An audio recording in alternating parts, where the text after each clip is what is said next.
starts with this, a person that you miss. Mine draws a blank.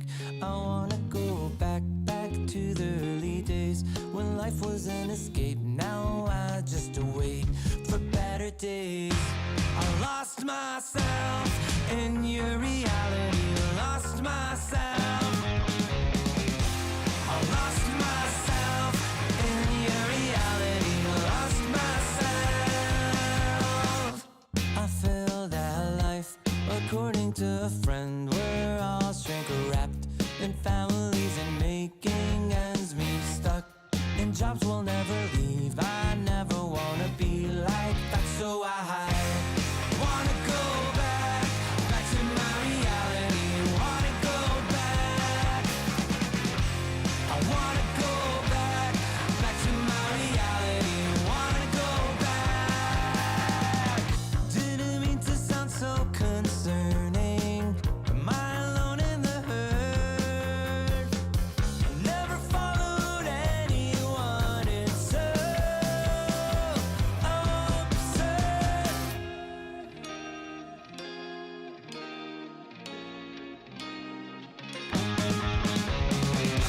I wanna go back to my reality. Wanna go back. I wanna go back to my reality. Wanna go back. Trying to go back. Gotta go back. Gotta go back.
I'm a creature with no skeleton inside your hands. Got no home address, I come and go as you command. And it's fine with me, and it's fine. I'm a bandit that you use to keep from bleeding out. I'm the lover you don't love, but love to keep around. And it's fine with me, promise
Oh, hello everybody! Welcome to the DreamLeague of Eastern EU qualifiers with myself, Epidamnos, already going on a bad one here, muted my mic at the start. Joining me is Milan. How you doing, Milan?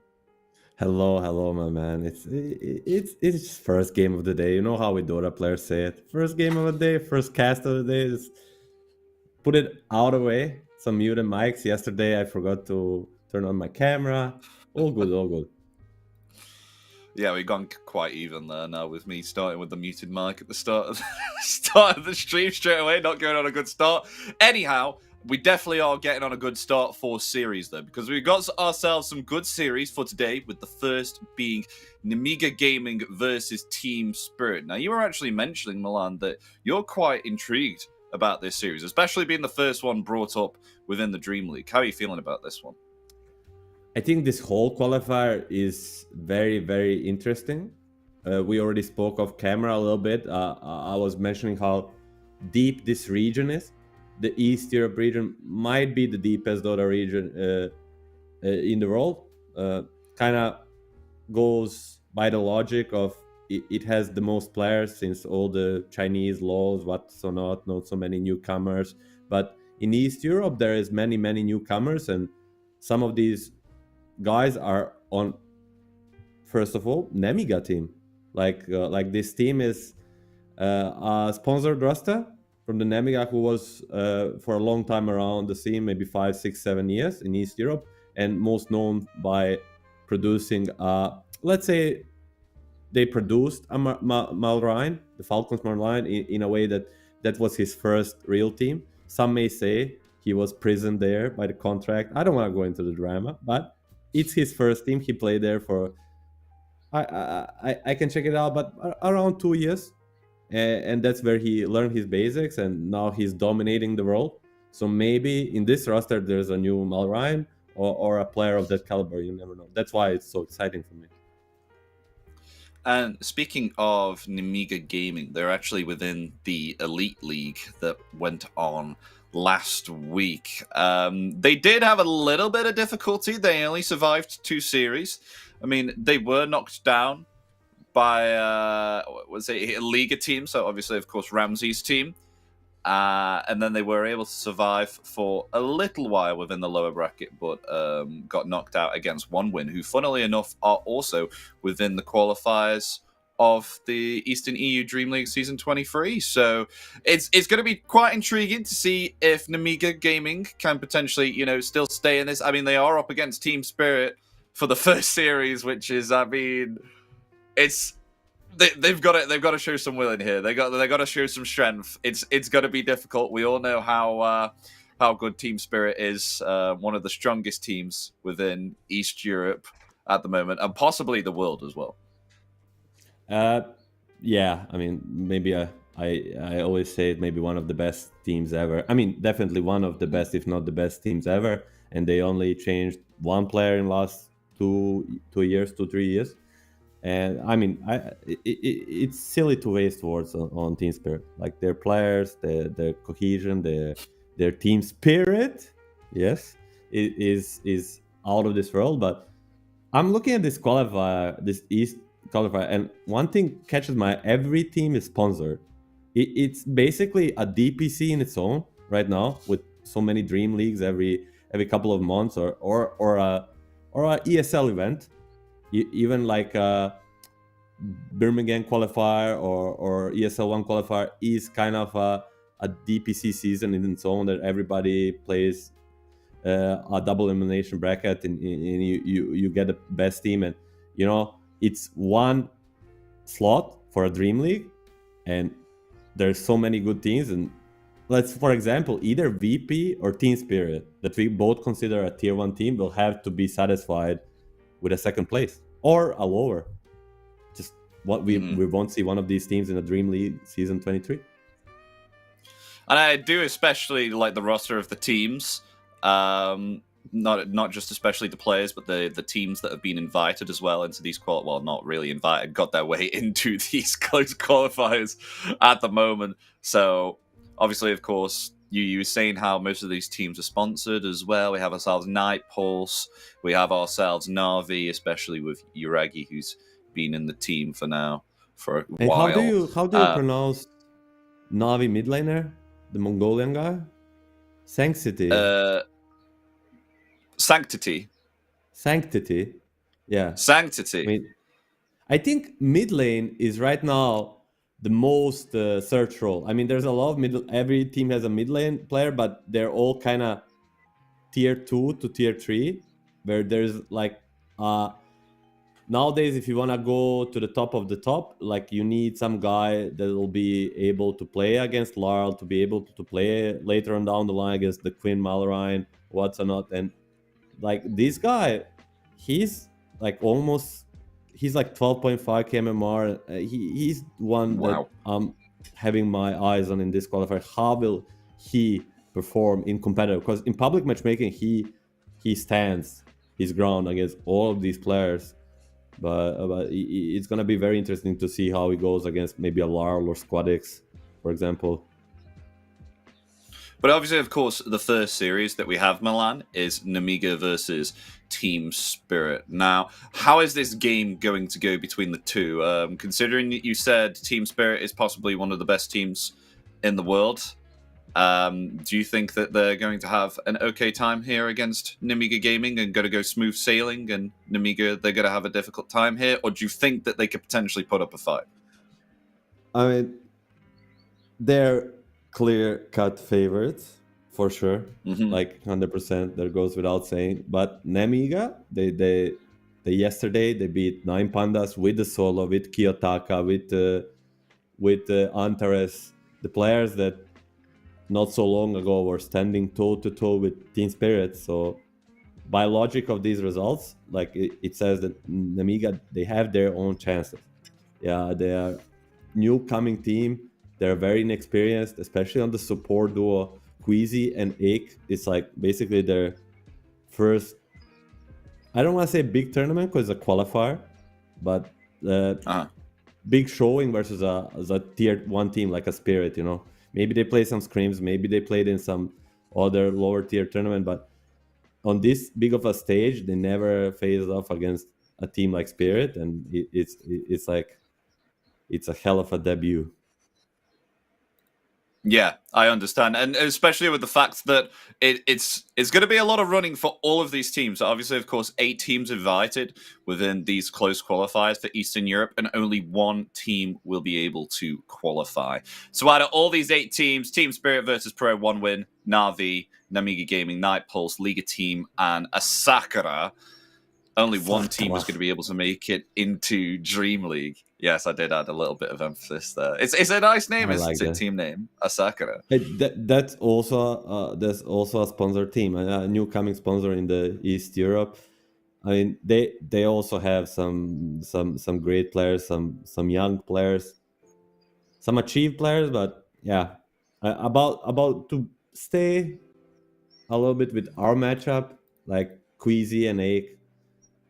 Newcomers, we have Mixa, my countryman. We're probably like 1 hour away from each other, but he's also gonna get his chance to play against Team Spirit. He was around the tier 2 scene for like 1 or 2 years, but he never got a chance to play against team like this. And then it's gonna be Nicky Cool and Violent on mid and carry. Nicky Cool, a guy that played on Navi, had his few chances to shine in East Europe, never really lived to a potential he has. Also, he was like a rank 10, rank 20 player, like a very high rank, but he never actually achieved anything really meaningful. And I have a trivia for you. So I'll ask a question. I don't expect you to have an answer, but okay. What do Violent, Yatoro, and Watson have in common? I'll tweet about this later. Actually, it's a pretty good tweet. Yeah. Okay. What they have in common that their first professional team was B8 with the Dandy. So Dandy basically discovered all 3 of them. Yatoro went on to win 2 TIs. Watson went on to be rank 1 for 25 years. And Violent, he's still to show up, and this is his chance. Okay, I actually didn't know that. That's actually some quite interesting trivia, Milan. See, look, this is why you're This here, is why they pay me especially big to bucks, man. showcase this. But yes, ladies and gentlemen, we will get into the first series of the day, that being Namiga Gaming versus Team Spirit. And as the bans come out, Namiga Gaming, look at that, they banned themselves the Chen and the Magnus. No surprise there. They have the first pick on Spirit. I'm not sure how the priority went, but we're going to be seeing some standard bans with the Chen and Bet. These two heroes are very hard to deal from support side. Then you'll see a Magnus ban, of course. Don't Google collapse Magnus if you're not 18 plus. And then DK, I have a very strong hero in the meta, where Team Spirit will decide to get rid of Mixa Timber, a famous low-thread Timber, Crystal Maiden for Egg, and Primal Beast for both Mixa and Nikki Ku. And they'll take a tiny. This is what, if they don't pick a core on the first pick, they usually take a tiny, which they flex to core.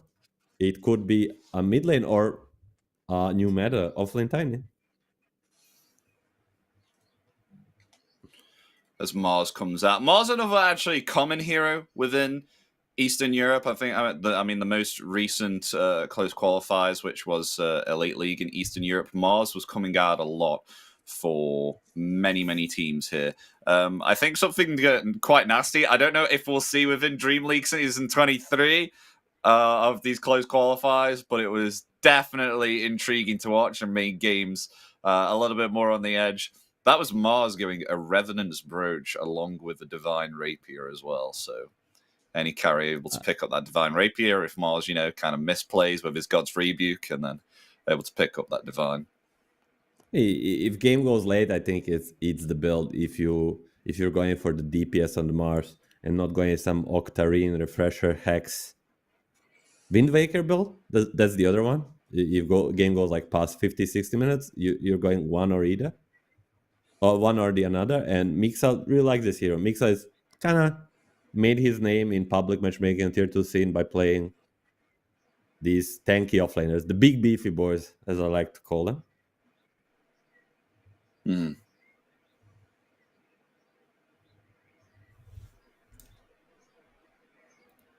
Spirit is going to be banning one more hero, then we'll see Namiga ban out and pick a hero. I think this is a very cute thing about the second pick, is that you get like a ban into a pick. Whenever you have in a draft, a ban into a pick, it gives you an option to surprise the enemy. Spirit will once again target the supports, Rubik and Pagna. They really respect the young blood, They do, yeah. And Pogner is one of these very annoying heroes during the early stage of the game. He's going to be able to push your middle tier 1 tower. And speaking of middle tier 1 tower push, Namiga Gaming, instead of not getting themselves the Pogner, they pick themselves up here, the Enchantress. It's a flex between 4 and 5. Most likely 5 for Ake, but it's also a sort of a deny pick. For me, Porshka, one of the most known enchantresses in the world. What will Spirit go with? Definitely one or maybe even two supports if they want to put this tiny offlane, which I don't think they will. Ooh, that's a Lifestealer comes out here. I mean, he already has a purpose. Is a good lane versus Mars, and then he can even stop the early edge pressure by infesting the creep. So in a way, he's good versus the Ench. Later on down the line, the Rage. Through the Rage, he can burst her. So unless they're worried about some very hard matchup carry to carry, it's a good time to pick up the Lifestealer. And wow, I didn't see that one. Oh, okay. So very rare occurrence here. I don't think I've ever seen Shaman come out in quite a long while. Especially in a tier 1 game. So this is quite intriguing to see the Shadow Shaman. I'm a big Shaman fan. I think he brings the tower push, a lot of lockdown, instant lockdown. The amplification on the Hex is really broken, underrated. But Mira and Miposhka didn't play it in the last 8 days. Skyrat Mage will come out to combine with the Mars. It's a pretty good Mm-hmm. hero against Lifestealer, as he doesn't like to pick up this spell for a very, very long time, and this silence is like 5-6 seconds long. Can't catch him off guard. And it's I know these players, and Ake and Queasy, they really like the Skyrat Mage. It's kind of a niche pick of their own in the public matchmaking. Now, we should be seeing a carry for a while, and are we gonna see the PA? Oh, it's a PA or a PA or a Razor, I feel like. A PA or a Razor, eh? Oh, it's It's a gonna be Luna. Luna. You actually usually bang on with the predictions, Milan. I do have to say, so I'll give you the I mean, benefit all of the these doubt. heroes are like, especially like a Razor, Luna type of a hero morphling, they're pretty similar. It's just in terms of how they fare against the Nyx and how they do with the Edge, but a little bit bulletproof more pick with the Luna. Because Luna Edge, like you now have the pick for collapse if you want. Like it's very hard to counter really, but I think they will go with the Kanka. That's what they did in the previous tournament they played. What else? Because Kanka doesn't really counter him in the lane, but for a long time matches the Mars teamfight ability. Or Darkseer. Yeah, One of the two. his team fight is very strong. Yeah, and I feel like Team Spirit sort of need the same here. They don't have themselves that control like they do on Mars currently at the moment. I mean, Shadow Shaman is there, but they have themselves Silence. They have themselves 2 possible cancellations of the channeling of Shackles, which is of course the Spear and the Lucent Beam, and Lucent Beam can be casted at quite a long range also. So we will see what Team Spirit pick up here for their 4th pick. And it is a Lina. Well, not the greatest hero versus the Mars. Just because you kind of need a BKB to do damage. You'll build it regardless, but it's great in a way that it's one of the best blind pick mids. Like you just pick this Lina and Nikki Cool has a last pick, but there's not really a hero to counter him in a lane. So Zeus will be insta-ban, as I don't know if you're aware. Nikki Cool Zeus. Don't Google it. It's too good. But that will be the one. In the qualifier against 9 Pandas that they played yesterday, he was 23-0 something against a very good team. So they'll get rid of it. And probably Keeper of the Light, as that's one other Nikki Cool signature. Where Nemiga, Doom, Shadow Demon, insta-bans. That was very quick. Doom for collapse to kind of focus down the Luna, because now she's the main damage dealer in this lineup, and if you have like a Doom and focus her down, Team Spirit will not have much left. And Shadow Demon is like, okay, we may think Tiny could be off lane, and you just pick this Miposhka Shadow Demon. And I would be surprised if we don't see a call ban by Team Spirit.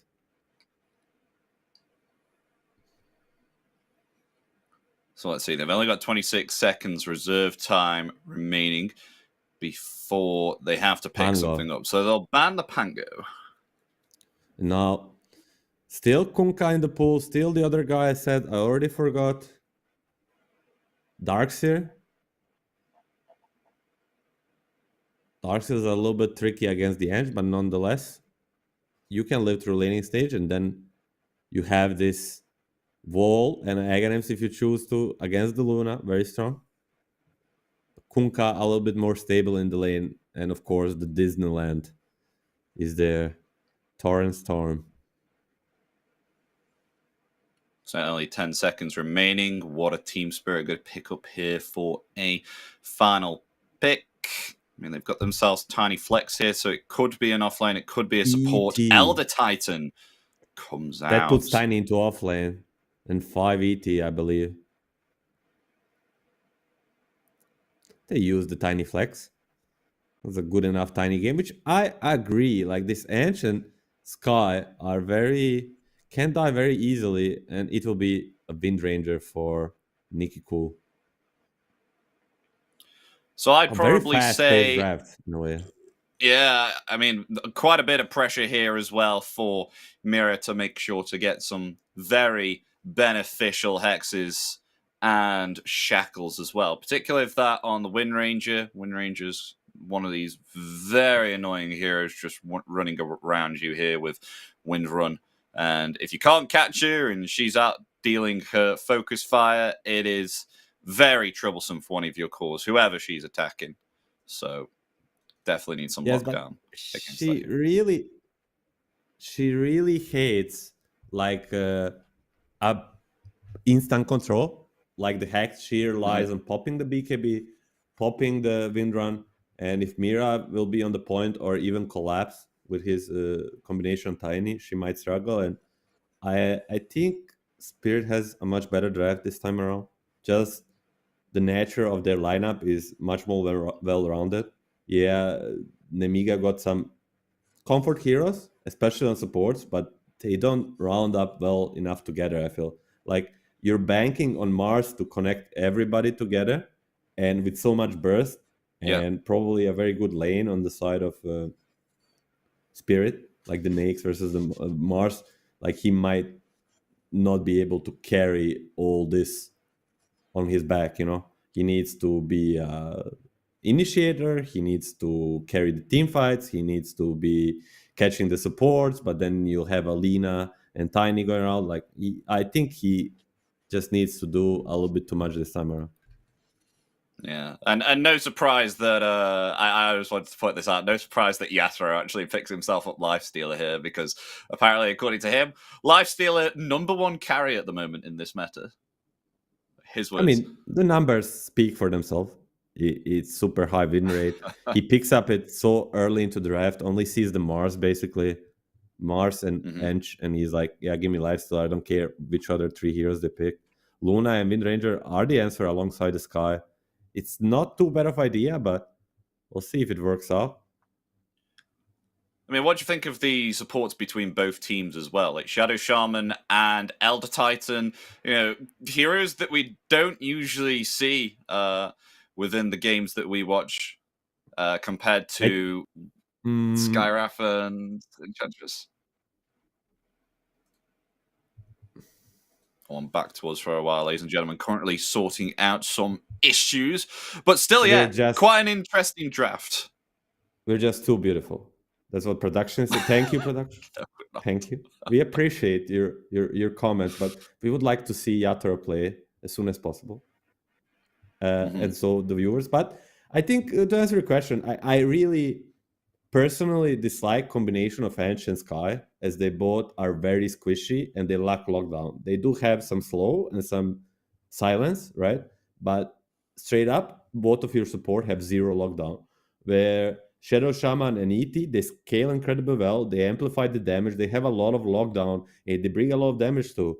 They may not be as strong as in the lane, but if lanes go 50-50, suddenly they're already better. And I'm gonna say goodbye to our beautiful faces and go back to this mid lane. We missed the first blood. Do you have a guess who got the first blood? Okay, we see it now. It's the Lina. Yeah, we already see it. Yeah, it's the Lina. But yeah, very, very nice hit for LoL, which means Bottle already on the way on the courier. He'll obtain that now, so going to have a nice time here with harassing the spells out on the lane, especially against the Wind Ranger.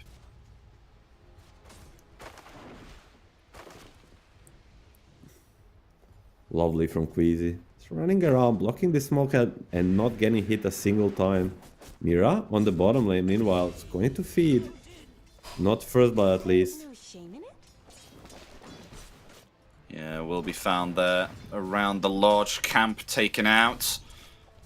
I mean, especially against Enchantress level 1 with the Nature's Attendants. A strong hero to pick and play during this early stage at the moment. We'll be able to trade just fine here with Mirror. I mean, especially with the strong physical attacks that come out from Shadow Shaman. I mean, 70 base damage at level 1. But, of course, able to heal up with those Nature's Attendants, as I said. On the top lane, Mixa 9 and 3 after these couple of first 3 waves, and like he's showing that early on, Lifestealer is not threatening Mars in the lane. I think level 4 to 5, it's where it gets a little bit harder, but it just also a sky difference. Like a melee versus a range support, always on the early levels, it's gonna be a little bit problematic.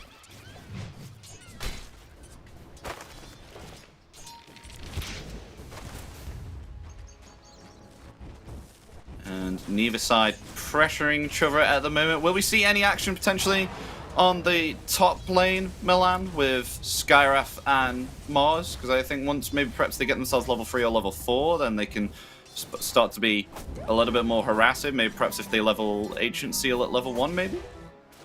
Yeah, most definitely. Like they're gonna keep harassing, and Miposhka, if he steps out of the way without the armor buff from the spirit, he might just get bursted by the spells. But most importantly is that the Mars is keeping the free farm up. Yeah, and they're keeping the creep wave near their tower as well, but Yatoro is going to draw aggro, so as you can see, drawing those creeps all the way back to this range creep, and he'll deny it. Very nice there. That's especially what you want to see from your carry.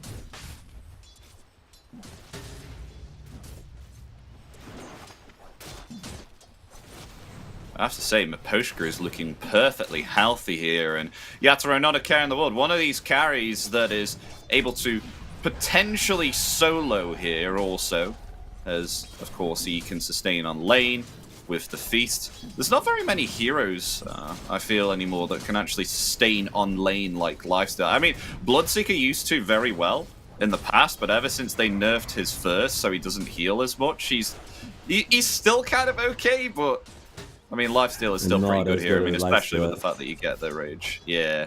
He doesn't get a BKB minute 3. That's the problem for him. Yeah.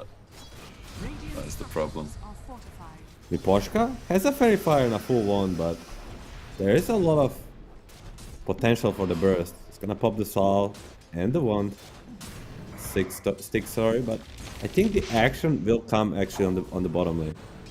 It's where it will be the first time.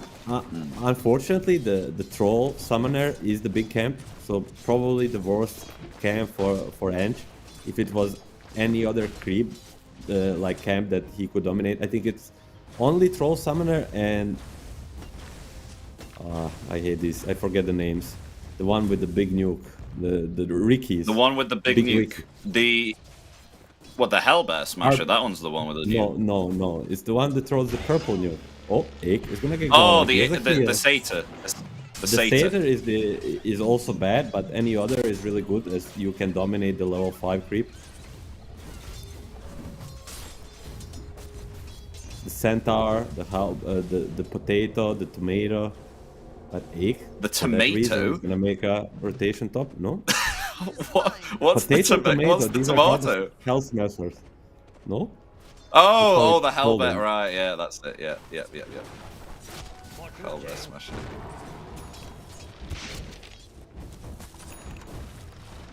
Queasy? Well, meanwhile though, Queasy's hanging around here. The Poshka's coming too. Ake on the edge too, but Mira is not around, so 3 versus 2. Oh yeah. 2 rotations here from the supports, and that is a lot of nuke damage with help from the level 1 Ancient Seal. Just increasing that magical damage being outputted there, and the power shot was big. Level 3, and that already does 370 damage here on that power shot, so further amplifying it by 20%. Woo. So they go for more here. Miposhka in trouble. Slowed down there by the concussive shard as Miposhka falling underneath this tier 1 tower. They will find 2 kills here. On a beautiful rotation by supports. They make a little bit out of box play, that they make a rotation like 20 seconds before the power rune. Usually you're used to seeing just as power rune is spawning, all 4 supports come to the mid lane, but Nemiga putting up a speed higher than Spirit, getting 2 kills and a shield rune and 8. I think Yatoro has to be careful here on this top lane too. He's falling a little bit low. I mean, he's put 3 points into Feast to try and sustain on this top lane here. But Well, it's going to be Mixa, he soon don't need to where TP Mixa... here. He does have himself Arena with one more creep, though. It's actually going to be the Windrunner who TP's in. Cool? Yeah, Nikki comes in. Power shot there. That should be enough to take down the Elder Titan. Dire's bottom tower is under attack. And somebody has Now to... Meeks... When you play against post 5 with a stun and you have a post 4 without one, you need to bring a core to help collapse. Tossback. He's ready in 1 second. There it is. As the Shackle's ready, level 2, locking in place, but healing up with the level 2 Nature's Attendance. Will it be enough? Ike still running through the trees, healing just fine. Blocks the path there with an Iron Branch, now attempting to actually run towards their side of the base, Team Spirit, but they'll find the kill. It'll go to Collapse. Thought he's gonna live all the way, but it's just Collapse. Didn't wanna let it go. Committed too much already. 8-minute rune will be 50-50. Spirit will get it if it's bottom. Nikki cool if it's top, and Radiant's middle tower is under it's gonna be a region top. A very, very nice rune early on.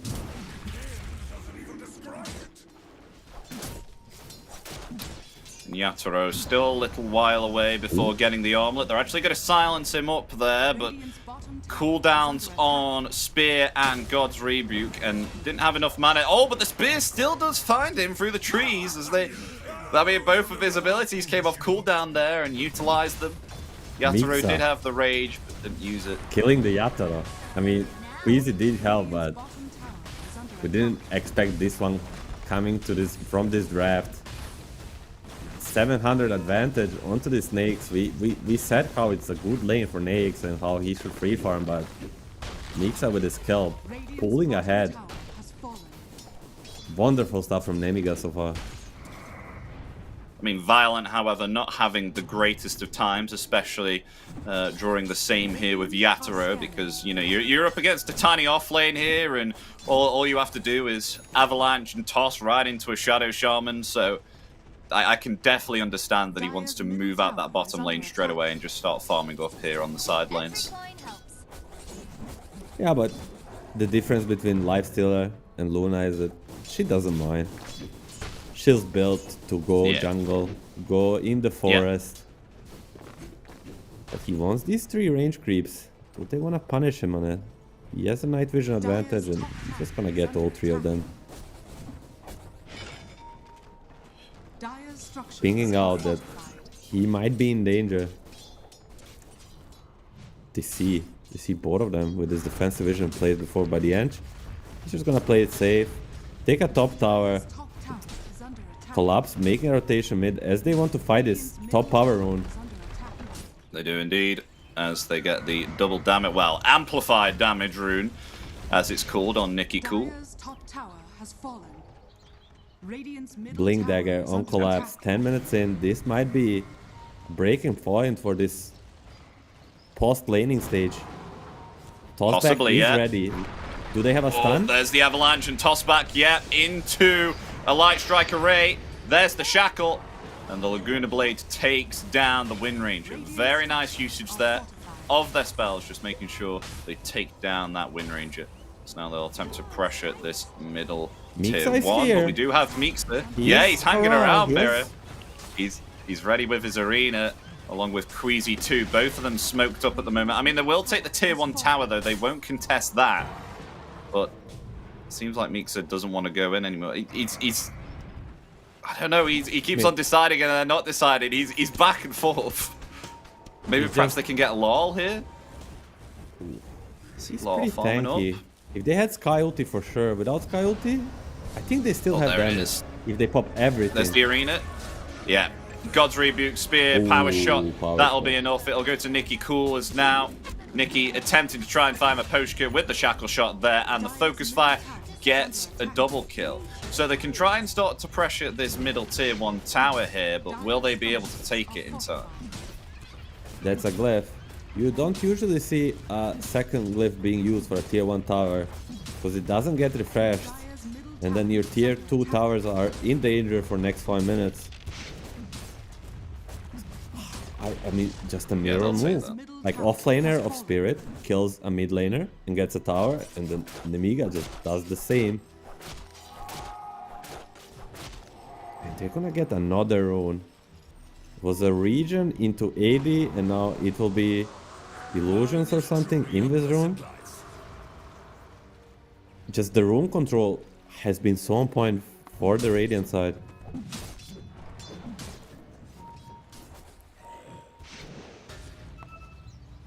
Violent getting pretty close here to Mirror. I'm not sure if they actually obtained vision there on the Luna, but smoke might break as Nikki Cool heads forward here with an invisibility. Meeksa, Queasy, and Ike smoked up here. It's going to break on the Shadow Shaman. Actually not latching the SS there onto the tree, but we'll still find the kill there nonetheless with the Mystic Flare and the God's Reboot. Yatoro now attempting to flee through the Twin Gate. There will be no cancel for him. He will get out. Nonetheless, Luna is free farming. Farming at a much faster pace than Yatoro's Lifestealer, and they're getting the kills on top of it. So far, so good for the Nemiga. A huge surprise, because usually discrepancy between these teams comes into the laning stage, and they're just showing they have what it takes to fight versus Spirits, at least in first 15 minutes of this game, even taking a lead. Mm-hmm.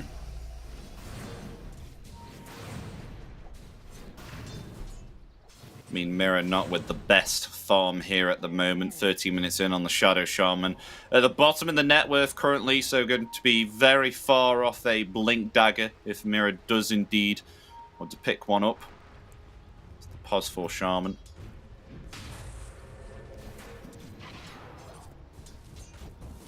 We do have a Blink ready on Collapse. Obviously, we saw Collapse use that within the middle fight and take down the Wind Ranger, but are they going to attempt to use something like that again? It's only 2. It's 2 versus 4. They need to be careful.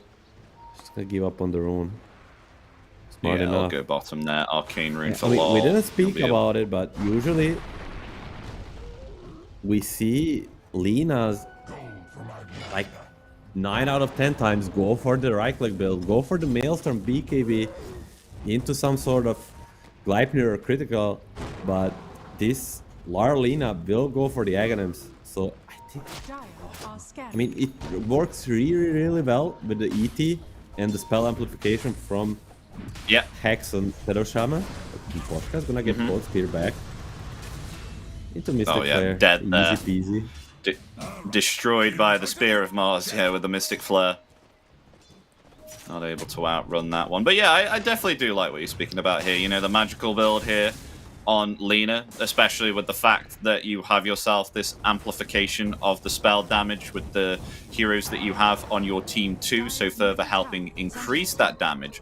With the fact that you already have yourself some physical damage dealer, I mean, strong one, Yatoro on the life stealer, so it's always nice, you know, to have a transition and have both sides of damage, so magical and physical. I think that was their plan all along, because there's not a real save on Nemiga, and they kind of have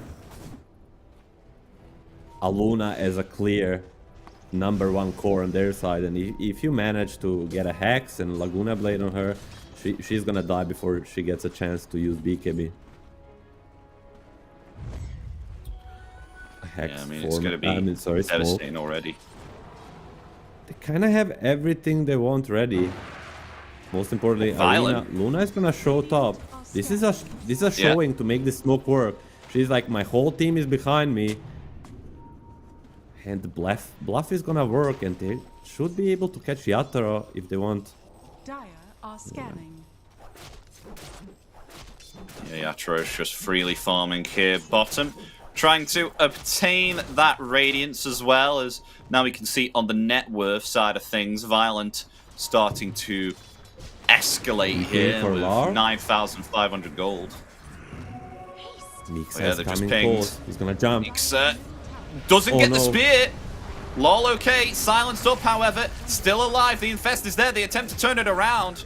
Lol healed up. They take down Violent and Meeksa there also.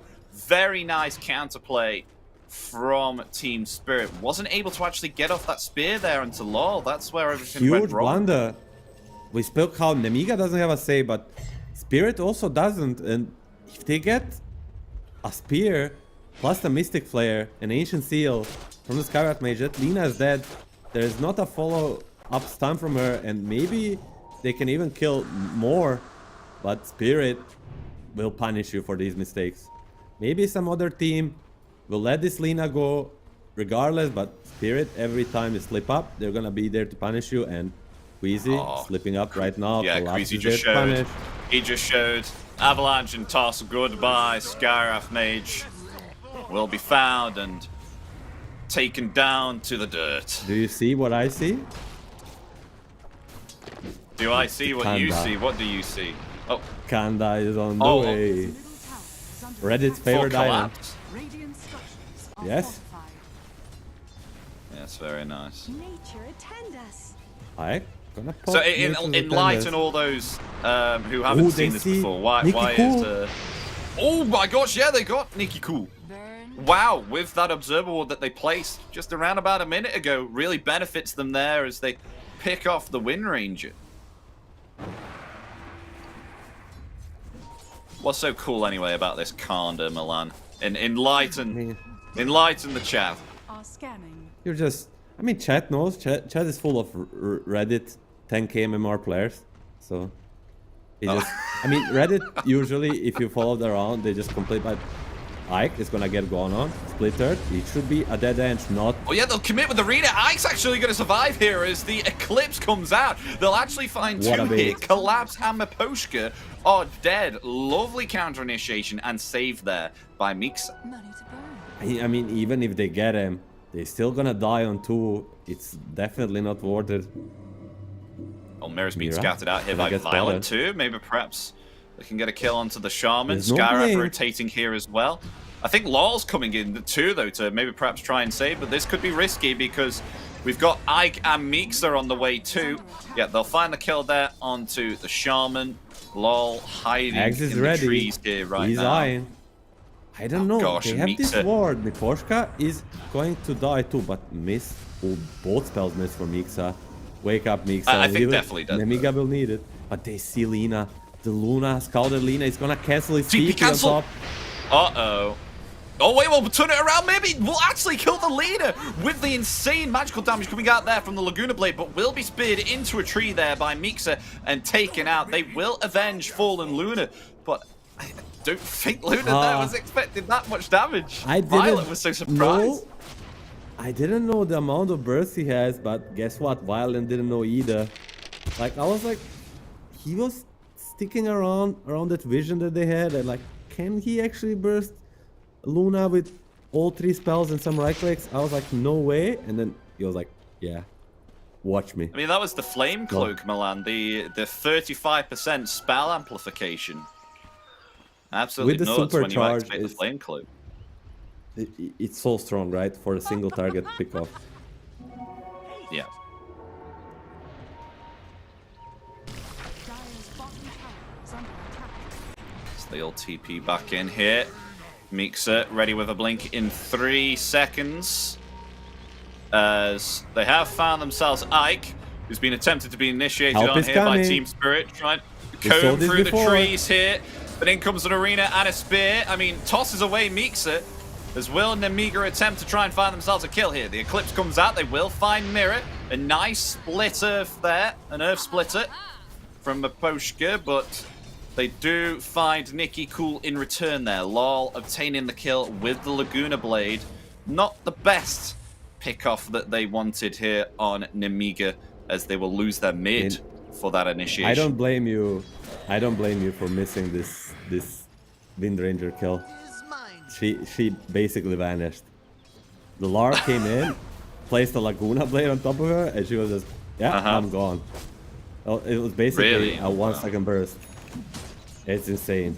I mean, I was like, I just never see this Ags Lina in action, especially not working this well as they're making it working. Always it's the right click, it's the AFK farming, it's getting 6 slotted, but Lar basically carrying this early game. Yeah, we got a blink now on Mirror here too. so able to hop in and just set up here for Law with the Light Strike Array and the Laguna Blade. So Team Spirit now starting to get a little bit out of control. I mean, net worth-wise, both teams quite even here. I mean, less than 1k net worth lead advantage here for Nemiga. And Yatoro is actually catching up to the Luna too. I mean, only around about 1,000 gold away. Ooh, trivia time. The shard type. How do you rate the Skywrath Mage shard? I don't even know what it does. Oh, Disclaimer. it's a an F for me. F tier. F in chat. If you think the same. Shield of the something. Every time. I don't care. Radiant's It's bad. middle tower is under attack. I thought you were actually going to bait me then and say it was good. If he I thought you were had going to make me look like an a idiot. Lion mana drain improved on top of it. I mean, Lion mana drain with a shard on top of it, it would be great. Because it's basically 2 play plans. Dire's top tower is under attack. Oh, and Miposhka trying to obtain vision here with that Astral Spirit.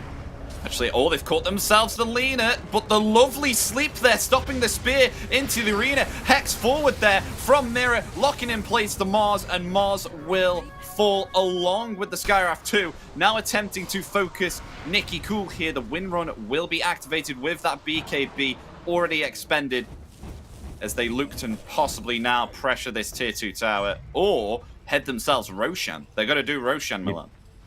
Yeah, Miposhka, the clutch god. Like, the Lina gets silenced and caught in an arena. It looks for a moment she might get bursted with Mars and Sky Spells, but Miposhka just gets a perfect stomp off. Buys enough time, they just turn it around, get 2 kills, and use disable. Wow, straight into the rush. Not the best rush lineup, especially without Shadow Shaman wards, but they'll take it regardless. And now Yatoro can be very, very brave. And not like he's not brave enough already. He's one of the bravest players that ever played this game. TI-10, we all remember. Is that because he's got himself the Aegis, or is that because now he has himself a double BKB here as well? I mean, it's both. He just almost doesn't care about anything. There's no instant lockdown besides this spear into arena. But even if that happens, what are you doing? You're just removing the Aegis and then removing yourself from the arena, and then everybody else has a free fight. Yeah, we have also. I'm looking at Violent here right now. Still doesn't have himself a damage item yet on Luna. Attempting to also go the Conda, like Collapse Nemiga wants has to done. dev this. Ooh, this is very risky. No way. Lina's Yeah, coming. still She hanging doesn't around have the here. Aegis. I mean, they have With vision pop. on Lina right now with the Alpha Wolf following LOL. Still, a smoke, a 3-man smoke, a 4-man smoke. They're expecting this. Oh, a huge read by Spirit. They know where Wind Ranger is. Nikki Cool. If he gets caught, there's a ward. Yeah, It's gonna be fine. he win runs away. They're still going to go forward though here, Milan. Ready with the Avalanche. And toss That's a that Radiant is a ward where illusion. Miposhka is. He's gonna get seen. They know this illusion's fake. Because it was so close and it didn't break, so Collapse and Yatoro, they're on out of here. As they'll actually find the tier 2 tower here for free, as LOL just sitting bottom with Mirror, just defending Mirror, and LOL each other. Yeah. Find that tier 2, and a Blink At the end coming of the out day- for Lina now. It's just kind of smoke for smoke, and then tower falls because nobody found a angle they would want, and Spirit will go back onto the map, fix some of this top lane, some of this mid lane, and Yatoro is getting pinged out. I'm not sure for what. Do they try to burst him as 2? Oh, I They don't might know if try. they have enough damage, do you? No, they're going to go back, as meanwhile, they found themselves Nikki Cool here. Seems like it was with the Hex and the Shackles. They'll get an avenge kill, though, for their fallen comrade. Taking down Mirror there. It will be a trade, but very nice pick-off nonetheless from Team Spirit. Lol and Mirror just making the team work, making the dream work.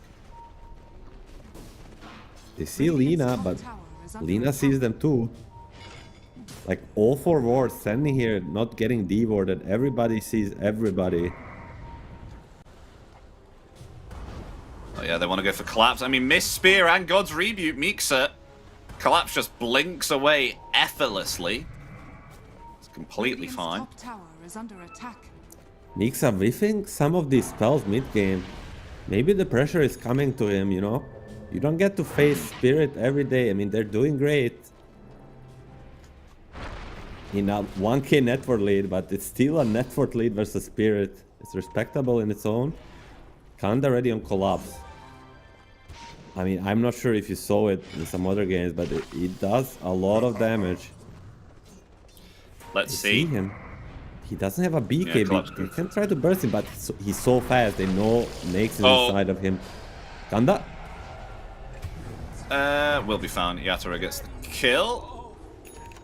With the Radiance burn there, because of course Scaraf did have the Ghost Scepter. Oh, Mirror and Lol, look at top. They want to go for Violent here if they get off a Hex now, if they get the right one. I think they may have found themselves the right one yet. There it is. Look at that damage. Oh my god. The amp, how much amp was that? That was, what, 35% plus, what is it? That's 70% spell amp, Milan. Wow. I'm not sure how it works. I'm from NA. That's a disclaimer. So if you ask me, I'll not give you the answer. But regardless of that, very superior. Luna has the Lunar Blessing, Night Vision. She could have popped the BKB TP out if she wanted to. Probably getting a little confused there. The pressure is ramping up for Nemiga.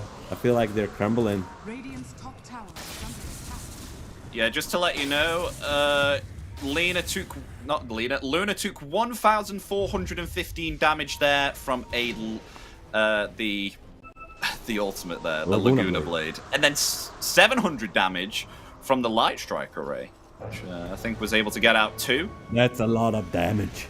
Or maybe 1. And it is a lot of damage.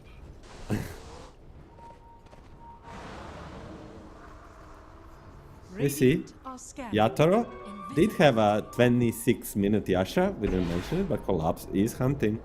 Smoked up, Kanda ready. So is Laurel. Let's see the burst. Yeah. Oh, still survives though. Mixa, Doesn't blink even have ready. to pop BKB, blink out. He's fine.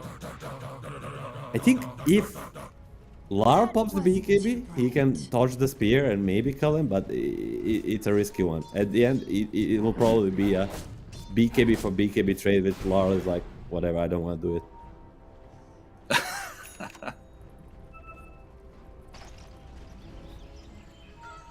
Sanj and Kaya ready, BKB ready, Blink Dagger. What's he going next? This spell, Lina, is really intriguing. E-Blade next, then next time if E-Blade is around, all of these kills will not require Shadow Shaman. What do Nemiga need to do here, Milan, in order to get the advantage here? Because at the moment, they seem to be struggling to try and find a pick-off now with Mars. Is it just because there's too much pressure here on the Mars shoulders? Because, of course, that's the only way they can get some lockdown? Yeah, I mean, that's oh my all. god, This is what they need to do. there's a team fight going to be here, Milan.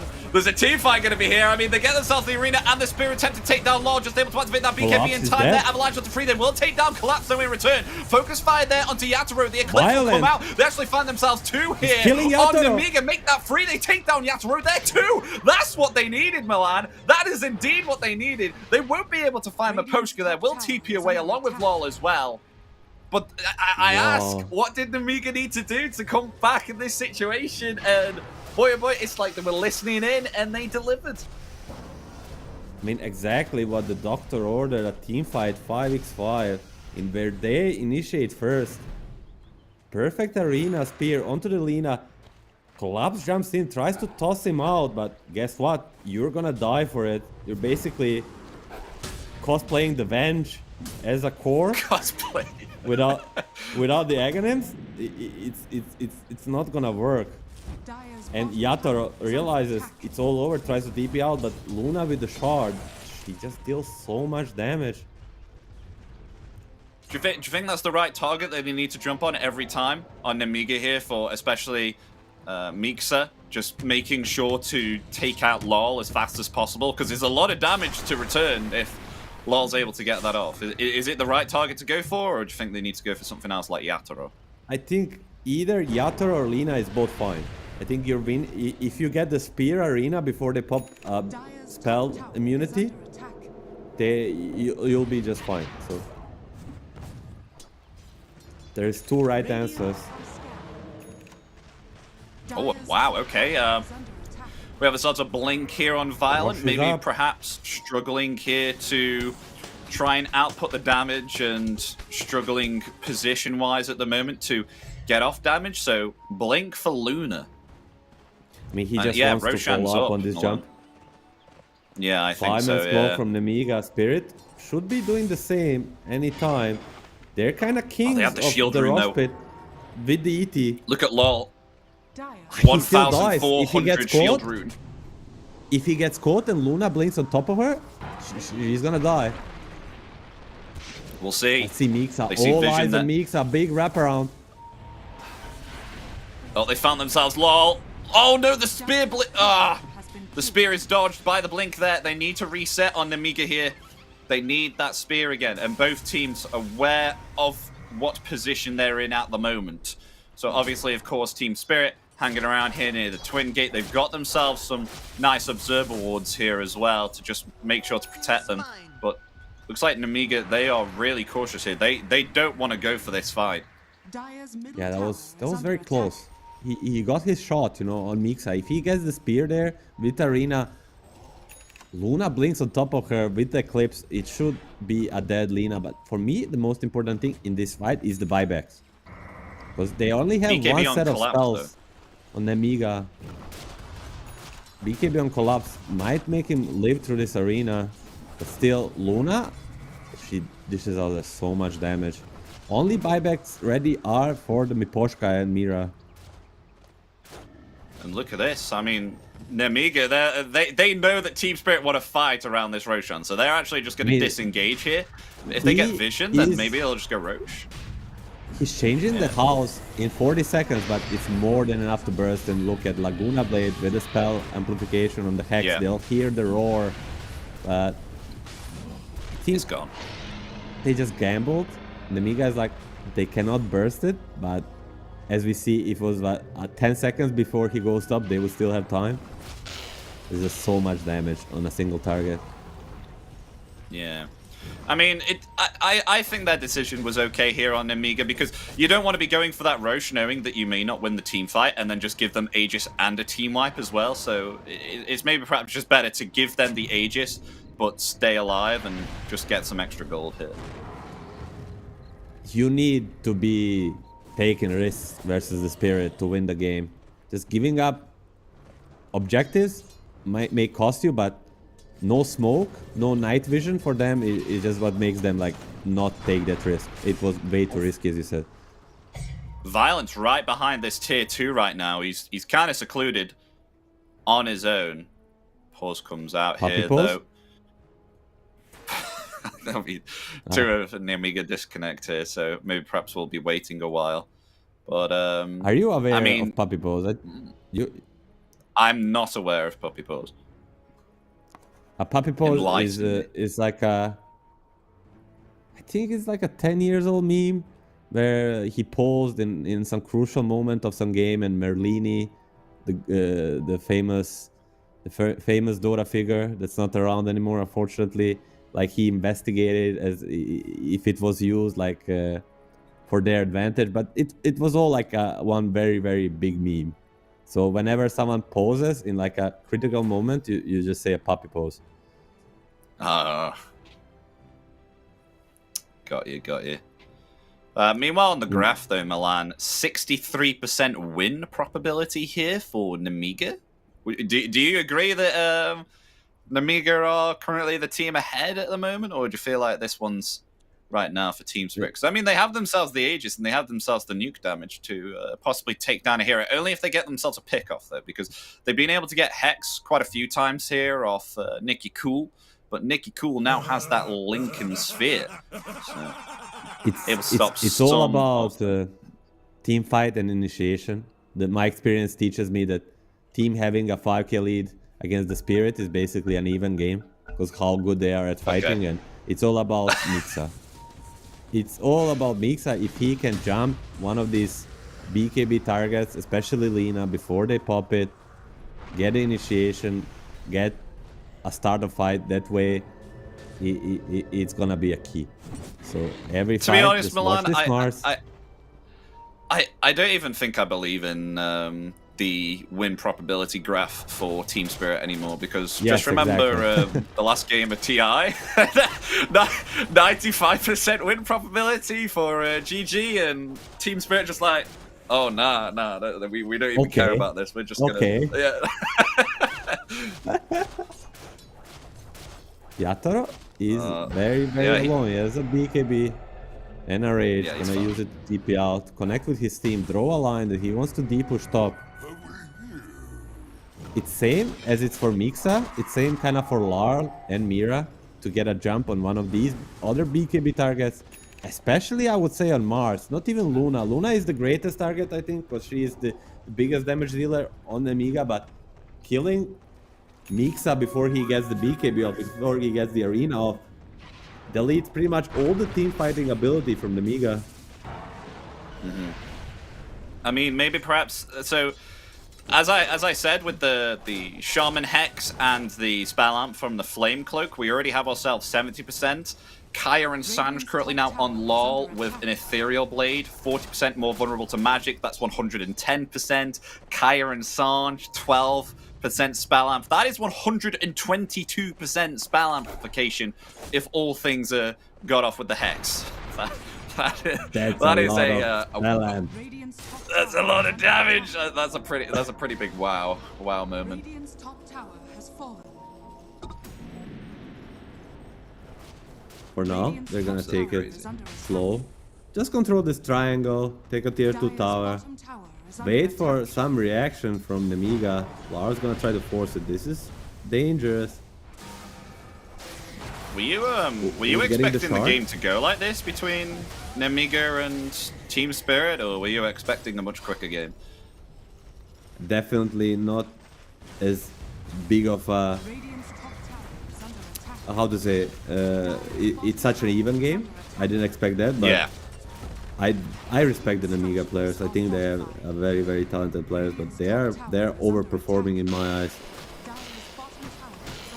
So Mixa is not going that build that we spoke about in the draft, you know, the Revenant's Brooch along with the Divine Rapier. Kind of going more utility here. So Octarine Core has been finished on Mixa and going a Scythe of Vice here. I think the Scythe will be very nice, particularly against either Yatoro or LOL. And speaking of LOL, actually getting jumped upon there by Violent, as now they'll try and disengage here, Team Spirit. They will just lose Miposhka. I mean, nice usage there of the blink on the Luna. Lucky them, there was no Mars around, because next time, or if there turns out to be a Hex on one of the other heroes, maybe a Skyrat or a Wind Ranger, next time Luna jumps the Lina like that, she's just gonna die in 1 second. Yeah, because as you saw there, from with the Aghanim Aegis, good. They get like a 1 tower and 2k network lead back. So pretty much they don't get anything from it on the side of Spirit, and after it's gone, I think it's all Nemiga. But never underestimate Spirit's ability to outplay enemy in a team fight. That's me, perhaps. Okay. Collapse did show on the mid lane there. There was a possibility to jump upon him, but they chose not to there, as it was only Queasy and Mixa hanging around. Oh, meanwhile though, Luna being caught out here. The shackles, but the trees stopping Yatoro from getting out some of the damage. And stuck in the trees. Oh, the arena comes out, breaks the trees. Violence out of there. Oh my gosh. I've never seen trees actually have that much impact against the hero. Oh, here comes, okay. Lyle just deletes the Enchantress there. Goodbye, Enchantress. Laguna Blade takes you out within a second. Yeah. Now wants to go for more My here. I mean, God. Arena already committed there with the BKB. Team Spirit now wanting to try and leverage this opportunity here to get themselves another kill. Won't be able to find the Mars. Mars blinks out. They will just get the support. It will be a trade for a trade. And a lovely save, though, I have to say, from Mixa, saving Violence with the Arena, because both Yatara and both the carries were getting blocked by trees in that regard. Yeah, I mean, a crucial save, I would say, and lucky for Violent, there was no Larl around.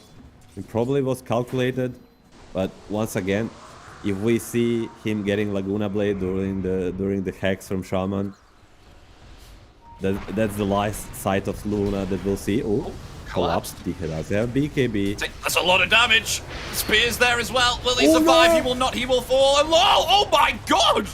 Oh my lord! That was a lot of damage there from Nicky Cool with the focus fire of that Daedalus. A massive Earth Splitter, but it won't help Team Spirit here at all whatsoever, as they will lose themselves for Miposhka's the only one that survives in that devastating team fight. That was a lot of damage coming out from the Wind Ranger there, which I did not expect at all. I mean, will fall, but did you see the damage there of that Daedalus? Oh my gosh.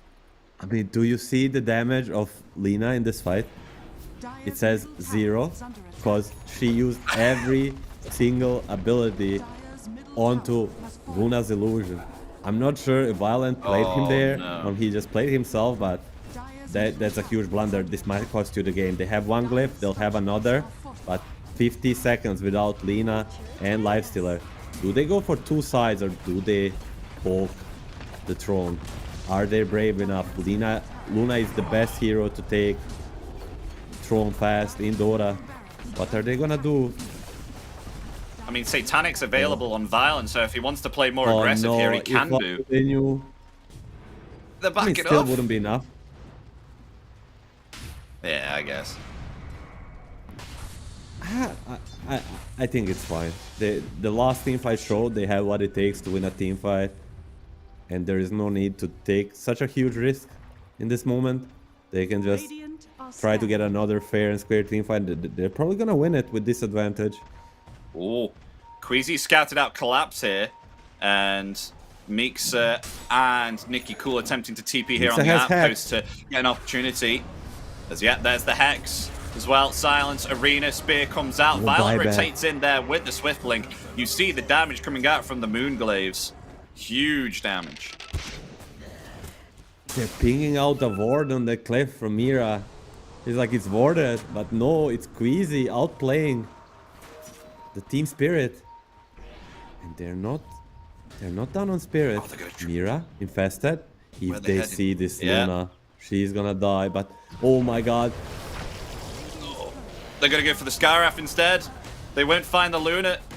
The support's taking one for the team once again. Maybe perhaps they want to turn this around. It's Violet coming forward. Oh my gosh, taking down Mirror within less than a second. It is the one-shot of one-shots this game. I mean, BKB ult focus fire there from Nicky Flo onto LOL, trying to get some range. Lovely blink away there from LOL with the Ethereal Blade. Able to get out. Now they'll focus their attention here onto Yatoro. Going to activate that BKB there, and TP will be fine. Miposhka, the only one left here to get out. Oh no, the shackle shot there onto LOL. LOL in trouble, avoids the power shots, and will be found there by the final physical attack coming out there from Nicky Cool. They've caught Miposhka too within the arena, so that's another dead here. They lose 4 on Team Spirit. This one is in the bag, says Kai, and Violence is gonna blink forward with the swift blink, force the Miposhka buyback, still 2 down. They don't know if Lina has buyback, most definitely want to force it, but Rosh is up, guys. Do you want to risk it, or do you wanna just go pick up that Arcane Rune and go for the Rosh? That will certainly mean they win. Oh, Nemiga, so close. Bottom tower has fallen. Yeah, Roshan available if they do want to take it. It is heading top in about 20 seconds, though. Does have that refresher shot on the Roshan at the moment. I think they just let it go. Move it at top. They're trying to burst it. Oh, I don't I mean, I don't think they're trying to burst it. They're just gonna damage it so it dies quicker top. Follow it on the way they're still and then get the Wait, maybe Aghanim perhaps stuff. they'll stun it going through the twin gate? Trying to TP again. Spirit want to They're just gonna contest. follow. They're not gonna be fast enough, and it's not gonna roar. As first two rushes went to the Team Spirit. Who gets the eggs? Is it Luna? There's some insane eggs at level 25. Oh, It still has the. It still has the shard. So I will never understand that. Sometimes, So- in theory, by the Dota laws, it should change the items as it changes the house. But sometimes, because he gets attacked, he gets confused, and then he doesn't change them.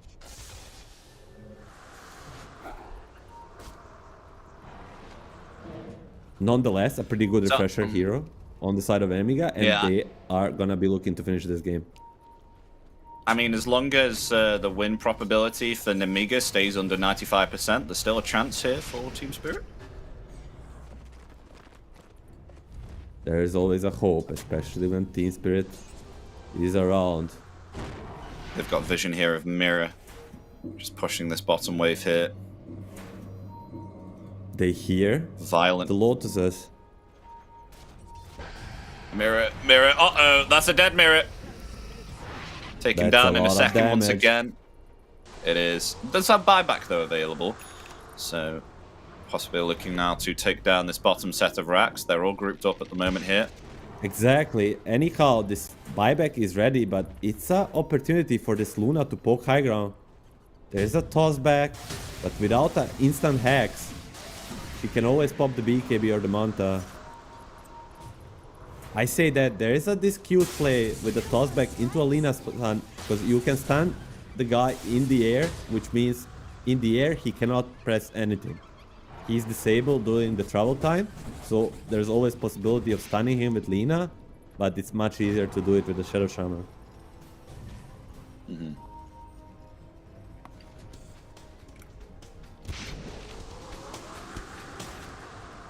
Taking it cautiously on the side of Nemiga, and can't blame them. We have seen, as you said, so many times, even on the biggest stage of them all, on the TI, Spirit bringing back games from the impossible positions. They never ever give up. Their spirit is too strong, you may say. Dire's bottom tower is under attack. Yeah, just But defending the all high eyes ground on here. Mid-Zag there. He has Yeah, it is, because everything he's the only one that ready. can... Well, Double arena, they do double potentially have a hacks. jump from Violent. Which level 25 talent he took? Did he take the HP region one? No, he went greedy. Oh, I think maybe the HP region one might be a little bit better, but regardless, if he gets a good hex and arena and a second round of them, it should mean a victory for Nemiga. It's all up to him. Dire's bottom tower is under attack. Yes, it does have that refresher shard ready, sitting in the back. I mean, Violent sieging here with the Manta Illusions will actually play it defensive here and go back. They don't want to go for an aggressive siege here. They're playing it cautiously. May perhaps just want to try and find an opportunity for a pick-off here. They're just taking control of all resources. But a Revenant's Brooch coming out here for the Tiny now with the Agnims and the Kanda. So this is definitely going to be something that we look out for here, because Collapse can just hide near the side lanes here, right next to the trees, and absolute fire a disgusting volley of the Revenant's Brooch with the tree volley. Yeah, that's insane amount of damage, especially amplified by ET. And Shadow Shaman, they're making a move. Mira is gonna find Ike, and he should be deleted. Yes? Oh my Bye-bye. gosh. Lose again.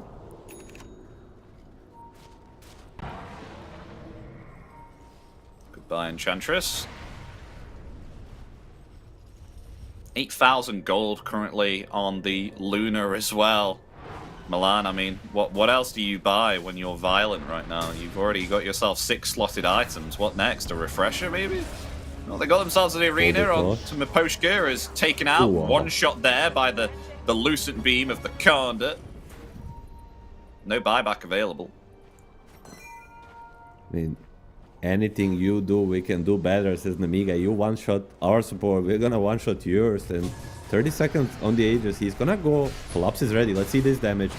Oh, that's a lot of damage. Violent. Very close to death there. Does have the Aegis, though. Mirror comes forward there with the Hex. Found themselves Beast, sir. Oh, that is a big pick off there. Is now attempted to take down the Luna. Luna BKB TP's out. Nicky Cool is out of there. Team Spirit, they hold. For now, Collapse is chasing. He is fine. But did you see that? Luna BKB tip is out a second later. Yatoro is like, yeah, I'm gonna buy Basher now. That's not happening again. So, yes, they get kind of hasty. They're like 20 seconds on the Aegis. Let's use it. Let's go high ground. But it's just so hard. We see so many of these heroes in Spirit that they get amplified by this position. Suddenly they become 2-3 times stronger by defending the high ground. Violent 1v1ing this Tormentor, a very scary thing. Come get healed.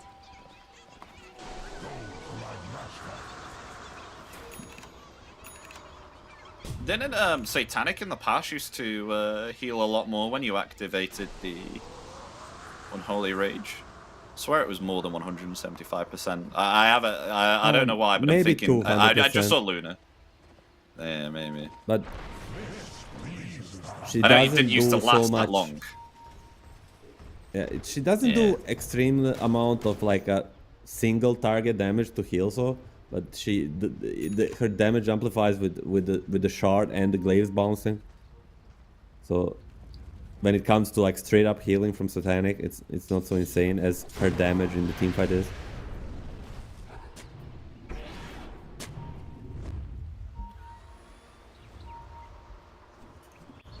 Oh. Both teams getting fairly close. I mean, Yatoro is a little while away from the rest of his team as they come in for BKB activated there, and LOL has to disengage. I'm gonna stick around, but that was very confusing. Larl jumping the ship, you know, first, going for this Luna. If it was Mira, insta-hex into a burst would be happening. A little bit hesitant on Mira there.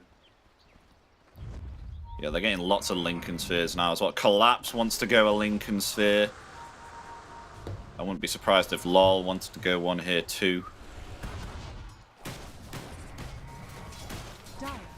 They smoke up though. Nemiga getting very close. Mirror, the smoke might break on him. They come forward there with a focus fire. Mirror in trouble. We're going to be saved there by the E-Blade. The arena will come out. It won't connect there onto anyone. As Yatoro coming forward now. They found themselves the Moz. Moz is down. Is currently slipped up to here. Is Nicky Cool attempting to flee, but the toss with that Conda will actually find the kill onto the Wind Ranger. And with that, they actually cancel the TP there from Ike. And that is a dead Enchantress. There it goes. It's still they're in this game, Team Spirit Milan. I mean, they're again kind of crumbling under the pressure, like the team fight goes, and Mars whiffs everything, and then Yatoro realizes instantly goes back in. Larl blinked forward there and got themselves the Hex, because Hex on Queasy, they instantly take down Law there within mere seconds during the duration of that Hex. As you can see, lots of damage being outputted there by the Luna, especially with those Moonglaves. That shard is just so good. Such an A-tier shard, or would you just consider it an S-tier? The moment really? I flame Nemiga, they instantly make a 2v5 move and kill Alara. But Yatoro is gonna be hitting this high ground with the Shadow Shaman Wars. Glyph will be forced. I think that's good enough for them. But with BKB and Rage, he's gonna go for another round. Yeah. And Luna can't be too aggressive here. Has to watch out for Mirror in the sidelines with that Hex. Oh, he's using this ninja gear to perfection. Oh, it's just broke though. It's just broke. Blinks forward there, trying to find the Elder Titan. They will get the kill. The Clips comes out now, but they have found Queasy in return, so it'll be a trade for a trade on both of the supports. violent. Radiant's bottom barracks are under attack. Mira's going to TP away. We'll be fine. They won't find him. I don't know, man. That was so brave from Mira. Just trying to recover that game. That was crazy brave. I mean, they take down the melee racks, they bottom with those Serpent wards, so very nice there from Team Spirit for further putting the game in their favor. And as you can see, I know win probability doesn't matter here for Team Spirit, but just saying now it's going in their favor. It's currently 58%, so it was at 86. Now it's down to 58 on Nemiga. So Team Spirit, apparently, according to Gaben, starting to make this game even once again. Definitely brought it back on the network chart. But it's all due to the team fights. And now they are gonna be getting the rush, and it's gonna be Aghanim's. Not for Yatoro, not for Laurel, maybe Mira, or who's left? Is the Miposhka? Who do they give it to, Miposhka or Mira? Everybody else has it. I mean, Ag's on Mira. Mira is holding. Oh, he's gonna take it. Aegis on Yatoro has that Abyssal Blade, which he got quite a while ago. He's looking okay at the moment here. Quite split up here on Nemiga. Could potentially get Mixer if he shows himself here on this lane. He has the vision advantage. He should be fine. Oh, the smoke's gonna break. Hex comes out, Arena, and the Spear. But Poshka is fine, lives through it all. Lol, attempting to try and find someone there with the Flame Cloak. But they're all back here on Nemiga.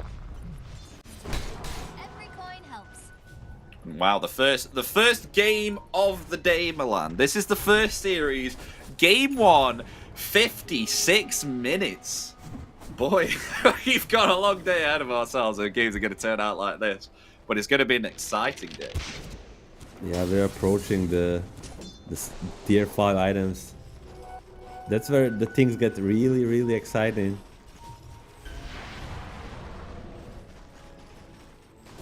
Divine Rapier for LOL? Further amplification damage for the Laguna, yeah. I basically never saw someone buy a rapier for an amp. I mean, it's a new thing added, but still. That's gonna be a lot of damage. I've seen a clip before where I think Zeus had about 4 or 5 Divine Rapiers, so that amped his, what, ultimate by like more than 100%. And then he just used ult twice with Refresher, and I think he just wiped the entire team, which is a bit silly. But LOL attempting to try and scout out and try and find Nemiga. Collapse forward there. Mixer will TP away, along with Ike as well. That Glimmer Cape protecting. How the heck have they got out here? Nemiga are completely fine. Will force all of those TP rotations, and they are out. I mean, I wouldn't really say that was squeaky clean, because that was very close. That was insanely close. But most important thing, they get everybody out. Refresher on Luna. He has 11k in the bank. He needs to spend his gold, but right now on mid lane, Lara, they see the Luna, Link and Pop, they blink out. D-ward. So they want. I mean, these engagements, they're so neat picking. They're so close of escalating. Queasy could initiate here with the Scythe. Yatoro showing, does have the Aegis, but I don't think they want to go on him. Especially with this Aegis, they know that Team Spirit, they're baiting here. Based on an observer, that actually grants the vision there onto Collapse. The BKB has to be committed. The Arena and the Spear, it won't connect Mira there as Mira's able to get out with his BKB, but may fall here. Yeah, Mira definitely dead, but maybe perhaps Nikki Cool might be here as well, just able to use the Wind Waker there to save the Wind Ranger from that Earth Splitter. They do find Collapse though, however, onto Nemiga, as now they attempt to take down Ike on Nemiga. Yatoro will TP away. He gets out. They will lose 2 on Team Spirit. And a lovely save there from Mixa with that Wind Waker, as I said, saving the Wind Ranger from certain death of that Earth Splitter, because that definitely would have been a kill, for sure. In 2-4-0, and all on the back of this Observer and Sentry that Enchantress placed on the high ground. Nemiga support really surprising me in this game by the level of play they have. They're Tier 5 matching. items though. Oh, stack the ancients. Yeah, here Can they I come. get it first? Because they're farming the enemy ancients. Of course, 2 heroes dead. 2 dropped, 3 dropped. What's gonna be the choice? Mirror shield. Ooh, mirror shield. S tier, tier 5 item. Yeah, I agree. I mean, especially against some of the hexes coming out here. Yeah, and the Lincolns. Lincolns plus mirror shield is whole another beast. So now you have. It's really hard to play through it. I think that reminds me of. Was it Queen of Pain? You need to hype it up, man. Don't think what it reminds Queen you of. You need a tier 5 items are here. What these Knicks are gonna choose? It's going to be a giant ring. Or will it be? Stay tuned. He's gonna look like a giant. Do you remember when Queen of Pain used to have the spell block as a 25 talent? That was a bit nutty as well. I mean, Yeah, that was a bit. Ooh, Hex. Oh wait, forward on. Hex and Mystic Flare, but no follow-up from Nemiga, so Yatoro is completely fine here. Dire are scanning. Oh, look at this Giant's Ring here now for the Wind Ranger, Force Boots for Mars, a Magic Lamp it's my at the favorite moment item, on by far. Skyrim. What is the Boots, Giant's Ring? No, the Force Boots, they the allow Force you Boots. to remove your boots Get a of sixth speed, so they item. basically give you another slot, and then Yeah. the active Yeah. is insane. Okay, so quite some crazy neutral items coming out here. Book of the Shadows on Ike. In case to save a friendly or disrupt the damage being outputted here by the side of Team Spirit. Most possibly a save here. A Stygian Desolator for LOL. Okay. 2 Seer Stones on the side of Team Spirit. Really want that vision. Spirit has the advantage on vision for now, but again, all eyes on Mixa. Can he get an initiation that Nemiga is searching for? He's the key of these fights.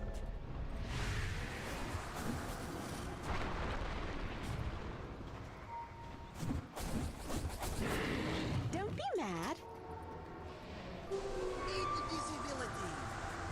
Do have ourselves a refresher orb, as you just saw come out there for the Lena.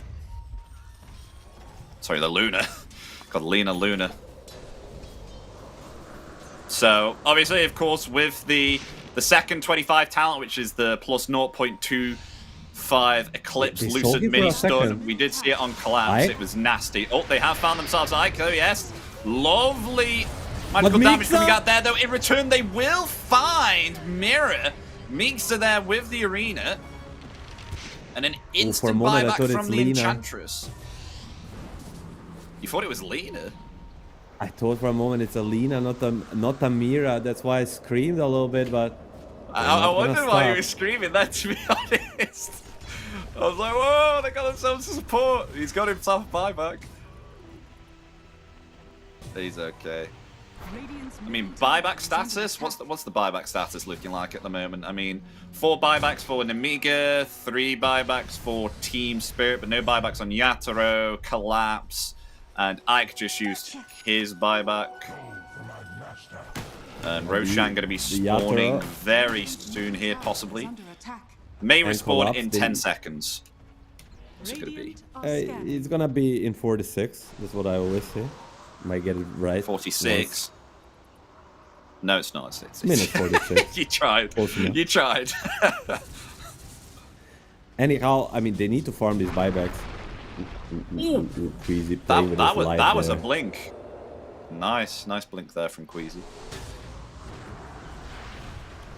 They need to Well, farm you these love to buybacks see. before the rush fight.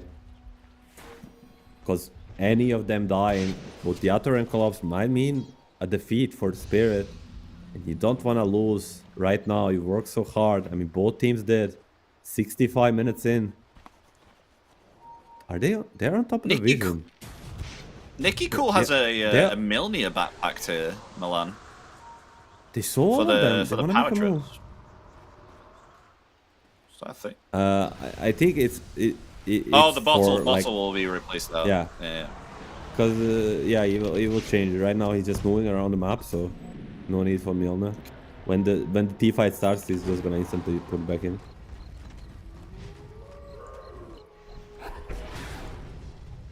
Thought he would be fast enough with the wind run.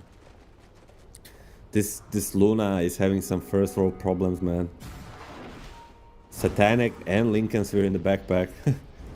Oh, that's some problems right there. Yeah. 9k in the bag It too. is.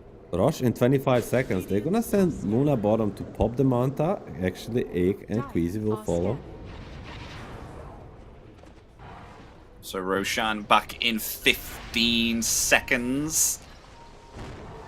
So They what they're can going to try open and the find top here area. and pick off.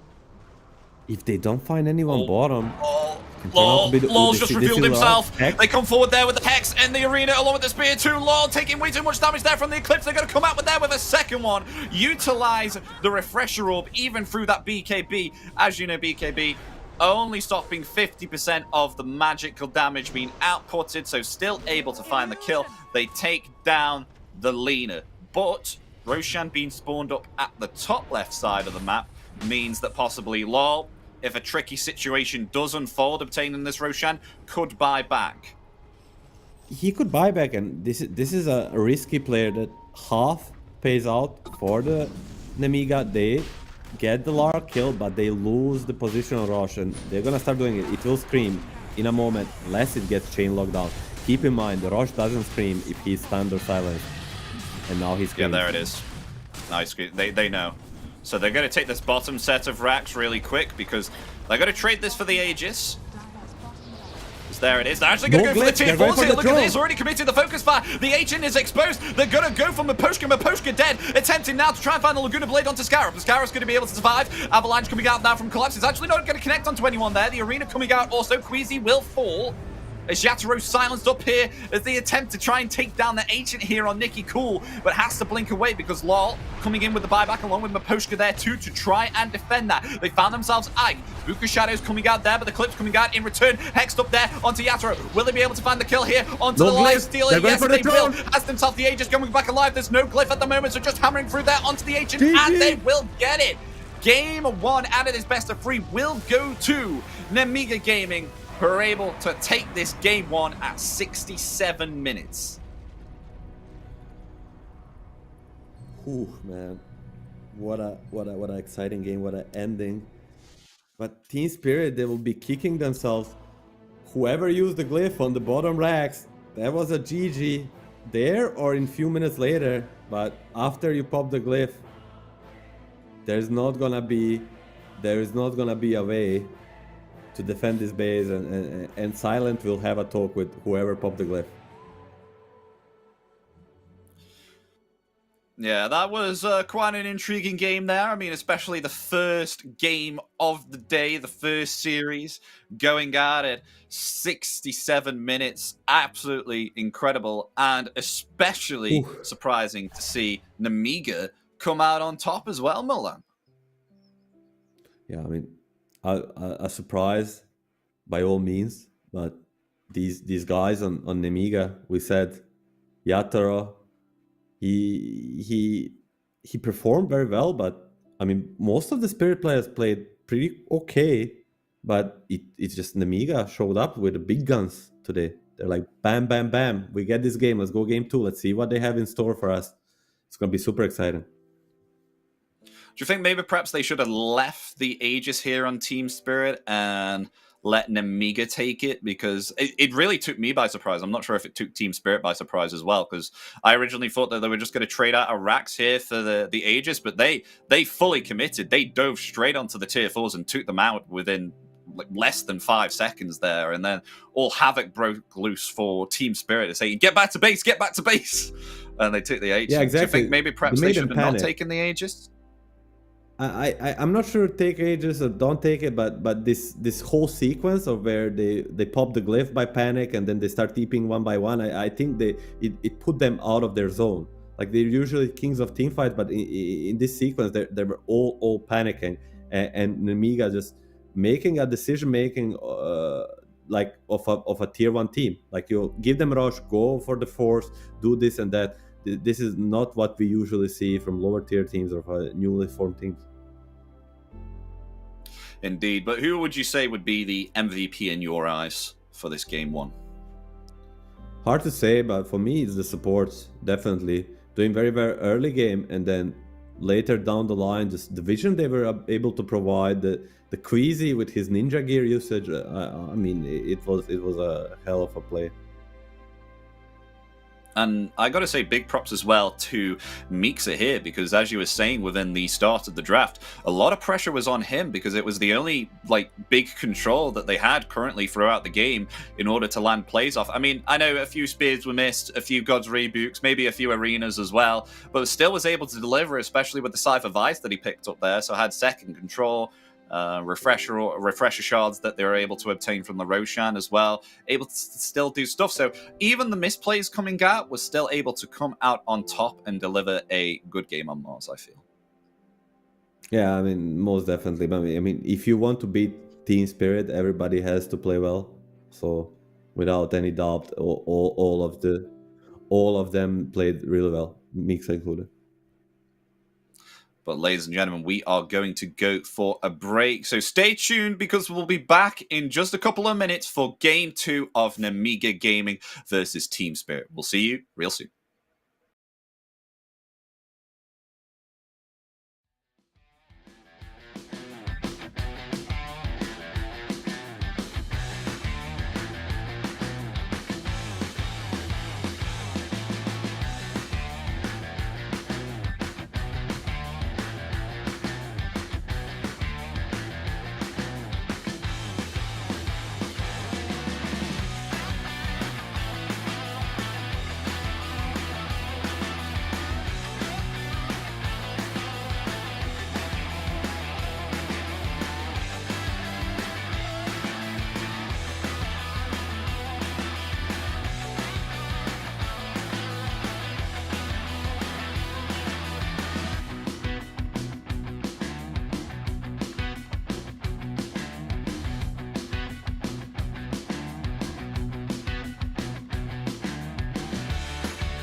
Hello, everybody. Welcome back to DreamLeague Season 23 of the closed qualifiers for the Eastern Europe region. With myself, Epidamnos, joining me is Milan. We just had ourselves Game 1 out of the best of 3, if you're just tuning in, of Team Spirit versus Nemiga Gaming. And Nemiga, you know, Team Spirit were the favored team that were going to come out on top here, and I think took many of us by surprise here with taking Game 1. That first game went for 67 minutes, and I think we're going to get a cracking series if we're going to have the first game go that long. Yeah, I mean, I think it took everybody by surprise, not only two of us, let's be honest. This is not what anybody expected, but maybe Nemiga did. Maybe the people from Nemiga, they were like, we knew it all the way. But now, it's a new game. It's a new game. It's a new draft, most importantly. Well, I would say we're gonna enter the draft. We're gonna enter a draft with Nemiga having priority, giving some background info. They choose first pick this time around, so it's gonna be a switcheroo because they had the second pick first game, and Spirit will then ban Primo like they did first game. At Mars, there's gonna be a change. Don't wanna give Mixa Mars again. Tiny, and now I think it must be a Timber. Like, the series on the line, taking a long time discussing it. Will it be a Timber or a DK? Chen 2 in the pool, lots of good heroes left. You have to face something. What will you choose? Taking quite a lot of reserve time here, Milan, to figure out what they want. They'll go for the ban DK. They banned this up last game. And Timber comes out for Nemiga Gaming. No surprise, level 30 Timber on Mixa. His most signature hero after the Visage, I think. They're gonna ban the CM, leaves two heroes in the pool that we usually see banned almost every game. It's a Chen and a Batrider. Does Miposhka play Chen? I think many of these players just gave up on playing Chen in pubs because it's banned 90% of the time. So why practice it if you're never gonna play it? And it's not gonna be a Chen. It's gonna be Pugna. So Pugna comes out for the first pick, as we were discussing when it was banned. I think it was banned by, it was banned by Team Spirit. They pick it up now this time. Very strong hero within the start of the game. Very nice harasser on the lane. Very good push during the early stage, especially with the Neverblast. And especially a kind of little bit of, you would call, a mobile fountain. So just coming in and healing up the team during team fights, or providing mana to those that have got no more mana with the life drain. So very nice. Can't forget the Never Ward as well, especially against someone of the likes of Timbersaw. I mean, the Never Ward during the late stage of the game can do quite a lot of damage. I think I've seen a Pugna do 70,000 damage and 40,000 came from Never Ward. It's a strong, I mean, overall, you explained it perfectly. It's a super strong conceptually hero. Has a little bit of everything: damage, tower pushing, saving. He only lacks the crowd control. But then it would not be a hero, it would be a god. So Nemiga has decided to ban Morphling, and Luna Gyro is in the pool. These two heroes are kind of first choices versus the Timbersaw, but this is not only a Mixa Timber. Faces will be the ban, also good hero versus the Timber, but this is a flex Timber. Because Mixa might be maybe level 30 Timber, but so is Nikki Cool. That's why I thought not giving this hero might be a big risk, because you have two level 30 players. It's like a AliExpress Falcons, you know?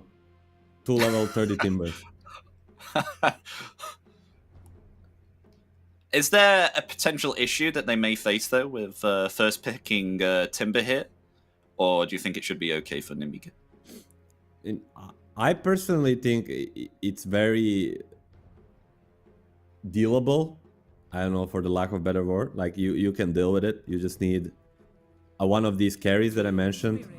Gyro, Luna, or Weaver will be for the Spirit, I feel. Maybe not on this pick, but Rubik will be on this pick, which is also a great hero against the Timber. The moment you steal this Chakram, you're gonna be dishing insane amount of damage. Mm-hmm. But 10 seconds. They do come out with a steal the Rubik. Luna? I think they might just steal the Luna 5 right now. seconds remaining. Because they already proved it. They kind of blind picked it the first time Dire and dared them to contest it. And they're gonna do bet right there. And I would really like to see the Luna. It worked perfectly game one. Why try fix something that's not broken? Yeah, I mean, the Lucent Beam, especially with the Conda, very nice to deal damage through anyone that is decrepified by Pugna. 5 seconds remaining. So there was always that as an option. But how do you feel about the Rubik pickup here from Team Spirit? Because I'll give you a little bit of information about how I see this hero at the moment. So when I was looking at the Elite League close qualifiers for that, Rubik was picked up quite a lot. I think more than 15, 20 games, but only had like it was less than a 40% win rate here. I think it was like 36% win rate on Rubik. Do you feel that the hero's okay here, or Is it really situational? I mean, it already has a bunch of good spells to steal. Rubik can sometimes be hit or miss hero. He is not such a strong laner. He's greedy, but put it in the right hands as Mira is, and if he has a good game, he might look like a magician. So, 5 seconds. but if the lanes go wrong, it might look like a burden, and Spirit will get the Luna that we said. I really hope they're gonna steal it. They don't steal it, Yatara will take it, and most likely a collapse hero. Tiny is in the pool if they want to run it back. Hopefully not. If not Tiny, just the Centaur. Yep. So Tiny was banned. Yeah, Tiny's banned, so it's an easy Centaur pick. It's a signature hero for collapse and then violent. I think you pick up the violent hero now. 10 seconds remaining. Or if you It's- want to go crazy, 5 you just seconds go remaining. Lycan for Mixa. Plays a crazy Lycan? Lycan game. Yeah, I don't know if he plays it nowadays. He plays every summoner. He's like this is like Dire they're all AliExpress, you know. They're gonna take the lifestyle. The Mixa is like an AliExpress 3-3, you know. He just plays. He has him on his profile, and he plays all the heroes he plays, but also the big boys. Mm-hmm. Lifestealer, 10 seconds it's a good pick, but Luna 5 Lifestealer seconds is not the matchup that it used to be. Still okay for the Lifestealer, but much better for the Luna with addition of Shard. And this Lifestealer, he might like run into an issue of a Pugna, I feel.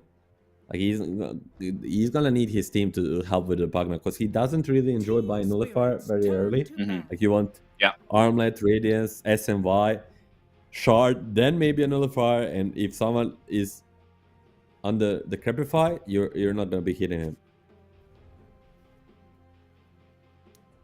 So they pretty much swapped the carries around from what it was on game one. So now this time it's Yataro on the Luna and Violent on the Lifestealer.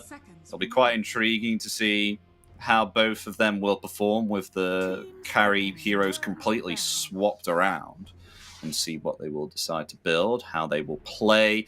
And of course, the Centaur Warrunner, I have to speak about this, Milan, because it has been plaguing my games at the moment. I don't know if it has yours, but he's quite a common hero at the moment, and he is, I feel, quite troublesome during the late stage of the game. Which one, sorry? 5 seconds Centaur. A Centaur. I mean, yeah, he scales with the Shard, and he can do a lot of damage, and of course the Hoofstone gets buffed. I was looking at when was the last time Mixa played the Lycan. It was 3 months ago, and it's gonna be a Oh, pack okay, that's quite a while. for Nikki Cool. A very decent puck game. Besides the lift, there is not much to worry about when it comes to an instant lockdown, and you're gonna be so much more farmed than this Ruby. You can always get him, and Team Spirit was expecting it and had a TA prepared. A go-to hero versus the puck. So something that's gonna win the mid lane, yeah. It seems like they knew what they were getting themselves into, like this first pick Timber, this one to last pick puck, and they're just gonna be very happy with the response they have. And I like it too. You know, Luna versus the Timber, TA versus the puck. These are some very good matchups. Centaur versus the Lifestealer is not the best, but Collapse previously showed. Yesterday I casted his game where he had like 6k at minute 10 versus Lifestealer, so he knows how to play around it. But again, the Mega power, I think it lies in these supports. Like these two guys were overperformed game 1, and if they do it again, Spirit might run into troubles, but this time Spirit should have it. 100% guaranteed. So you feel like Team Spirit have the much stronger team here compared to Nemiga, because they've got themselves the TA on the mid lane. Centaur, very good to set up here with the Stampede, which is going to help, I think, both LoL and Yatoro able to output their damage and close up the distance between Nemiga's heroes. I think draft is 55-16 or in favor for Spirit, but it's just I think they're gonna also improve their play. A lot is on the line here, so they're gonna maybe put a speed up.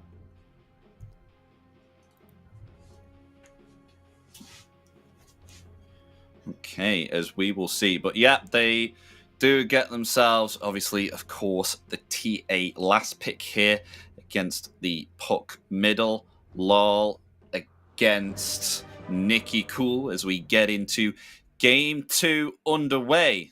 Milan says that he favors Team Spirit quite a bit here within game 2, but will Team Spirit be able to equalize this game, or will Nemiga take us all by surprise, get themselves game 2, and push Team Spirit to the lower bracket?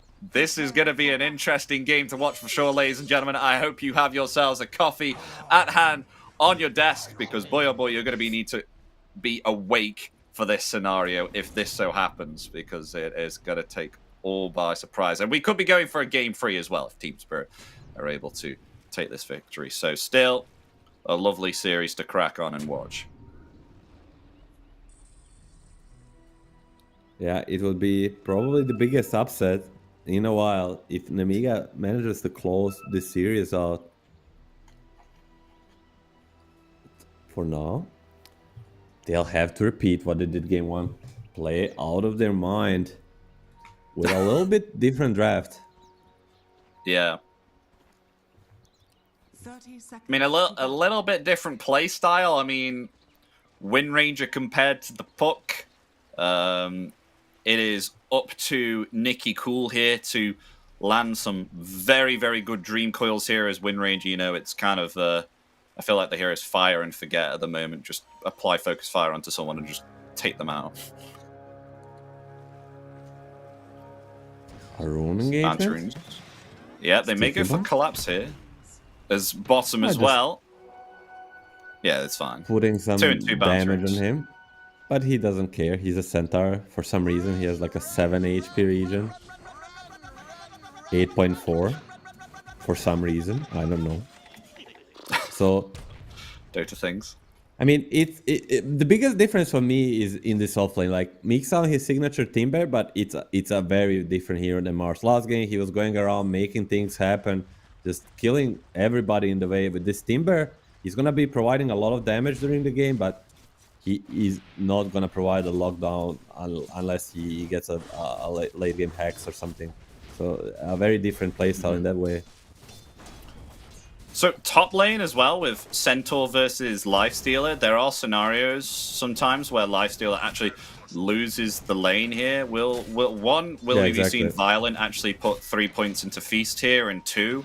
How will his lane go here against the Centaur? What do you think? I think against some other centaurs he should be free farming, but Collapse is a beast in his own. And we may see, depending mostly on the supports battle, I would say. Like, who outplays who? Okay. Does Mira get to lift the blast off, as we've seen so many times, and prevent that from coming through, basically canceling one of the abilities? Or will we see Ake use the Tehis, as he's one of the strongest laners in Dota right now? Such a the biggest attack range. Oh, Mira, he's gonna get pumped here by everybody. Everybody hates Mira. It's Even not the show Ghost. Spirit likes. He has to TP a huge thing in a laning stage, just wasting the 75 mana and 100 gold. And the Ghost has beef with Mira. And with Ike here as well, actually, on the top. This Ghost is has got the most damage at the moment in the game. In this small camp.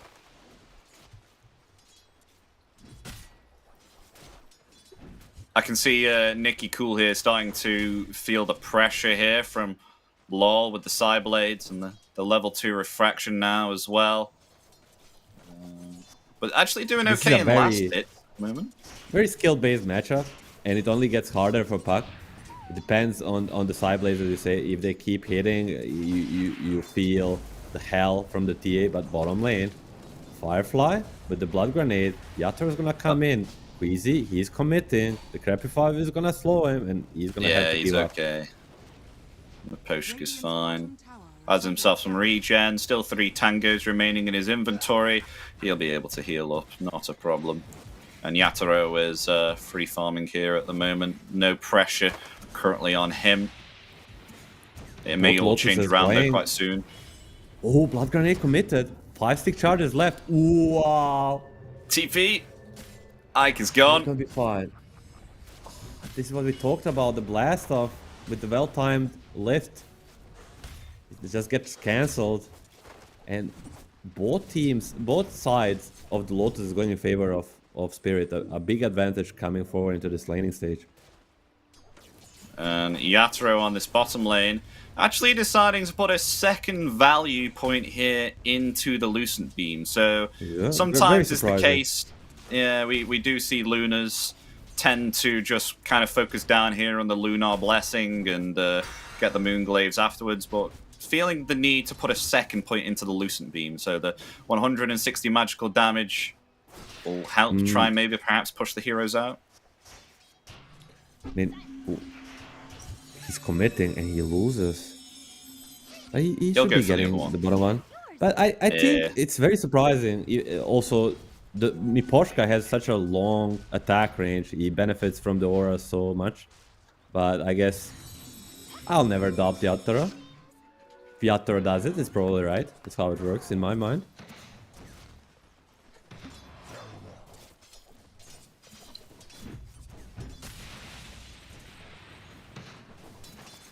A quiet laning stage, but nonetheless, Quiet lane is the joy. 1k advantage. It's quiet in terms of kills, but in the terms of CS, Spirit is pulling ahead.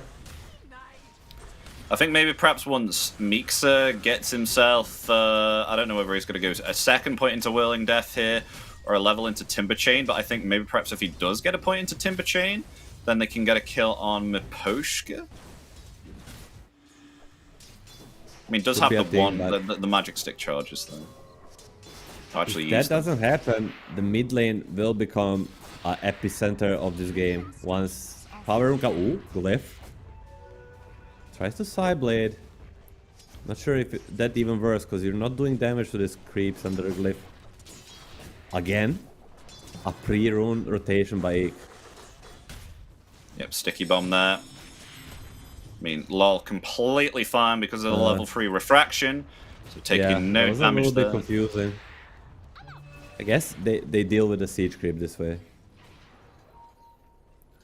I mean, as I said, TA is gonna be hitting level 6 faster than the pack. Gonna place these traps, and it's all gonna be about this mid lane. Yeah, so Queasy Queasy is ready. rotating around here. Yeah, he is. Maybe go for Miposhka. It's right behind Miposhka right a now. first life. Nice flame break.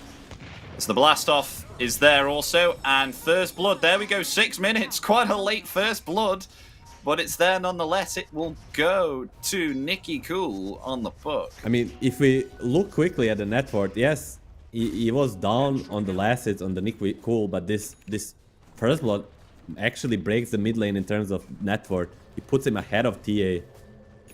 I mean, just look at the last hits though as well between both of them. They're quite even. I mean, just three or four less last hits than the TA, and still the same denies. Not more. Doing very good on Nicky Cool. Yes, I mean he's keeping his part of deal on the mid lane, which I think it requires. It's not so uncommon, but you need to be on top of your game to do this well against the TA, and then.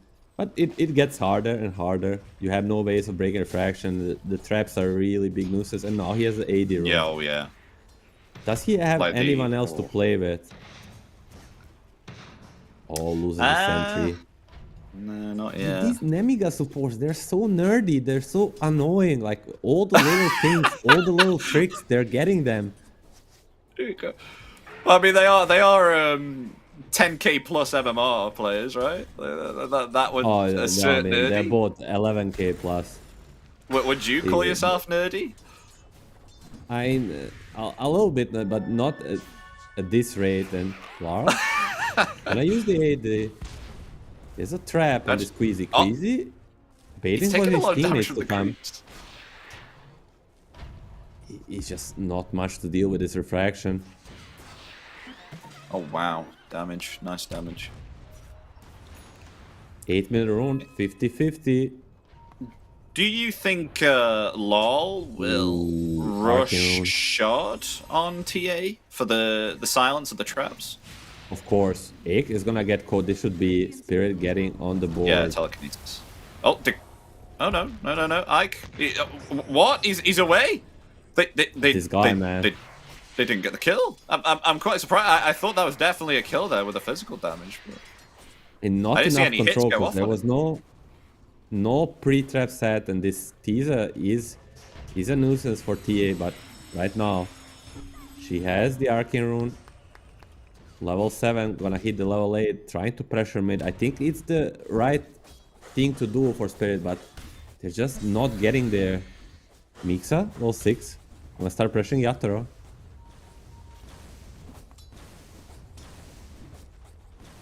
One thing we didn't talk about is that all time long, every minute, the stacks were being made.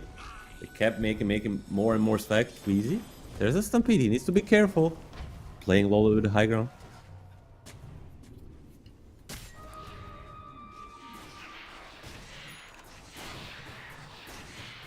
And as we see all the action happen on the middle and top lane, it's Timbersaw and Luna just completely free farming here, just not paying attention to each other and just getting the items that they need. LOL, however, as you can see, farming a big ancient stack there.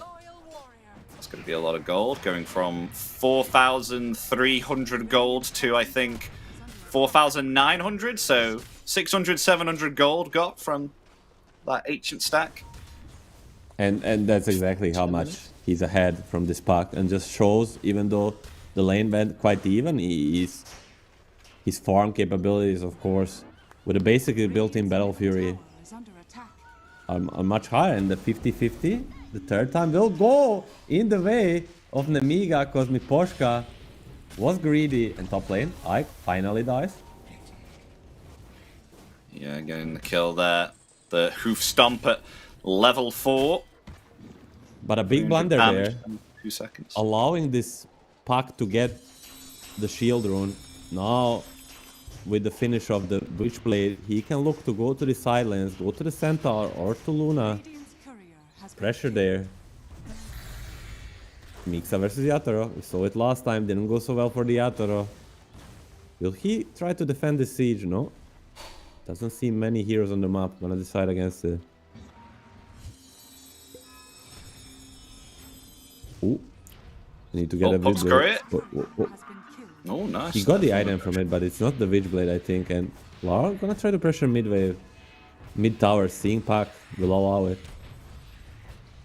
Dire's middle tower is under attack. Yeah, trying to find that has another source of refraction.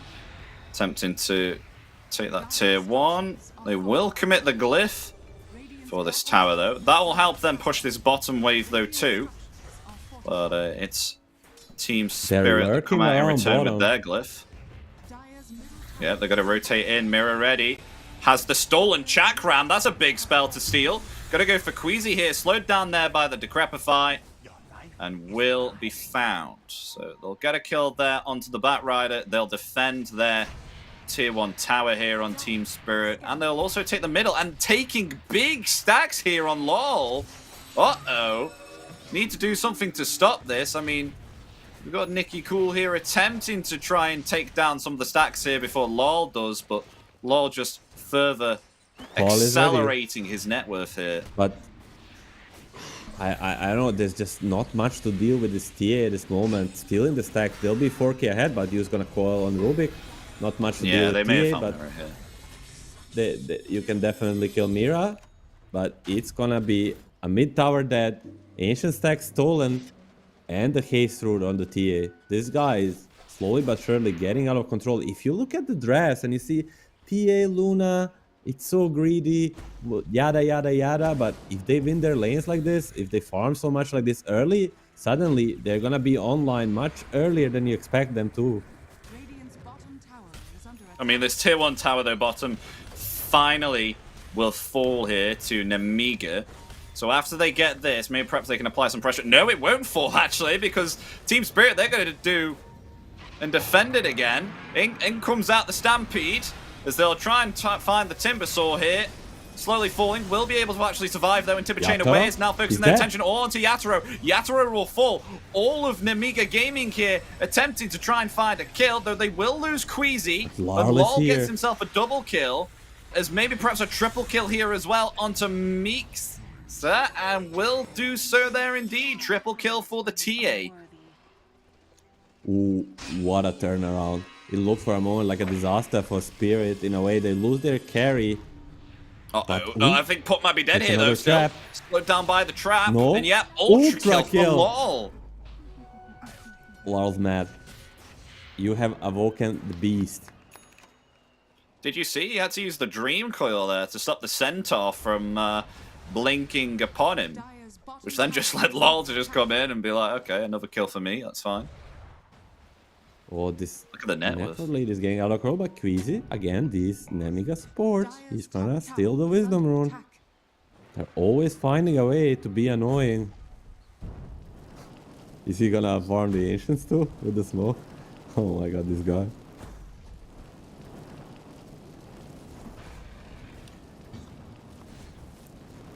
Dire's top tower is under And they'll attack. find that tier 1 tower top now on Team Spirit. Dire's top tower Taking that out.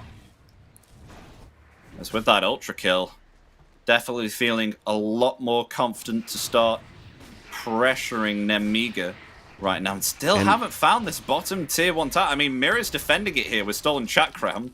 As Ike attempting to try and find it with the proximity mines here. But usually as a Timbersaw, you want to win this bottom lane. You want to push this tower early. Try and open some space for your team here. But they haven't even been able to find themselves one tier 1 tower yet. As Law won his mid lane. And the bottom was defended more than multiple times. Because now they may find Batrider here too. They will do so indeed. Oh, I mean, double Dreamcall fire. comes out in return. May actually find the Centaur here with the Witchblade. And the No. heals from Miposhka with that life drain will actually save Collapse. So actually not able to get a return kill there.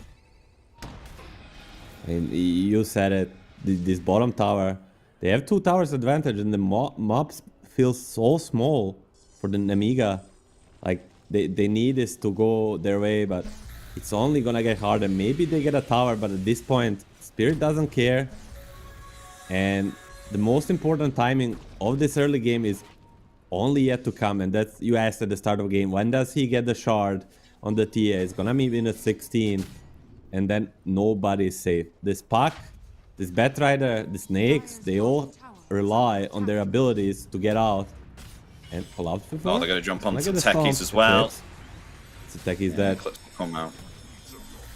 Maybe Ooh, perhaps they'll tricky. turn That's it a lot back of burst around damage. onto Collapse, yeah. Timber chaining in there with the Whirling Death, but Collapse is still alive. As now they attempt to flee here on Nemiga. Dream Call already on cooldown. The stomp is there again from Collapse. Very low with the blink. As they find that kill. Mega kill for LOL. Not looking like a good game at the moment here for Nemiga. 9k net worth lead at 16 minutes. Yeah, they're mad. There's a bad bottom on, with the Invis and infested creep, so they may get Mira. A TP from Laurel. Nice Power deny denied. from Mirror. Has been denied. They really want this Rubik. Look. Oh, the flame break. You don't know. Slowing down the Rubik. They've got to be careful because look at the melt damage. Instantly taking down the Batrider. And of course, Violent there too. Attempting to use Rage and TP away. But the Desolate damage and the physical damage coming out from Team Spirit is just too much for the Lifestealer to handle. Oh, I don't know. Anything they try to do on the Mega side, Spirit is ready. Dire's bottom tower Reading every single move. 11k ahead and then 17, they're really mad. They have awakened the beast. Not only the Lar, but I feel like whole Spirit. They had a team talk, Silent came in there, Corbin came in there, probably slapped the table, and he's like, guys, Dire's bottom tower is under let's Dire's bottom let's tower. get our shit together. And they most certainly did for this second game. I mean, they picked themselves up this Timbersaw first pick. They just weren't able to utilize the spiking here of the hero. Haven't been able to get themselves much. Usually a Timbersaw is dominating at this stage, but only 1, 2, and 1 at the moment on Mixa. It's not having the don't even wanna greatest go for Timbersaw us, they game. It wanna might go be for jumped Mixa. again with the Hoof Stomp, and the meld damage will attempt to Timber Chain away, but there's the telekinesis coming out from Mirror. They find the kill. Again, underneath this tier 2 tower, it's now 1 and 3 on the Timber. No time to analyze. They're going for more. Dire's top tower is under Yeah, Rock they want to go on for Nicky Cool. Oh, they're not stopping, man. I was gonna comment how they can go rush, but there no need to go rush when you can kill all the enemies. That's what they're gonna try to do exactly. Dire's top tower is under attack. Okay, well, I'm wondering what was happening there. I think Queasy didn't want to reveal Blink Dagger. Because I saw an item in the trees. I was like, wait, there's a Blink Dagger on the floor. But Queasy had hidden it, so then he could clear the creep wave and not reveal. I'm not sure whether Team Spirit actually are aware that a Blink Dagger is available on the Batrider. Could be big if they catch someone off with this. Maybe LOL. But he's never on his own anymore. They're all as a team at the moment. They know they're strong together, and even Yatoro is moving around, even with just a Manta style. Radiant's middle tower You say just the Manta size, 11k and then 19, 12k. They're gonna be doing rush. It takes them around 20 seconds to do it. One of the faster lineups to do it, and they will give it to TA. This TA is on a wicked 6 streak or something like that, then I have a feeling Lar's not dying this game.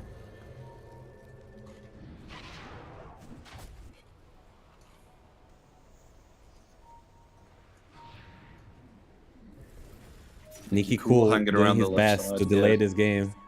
That's all they can do for now. There's no way Oh they my take any gosh. fights, and Uh-oh. the big boys here. Oh, blinks Blink away. out, TP. Oh, he tried for it. Imagine he gets it. I had Ferrari Ferrari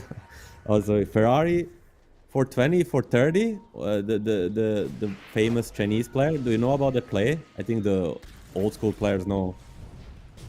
Ferrari I'm not an old 430. school player. Oh, lasso. Pugnet. Find the kill. So at least they get themselves a pick-off here, you know, revealing the Blink Dagger there on the Amiga. At least they get themselves a kill, but it was just the support there. Maposhka falls. Please don't do anything so I can tell my story. Trivia time. So it's about 10 years old play where Ferrari 430, a famous Chinese mid laner, a TI winner for IG TI2 winner. He did this play with the TA where he TP'd back against the Broodmother and side bladed the Broodmother 4 or 5 times, completely blind, and kill her. And I was thinking, Oh, wow. Laurel might repeat it, and no, he's just gonna go monster kill the old-fashioned way. Jump attack is in collapse. Oh. Get caught. Yeah, I mean, he BKB. has himself the BKB, so he can just break the coil there and not have a care in the world. Coil down now, especially. They have themselves Aegis, so more than happy to start pressuring this tier 2 without a care in the world. Yeah, I mean, BKB for a Wisdom Rune, it's not a bad trade, and as you said, most importantly, coil on the cooldown. They're gonna go first for the Tormenta, and then I think they just try to keep them choked out on the Nemiga side. I don't think there's a real need to go without like a BKB on both Tia and Luna, Is under attack. but fights are still possible. We have a no Yeah, Mira in Stampede this forward, fight. silence there. Oh Oh, my my gosh. Nikki Cool is deleted here on this puck. They're They're going to fighting try and back. claim some vengeance, though, as Lasso there. But, I mean, it's on the Pugner. Pugner will fall. Lol dead too.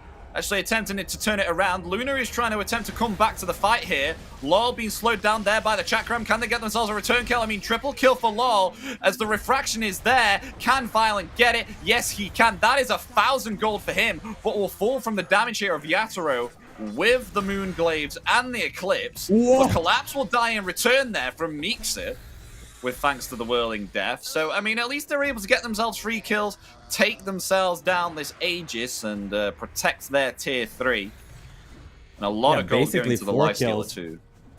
So at the end of the day, it's basically 4 for 4, being 15k down at minute 22 is as good as you can hope for. Team Spirit dropping a ball a little bit, tipping out with Mira and Yatoro, and then still taking a fight 3v5 on enemy vision. Nemiga, they are gonna use the opportunities you give to them, and yeah, this is not the full comeback, but I feel like is as good as it gets. You know, Spirit needs to Big be item. careful.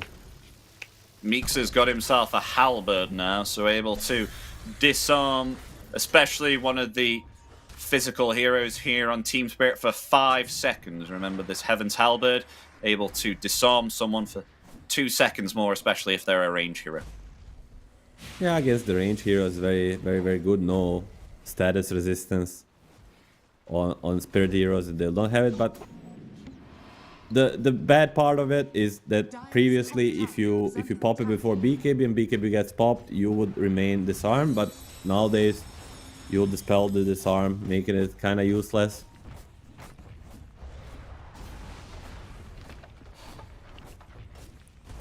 I still Yeah, so remember just gotta some find games it. watching some Medusa 6 slotted 3 rapiers gets halberded, then presses the BKB and runs in circles. It was way too broken.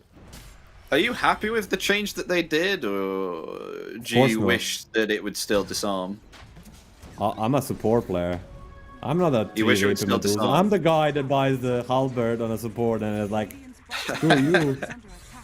So I would be happy Yeah, if it it stayed was like alright. that forever. Dire's middle tower is under attack. But I mean, one thing to consider now for Nemiga, they were able to take down LOL, but by that time he didn't have himself a BKB. Now he does. 9-second duration on this fresh BKB. So if they attempt to take him down, he can just turn on the BKB, turn it back around. Not a problem for him. Put a shield rune on top of it. 1100 bonus HP from that shield rune. I think Queasy's going to be scouted out here, maybe. Radiant's Going to bottom TP tower here. is under Yeah, attack. he's okay. Radiant are scanning. Slowly but surely increasing their lead. Now taking Oh, gosh. a little bit. Look at the net worth, though, Oh. Milan, between both the middle and carry compared to Violent. Violent is around about 4,000, 5,000 gold away. That's practically another item he is behind here. Attempting to try and find a Manta style on Lifestealer. Is this okay? Scanning. Think about It's, the Manta. Are you gonna say it or I'm gonna say it? I mean, they're going to go for a team fight anyway. BKB, early committed there on Collapse. Nice blink away there from Queasy. Maybe perhaps they have to disengage. Stampede is still available for Team Spirit. They want to try and find something more, but the BKB expended there by the Centaur, so they won't go over aggressive here. Yeah, BKB, whatever, pop there. Don't let that distract you from the fact that Lifestealer has a 26-minute Yasha. Oh, Oh, mid-jump. there it is. There it is. Yeah, I get it now. Yeah. 26 minutes. Gosh. Oh, Lar has no BKB. Lasso is ready, gonna blink out, and Techie is dead. They wanna go high ground, no Aegis, no BKB on T. A little bit risky, but Luna is the best high ground hero in the game. Gonna force the glyph at least. Traps are being placed around. They just have so much damage on these buildings, even through the back door. It's gonna stop. And now Luna is gonna do the Luna things. I mean, what they can do, BKB on Yatoro now available as well. I mean, BKB already expended on the TA. I mean, it did come back in about 15 seconds, but will still disengage there nonetheless. So they will just back themselves off, happy with that middle tier 3 tower. And they know Roshan maybe will respawn between the next 30 seconds and 3 minutes. So around this time, they may be setting up for a kill or Roshan. They're actually going to go smoke and try and find themselves a pick-off here, because if they do get themselves a big team wipe, then this could lead for them to getting themselves the middle set of racks. I mean, smoke broken, Stomp is there, onto the techies. Very easy kill there for Team Spirit. Yeah, I mean, Spirit using what you said to their advantage. I think Nemiga was thinking maybe they're on this rush, setting up there, but they don't care about rush. They surprise and they go. No glyph. Actually, one glyph ready. Oh, the silence. Is there another silence? Nice phase shift. Has the blink. Will get away, but the Nonetheless, melee racks you is use- good full. all the spells defensively on the puck. It means you will lose these racks. Actually got to defend it here and come forward. Violent. Gotta be careful. That rage is going to expire. Now down for 10 seconds. As the Stomp is there, the damage is out. The lifesteal is gone. Down for 70 seconds. Along with the melee racks, it will fall with him. It's just super hard to deal with the advantage Spirit has, you know? You come back, you try, you defend for a moment, but the moment you use this rage, the moment you slip up, don't get infest into somebody right after. Spirit is there to punish. Collapse is there. Now AD rune on the TA, the no rush is around. Surprising for them, it will be the longest rush possible, so it will... They'll have about... what, like 15 seconds to kill it at top? I mean, they can do it, they have enough damage if they want to. Oh, yeah. Well, they can get themselves Roshan as well. I mean, Butterfly on Yatoro now also, so going to be difficult for Violent to even output damage onto the Luna. And then LOL, he's already got himself a an amplified damage rune here. If TA didn't do enough damage for you, there's an amplified damage rune. Queasy attempting to cut the wave. They are going to respond to this Team Spirit and try and take down this Batrider. There's the Telekinesis and the Hoof Stomp. Very easy pick off there once again. Just Queasy trying to provide space here for Nemiga to try and farm up and get some better items here. As Violence attempting to go Escadi. Radiant's middle tower is under attack. The only thing you can do is just try to delay this game, try to get to another set of items, but the problem is Spirit will not do... They will not basically waste all of their time going around map, catching you. They will catch you and they will farm. Exactly that. They just caught the techies. Net for lead is only gonna be growing each minute.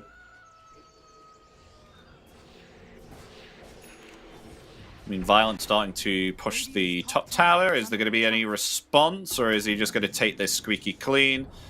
Yeah, he takes that tower. They're not going to respond to that. They want to still stay all here as a group. Oh, Mixa.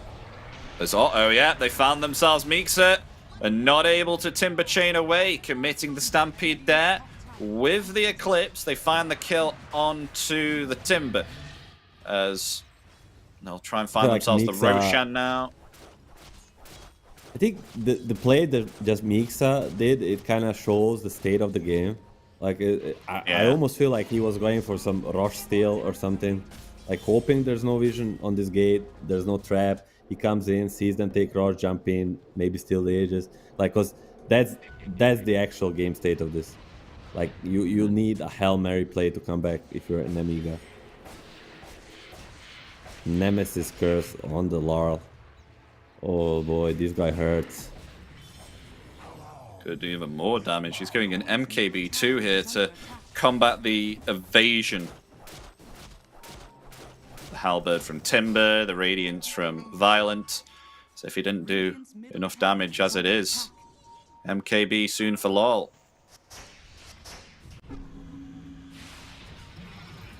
Oh, Mirror? That was adventurous. That was an adventurous Waning Rift. He's stolen here, has himself that blink. Infested, Yes, small the Bat geometry Rider, as side. we can see on minimap, as it's glitching the hell out of it. Oh yeah.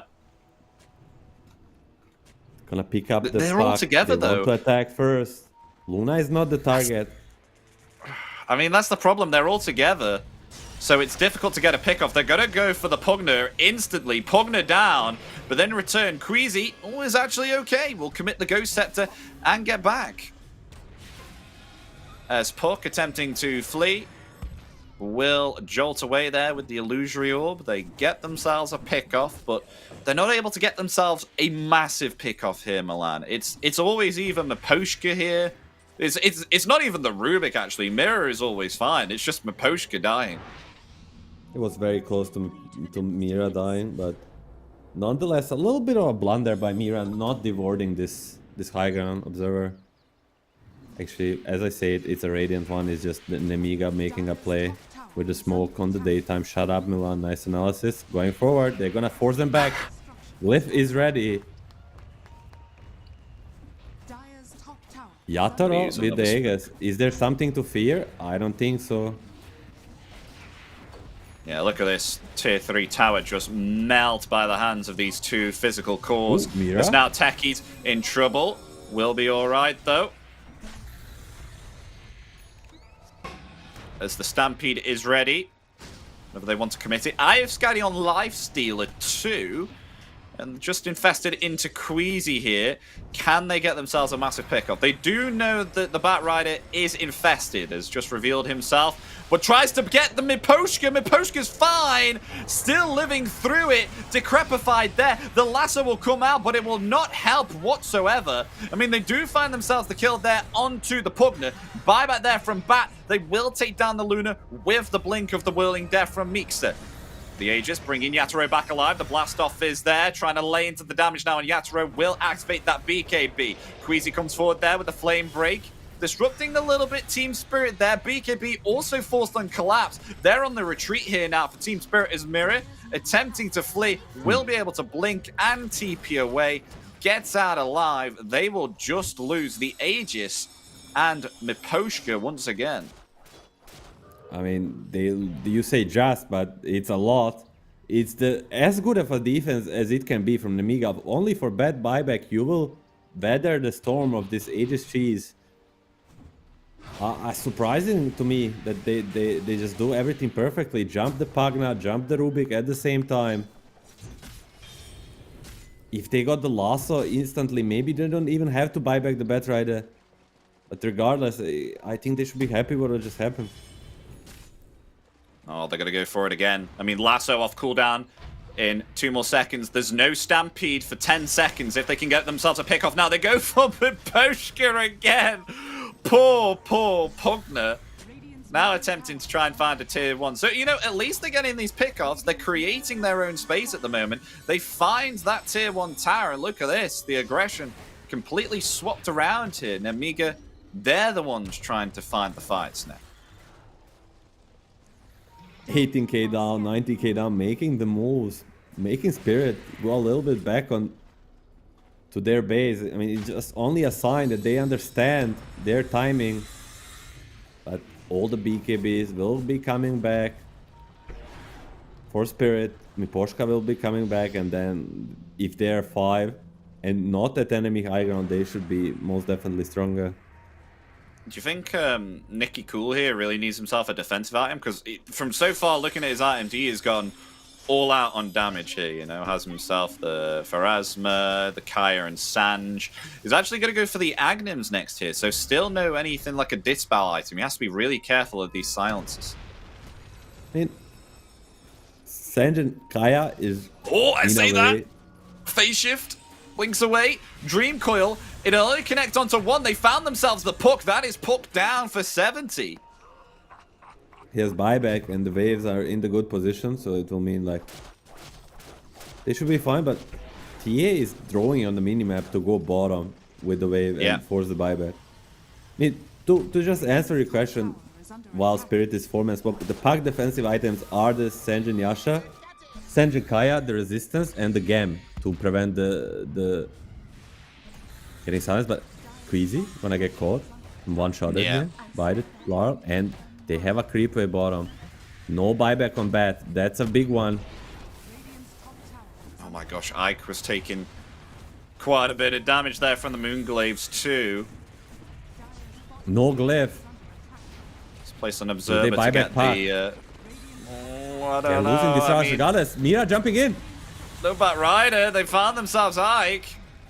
An easy pick off there with the hoof stomp. They've lost themselves the bottom set of racks. As meanwhile, we have Violent here attempting to try and take the tier 3. But by the time you take the tier 3, they may take the rest of the base. And they're going to get themselves mega creeps. They will do so indeed. Dire's top barracks has fallen. I mean, he's hitting this tower. There's nothing else actually to do. Coming here would do nothing. Pack is back now. They're 3 versus 5. They have to try something. Doesn't look. His middle tower is under They have many possibilities, but they have to try. Glyph is coming off cooldown soon, but this Luna has a BKB, has a Satanic, buyback from Tekis. Mixa coming in. Do they have what it takes to defend this?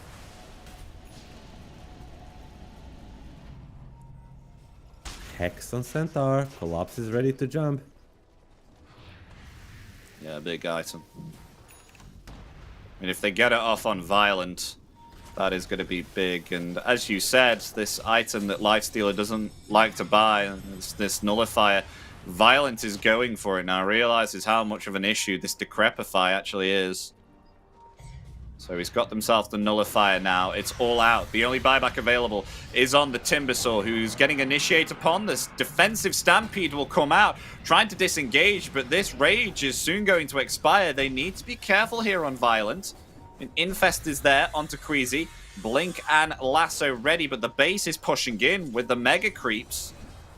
They need to respond to these, or else it's going to start hitting their Ancient. Catching themselves the Timber. The Eclipse will come out there. Silence stop though. A Lasso there. Onto return. Onto Lol. Lol able to survive through it. Is Violent trying to really lay into this TA, but do they have themselves any detection? Lol going to reveal himself. The blast off is there. They actually do take down the Templar Assassin. Buyback there from Timber. Trying to attempt to come back to the fight. Punda attempting to fight back here as well, but it will be a dieback on the Timber. No buyback available on the Techies GG. or the Lifestealers. The creeps lay into the Ancient. GG is called. Dire's ancient. Game 2 will go to Team Spirit. A lot better game for Team Spirit here. It was a lot more in their favor compared to Game 1, because Game 1 was quite a mix of balancing between the two. But yeah, they a lot more robust game here for Team Spirit. Yeah, I kind of feel that they got a little bit mad. They got a little bit hurt. They are the 2-time TI winners, the Riyadh winners. They're not gonna drop in the first round of upper bracket, and they came in second game like swinging. They definitely did. I mean, especially LOL as well.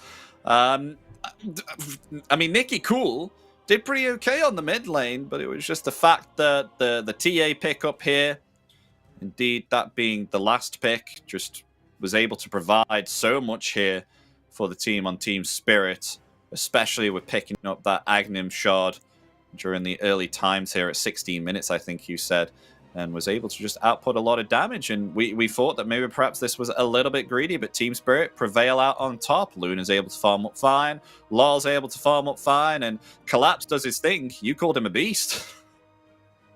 Yeah, I mean, they all got mad, but Collapse and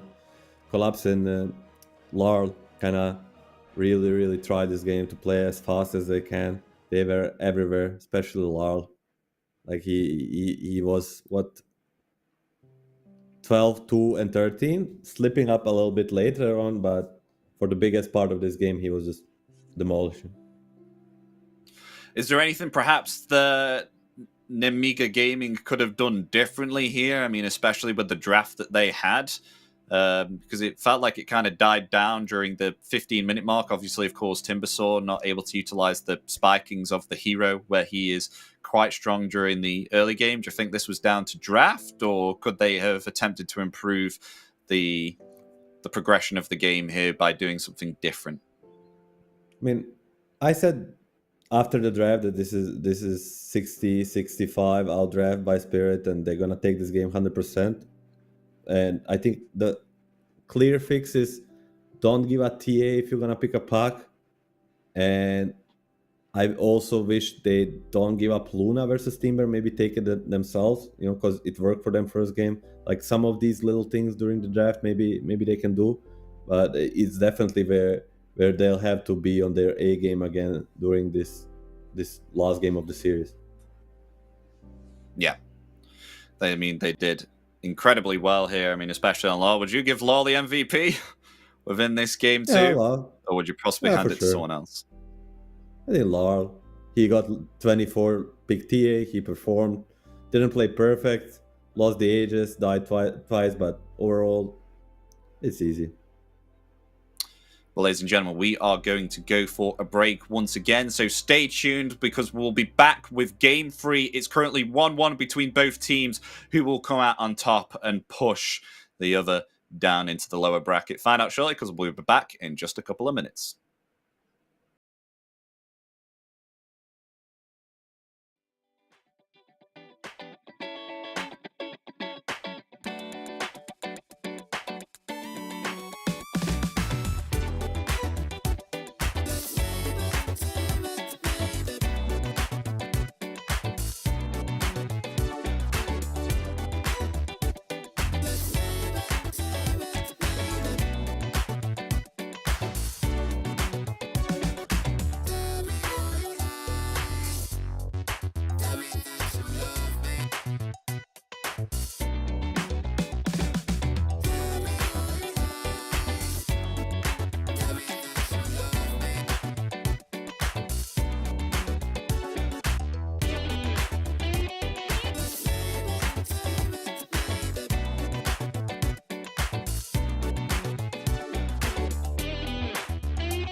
Hello, everybody. Welcome back to DreamLeague Season 23 of the closed qualifiers of the East European region.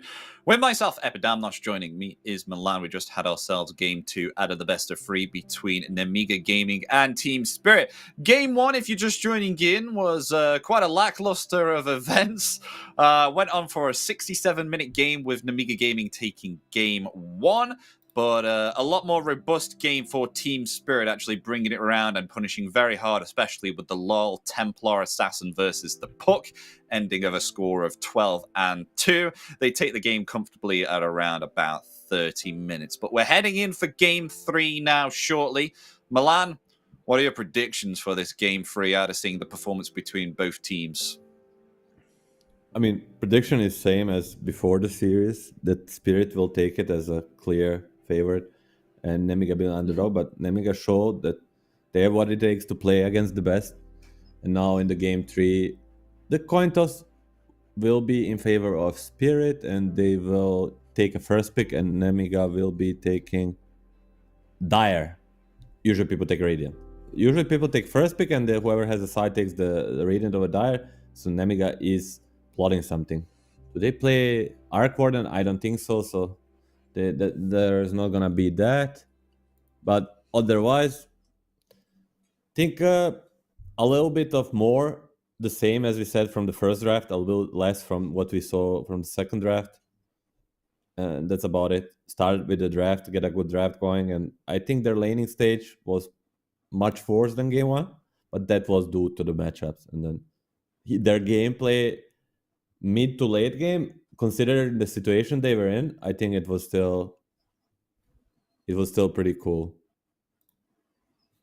Yeah, they did turn it around a little bit there on Nemiga Gaming. So it does show that even if they are quite a while behind, I think it was around about 17,000 net worth that they were behind within Game 2, that they can still attempt to try and pull something around. They were just a little bit too far ahead here on Team Spirit. But the draft will be underway for us quite soon, ladies and gents, because Game 3, we're going to see whether Nemiga Gaming will be able to push Team Spirit into the lower bracket, or the other way around, Team Spirit pushing Nemiga into the lower bracket. So obviously, of course, both teams will survive during this, as it's just the decider to see who goes on in the upper and who goes on in the lower for these closed qualifiers. Do you think we'll see similar picks? Because we had kind of a swap around between both of the carries on the same team. So are we potentially going to get the same heroes again? Do you think Team Spirit are going to be comfortable with that? Or do you think they're going to throw like something else in place and try and confuse Nemiga a little bit here? Because their Timbersaw first pick, it didn't work out as planned for Nemiga either. So I'm wondering if it'll swap around with the picks. I think Spirit will just try to do more draft from the Game 2 and less from the Game 1. I think if they get a choice between Tiny and something else, maybe they'll go away from this Tiny this time around. Nemiga will be banning out the Chen and the Magnus, which they did the Game 1. The other two bans were the Batrider and the DK, to see if they will repeat that. And Spirit already leaving the Primal Beast and banning the Mars, but they have one more ban. Primal will be banned by Nemiga, so they think maybe Spirit is leaving that one for themselves. So Tiny is in the pool. That's what Nemiga is baiting. They said we won against the first pick Tiny, we'll let them have it again. And will Spirit ban the Crystal Maiden that they did first game, or maybe something else?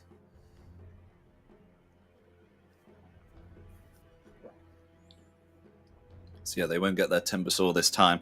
It will be banned up by Team Spirit. Not that they had themselves a very good game here on Mixa, though they won't get the Mars either.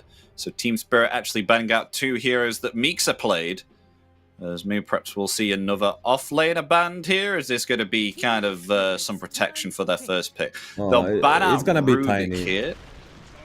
It's Tiny. As soon as you see the Rubik ban, you must know it's Tiny, because this is how you draft from the first pick, is that you have this ban into a pick that we talked about, and you protect your Tiny with the Rubik ban somewhat, and Nemiga will go back to the Batrider. So they must have expected this. They're gonna pick up Batrider very quickly, because this is the kind of expected outcome of the first phase. If they let the Tiny through, Spirit will pick it up, they'll get the bet, and now the second stage will come.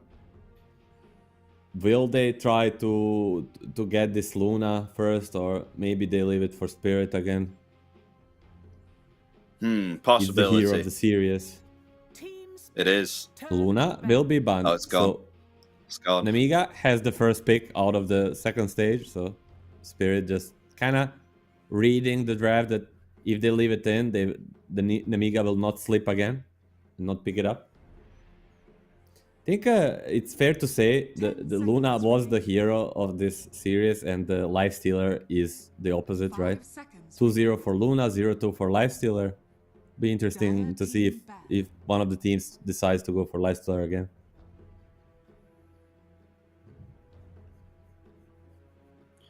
So the final ban remains for Nemiga before they reveal their second pick. So many It'll be down to offlaners banned. Mars, Timber, Centaur, Magnus, Primal, DK, 6 offlane bans. Like, I feel like Nemiga should pick up one of the Mixa heroes as soon as possible, because the pool is what is left. No, the Doom is left. Doom is the only one like kind of in the meta.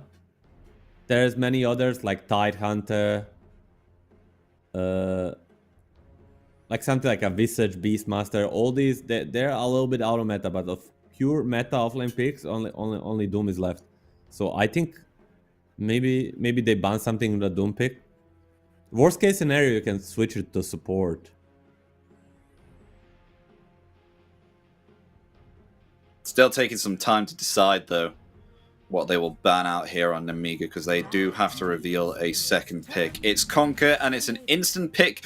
Crystal Maiden, kind of a strong support on the lane, especially, but sometimes can die off a little bit here and not have much impact. How do you feel about the Crystal Maiden pick, Milan?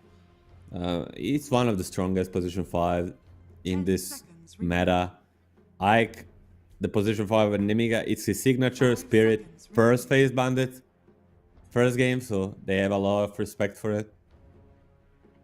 And it's all about what you pair it with, but it's almost never bad. And Spirit now has to show a core hero. Is it a Tiny? Which I hope so not.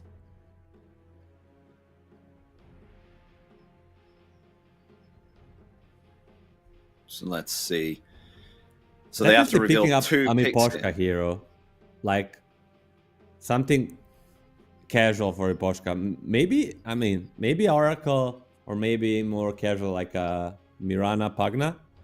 Oracle is a little bit out of the box, but he did play it 5 times last week and won 4 games. Oh, it's gonna be Venge. We forgot about Venge. He didn't play it in a pubs, but it's a classic Batrider counter in a sense. It's a decent laner. Breaks the lasso. He just didn't play it in last 8 days, so I forgot about it. But I like this more than Oracle, Pagna, Mirana, whatever bullshit I mentioned. It was a great pick, and now it's kind of a choice: do we pick a core or we make a tiny core?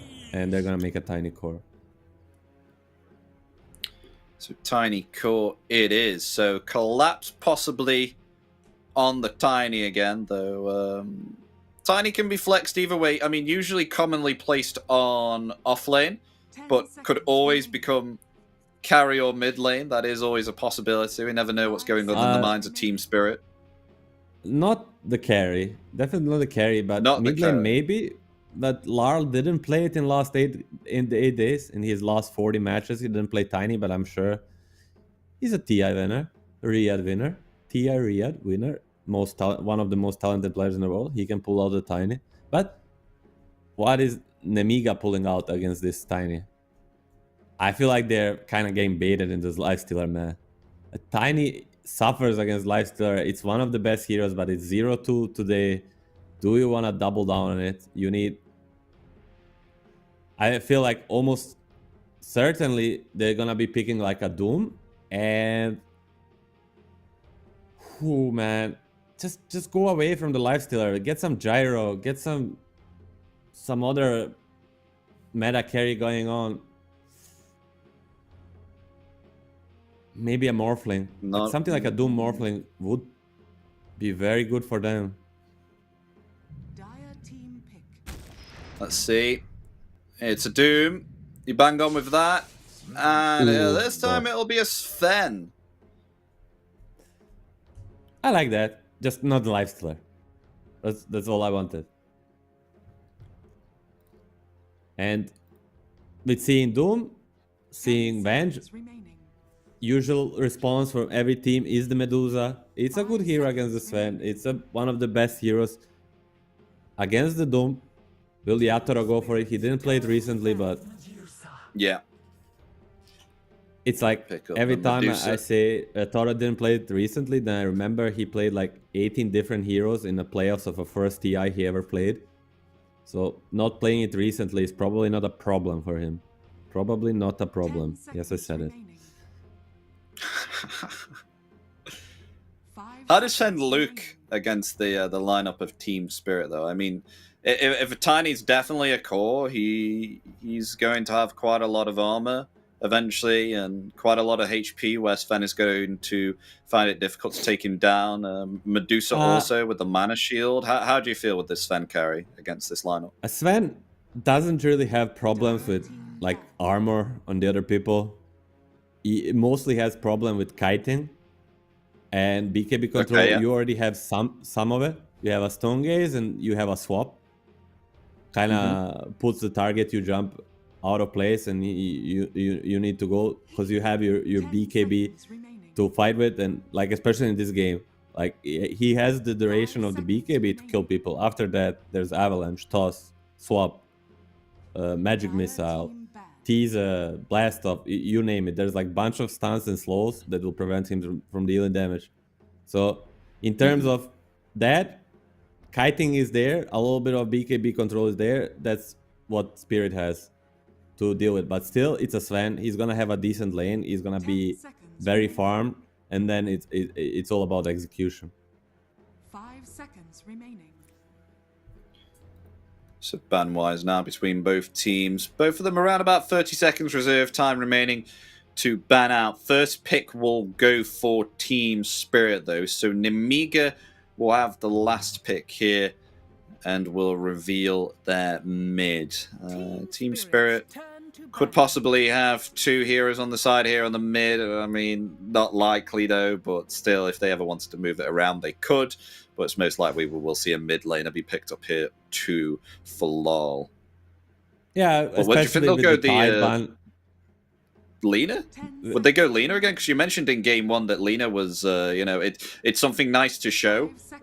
First pick, and if it gets countered, it's like, so what? You can still do things with the hero. I think they'll ban Pack and pick Storm. That's my guess. Or Lash. Storm or Lash for Team Spirit. I don't expect to come offlane. As we said, so many offlaners banned. It's gonna be a slaughter. I'll just shut up. No, you can't. You don't do that to yourself. It should be a sign when they don't ban a Pack. It should be a sign that they want to get tiny mid. It's kind of should go without saying, because you don't let a Pack through if you don't have something prepared for it. It just I'm being blind. And now Pack is kind of hard matchup into Tiny. 10 seconds on the clock for Nikiko. He needs to decide. Ooh. 3 more seconds. They decide. What is it? Viper. Viper. Ooh. Okay. So it's going to be long. Miss hero, I would say. Tiny. Like when you pick Viper, you kind of put yourself in a position. You have to dominate the lane. You have to kind of put a tempo that you're putting yourself in a position where you cannot make many mistakes. So kind of risky, but I don't mind this approach from Nemiga. I think they improved their draft from the game one, but I still think Spirit again outdrafts them. Yeah, the picks do look quite nice here. I mean, Corrosive Haze as well with the Stone Gaze going to work out very well for the Medusa. The fact that you said that Kite is a problem for Sven here, they have themselves the Swap, the Stone Gaze, and Slardar is very fast moving around with the Sliverine Sprint. He's It's going to be quite... I mean, who would you doom in this situation here on Nemiga when you're playing Mixa? Who would you doom? Or is it too early to say? Larl is fine before he gets the spells off. Same with kind of Collapse. I think you just don't want to doom Medusa because she can heal mana during it. You're going to have mana boots on Mira. You're going to have mana boots on Medusa, some one charges. These two are fine. But you'll need to be jumping multiple targets at the same time with Doom and Betrider. And I think once again, difference between game 1 and game 3 and 2 is that Mixa is playing this hero that's not going to be so active as Mars. And a lot of it is going to be on Queasy to fill up his shoes and just go and do everything, basically. Well, we'll see how that goes, Milan, as Game 3 gets underway, ladies and gentlemen, with Team Spirit taking Game 2. And Milan has favoured Team Spirit once again, especially with the draft that has come out for them for this Game 3. So, will it be confirmed? And will Team Spirit be able to pick up this victory? So we find out now in this final game.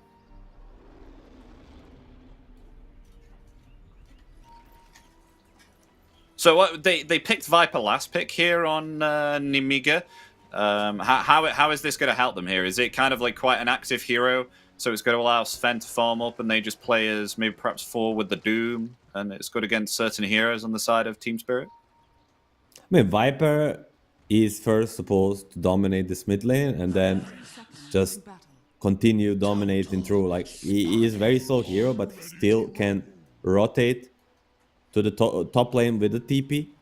Because Larda wants to stay in this lane basically forever. And that's going to be his first 10 minutes. Like, dominate mid lane, get every power rune, maybe rotate with some haste or a TP, and then just build up items to become a carry Viper. Manta, Skadi, what's or not. Easy me Poshka. Going for the rune there. Won't be able to get that though. Gonna take a lot of her ass. Blood Slowed down committed. there by Mira's the blood coming. grenade. Whoa! Get the blast off. Oh, it doesn't connect. Queasy's out of there. That was very, very optimistic blast off. It was not even close. So you say this mid lane definitely gonna win here for the side of Nikki Cool. Let's actually put a point into Nevertoxin here. That's actually quite annoying if you realize against the Tiny, because he's already got himself some slow attack speed, and if he stays within that Nevertoxin, his attack speed's just going to slow down even more. It's a kill possibly on so much harass, yeah. I think he wow. dies. Oh, I say that. Oh, yeah, one Stick charge. is gonna save him. But he has no salt. the Korea stick. is coming. Top lane as well. Blast off there Poshka? onto Sven. Violent low. Will find the kill. There's meanwhile action also happening on the bottom lane. Miposhka's going to fall. It's a 1-for-1. But I mean, a lot more hard to beneficial keep kill track. on the top lane here.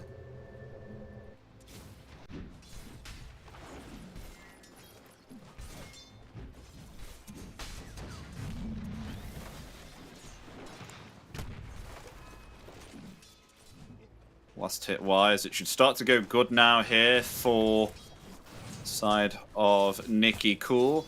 Has himself the level 2 into the poison attacks. Can start to lay them in. Oh, nice. Really nice power. avalanche. Doesn't have the toss though. Just Toss? able to become He has level it. 3. Attempted to try and fight it now. There it is. Might actually Oh my even God, he possibly did it. get the He kill did here it. with the Iron Branch. Oh. Grabs himself a tree and gets the kill on Nikki Cool. Lovely stuff there. What a from Lol. madman. I was thinking, will he place the branch and take the tree grab, and he does exactly that. Laurel. Under attack. What a madman. Beautiful stuff.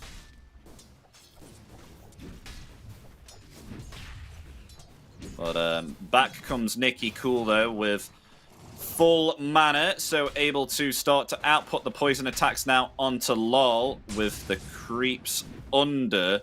Nemiga's tower, so it will be difficult for him to get some last hits here at the moment. We'll see how it plays out for him, because, I mean, he was able to get a kill once. Will he be able to sustain on this lane and do it again?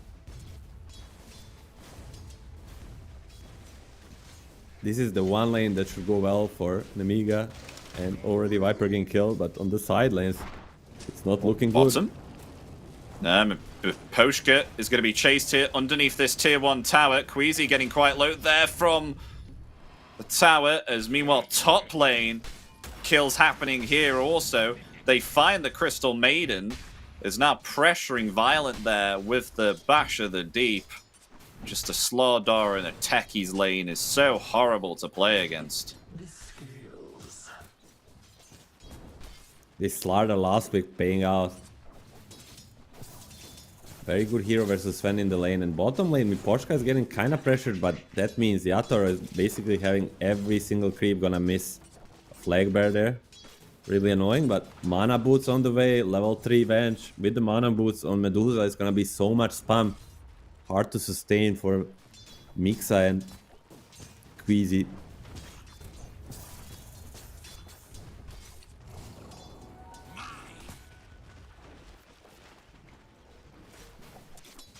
LoL still doing okay though on the mid lane. I mean, not getting a lot of last hits at the moment, but not being punished hard in terms of harassment damage. Violent falling very low here with Collapse, as you said. Very nice last pick for the Slardar. Actually having a lot of impact here against the Sven during the early stage of the game.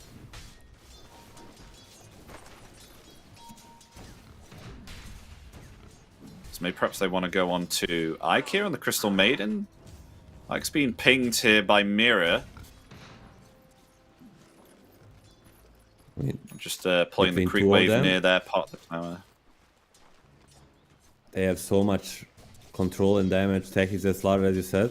But Nemiga, they will try to pull lane back with the small camp. Club's doing perfect lane control, and this is the worst camp, but Mira. Oh, look it out. Just able to get the blast off there in time, yeah. Stormhammer a bit slow projectile. It's going to be Frostbitten up. Who will get the trade here? Mirror and I could get a trade. Mirror might deny himself here to the creeps. He's hiding behind the trees. Oh, and in comes the Viper. Able to rotate and get the kill. Meanwhile, though, rotation from low on the bottom. Tossing the Doom underneath this tier 1 tower. They get the kill there and actually find the Bat Rider too. So, 2 for 1. A tip from Yatoro for Mixa. We don't see often Yatoro offensive tipping, but as we said, the game 1 probably made them mad. They don't like losing, as we know. And Larl, he's been stepping it up. You know, game 2 he was a clear MVP. This game solo killing Viper, then tipping bottom. Oh. Blast off 1-2. At least he's going to save Collapse for a moment. That was a lovely counter-initiation play there from Mir, because Queasy was ready with the Flame Break to hop right on top of Collapse and Larl here, they saw him. They had up sentry. Oh, Avalanche level 3. He's revealed there with the sentry. Lol has to be careful.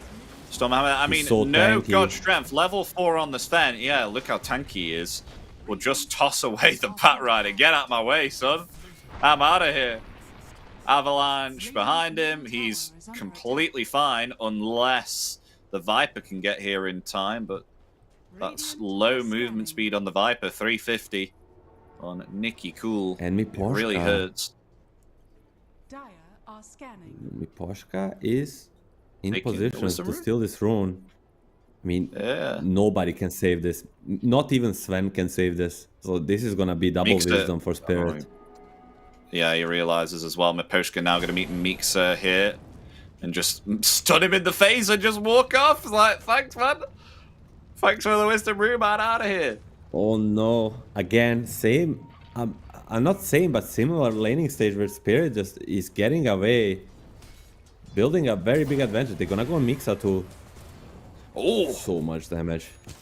Level 3 Mystic Snake is something to be very cautious about, especially with the bouncers. CM At level and 6 Batrider. though, on the Slaughter. Level 7 almost on Slaughter, and CM is level 3, you know. We played in a lane against each other. He's gonna be hitting level 4.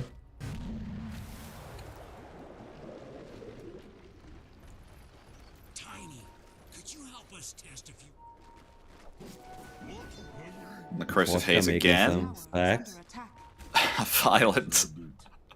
Violent having to activate Warcry there just to get away from collapse. Doesn't even want to be hit once by this Lardo. I mean, they need more time. Will they get it? I don't know. The only guy that can buy time is the Viper, but I say that Kenny is the question. Who does he kill? Top lane is an impossible position. Bottom lane, it's a Medusa that's incredibly hard to kill. And the mid lane Tiny has the Illuron to deal with your tools. It's such a hard position for Nemiga. Oh no, they found the Crystal Maiden as well. Lol, killing spree.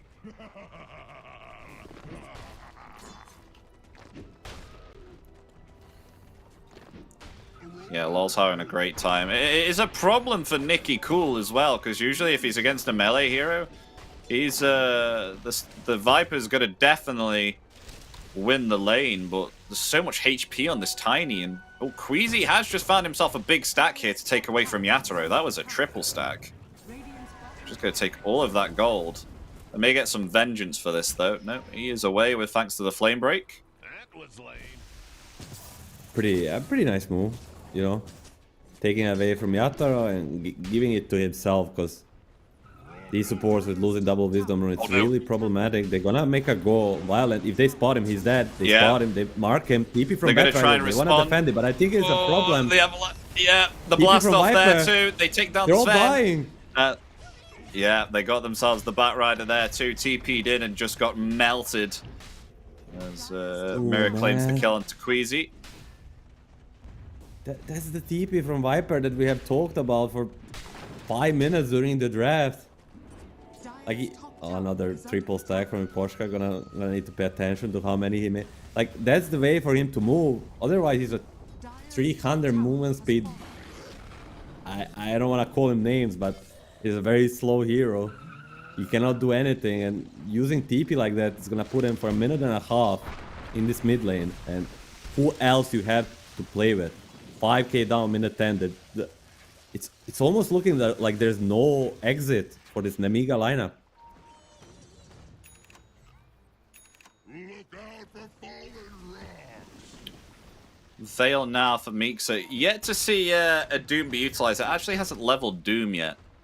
Let's see. What's he gonna go?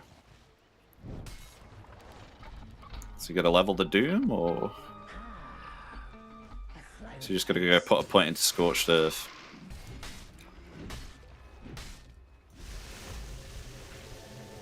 Still undecided yet. Yeah, it's kind of difficult here for Nemiga. Especially with this last pick from Viper, we were, expecting some early wins here for Nemiga, but they haven't been able to get anything here. It's been the last pick from Slardar that's really been delayed. I mean, look at this top lane right now. Collapse right next to the tier 2. And Violent having to commit the God Strength in order to just farm up. Radiant's middle tower is under attack. It's not like you have better late game on the side of Nemiga. Farming doesn't really benefit you either. You have to farm, of course, but Spirit will be making a Blink Dagger reveal here. Oh, and the swap there onto the Doom. Doom in trouble. Doom will fall. Kill for Yatoro. Rotation there from LoL with the reveal Blink Dagger. Now the action's on for Team Spirit. They have this Blink on LoL. As you know, the Avalanche and Toss very early on this Tiny can wipe out someone who has around about 1000 HP. So if you're below that, say goodbye, because you'll be met with the death screen. Dire's bottom tower is under attack. Haste the Viper. That's the way to make a move, but what does your move achieve? Come in, kill 2 creeps, get Medusa to get away from the tower, and just farm more and more creeps. 7.7k net worth at minute 12:30 for Yatoro. Oh my It's a gosh. scary sight, man. That's a scary sight if you're an Nemiga fan, and he's only gonna now start farming some ancient stacks. Look at these stacks. Tower is under attack. I mean, already has a Manta with the arcane boots. Is going for more. Oh, Nemiga on the Is aggressive. Blood Grenade committed? No, they turn it back around. They might go for a swap here from Maposhka. Actually, hold off there. Not wanting to suicide the Venge for a kill on a support. Though Violent has been scouted out here with a corrosive haze.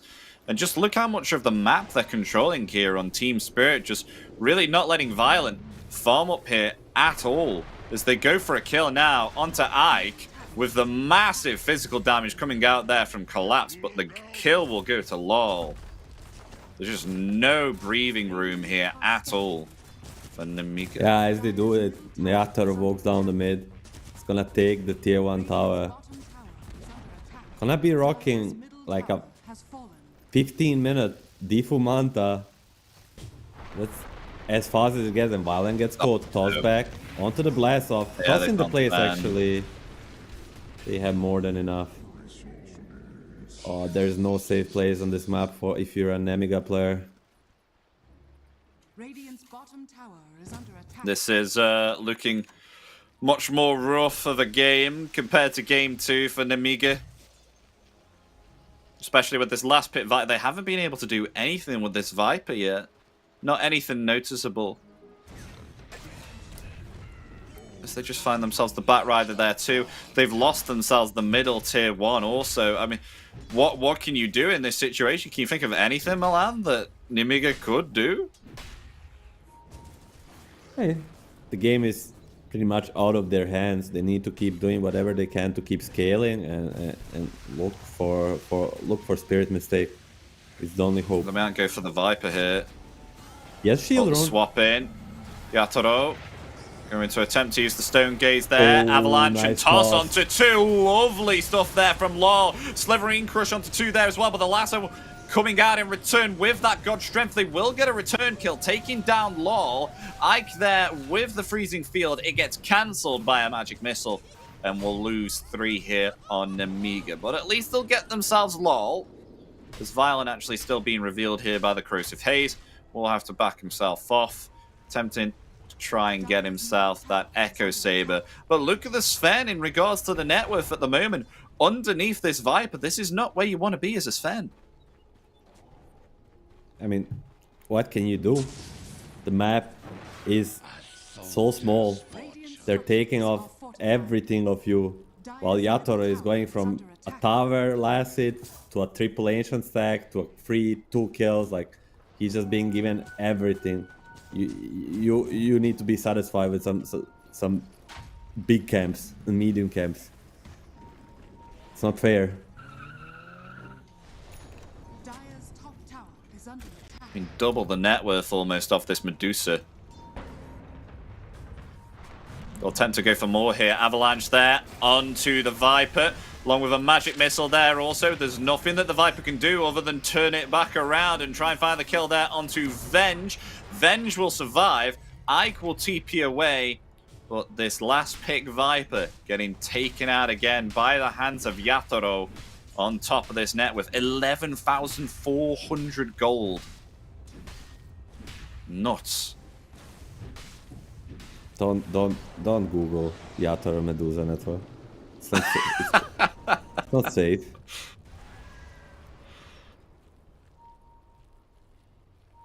Has an upgraded Ike's... in 1 minute. Ike's attempting to try and get some momentum for the team by getting a Drum of Endurance to try and help within the team fights, but I'm not sure if that's going to be enough. I mean, these team fights, though, have been split up, and Agnim's now on Collapse too, so has himself the Slivering Crush Puddle. I mean, it's just getting a lot worse here for the side of Nemiga, almost taking out the Sven there. Still survives through it, but now they're going to focus the Tiny. Lovely swap there from Maposhka, saving LOL. They take down Queasy. Maposhka's still fine, but a Stormhammer comes out. They will find Mirror as the Frostbite's there, but they just turn it back around, finding this Sven and this Crystal Maiden. But Nemiga, Mixa was still alive during that time, committed the Doom, helps to take down Collapse and ends that mega kill. So quite a bit of gold flowing into the side of Nemiga here, as you can see, 2,500, but at least they get something out of that, Milan. At least it's not for nothing on Nemiga. Yeah, at least they get something, as you said. 3 for 3 trade when you're 10k down. You're not gonna feel too bad about it, but they were fighting.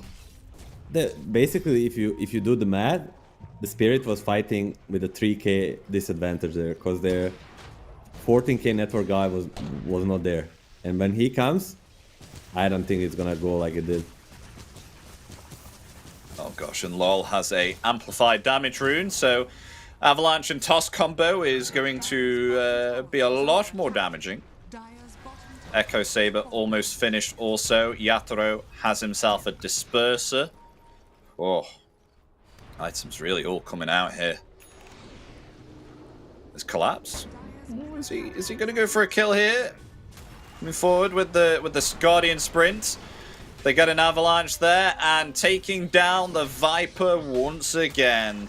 Poor Nicky Cool, man. He is, you know, they fit this last Pit Viper and he is being severely punished. Not he cool, is man, 0 not and cool. 4. Oh, not cool. Nicky not Cool so is like, cool. not cool, guys. Killing me for a 4th time and making me look like I'm made of paper, not cool. Oh my gosh. LOL Just walked right past Mixa. Yeah. Okay, this might be a kill now. Still has the amplified damage rune. Being slowed down here. I mean, there's the Wave of Terror. Yeah, they get the kill. Magic Missile. Oh, kill secure, Maposhka. Kill secure. You love a kill secure, you do. Queasy? They may find the Batrider here, yeah. Nah, he's just... Oh no, and Viper being found here as well, slowed down by the Disperser. Where's the Avalanche? There it is. Blast off there.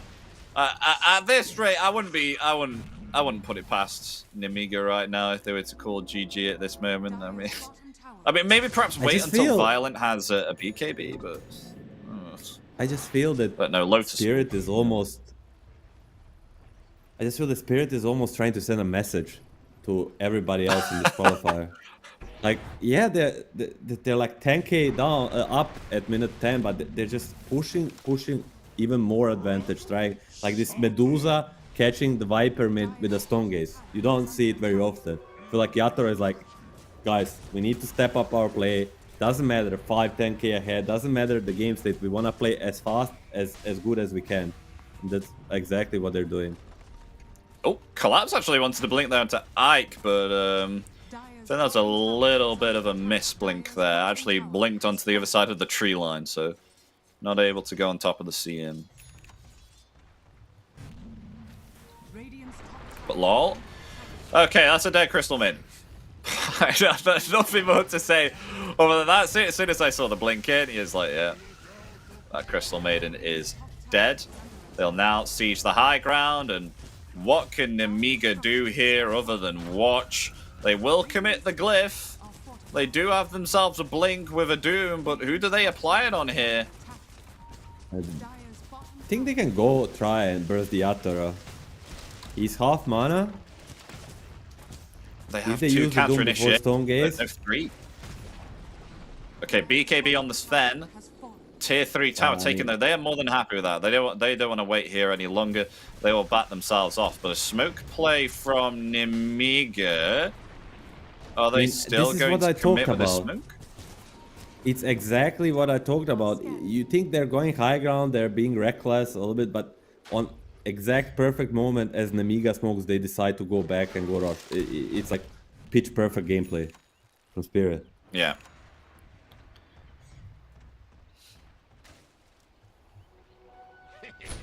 I think their mentality on Spirit, especially in this game, is very, very respectful. Like, you're having this much of a lead here, but you understand that you're playing as if you're behind the enemy, and that's what they're doing. You know, they take a tier 3, they don't linger there for too long and not, you know, abuse the fact that they are well ahead within this game. And with the plays that they've done, you know, they've avoided a smoke gank upon them, which could maybe perhaps lead to a little bit of disaster. Maybe perhaps they would have still survived, but they're much better off by going back and getting themselves this Aegis. Mixa gonna get spotted. Free throw, blink out. Oh, Do they see him? Of oh, course he's they do. revealed. There he is. Yeah, that's a kill onto the Doom. Goodbye, Mixa. Killing spree for collapse. They're gonna go end this game now, I think, Milan. And now they have everything. Duza is farming the left ancients though. He's gunning Maybe for push 1k the lane. GPM, Yeah. but they don't need him. Uh-oh, they may catch Backside off Sven. breaks the smoke. Violent.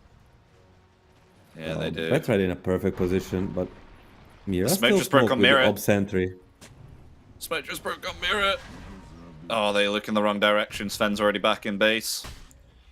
But, you know, they get the tier 2 Milan here, which now leads for all of the barracks to be possibly taken. There will be no tier 2s after this final one gets taken out on the top lane.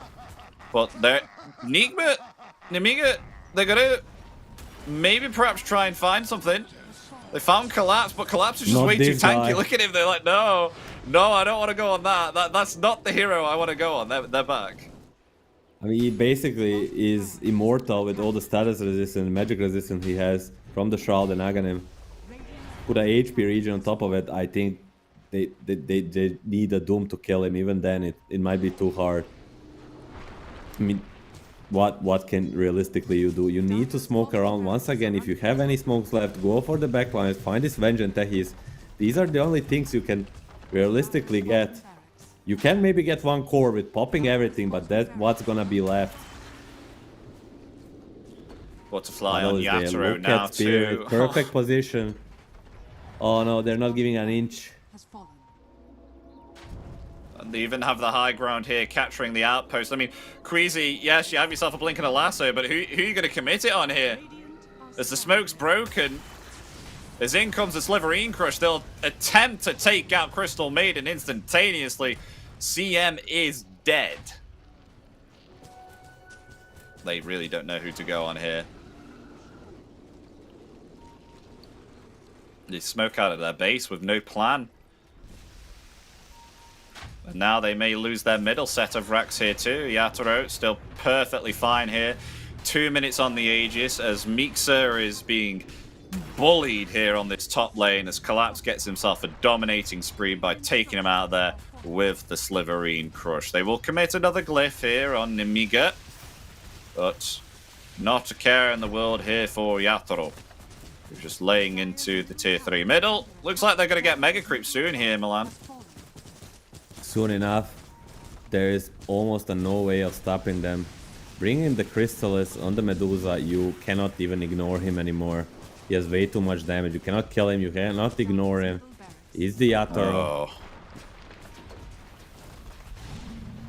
Dire's middle barracks has I fallen. mean, Violent's going for a Orchid here, but he's still a lot of gold away. I think by the time that they get themselves this set of racks, yeah, they call GG here, GG. Milan. Game 3 comfortably going into the hands here of Team Spirit. They will take Game 3. It just got easier and easier as the games progressed. I mean, the Game 1 was kind of difficult. Game 2 finished at 30 and Game 3 at around about 20-ish minutes. So with that, Team Spirit, they will knock Nemiga Gaming down to the lower bracket to see who they will face here. Yeah, as we see, can we see the stacks being made? That's the only info I want to know. For Venge? Stacks for everybody on Spirit. It says somewhere it has a. I can check it myself. 13 stacks made. 13. By Miposhka. Wow. 9 by Mira.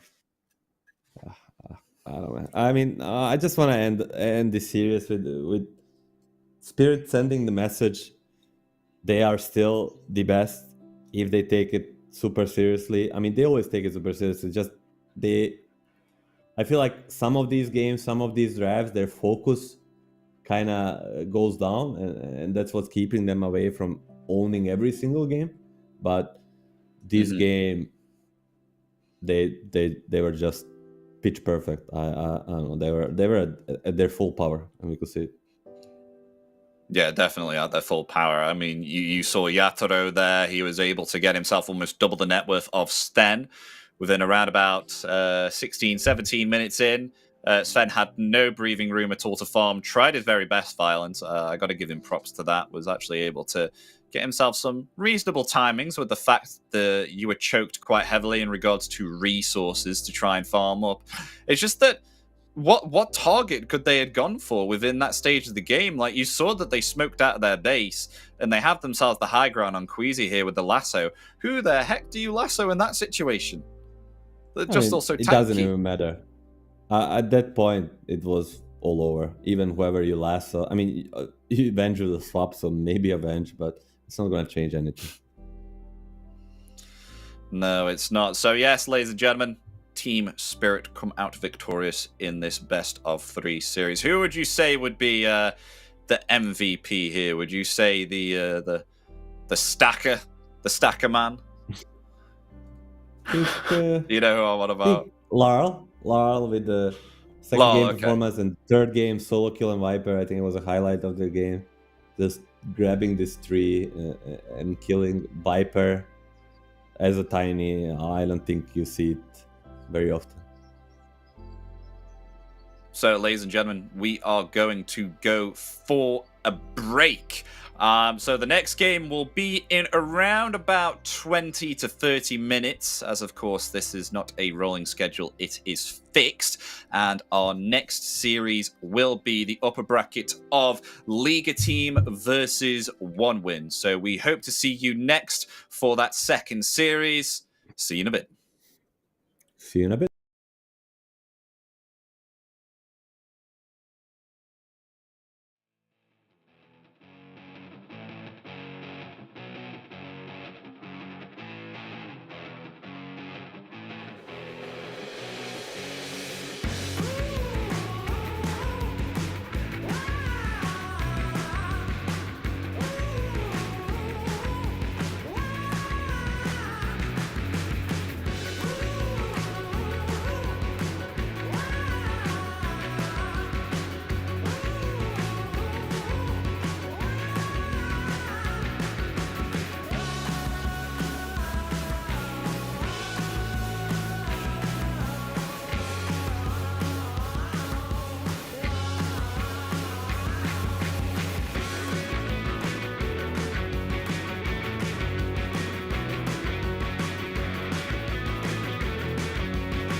It starts with this, a person that you miss. Mine draws a blank.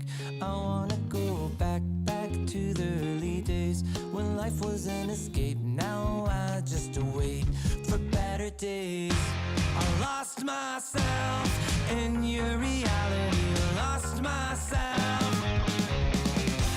I lost myself in your reality. Lost myself. I feel that life, according to a friend, we're all shrink wrapped in families and making ends meet, stuck in jobs we'll never leave. I never wanna be like that, so I wanna go back to my reality. Wanna go back. I wanna go back to my reality. Wanna go back. Didn't mean to sound so concerning. Am I alone in the hurt? I never followed anyone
I'm a creature with no skeleton inside your hands. Got no home address, I come and go as you command. And it's fine with me, and it's fine. I'm a bandit that you use to keep from bleeding out. I'm the lover you don't love, but love to keep around. And it's fine with me, promise that it's fine. Maybe I'm a fool. It's not like I'm expecting something new.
Hello, everybody. Welcome back to DreamLeague Season 23, closed qualifiers of Eastern Europe. With myself, Epidamnos. Joining me is Milan.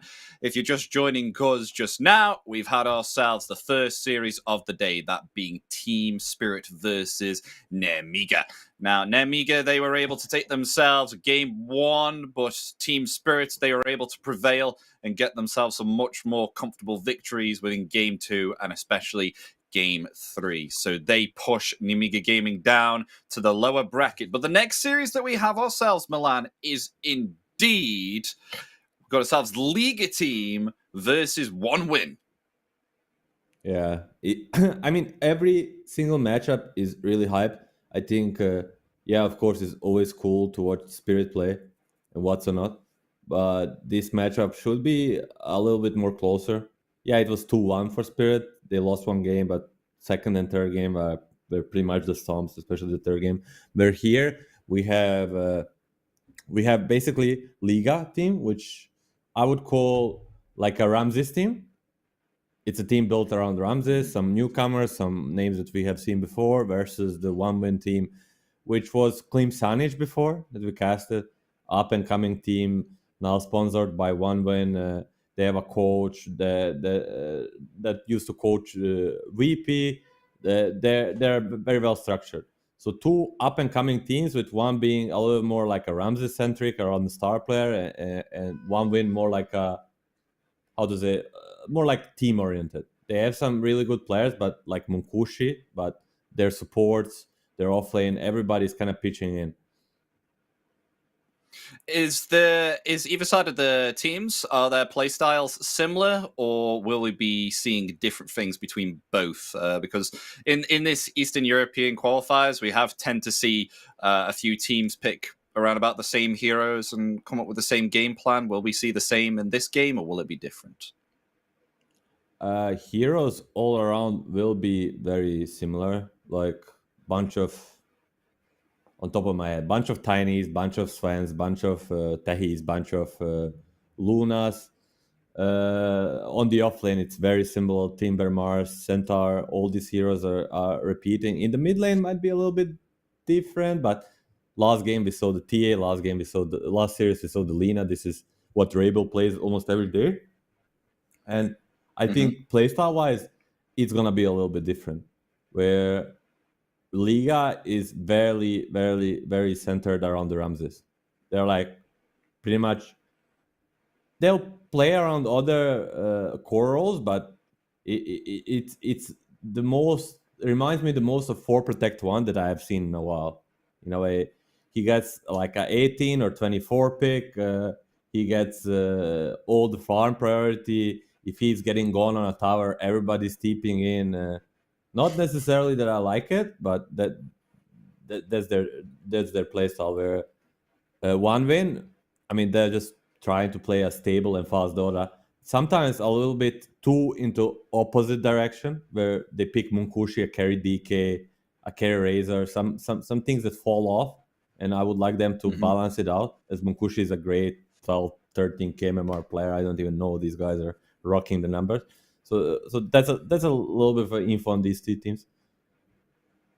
Now, the last time that these two teams played against each other was during the Elite League, and One Win were actually able to take themselves a 2-0 in the lower bracket semi-final against Liga Team. And those games seem to be quick-paced, as you mentioned. The game one was 35 minutes. The second game was 24 minutes, which was maybe, I think, just around about the same time that we had our Team Spirit Nemiga game. Very close to there. So I am wondering whether One Win are going to be able to perform the same that they did last series against Liga Team, or whether Liga Team have learned from the mistakes that happened within that last best of 3 and put it to work within these close qualifiers. So we will see as the draft gets underway, and as you mentioned, the Timbersaw hero Milan and a few other offlaners. The Timbersaw is the first hero to get banned, along with Chen and Batrider too. 10 seconds remaining. Yeah, Timber is the first one. Chen Batrider, we didn't see it last series bad, but it's like 80-90% of these games, whichever team has the second pick, they ban the Chen and the bat. Dire team ban. TB banned for Liga team, maybe setting up for DK, which will instantly then get banned. And now I 10 think seconds it's remaining. in between Saint Mars and Primal, and they decide to ban Primal also. Does Liga first pick? 10 seconds remaining. They first pick Kunkka a lot. 5 seconds So remaining. either CM or a Kunkka should be coming out for Liga.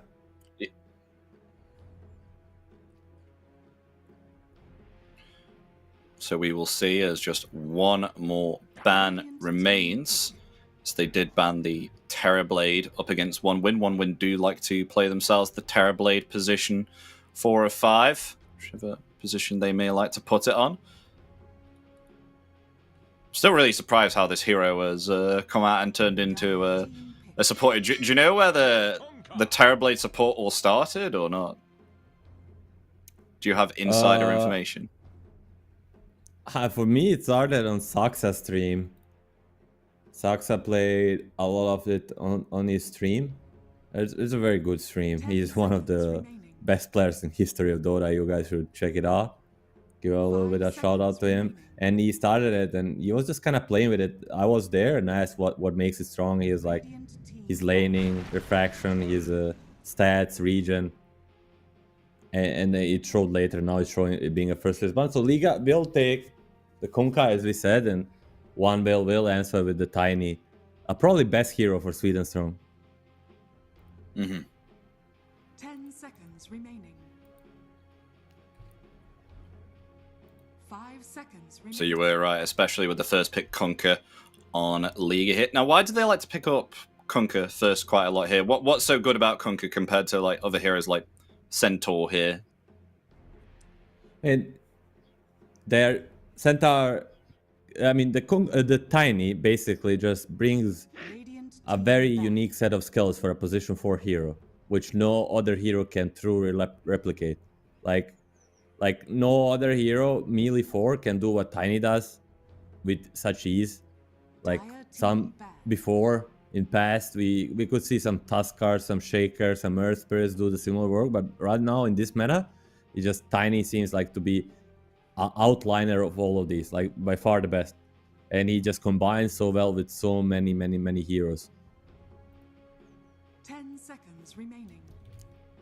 And the Kunkka pick that Liga team have 5 seconds picked remaining. up, can we possibly have this flexed as a mid laner, or is it definitely going to be something of the likes of offlane? Because I think I've only seen this hero offlane at the moment. I saw Rabel play Kunkka once, and it looked gonna be blunt. It looked pretty bad. Like he went for a bad item build, and he had very limited impact. It was against cannot remember, against 9 Pandas or someone.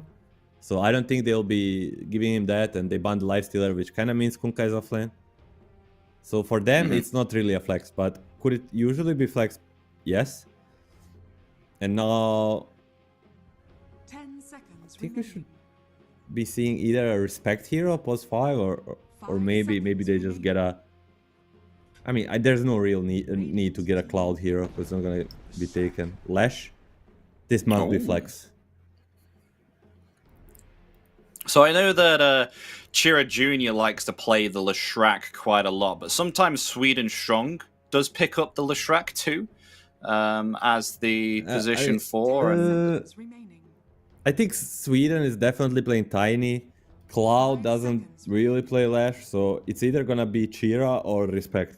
Because I think these Eastern European players, especially coming with the Team pick. FNG, they flex this Lash to 5 a lot. oh, okay. That he's So with the Lesh For 5, are we Liga, just no going to see surprise. him just taking towers?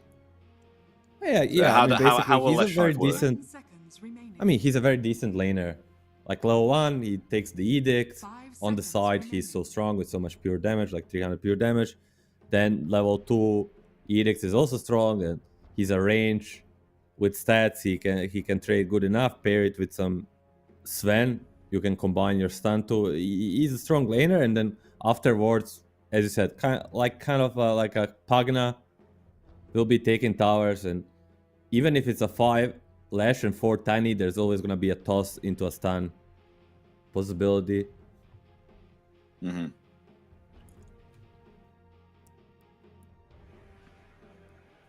So they do already have themselves some quite nice picks here on the side of OneWin, but counter initiation for the Kunkka with not only do they have themselves Blast Off, but they have themselves the Torrent Storm if they do pit themselves up in Agnims. And a Pugna comes out for Liga team here too.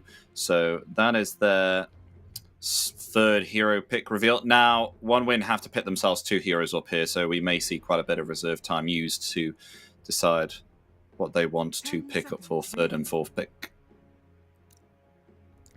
Think 5 seconds remaining. maybe you go for Munkushi hero, like a Monkey King right now. I think that's one. And for the other one, probably just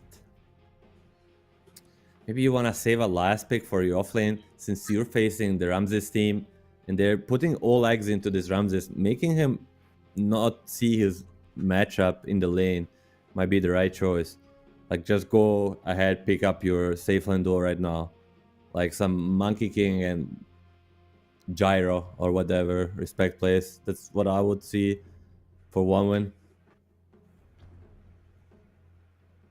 Yeah, I do like the Gyro picks. Gyro especially nice. I mean, they could possibly even move that around, Or, and as you said, yeah, not know what your matchup is. maybe something even like a Gyro CM could be good for them. Yeah. Dire team pick. So it comes out. Third pick is PA. Phantom Assassin. Okay. I mean, PA with the new build is good, but lane is gonna be probably hard. And he did play 4 PA games in last 2 days, and he won like Radiant 3 of them. team pick. So, and CM will be there to try to secure this lane, because PA biggest weakness is the laning stage. CM makes up a lot of it. Like now they suddenly have double slow frostbite. They have a lot to play with. And Ramses is gonna play Medusa. This is what I said. This is Liga Stavok 101 18 pick carry for Ramses.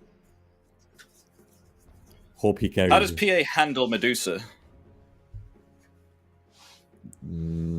I'll be 10 seconds honest. remaining. I have no idea. 5 seconds remaining. To be honest, I haven't seen this matchup.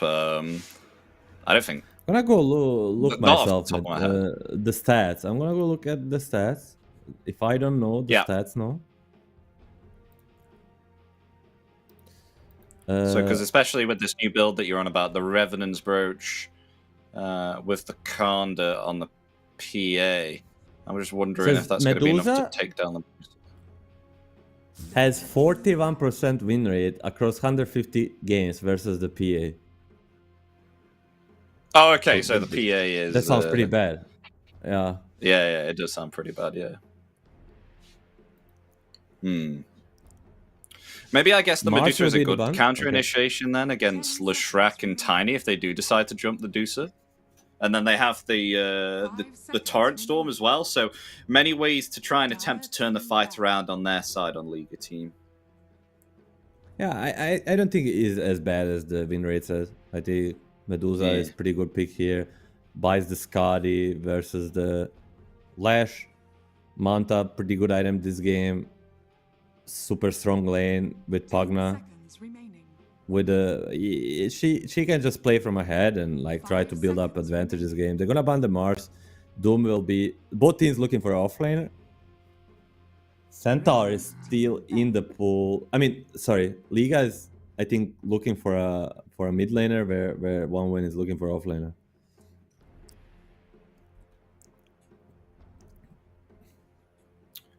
We will see. Still quite a bit of reserve time between both. 10 seconds At the remaining. moment now, especially with Pugner, it's going to be nice with the Decrepify to stop the damage 5 being seconds outputted remaining. here by PA. But eventually, when you get this Revenant's Brooch, Phantom Assassin is just not going to care. and if anything, will help amplify the damage. I'm just thinking, I would honestly like to see them switch a Kunkka to mid, but I just think Rabel doesn't really want to play this hero with how it went for him the last few times in both competitive and pub. That will heavily impact one win last pick, I think.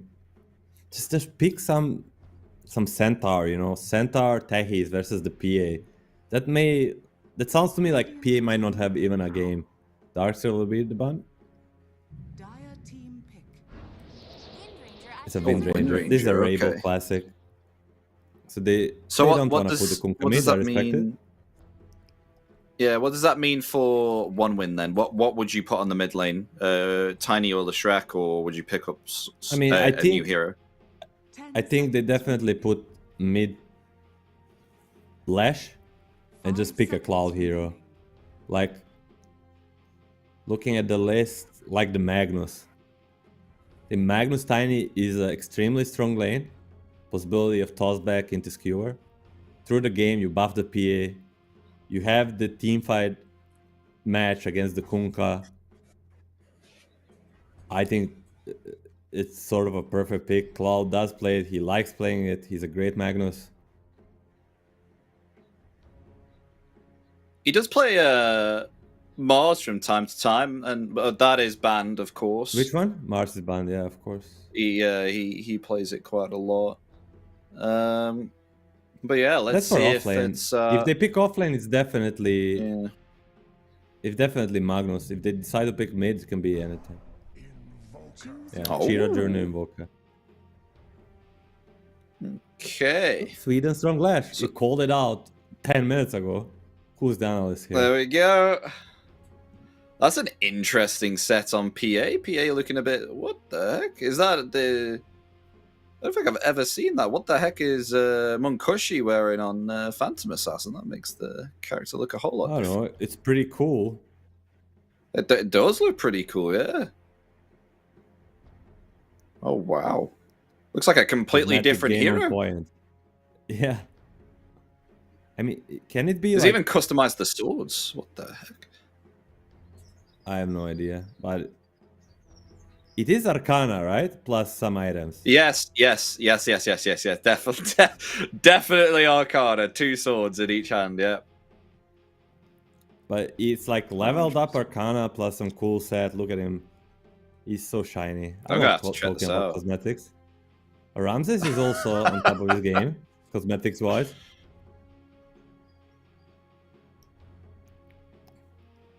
But yeah, out of the 2 drafts that we see here, Liga team and one win, which ones do you prefer here? Do you prefer the tiny on one win here being the off lane? Because we've seen quite some great tiny performances at the moment. It just seems like a very robust hero. I like the one win draft a little bit more, just because of the nature of their heroes scaling into this game. Like they have just so many possibilities in a fight to go in and out. Their Liga is having a draft that kind of has to commit. All Wind Ranger, Medusa, and Kunkka, they all have to commit their spell Torrent, Star, Focus Fire, Stone Gaze. Where one win can just poke and prowl. So that way, but Liga should be having advantage from the lanes, especially this top lane. They need to stop this PA early, because if she gets her items, she's gonna be unstoppable, but we'll see. A 4-man smoke. Sweden has a ward, gonna place him a hill. Oh. I was told there'd be a mushroom cloud. Oh, the smoke just broke. They see Monkushi underneath the trees. Along with the rest of them too. They ping the ward too. They know where it is. 30 seconds to battle. Yeah, both teams being very suspicious of each other. I'm not going to be going any further around that. Looks like we may just see 2-2 bounty runes here, Milan. I don't think there'll be any dogfights or skirmishes. You say that, but Crystal Maiden is gonna stick around. Oh yeah, The battle begins. Ramses is not going to go for it, is he? No, he's not. They have the vision there. They see Cloud. He's staying. But Ramses is aware. At least he's pinging them. Oh, this is the first Maybe one. not. Yeah, there's the blood grenade as well. Damage. Oh, The this TP. is a total disaster. Oh my gosh. Ramses has barely any mana.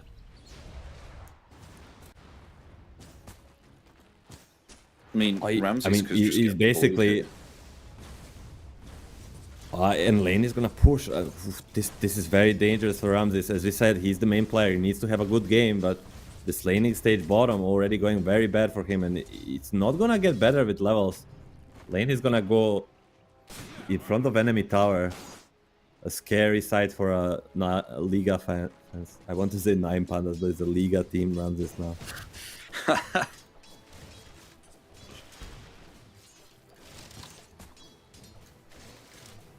And I wonder if we're going to see BB3 get himself a... I think last time I saw him actually play the Conqueror, it was a 16-minute blade mail with an Agnims, which was pretty impressive. Pretty nuts That stuff that sounds he can get as impressive. Conqueror.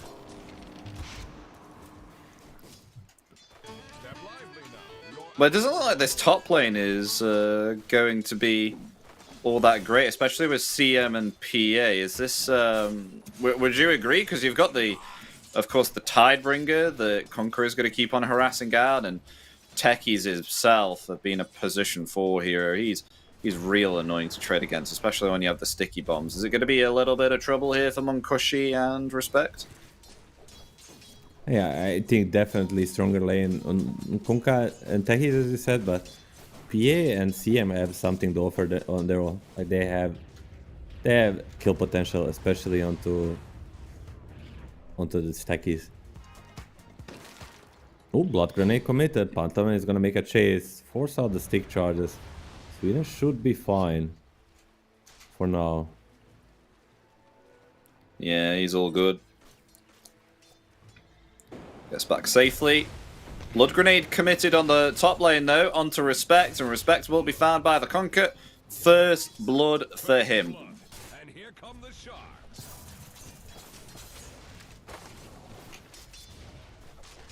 Essentially, Ramsey's doing okay, even though that he got a lot of harass within that bottom lane ambush. Does have a enchanted mango ready to obtain back some mana in case things go sideways. Level 2 on the Mystic Lotus. Snake as well. This is a key part of the lane. Top lane 1J should be fine with X mark. Ooh. Yep, still okay. Fairy Fire committed, healing self is there. Meanwhile, on the bottom lane, though, they committed quite a lot here for this Lotus, and they don't get it. Pantomime is the one who obtains it, and as you can see, Sweden Strong and Cloud, very low HP.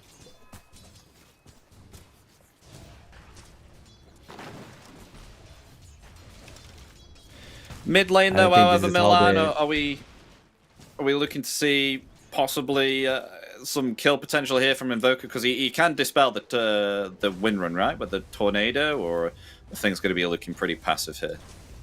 I don't think there's gonna be a solo kill, but the moment the support start coming, there's a kill potential on both sides.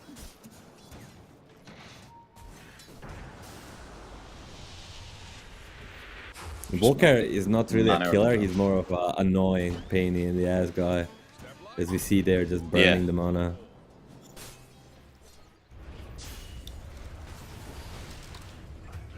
Oh, Pantomime. Finally. Yeah, taken down by the Diabolic Edict and the Split Earth. They obtain the kill, committing the Avalanche there also. So have themselves 2 sets of stuns that they can chain up. Though Ramses will get the kill onto Sweden Strong. So at least it'll be a return kill and more gold for Ramses to obtain here on the Medusa. Yeah. Sweden was just chilling there, you know, living his life, and then suddenly a power shot hits him and he's just dead. That power shot with the newly added slow is just way too annoying for every support. 30% slow for 4 seconds right now, and that's just level 3.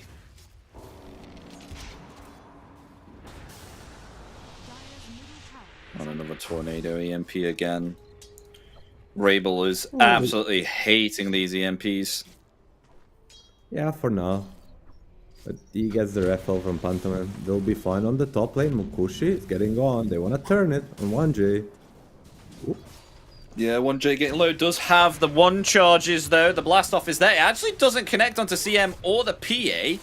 But the sticky bomb slowing down Monkoshi. The torrent's there. Monkoshi will avoid. Wow. And will Phantom Strike away with the usage there of the blur to stop any physical attacks from coming out. Got to be careful that you don't receive that Tidebringer on the other side, though. Yeah, Monkoshi's okay. Like a true ninja escapes. But this will mean a TP mid from 1J, refilling the bottle, and the 6-minute rune will be coming. Bottom tower is under attack. Yeah, both the mid laners level 6. All the supports rotating in here. Where's the power rune going to be? It's on the top. Regen for Rabel, which is going to be very beneficial considering Chira Jr. just keeps on melting the mana here of Rabel with this EMP. So we'll pull back the annoyance that Invoker dishes out with that EMP mana burn. I mean, so far so good, especially on this mid lane and top lane. Like, I didn't expect this mid lane to go like this. Is his last pick Invoker. Getting bodied mid almost. 700 behind top lane, X mark. There's no bolt. Could be just harassed. No, they won't. Looks like it. Blade Mail next item. Absolutely beautiful item. Especially against the Phantom Assassin. Especially when she goes this Revenant's Brooch. Could potentially actually kill herself with the Blade Mail. With her own damage. We have seen that. Wisdom runes will be split. And I'm worried about this PA. Invoker will need to come and bail him already. He's getting pressure under the tower. He cannot go jungle, and Kunkka is soon 6. It's just... They need to bring both Tiny and Leshrac to defend him. Do you think one win will be able to provide enough space here for Monkoshi? Because when PA is trying to farm for a Battle Fury, it's usually a really slow process, right? And it takes quite a long while for the Phantom Assassin to get the items she needs for this new build. Do you think they'll be able to give her the time? I mean, they're gonna try to help her by coming to TPing in already.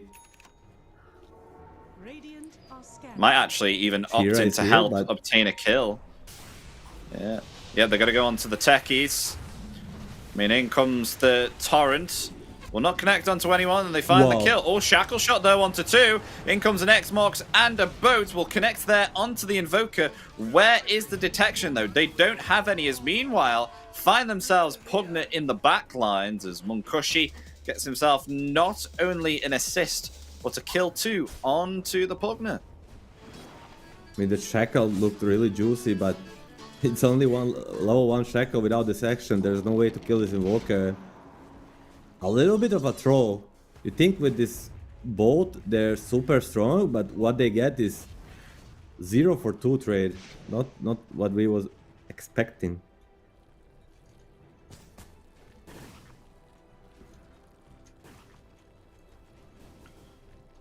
So on the way to try and complete that Blade Mail soon. As Rabel on the way to try and find a Maelstrom. Going to pick up the Javelin there to get the extra magical proc damage each time you fire upon the focus fire.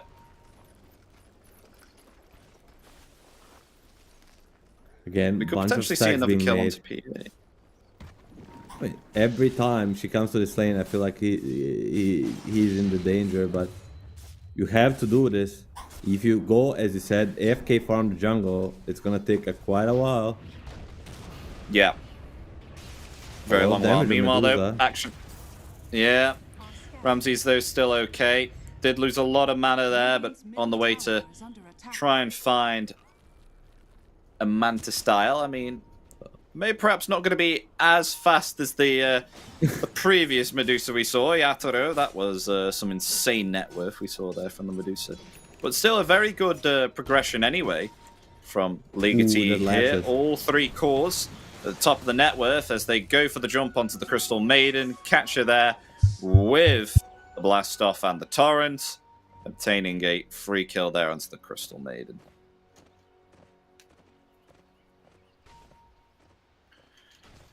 Radiant's top tower is under attack. Wonder when we'll start to see Chira Jr. start to rotate around. He has himself the Spirit Vessel now on the Invoker, so perhaps we can see. Yep, he's moving top with the Ghost Walk. Wants to maybe perhaps try and find Kunkka. They have vision upon him with the Observer Ward. Yeah. Here they come, slowing him down there with the dagger. As the Cold Snap is there, Spirit Vessel with the EMP as well. It will connect, but BB free. He's still surviving through it. The Tornado is there. Will heal back up with the Wonder Blast off there onto 3. That's big. Shackle Shot onto 2 as well. Kunkka will fall, but will they find anything in return here? They will get themselves the Crystal Maiden. Techies will fall. Currently a 2-for-1. Leshrac now trying to escape, taking quite a bit of damage there by the Never Blast, and the Power Shot will claim the life of the Leshrac. 2-for-2. At least it's a little bit better trade this time around, but then again, you lose a core, PA is still living, and Chira Jr. is not done. He has to be careful though. We'll have to flee there as Radiant structures are fortified. Dire's the Kunkka's returned now, and a Blade Mail is ready, so able to return any damage dished upon him. They'll pressure the tier 1 tower now. Doesn't look like there's anything that Munkoshi or Chira Jr. can do here. That tier 1 tower will fall. Will go into the hands there of Liga team.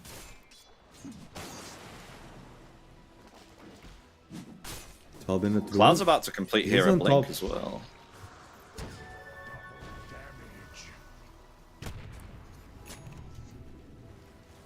I think the blink on the Tiny, as you said, is the goal time for 1-1.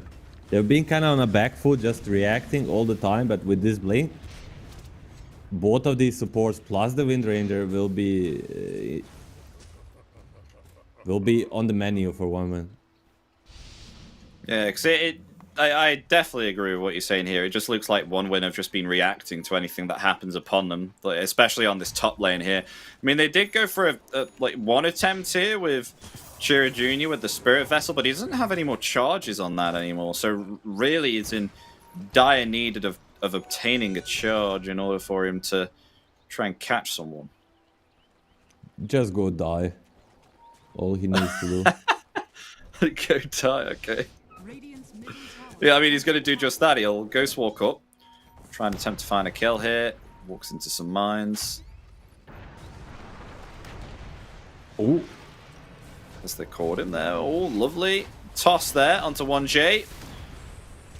No mana will be found. Taken out. The Techies is down. We'll go to the Crystal Maiden. There you go.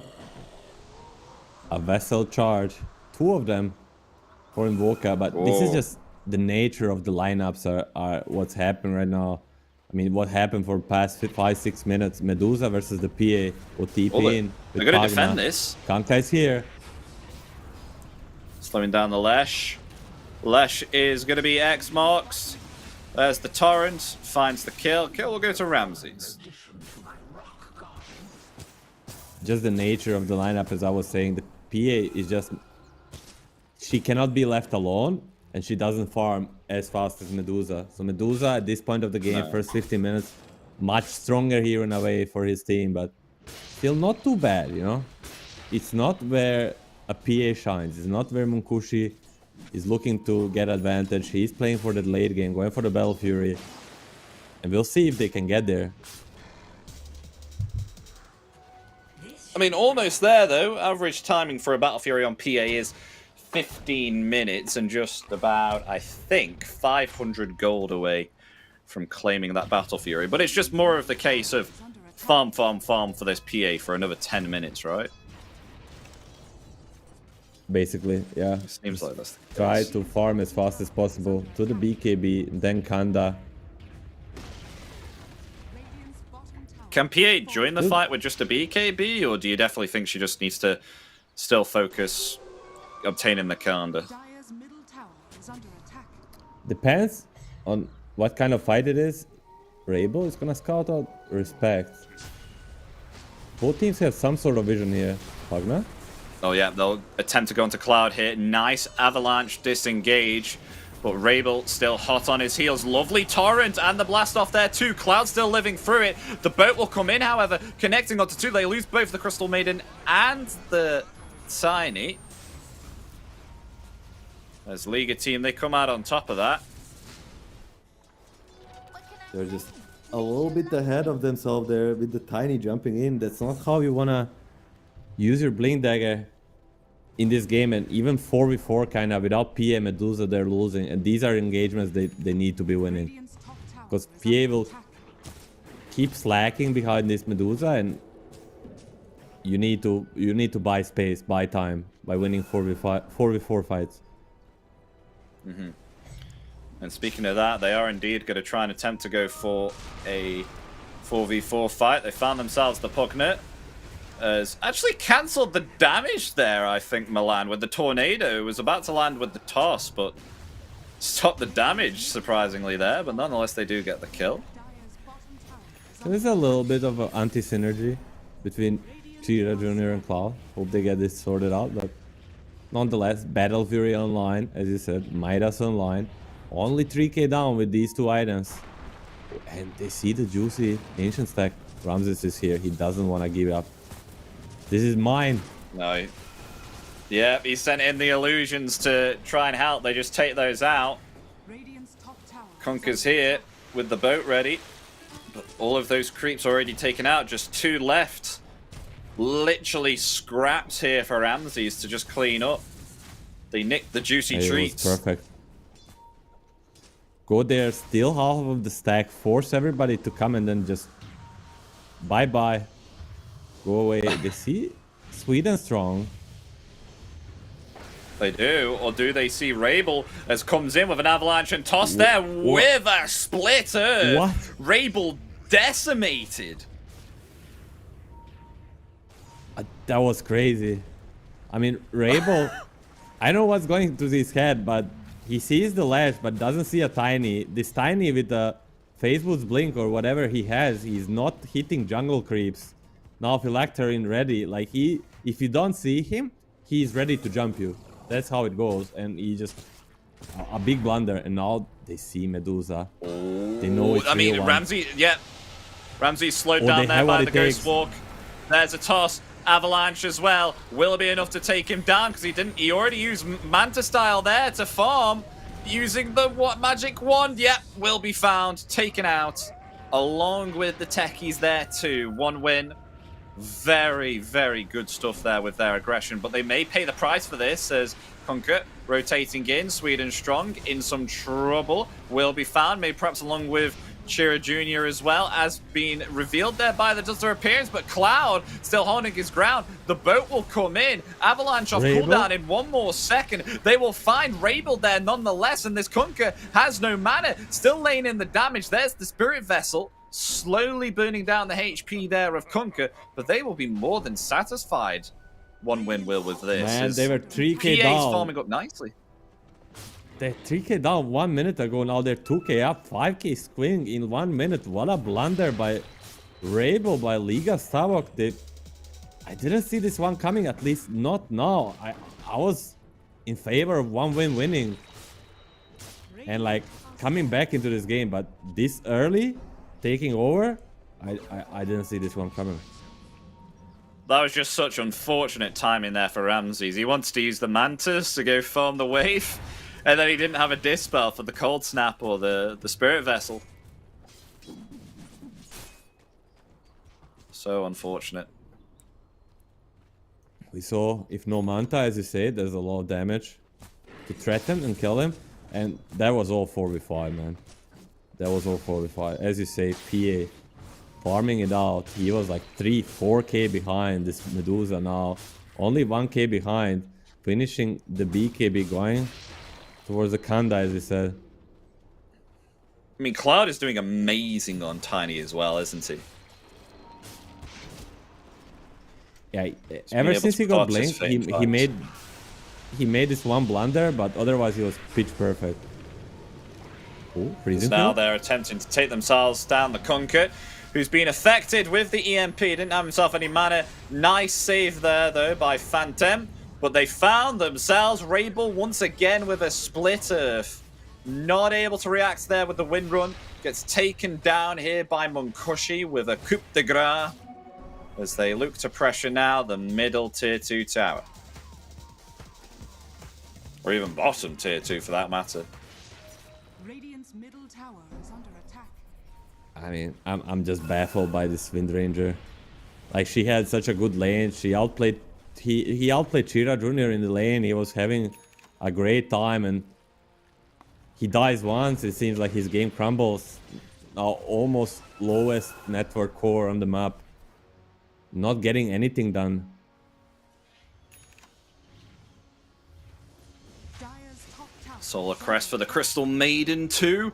I mean, is there anything that Liga can do to come back from this? Do they just need to wait for Ramses to get maybe perhaps like... What item can Ramses go next here, actually? Yeah, I mean, he's already got Disperser and Manta. Is it like a Butterfly or a Scaddy or an MKB? I think it's Manta Disperser, as you said, into Dire's Butterfly, middle tower is under attack. BKB or MKB, I guess. It's up. I don't know. Now they're just gonna keep making moves. Oh yeah, Avalanche and toss there onto Kunkka. Kunkka decimated there, not even able to get off any of his spells. They take down the Pugna there too. 2 gone on the side of Liga. Now, as you can see, 1win are just decimating around the map here. As soon as they show, they pounce. They're just falling apart on the Liga side, where 1win is... They're smelling the blood. They're running across the map, Dire's top tower. killing everything in their way. Radiant's middle tower is under attack. Oh, they may go for Roche, though. We do have 1J, though, hiding in the corner here. I mean, he might be able to do something the comeback cheeky play. with the blast buff.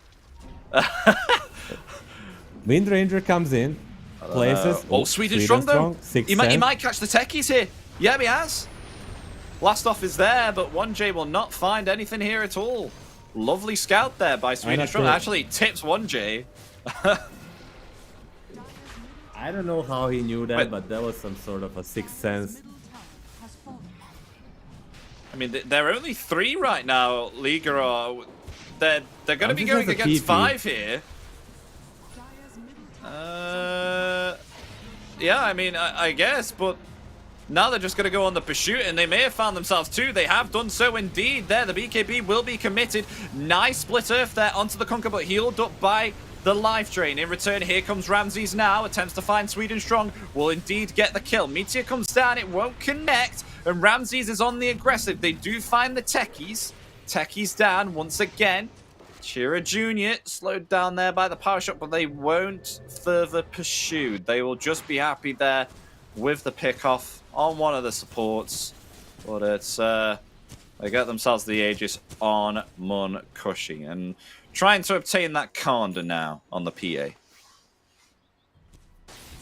Yeah, maybe a little bit too aggressive from 1win. Yes, they get the rush and they go on. They're gonna trade only 1-for-1 and a BKB on Invoker. But I feel in any fair and square 5v5 engagement, Liga is just gonna get decimated. Yeah, Butterfly is such a good item here against PA. I think PA is one of these heroes which really doesn't want to have to buy MKB.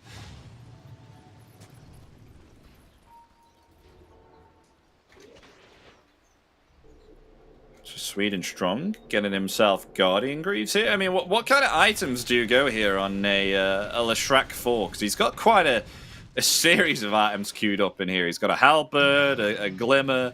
He's got himself the Shard as well, so he can upgrade his Split Earth.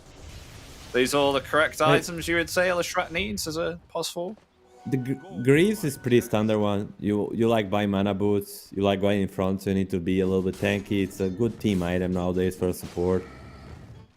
Halberd is usually not the choice, but against Wind Ranger and Medusa is a very good one.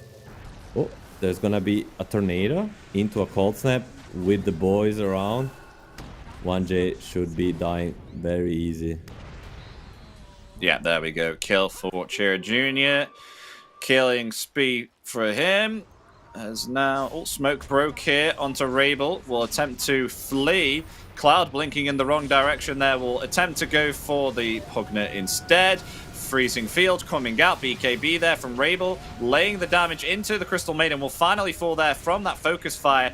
It will be a 1-for-1 at the moment as they've caught themselves Conquer there too with the Avalanche and Toss. Made that a 2-for-1. Just not able to output any damage here. Cloud is absolutely reaping havoc with this Avalanche. I mean, they just have such a big damage issue on the Liga's tower side. Like Kunkka is not damage dealer. Pagna neither. They both save and control. Techis can do a little bit of, but the Rabel Windranger is doing 0 damage. He barely kills the position 5 CM, and 1J is just dead.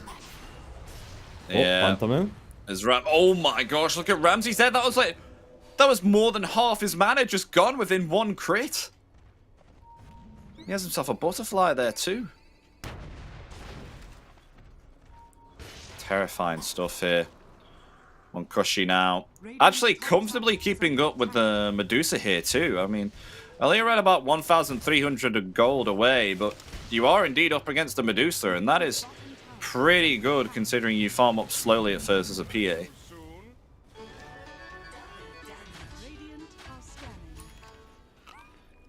I mean, do you think if there's any other way that Liga can potentially hold them back here? Does Ramses have the late game here against this Medusa build? Like, how is this panning out for them at the moment as this game goes longer? Basically, Duza has to build DPS items and One Win has to overextend into the Kunkka Torrent Storm, and then Duza kills everybody. But oh my gosh, it's not gonna happen. An Avalanche and Toss again onto the Pugner. Pugner actually surviving through it, never mind, will finally be found. Stonegaze comes out, they attempt to turn it around. 0 mana. Taking down Cloud. Progress, but yeah, Ramses with 0 mana, being found, taken out, down for 70 seconds. And still has this Aegis intact. May look like they'll pressure a tier 3. Yes, nothing to worry about. No Windranger, BKB, no Torrent Storm, no Pagna and Medusa. What is stopping them? If they don't overextend, they should at least be able to get this tower. But another glyph with the Pagna up should be stopping them of getting more. Yeah, they're actually going to bat themselves off here. Aegis expires now, BKB on cooldown, so PA will get out. They probably understand, same as we do, that the late game is 100% theirs. Nothing to rush.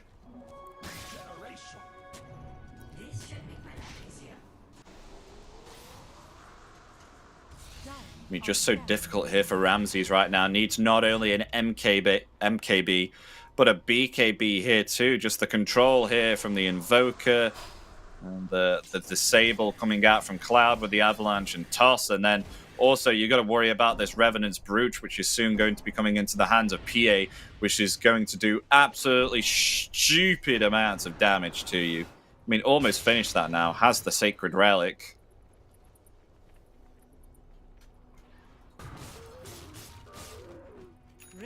I mean, at least you have the Butterfly, I guess, on the Medusa. Arcanim's picked up now on Rabel as well, so has the upgraded win run.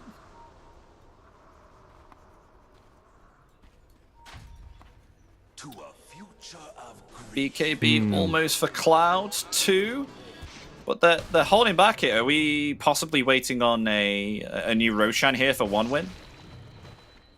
I think so.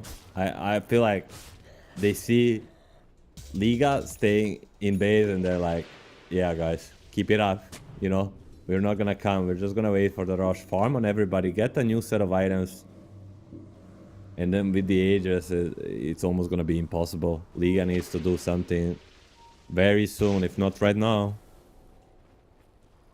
I mean, they got themselves some juicy items though as well, Milan. Revenant's Brooch has finally been completed. They've got themselves a Cypher Vice on Chira Jr. and attempted to try and find something here. Actually catches Ramses there with the Tornado, but not going to follow up as of yet because he is on his own. And Liga team are all grouped up here. Have a feeling that Roshan... Division, Monkushi. Oh, yeah, they may go for the techies here, falling quite low. In comes the avalanche and top. That was overkill for the techies there. Oh my god. There's Munkushi now attempting to take down the Kunkka there. Just look at that. The coup de grace is too much for the life drain to handle. As now they'll attempt to try and take down Ramses there. Look, no chance for the Medusa. There's another kill for the PA. Rabel will attempt to TP. Gets back, but they lose 4 on their side. They lose 4. They lose game. 7,000 damage. As you said, the life drain into the Crepify on this Kunkka, and Munkushi says, yes, please, more of this. Bring more the Crepifys to your teammates. This deletes the Kunkka.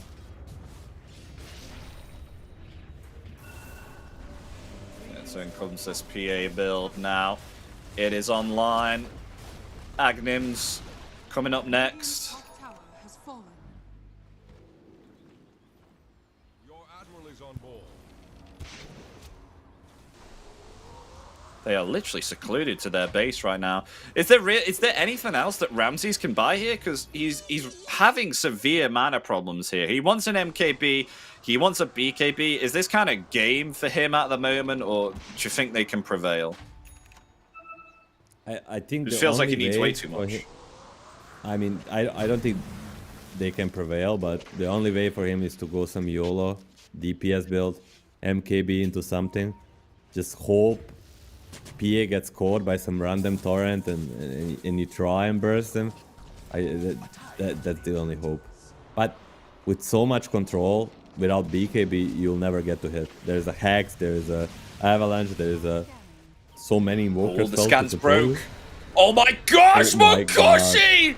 Oh my god! The cleave from the back lines takes down the Pugna, finds the Kunkka, as Rabel gets the hell out of there. 2,300 crits that was. That was a Kunkka deleted. Radiant's Oh, bottom Lord.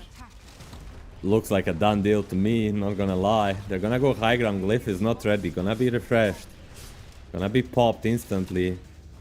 Bottom racks, dead for sure. Rosh is up. They both teams should kind of know it. Do they go for a mid or for a Rosh? bottom barracks are under attack. Radiant's bottom I mean, Munkushi is back already.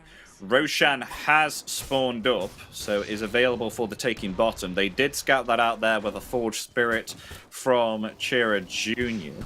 And Ramses on the top here, attempting to farm this MKB. Almost has it though, so a possibility of turning this around, Milan. Just needs some protection from his team. They just need a couple of dire heroes to disconnect or something along the lines. Do you really think it's that bad for Liga right now? I mean, it does look pretty. I'm not gonna check it. I'm watching the VMix, but the game probably says like 2% at max. 2%. It's actually 1% now. It may go to 100%. That's how bad it is. And Munkushi TP is mid with the Aghanims, gonna push out the mid lane. Gonna draw circles around the big jungle of theirs. dire are Gonna scattered. give his team a chance to catch Liga around the map before Brute falls in high ground, I believe.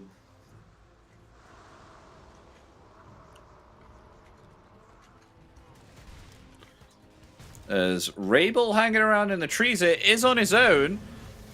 They don't have vision of him though. Thank gosh for him. So Cloud unable to see him there. So double damage on the river too if Munkushi wants to take that. If they get the vision. Yeah, Ramses actually just pinged it there. Uh-oh, Munkushi. Uh-oh, Ramses! Whoa, getting jumped on there and just goes invisible with the Aghanims. He basically made him 1 HP or 1 mana in 1 second. Oh, Yeah, pretty that's a lot of Techie's minds, my. but not Yeah. there. This is PA gameplay, ladies and gentlemen. Taking down the Pugna there within mere seconds. I mean, almost one-shotting 1J there. One shot. Ironic, as look at those stifling daggers Buyback here from Pugnet. Munkushi is going to back off that. I mean, still has this Aegis, though. Could potentially go back in. They just want to try and find the right opening and not throw their advantage away. Oh my gosh, an almost level 25 Milan, so we're going to get ourselves the triple strike Stifling Dagger. This is going to be disgusting.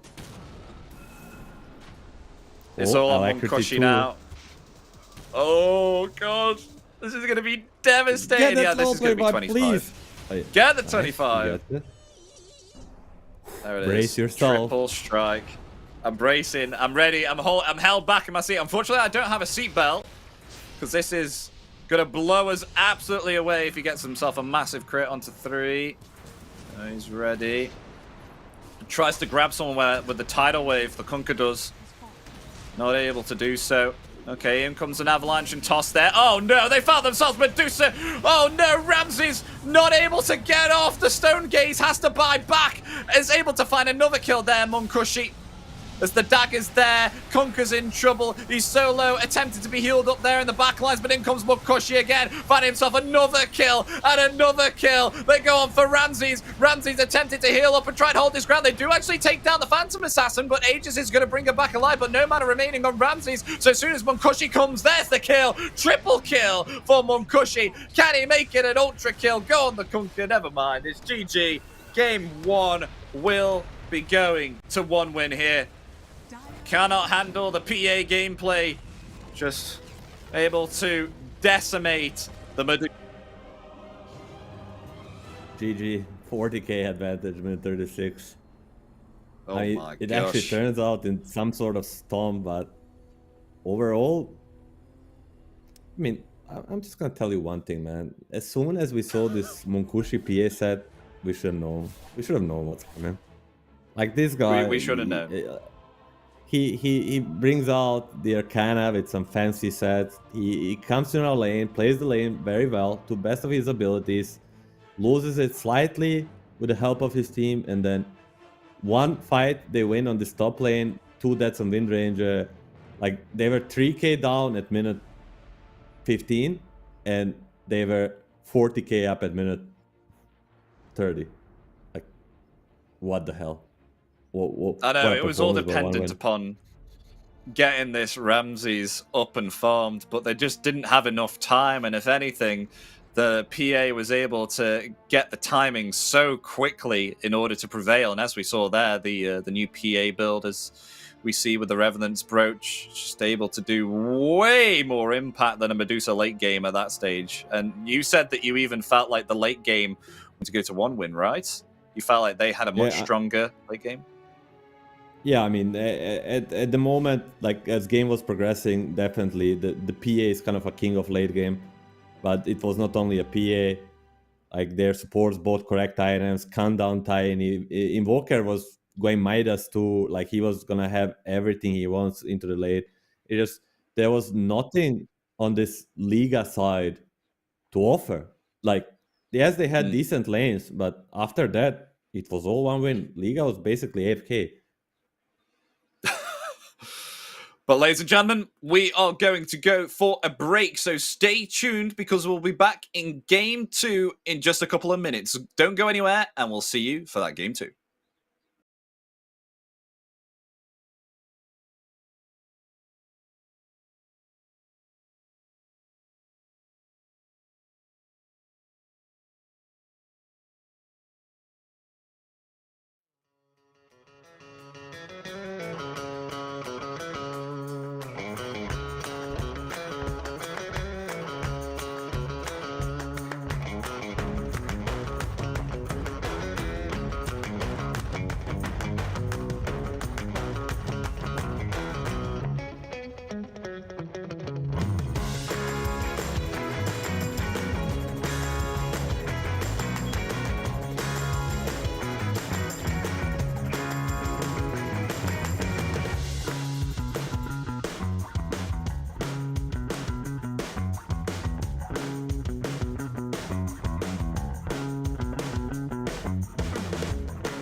Hello, everybody. Welcome back to Dream League of the Closed Qualifiers. We're currently in our second series of the day.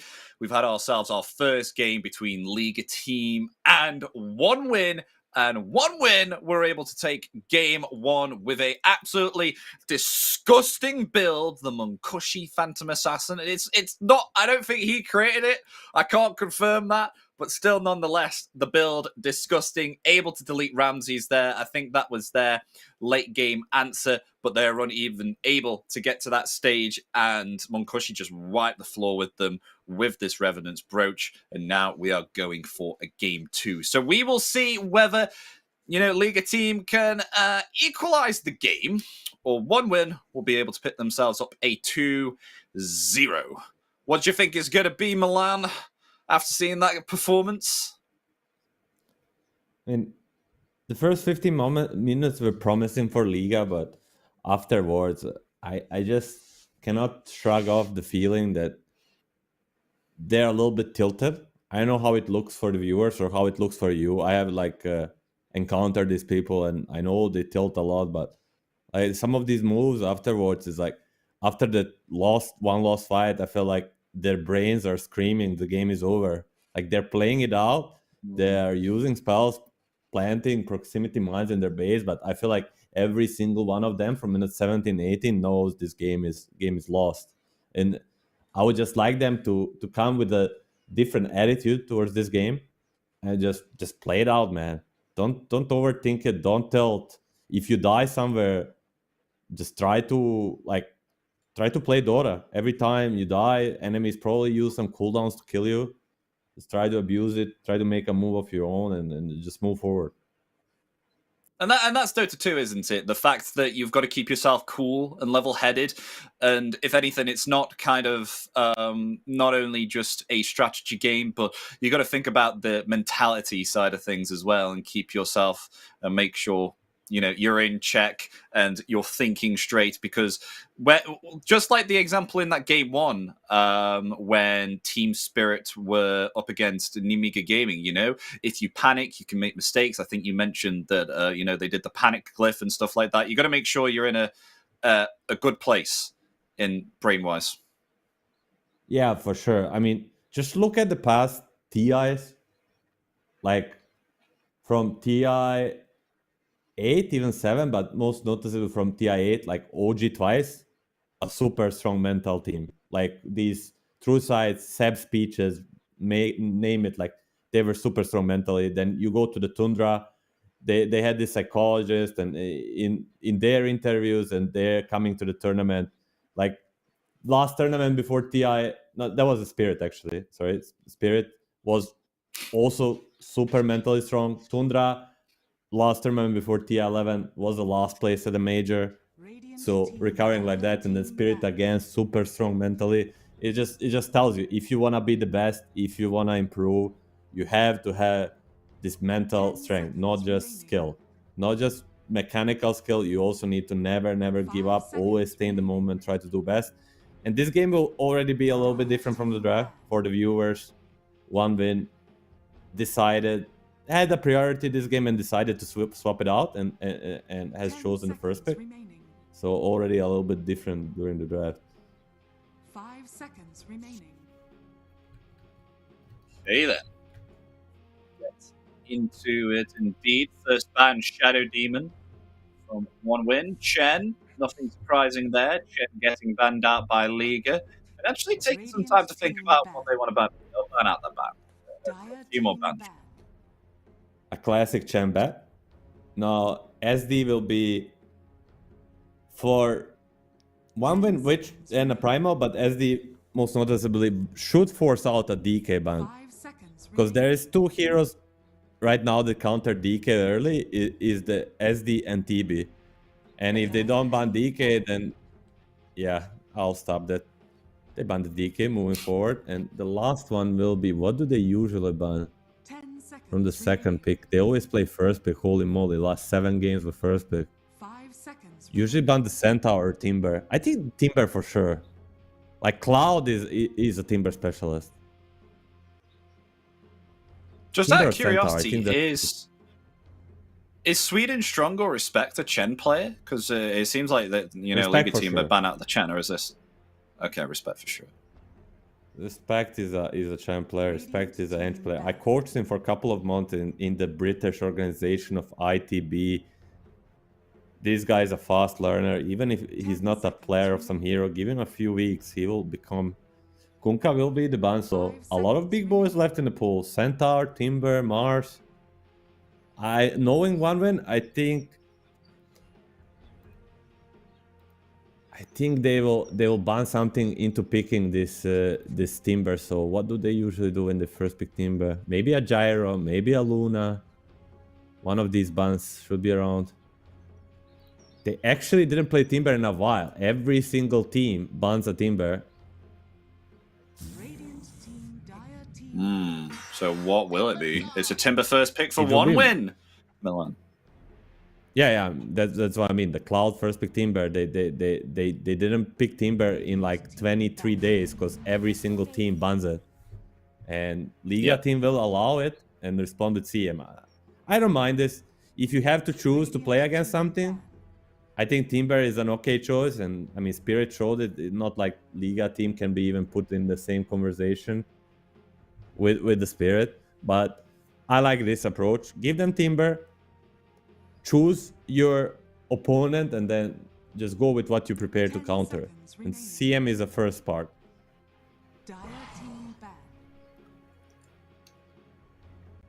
So 1 more ban remains, and then we get to see what Liga team will pick up for their second pick with Crystal Maiden. What does Ramses in his pubs play versus Timber? 10 seconds remaining. I actually have no Lots of- clue. Remaining. I mean, for him, as I see, it's Luna and Morphling first, and then it's Okay. Weaver. So with Luna and Morphling being banned, I think Weaver might be the one left. Radiant team pick. Oh, and Tiny comes out. But this time it's 4 Liga teams, so they will get themselves the Tiny. Will they be able to have as a great of game as Cloud did on his Tiny? Of course, it could be a flex. It could be even possibly on the mid lane. 10 But seconds from what we've seen so far, it's usually on the off lane. So is seconds remaining. BB3 Perks, is he a Tiny play? I presume Not in so. last 8 days. It's Not in kind of last a 8 new days. technologies. So if he didn't play it in last 8 days, I don't think he's gonna be touching it right now. Radiant team pick. And are we gonna see just Techie's Rubik? Because this is a way too good for a Rubik game to pass. I'll be super surprised if we don't see. I mean, Techie's is just more of a respect hero anyway, so just a sweet and strong Rubik. I have his number. He lives pretty close to me. I don't know if he's at home right now, but if he doesn't pick a Rubik here, I'm gonna be calling him and asking, "What the fuck, mate? How did you resist?" Like this mental strength of resisting to pick a Rubik versus Avalanche, Frostbite, Freezing Field, Crystal Nova. Okay, I'll put my phone down. There I'll you not go. call him. I love how you call Tiny a new technology as well, because he's coming out and you can flex him and stuff. I've never heard someone call a trend for a hero that before. It's like, yeah, they're picking up this new technology here. It's 5 groundbreaking. seconds remaining. So what is left for Ramses? Weaver? Dire team pick. A Wind Ranger could be a Ramses hero too. I mean, considering the performance of Rabel last game, I would not give it to him again. But it's gonna stay flex for the last pick, and BB3 picks will be getting a hero right 10 now. seconds remaining. Uh-huh. A Brewmaster, or just a 5 Centaur, seconds man. remaining. Yeah, Blah blah Centaur's blah. still Yeah, there, yeah. Yes, and they pick the Centaur. Yeah, Centaur would be cool. So we'll see if they actually pick that up. As we've seen, they can disengage and possibly even re-engage with Stampede. Very good hero. Very in the meta right now. I mean, even if, you're against Timbersaw, it's still a good hero, right? The Centaur, yeah, for sure. They don't really interact until later. I mean, Timber kind of brings the burst damage against any. But what's then stopping Munkushi from picking up P again? They'll pick a Centaur. Okay, they're gonna pick a Brew. This is a much better hero versus a PA. I think they were aware too, because if they just pick a Centaur, Munkushi picks a PA again, and you're kind of the same position as last game in the draft, and you're like, you know what's coming, and this kind of 10 seconds sort of remaining. prevents it. Let's see if Munkushi is a big 5 enough of a. seconds remaining. I don't want to call him a crazy man, but like he might just go for it anyway. Okay, let's see. Let's see if he is, quote, a crazy man, as you have just highlighted here. If he goes the PA again. Officially crazy man. I think. Wait, I think I would. Would he suggest it? Or would that be the cat? Would be Chira? I think would Chira want to pick for him? Or? No. The Ahelas, the coach, the ex-VP coach, he is drafting for them. I'm pretty sure. He's kind of created and he's leading the team, and he's kind of asking for options. Maybe he has the last word, but Munkushi has the most impact on his pick for sure. And he's gonna choose they'll go the for the Sven. Sven. I like this. Just no PA, no crazy man stuff. Look. Yeah, so there it is, folks. They'll go a Sven instead, another common carry that comes out here currently. I mean, especially in East and West EU, currently within the pro scene and in the meta too. Remaining.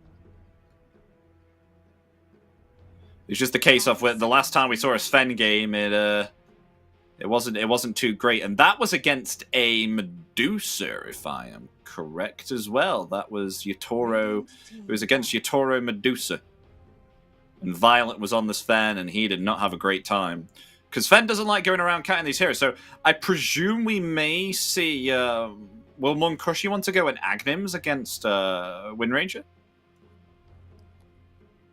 I think not. Usually, what I saw in other tournaments, the Aghanim does dispel the Windrun, but it doesn't work through BKB. B, whenever someone sees you buying Aghanim, insta buys a Blink Dagger, so it's very hard to catch him regardless. Usually people just buy a Blink into a Swift Blink and just jump on top of this guy and stun him before he gets a chance to put Windrun or like kind of combo it with the MKB or a Bloodthorn. Okay, so what kind of items do you think? So either a BKB or a Bloodthorn here for Sven, so nothing, like normal, which is like a Daedalus. I think it's gonna be a standard Mom, Echo Saber, BKB, Blink Daedalus or Daedalus Blink. That's gonna be standard, okay. And he's gonna aim to kill everybody else but Windranger, or just kill Windranger with the lift startup or something. Okay, I thought Bloodthorn may have been like a good decision to make, because you still do get some nice DPS out of that, and of course you do have a silence against Brewmaster 2 and stop him from using Primal Split, because they don't really have. Definitely a great late game item. I hate Orchid, but I love Bloodthorn, and like whenever you have a chance to pick up it late game, I just don't know if Sven has enough slots for it in the end build. The Sven does get really fat early, and it's hard to. Ember Spirit, Cheetah Junior Ember Spirit. That's a hero we didn't see in a while. A very low win rate hero, but nonetheless, not too bad this game, especially against the Windranger mid. Mm-hmm. And now I think they just put a Windranger mid and pick a Ramses hero. But what is left, man? Look at the bans from one win. Luna, Morph, Makes, PA. Oh my gosh. They picked they'll go to Medusa again. I mean, we saw in the first series with Nemiga versus Team Spirit, a Medusa against Sven, and it worked out pretty well. And you even mentioned, Milan, as long as you have these heroes that can kite around you, then it's kind of hard for Sven to get off his damage. And they have themselves the Brewmaster, of course, with the Cyclone, and the Primal Split, Windranger with the Windrun. You've got Avalanche as well, Frostbite, and a Medusa with Stone Gaze. So is Munkushi going to have a hard time here this game? About that, they don't have the save with the Venge. That's a big difference. And okay, there's a sort of BKB control like in that game. It's the Stone Gaze, but I just feel like one win has a lot to offer on other heroes. Like, right. Especially on the Sweden Strong Rubik. I think he's the highlight of this draft. He also has a good set, so... and that matters, right? That's a sign of good things to come, at least from his side. Any of these heroes, like, all the spells are great. We might even see, if they mess up on Liga, we might see some Primal Split steal or a Stone Gaze steal that we sometimes see.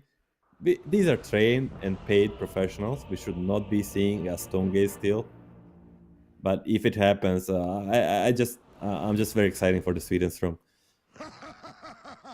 Excited. As ladies and gentlemen, Game 2 gets underway. Well, not just yet, because as mandatory for all Dota games, we require a pause at least once or more per day, possibly even per series as well. So we'll just have to wait this one out. Let's wait this thing. See some drawing on the minima. Who has stronger level 1? Should be Liga, definitely, with the beer. With the beer. With the beer, the Cinder Brew. Yeah, he throws a pint of beer onto you. Are you trying to do my accent? I don't know. I'm just pretending I know British words, you know. I watched Peaky Blinders or whatnot. Oh, okay, yeah. Peaky Blinders. I'm gonna have a beer. That's it. Ooh, I'm gonna have a brew. That was a good one. Smoke breaks. I'm gonna have a DD3 picks. pint of lager. Is that Arthur? Yeah. just put on a really deep voice and just say pint of lager, and that's like 40% of the British population. 30 seconds to battle. Genuinely. Oh, we have a Techie's Arcana, respect. Oh. Respecting that out there. I'll be interested to see how the brew will work, though. Okay. Question of all questions. Question of integrity. Okay. Are you ready? Okay. Yeah. Did you used to play all techies? Did I used to play all techies? I'm gonna say I did play him, but not religiously. So it was probably like what does like that mean? Twice, like not like every day. Twice a month, like, twice a week. No, like twice a year, maybe. Okay. Twice every 6 months. We can remain friends. We can remain friends. Okay. They were setting that like the green mines annoyed me so much, especially the minefield sign, how it just hid them. I was like, well, that's great. Yeah, let's see if Ramses gets himself a better Medusa game this time, because he did not have himself the greatest of games. I mean, he farmed up nicely. I mean, that was an aspect. Nice it was start. just the fact that, yeah. It's just that he wasn't able to withstand all the damage that was being outputted there by one win. But we'll see if he's able to get that this time, because, you know, different set of heroes. But they do have themselves an Imba Spirit on one win. Should be intriguing to see how that goes, and Brew as well. So it's nice to see a little bit of, you know, diversity between the picks on both teams. So not see the same thing all the time. Yeah, I think chat would agree. But the Rabel, mid-wind ranger, is gonna be once again a Medusa on the carry. They go with the same exact core duo on 1 and 2. It really didn't work last time. I guess that says they think it's just the play and not the heroes. What does this matchup look like though with Wind Ranger versus Ember? Like, what happens in the outcome of this mid lane? Anything? I think laning-wise, Wind Ranger should be getting a top because of the just being a range versus a melee hero. But as soon as Ember gets level 6, 7, he can threaten with this Sleight of Fist spam, especially level 7. That's where he gets really strong. He's already getting a ball into a Blightstone. Yeah, that's very nice, Blightstone.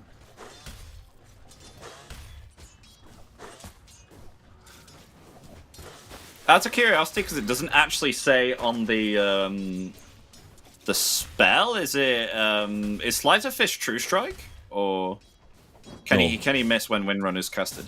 It's not True Strike. Okay. He misses on the Windrun. Okay. Got it. So a little bit of balance in all things, I guess. Line directly taken from the hero. It would be, I think it would be kind of OP just if it didn't miss. But anyhow, still 6-second cooldown. Spam will come out once he gets his levels, and a little bit of a quiet laning stage. 0 kills 4 minutes in. Yeah, we saw the first blood in the first game at 6 minutes, so possibly a 10 minutes first blood. I don't know, we'll see. Because we got ourselves a Sven carry, he wants to farm.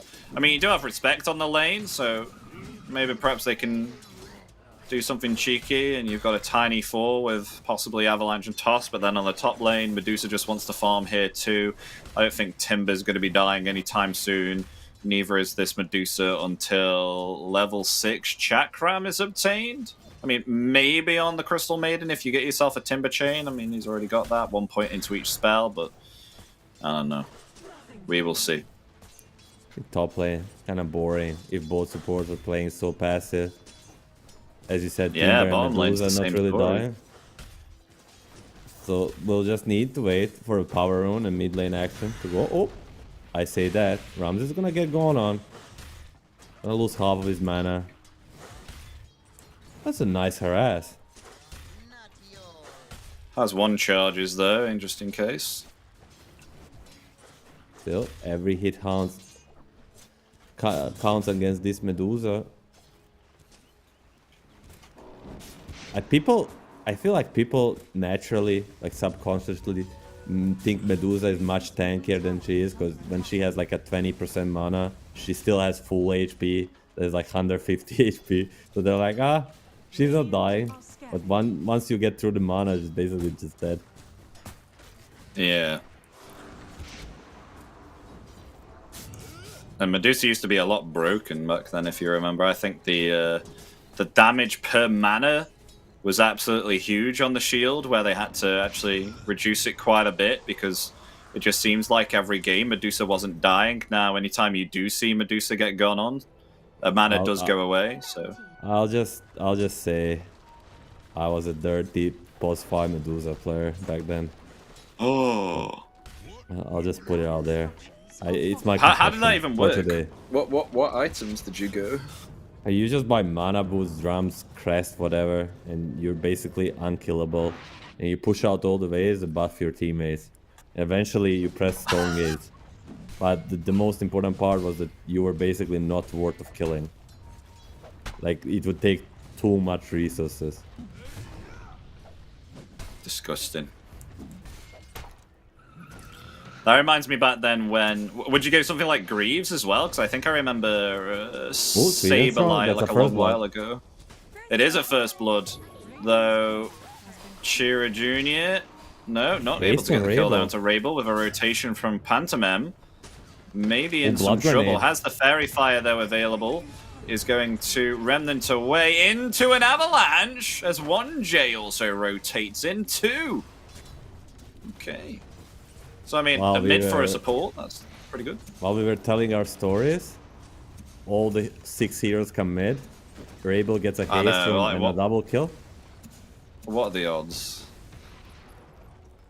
But yeah, Saberlight used to go the Medusa off lane quite a long while ago. I think it was in like, what was it, like DreamLeague Season 20 or something?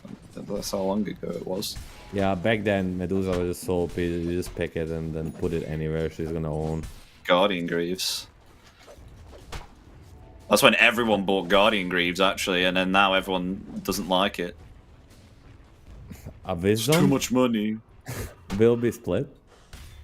Not so bad. 1 for 1.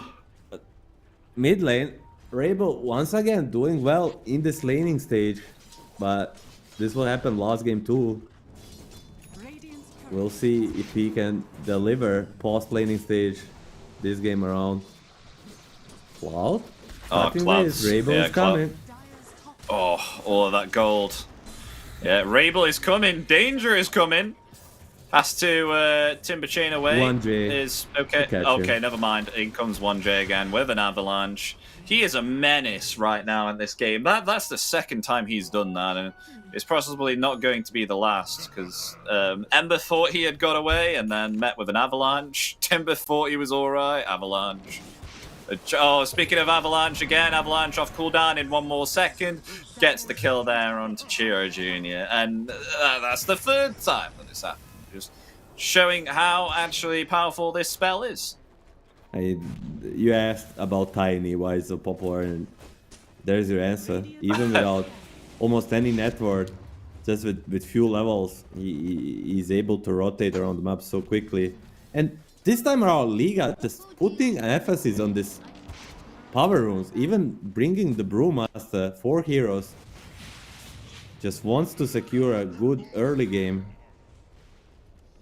As they should. I mean, you called it a new technology. The Tiny Tree? Or what? The Tiny. Well, I Tiny actually, position 3 I thought it is was a new just tiny in technology. general. No, Oh, no, tiny is- 3. Tiny position 3 is a new technology. Tiny mid and 4 is as old as, I don't Meh. know, me, and that's very old. Radiant's top tower is under attack.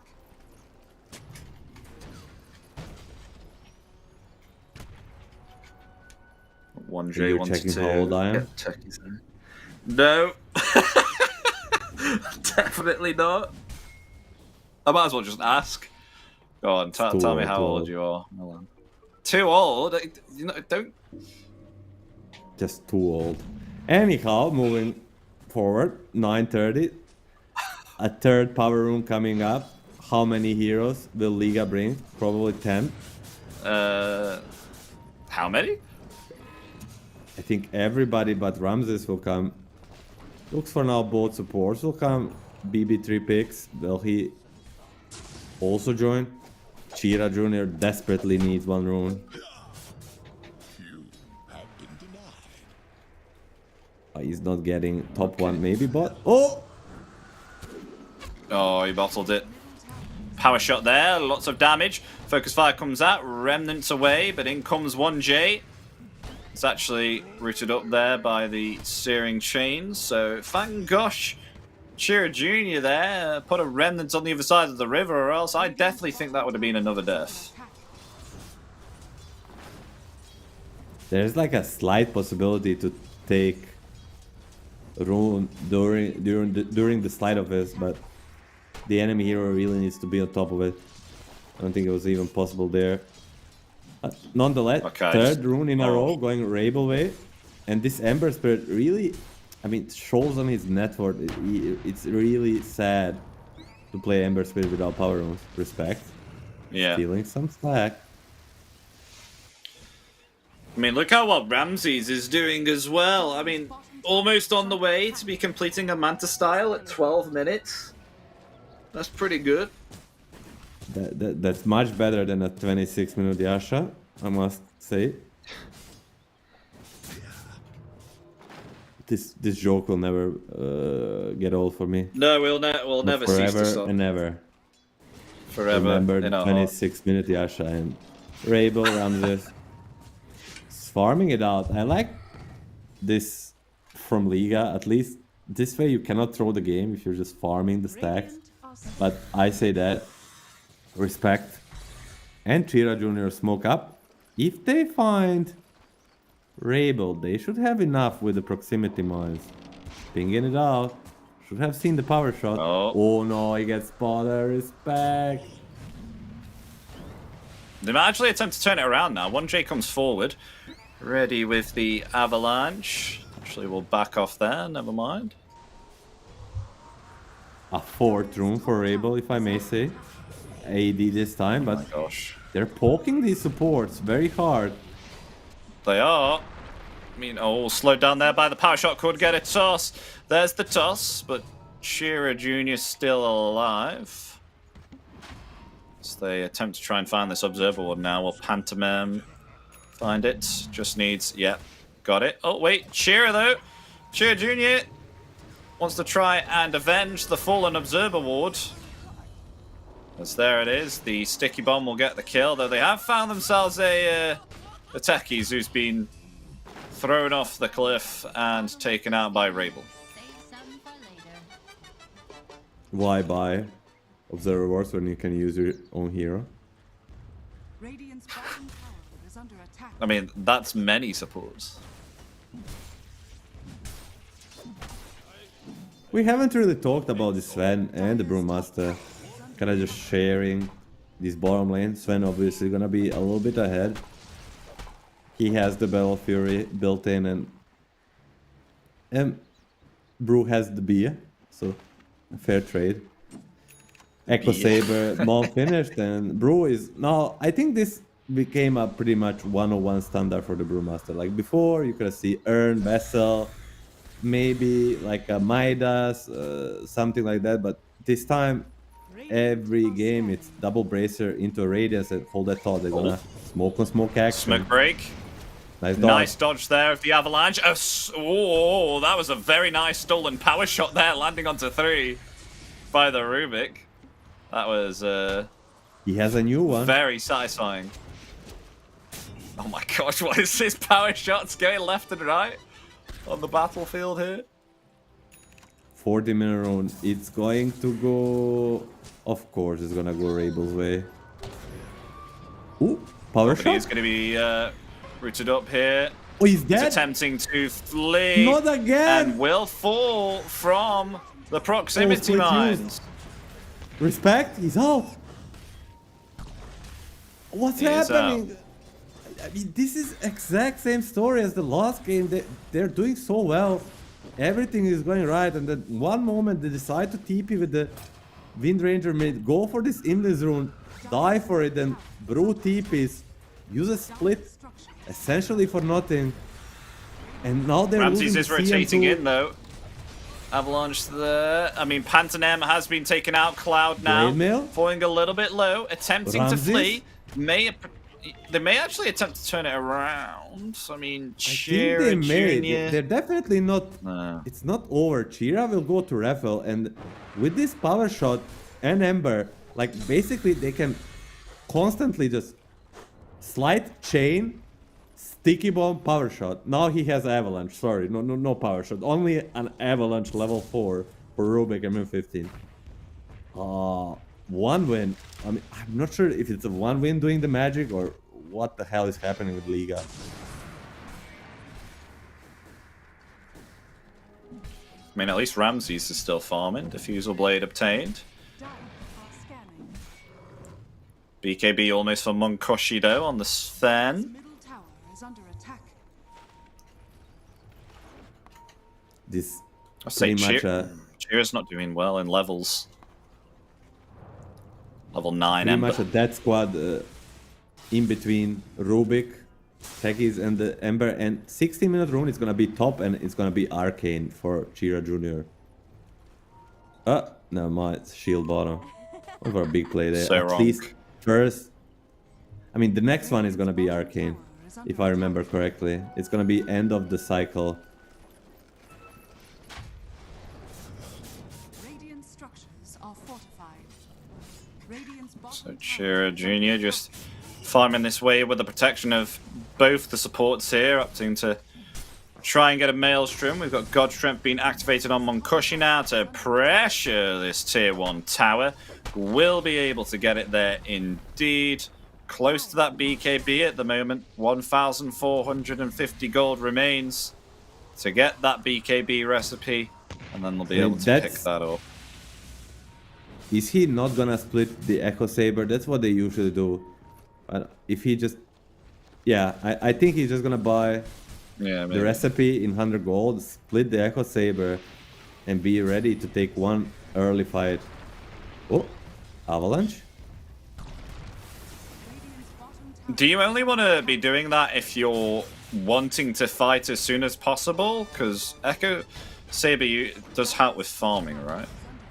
I think you do that because like almost every game you just, instead of like a 19-minute BKB Echo Saber, you got a 70-minute BKB plus Broadsword or whatever, and you just go for an instant smoke for a fast play, and then after you win this fight you just basically buy the Echo Saber back. Right, okay. Radiance now obtained on the Brewmaster, because Brew has been kind of free farming, but Let's not see the best if I was net right. worth. 18-minute Arcane Rune is coming. Will it be top or bottom? Who is the lucky one? I'm going to say... Oh, they're posturing bottom too. Bottom. Radiant's And bottom nobody Right. gets it.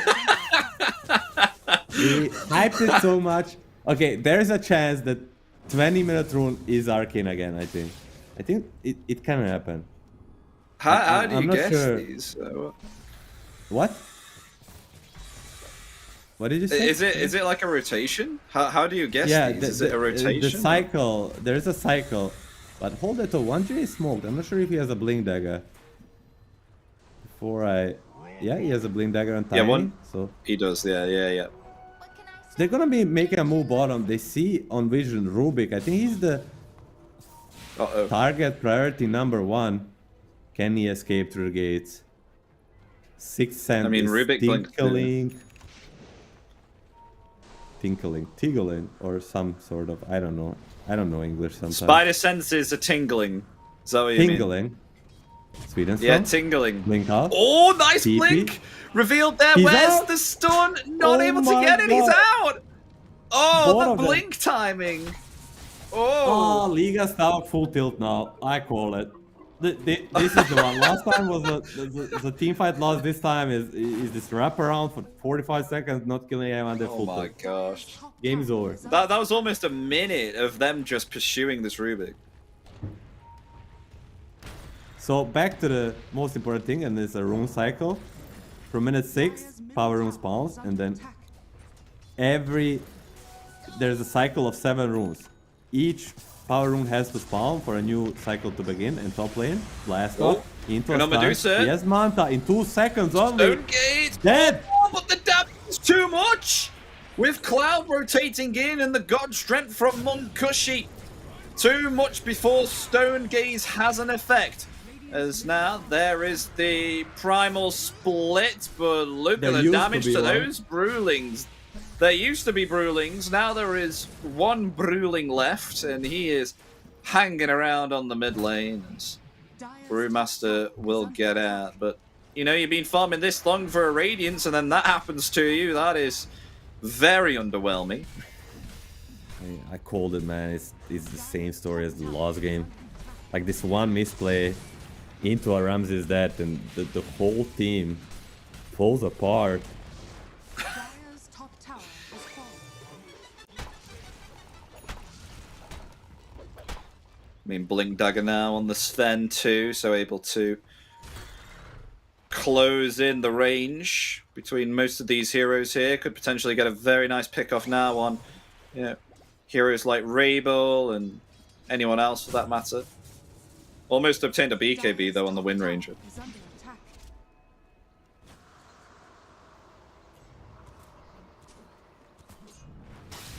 Dire's middle tower is under attack. I'll take that.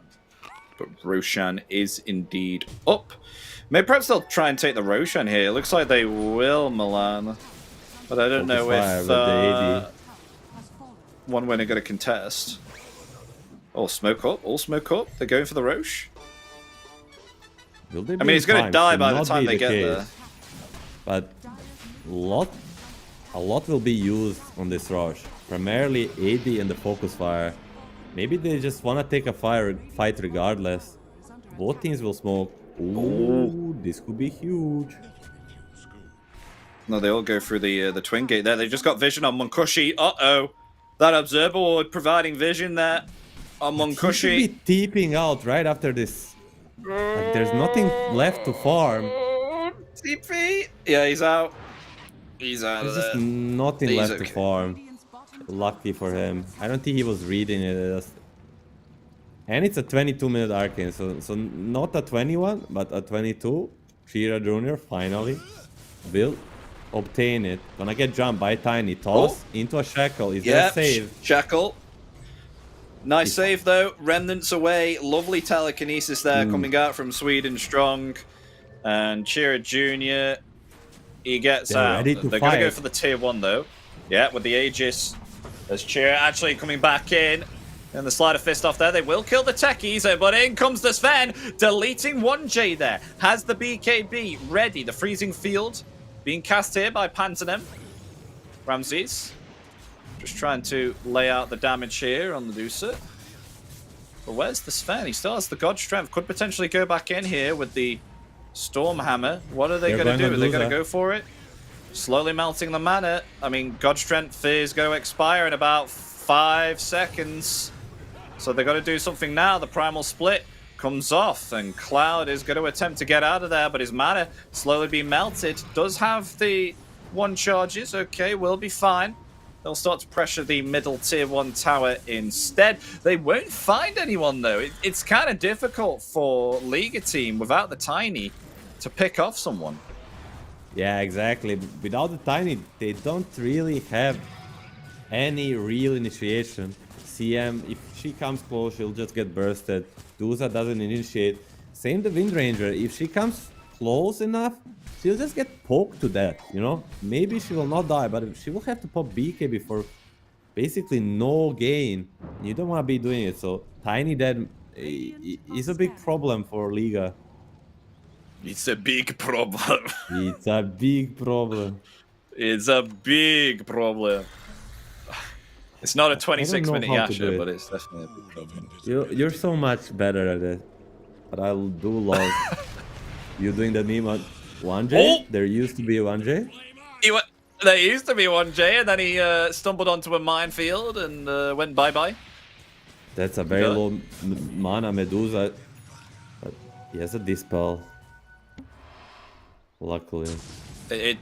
It's just really difficult. When you get yourself this Aegis, you really want to utilize it, but they haven't been able to do that at all with the Medusa. And I feel like a major part of it is, with what we just described, Milan, is the lack of the fact that the only initiation that they have currently at the moment is this Tiny, so they're not able to outpush the damage with this Aegis. And we've got one win here who are just holding themselves back and withdrawing because they know this is to be the case.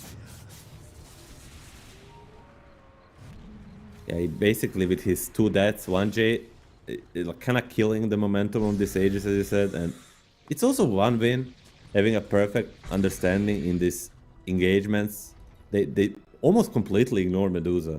Like, none of their heroes, like Ember, Sven, even Tegis Rubik, they're not using spells on it. They're completely ignoring the Rams, always searching for the backlines.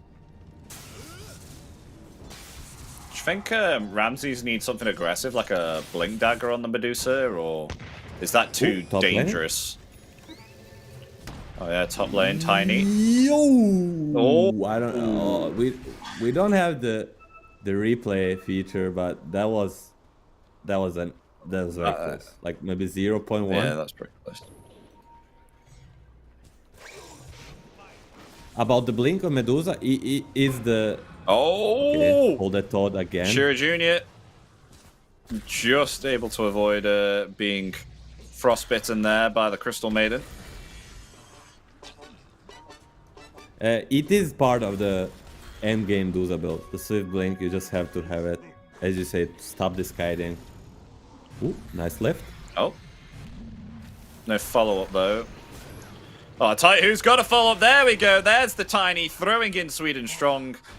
Getting the kill there with thanks to the toss. That is what they needed. Some pressure here on 1J to keep on delivering with these kills. Dire's top tower is under attack. Sweden needs to be very, very careful with blinking in. Because as Tiny is important for Dire, so is Rubik for the Radiant. Dire's top They're tower only is supports, under but Oh, they can offer so much. check this out, Milan. So, obviously, of course, Ramses, he's going to be going a butterfly here on the Dusa, but look at Sven. I thought he was going to finish his Daedalus, but he was like, nah, you know what? I've got the Demon Edge. I'm going to finish a MKB, and finishes it as Ramses picks up a butterfly. So this is going to be practically useless. I mean, it seems like a perfect item this game. Yeah. Like both It does, yeah. Windrun and Butterfly, and he also has a Crystallis on top of it. It kind of, sometimes you buy this MKB and you like damage, but with Crystallis and God Strength, I think he's gonna have enough. And we didn't speak about Cloud Timber, I think, not even a tiny bit. He is extremely fat. And gets a smoke pass, pops a smoke. As you said, MKB ready, Halberd ready. They have everything. Did you see what he did, though? He held his courier away to pretend that he was finishing a Daedalus here, so they don't know he's got an MKB. They're going to go for the aggression straight away. Genius. In we come, one win, trying to find a target. Lovely BKB reaction there as they'll attempt to try and take down the Sven. Sven in some trouble. The BKB and the God Strength will come out, however, laying the damage into the Brew. Will get back here as the Stone Gaze comes out, locking in place the Timber Saw. And with thanks to the reactions there from Raybill, completely swamps that initiation that they had upon Liga. So they will all survive, and they'll also get a kill here onto the Techies. feel like they dodged a bullet on the side of Liga. Radiant's middle They tower yes, they get a they did. Tehi skill and they get ahead of that initiation, but just in case, if there was not for this ward on the top rune, Munkushi stuns the Wind Ranger, under attack. kills her first, and then it's a completely another story.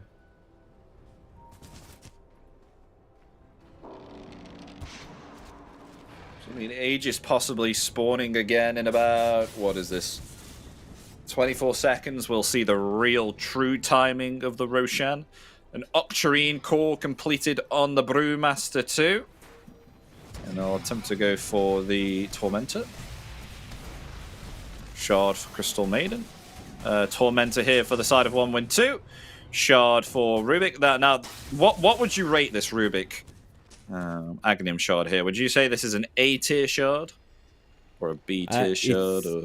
First is like, it depends on the game. It's how big of a save part is. Like, the save in this game is pretty okay, but the second part is the which spell do you upgrade on the enemy team? And there's not really much to upgrade. Basically, you don't upgrade anything. Maybe a tree grab if you steal it. So this game is like a B tier, I think. Radiant are dead. I mean, funnily enough, that is a very odd spell to steal. Look what Rubik has stolen. He's gonna go Hyperstone now. Watch this. We've got ourselves a carry Rubik coming up here. He's got himself split shot. So he's got 4 extra targets. Sven gets caught. I mean, yeah, BKB, good reaction there from Monkushi. Activates the God Strength. Will they look to attempt to turn it around? I mean, BKB expired. You committed the God Strength afterwards.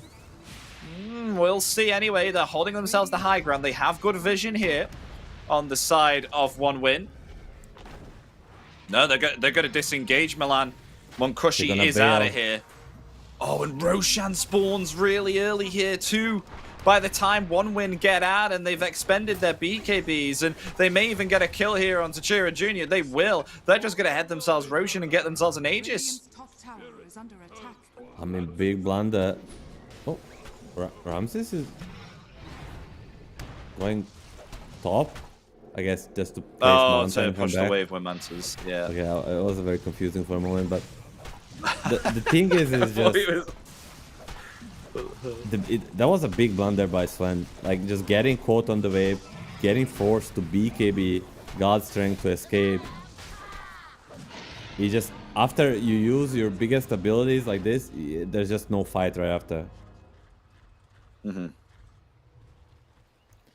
Only way to use BKB this game is to provide damage. You want to use it, and after you use it, you're hitting for 5 seconds and killing everybody. That's the only way. Ooh, haste one. It's kind of baiting on it. Oh my, just a second slow. If they were 2 seconds early on this rune, it's a lift in a kill on this Wind Ranger. Yeah, Monkushi's going for a Satanic now. I'd highly recommend that, because this is like the third situation where he's activated BKB but can't fight, or else he's just going to die. So, Satanic is definitely a good item to go for here, but I suppose he just moves out his Power Treads here in order to get the Satanic. I mean, smoke up here from Liga team too. They may catch themselves the Sven. Smoke's going to break, though, on the techies. Nice dodge of the Gleipnir. Well, they have found themselves. Yep, techies. There we go. Oh, the reactive taser. No, they'll get the kill. There we go. Picks off techies. This'll come in handy. Daedalus on Ramses, too, here, Milan. So, getting some damage items. As he should. Through the game, this Medusa transitions into a big damage dealer. Gonna go for a BKB next, and then probably gonna end the build with Tier 1 tower, 33 minutes. that was it. It's a Tier 1 tower. Nothing big happened. It's just me being a clown. It's okay, Milan. Dire's I'll try to catch Sweden here. Radiant's top Yeah, he's cutting the wave. Does he have a blink? Yeah, he has a blink and TP. He's greedy. He wants to nuke He's this got a... wave. Yeah, he does. Blinks in the... Wow. Oh, that was close! Oh my gosh! What a surprise indeed, Sweden Strong. If you were 1 second too late, that would have been your death. My gosh. I mean, Aegis... 2 minutes and 20 left. It doesn't seem like they're doing much with it at the moment, Milan. What do they need to do here on Liga? Like, with their Aegis, are they... It seems like they're just need to get a providing fight. themselves with more time. Yeah, They just need to catch them. I think they're stronger in a fair fight, but Blanwin just playing the map beautifully. With the elusive heroes they have, not letting Liga get the engagement they want, but don't get me wrong. If Munkushi gets to hit in this fight, he's gonna kill everybody. And look at top. Nice BKB usage there onto Rabel. Will help him get a pick off there onto Sweden Strong, but this BKB is going to expire just as the blast off is committed. Lovely timing there from Respect. Do they see it? They do see it. A big throw. He trades himself for the Rubik and also loses a game. This might come back to hunt them, because yeah, dying for a Rubik is not so bad, but losing this vision advantage will maybe even cost them the game. I think this is the least amount of kills I have seen in a long while. 19 kills at 35 minutes. This is oh, that's a big creep wave bottom for Chira Jr. Grabs all of that. I mean, what's he gonna swap out for this Satana? Is it Echo Saber? Power Treads. Or Treads? Because I feel like I his think endgame Treads. build should be Swift Blink and the Harpoon, right? Oh, a fight here. Pantomime gets caught. Oh, yeah. Lift. Oh, they don't lift Pantomime to the high ground there, but they will still go forward nonetheless. In comes the Stormhammer. Attempted avalanche there to stop the initiation. They will take down the Crystal Maiden. No mana remaining on this Timber. Cloud, Nice, he has to overseal get totem. himself out. Oh, that's a feel-good item, man. That's a Pantomime that's a Divor, that's a Split Forced. At least BB3 Picks has Octarine to work around. But nonetheless, it feels like Liga Starbuck has been outplayed macro-wise for last 5 minutes. For duration of this Aegis, one win was just... They were just able to make better map reads. And look at this. Aegis, Milan. It has expired as Liga not actually able to use it. And one win, they know the time is now. This Aegis has expired. This is a chance for them to pounce. But they do have buybacks available on both Rabel and Ramses. Should a situation go downhill near their side of the base. Just trying to find someone here, but they're unable to scout out. Possibly go through the Twin Gate, maybe? They are. Are they all going to go through the Twin Gate? Check our Discord, maybe they're listening. Okay, here they come. I mean, there is no Sven, but there's a tier 2 tower. He's only 3 seconds away. Will he TP? Oh, they know they're around here. They're getting out. It's just gonna be a D word. So, Apart from Rabel Satanic hanging around though. he drops the treads. So there is a chance of him being Kaiden more, but I think this harpoon is gonna change a lot. It's not a big upgrade, but he only needs 2 hits. At this rate, with these items, he basically needs 2 hits for anybody that's not Medusa. And she might live through like 5.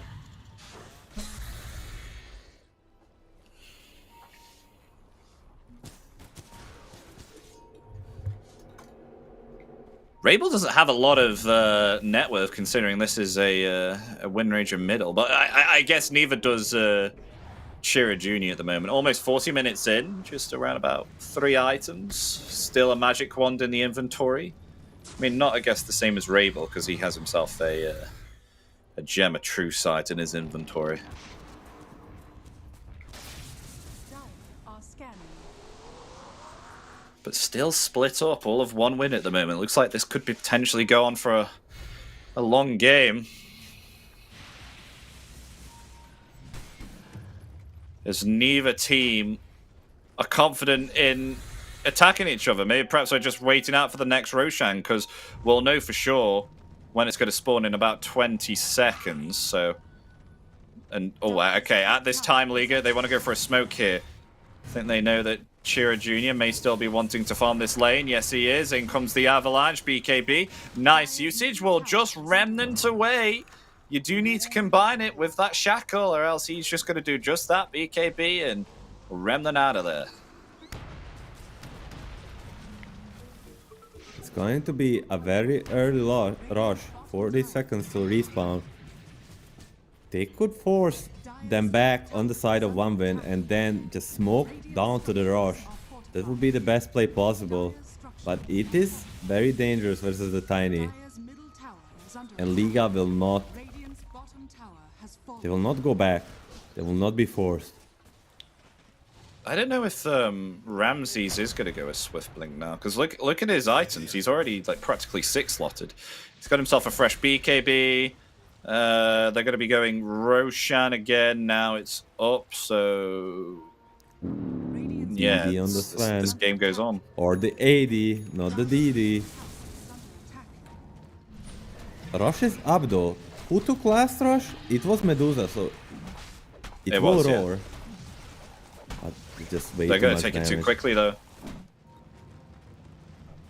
Yeah, they have way too much damage for the Roshan to survive for even 20 seconds. So they'll take it. Aegis again on Ramses. This time, will Liga team be able to utilize it? Maybe possibly go high ground. They do have themselves a nice observer ward here on Wind Liga Ranger team. So if this doesn't have smoke the- breaks... Aegis, but does have a Lincoln. Can they Oh, that catch smoke's it? broken. Yeah, Rabel blinks Have the away vision. straight away. That was very close. If it wasn't for the ward, he gets halberd that breaks the Lincoln and then hexes him on Cloud, and that most certainly means Rabel dies. I think that's gonna be name of they the gotta- game. Burst people with this hex. Cloud leading the charge. Oh, they want Not they the want to go for a Medusa. smoke here, Liga, but 1 win is going to go in for the initiation straight away. They have caught themselves a Timber Saw, but in comes Fen now with an amplified damage rune ready. Chira But the is Stone dead. Gaze is out there. It's disrupted the team fight. Yeah, Chira Jr. is dead. Lovely Ogre Totem, but it's still being met by the damage here of the Focus Fire. Going to try and attempt to TP away, but is found. Munkushi down. Now it's Liga team who are on the aggressive here, finding themselves 2 cores. Techies as well, tossed back to the Medusa, and Ramses on a double kill. This Medusa is very, very strong right now. What happened during that team fight? Radiant's middle I tower have no is idea. under attack. I mean, I know they smoked, they were strong, they wanted to get a fight going, but Yeah. luckily for Liga or unlucky for 1 win, they ran into this Medusa and she's just not a target. Oh, Gleipnir is there. And a shackle should mean a Sweden strong dead. Yeah. And- Sweden strong I mean, dead. they just go and run into this Medusa, and it's the worst possible target to run in. She disrupts the whole formation of theirs. Buyback on the Ember. Grinding base. Even if this Sven buys back, he doesn't have a BKB. They know it. Ooh.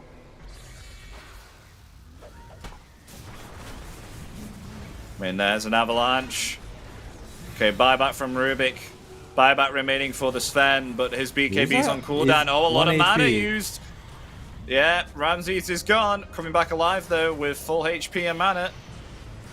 BKB is ready to be utilized. buys 1J back. getting very, very low.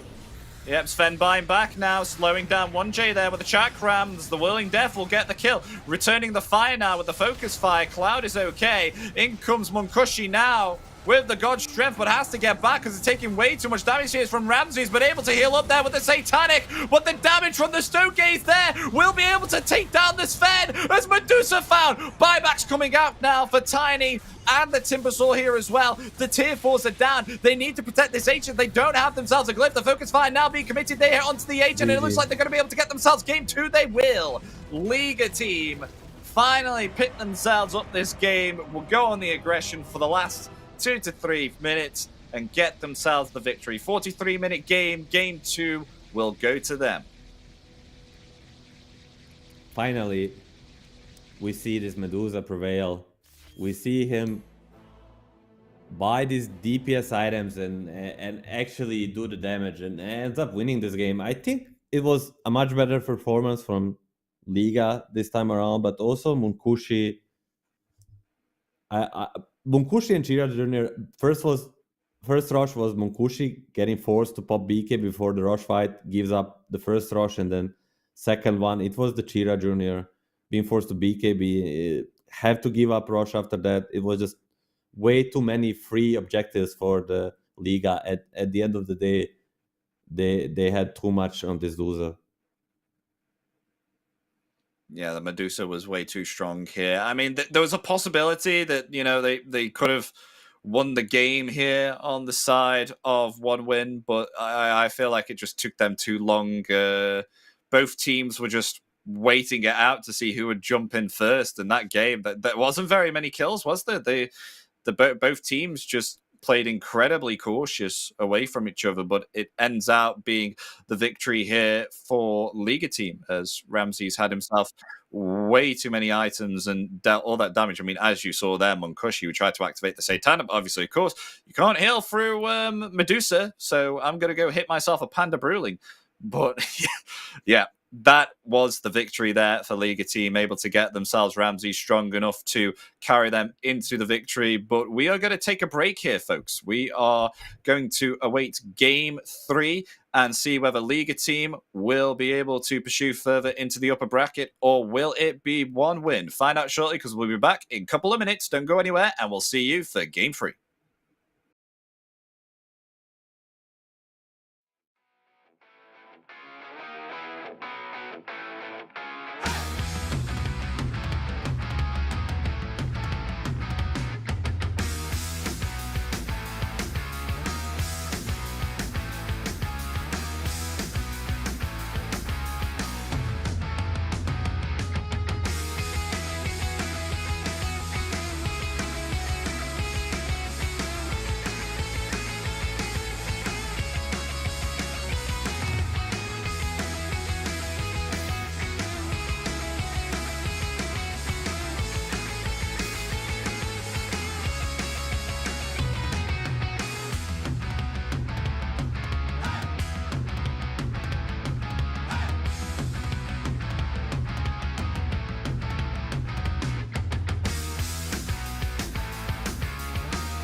Hello, everybody. Welcome back to DreamLeague Season 23 Closed Qualifiers of Eastern Europe. I'm Epidamnos. Joining me is Milan. We just had ourselves Game 2 out of the best of 3, which was indeed Liga Team versus One Win.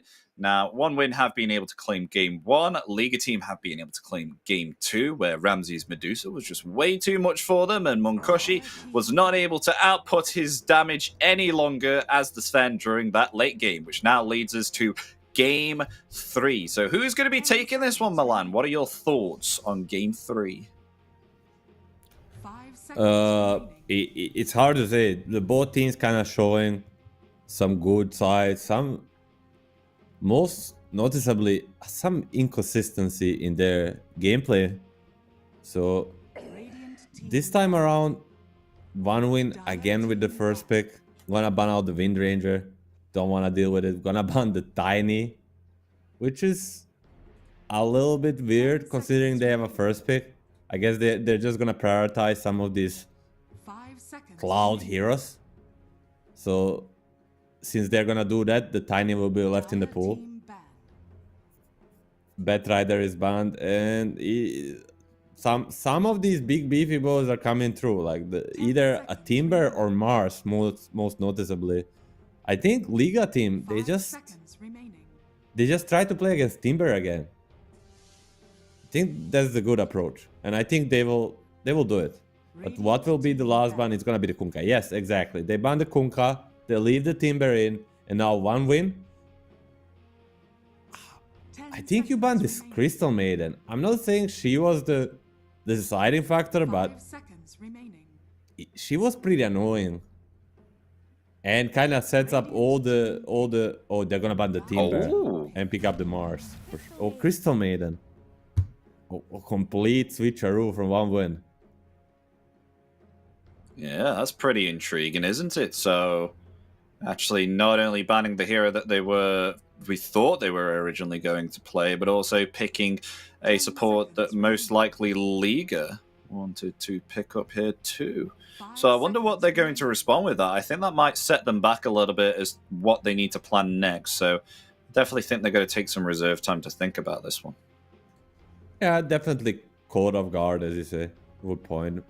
But I don't necessarily like the One Win and their coach Achilles approach here.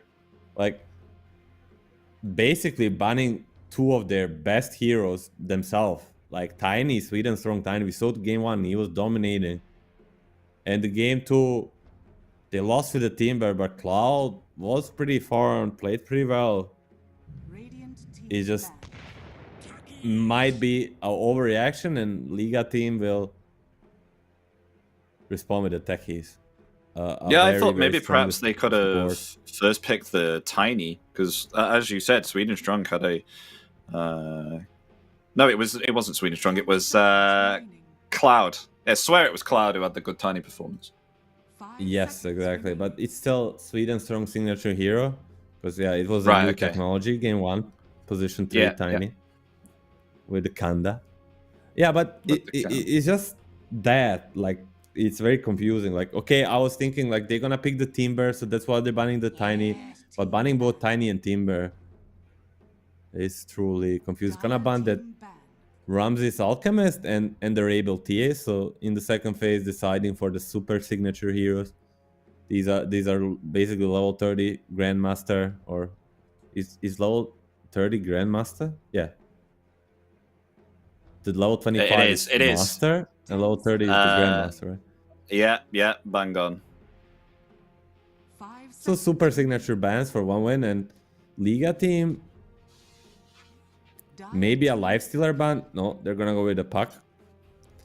And now, do they just take Mars themselves? Because if they don't take Mars here, I feel like One Win will take it 100%. So you kind of decide to take it now or give it away. 10 seconds remaining. 5 seconds remaining. Well, they even pick it.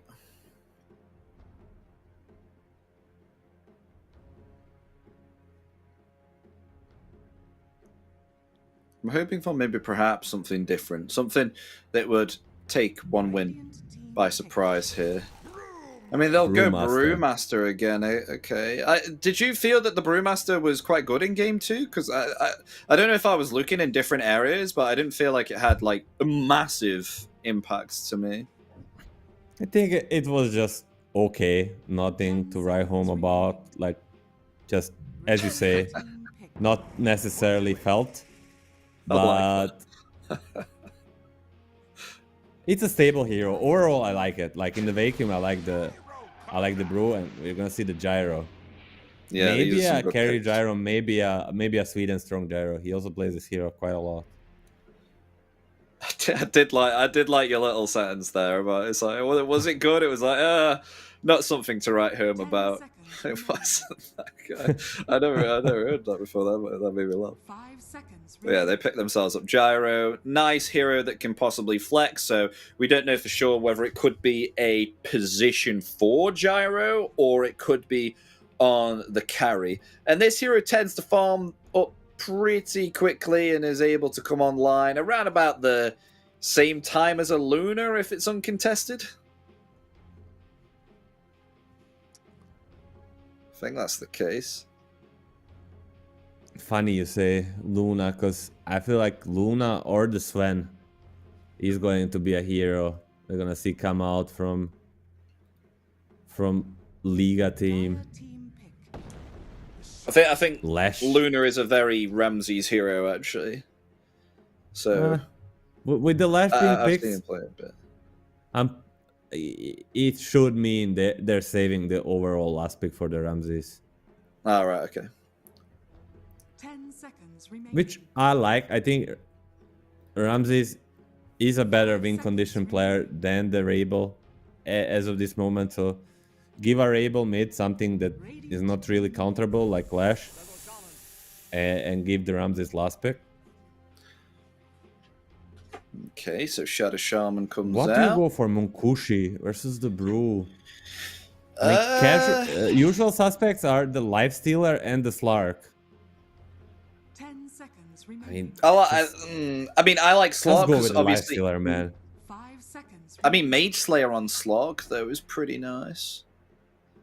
Yeah, but it's too many things to worry about. Tech is included, Lash is good, just go Lifestealer.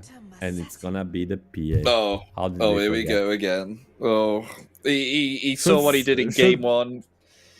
Yeah, I should start hyping up his cosmetic game right now. 10 Okay, so now we know it's a Gyro 4 for sure, which means most likely going to be picking off lane here.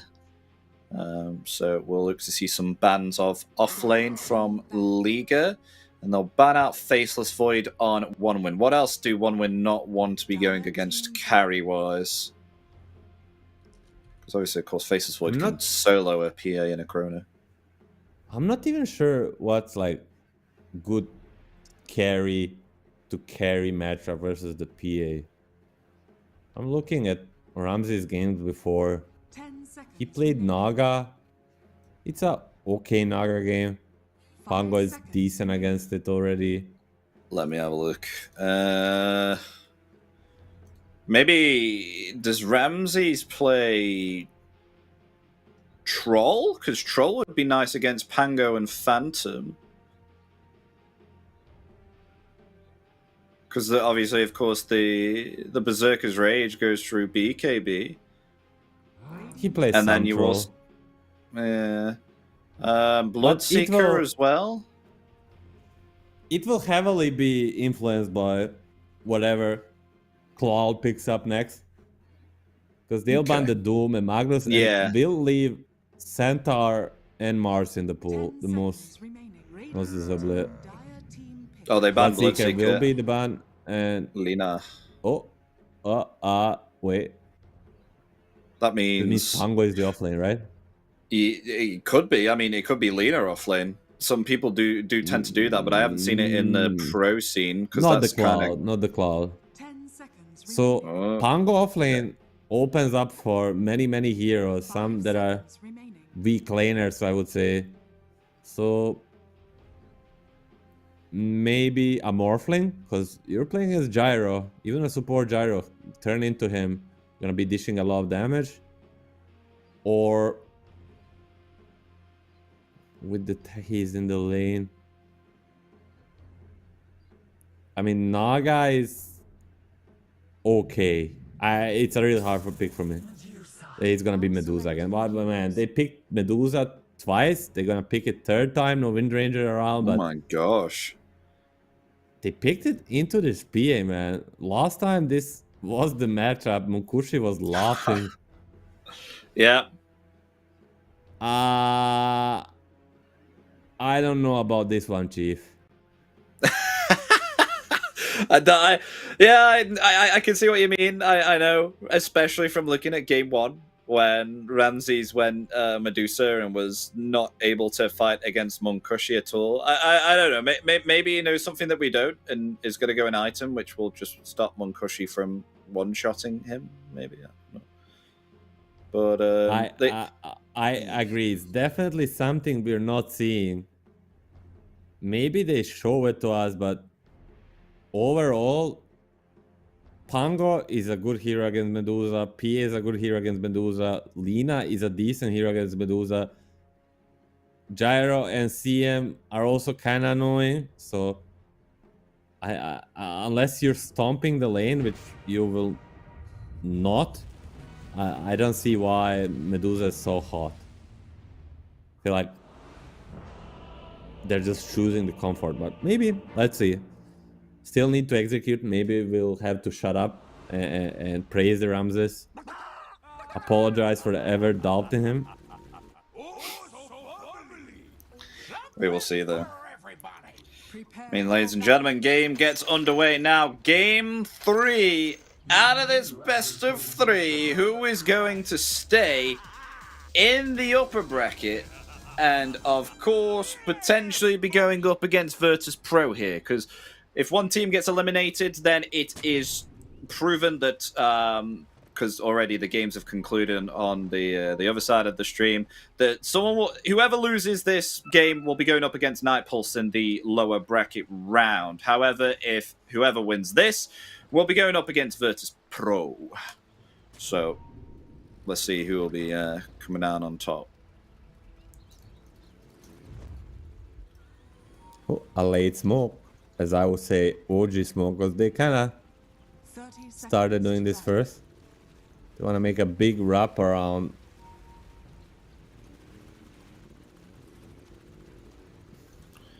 Oh, okay, yeah, I see. Will that smoke break though? No, they're okay, they're okay. Oh, this is a major wraparound. They've just been revealed there by the tower, I think. In comes the wraparound. But that was pretty anticlimactic. Nothing happened. Okay. All right, yeah. I mean, Cloud will be dealt quite a little bit of damage there. But, yeah, that was... I got excited for nothing. That was a bit sad. I mean, Cloud lost half of his HP. Respect and Munkushi will lose 150 mana and 200 gold combined. So, a failed attempt from one man. I mean, Liga Stavok, a good preparation by them. Not getting caught by this is a quite big deal. Another thing that I just realized as well is usually on a Pangolin, you want to be going a Diffusal Blade, won't you? Especially if you're a core. So does that mean that Cloud is going to absolutely shred the mana shield here on Ramses? I mean, that's why I said during the draft, it's just Pango is one of the better picks into Duza because of this defo, and she doesn't really like buying Beaky early, so Rolling Thunder will be very effective. Yeah. But it's not an easy lane.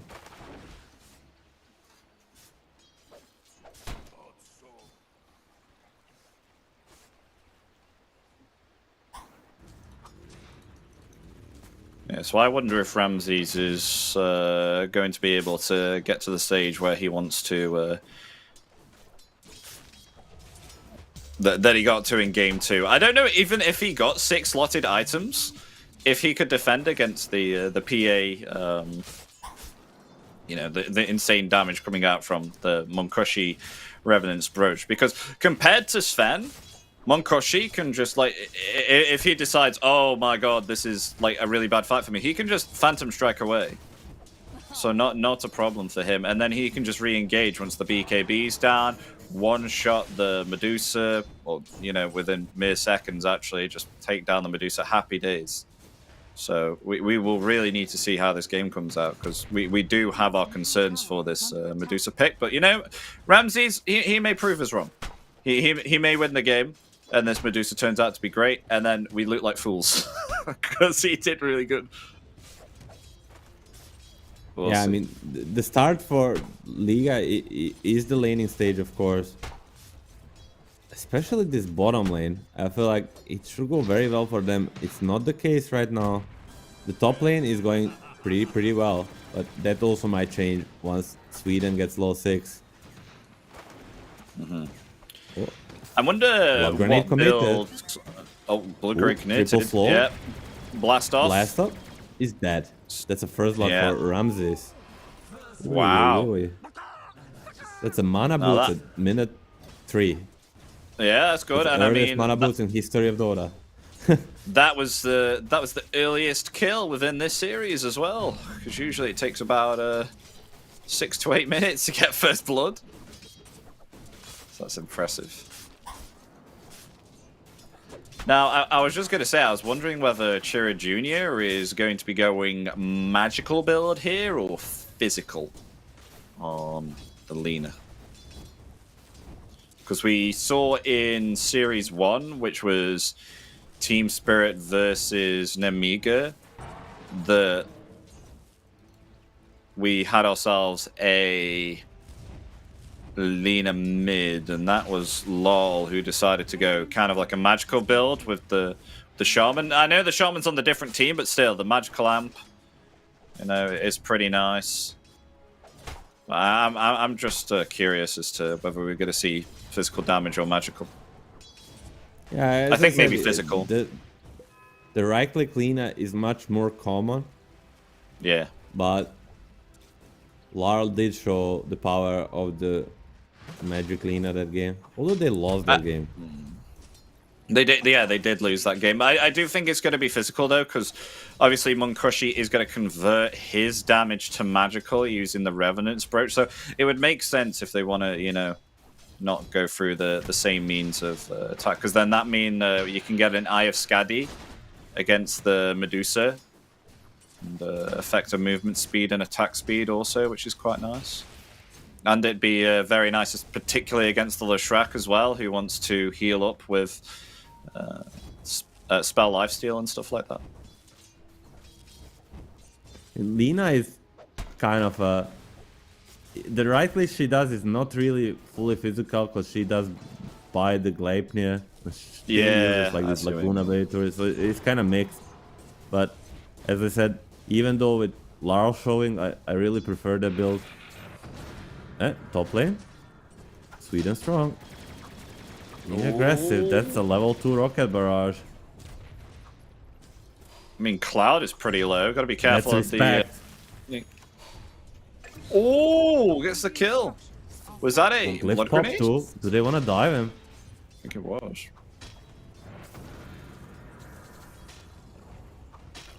Oh, they're going to dive. Yeah, respect's coming Lotus in. is ready. Frostbite. Mana boot is not. Only 2 charges on the wand. In comes a TP from Pantomime with Gives a him a mango. mango.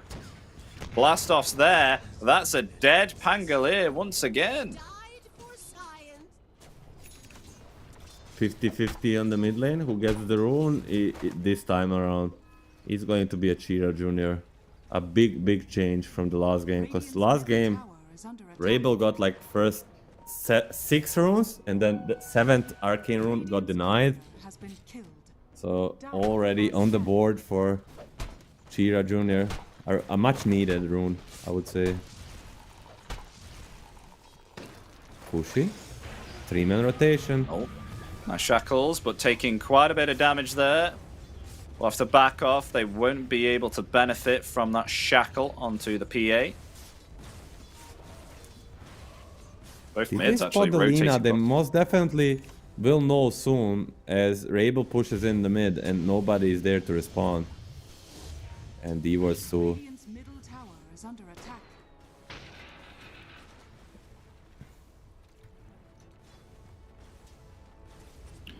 Yeah, still trying to get these arcane boots here on Cloud. Dire's courier He's very has close been though. There we go. He's got the recipe.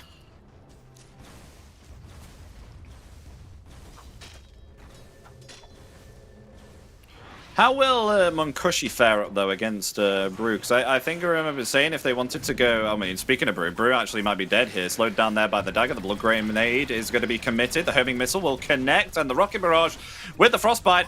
That'll be enough to get the kill. As now they're going to attempt to go for more here underneath this tier 1 tower with the Rocket Barrage once again. Find themselves the Shadow Shaman too. Look at This that is creep painful wave. to Oh watch. my God, Exactly. look at it. Oh, that's going to do so much damage to this tier 1 tower. That glyph, I don't think it's going to do much here. This is a We're dead tier dying. 1 tower. Dire's bottom tower. Dying is one thing, but losing so many creeps is the other. He's gonna TP with Brew. Okay, he is making his way bottom, so tower should be staying alive, but only wow. barely. Look what Munkushi's done as well. He grabbed the creep wave a new and wave moved it coming. around the outside. But a blast off coming out there. They're all rotating in to try and protect this tier 1 tower, but it's going to fall here. It looks like from the catapult. One more hit should do it. The catapult doesn't go off. And Pantanem is actually going to deny that tower.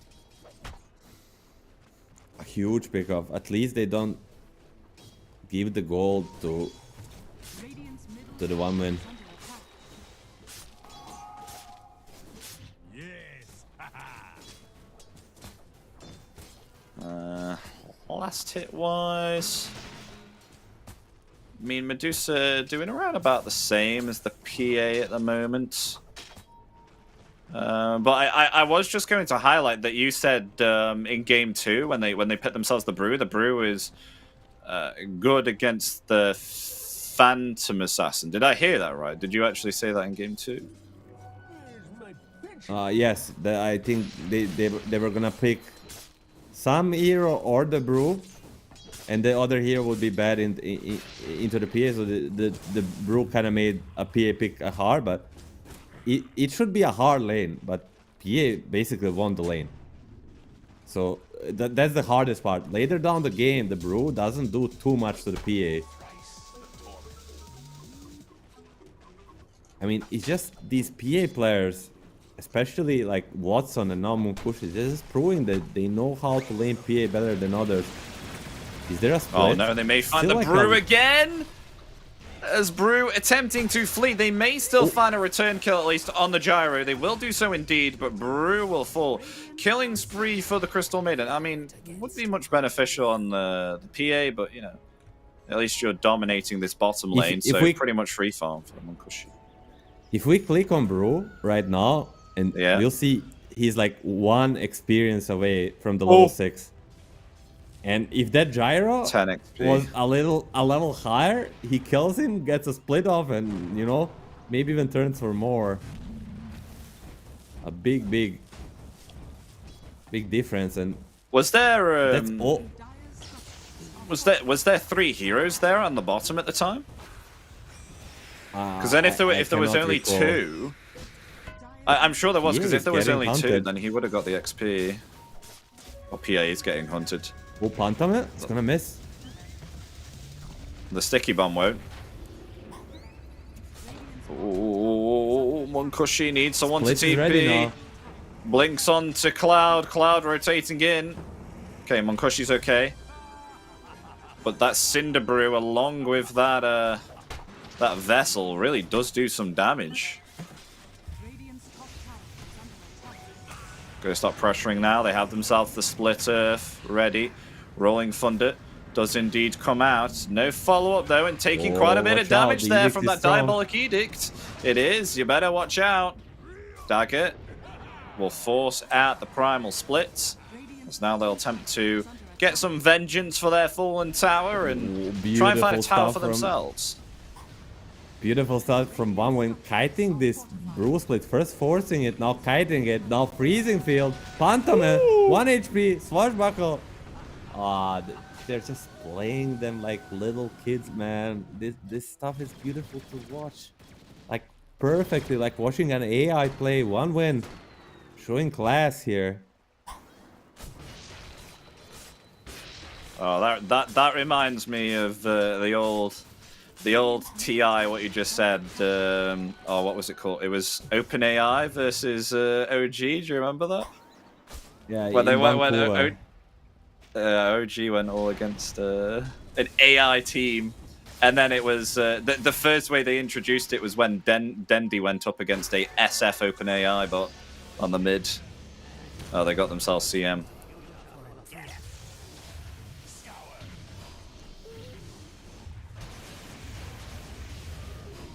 That is Nice a Asian massive stack. Does he have the mana though to take it? Well, Cinder Brew, well, that'll help.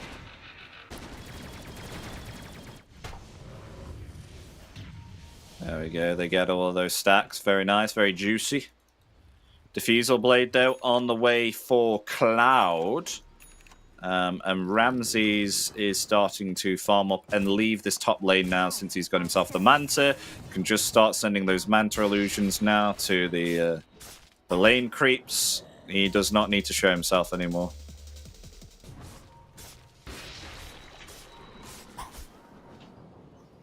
Oh no, Monkoshi. He's been scouted out for here, Milan. They want to try and find him. They place an observer ward here up on the high ground. They see some creeps being taken out, and Monkoshi spider senses are tingling. Yeah, he moves away. He's like, I don't know, that everyone's missing on the map. I'm gonna leave. I don't like this. That's a good choice he made. Meanwhile, on the top, first, I wanna say, but they took the mid and the bottom tower. So it's very unusual that this safe lane tower is the last one to drop for the Liga, but maybe not so much for the Medusa lineup. It's one of the best heroes at defending it. Speaking of the Medusa, has Manta not going for diffusal this time around? Gonna head for the butterfly second item. Interesting. I would think upgraded diffusal is pretty good versus there's so many things to dispel this game from the CM and the Pango.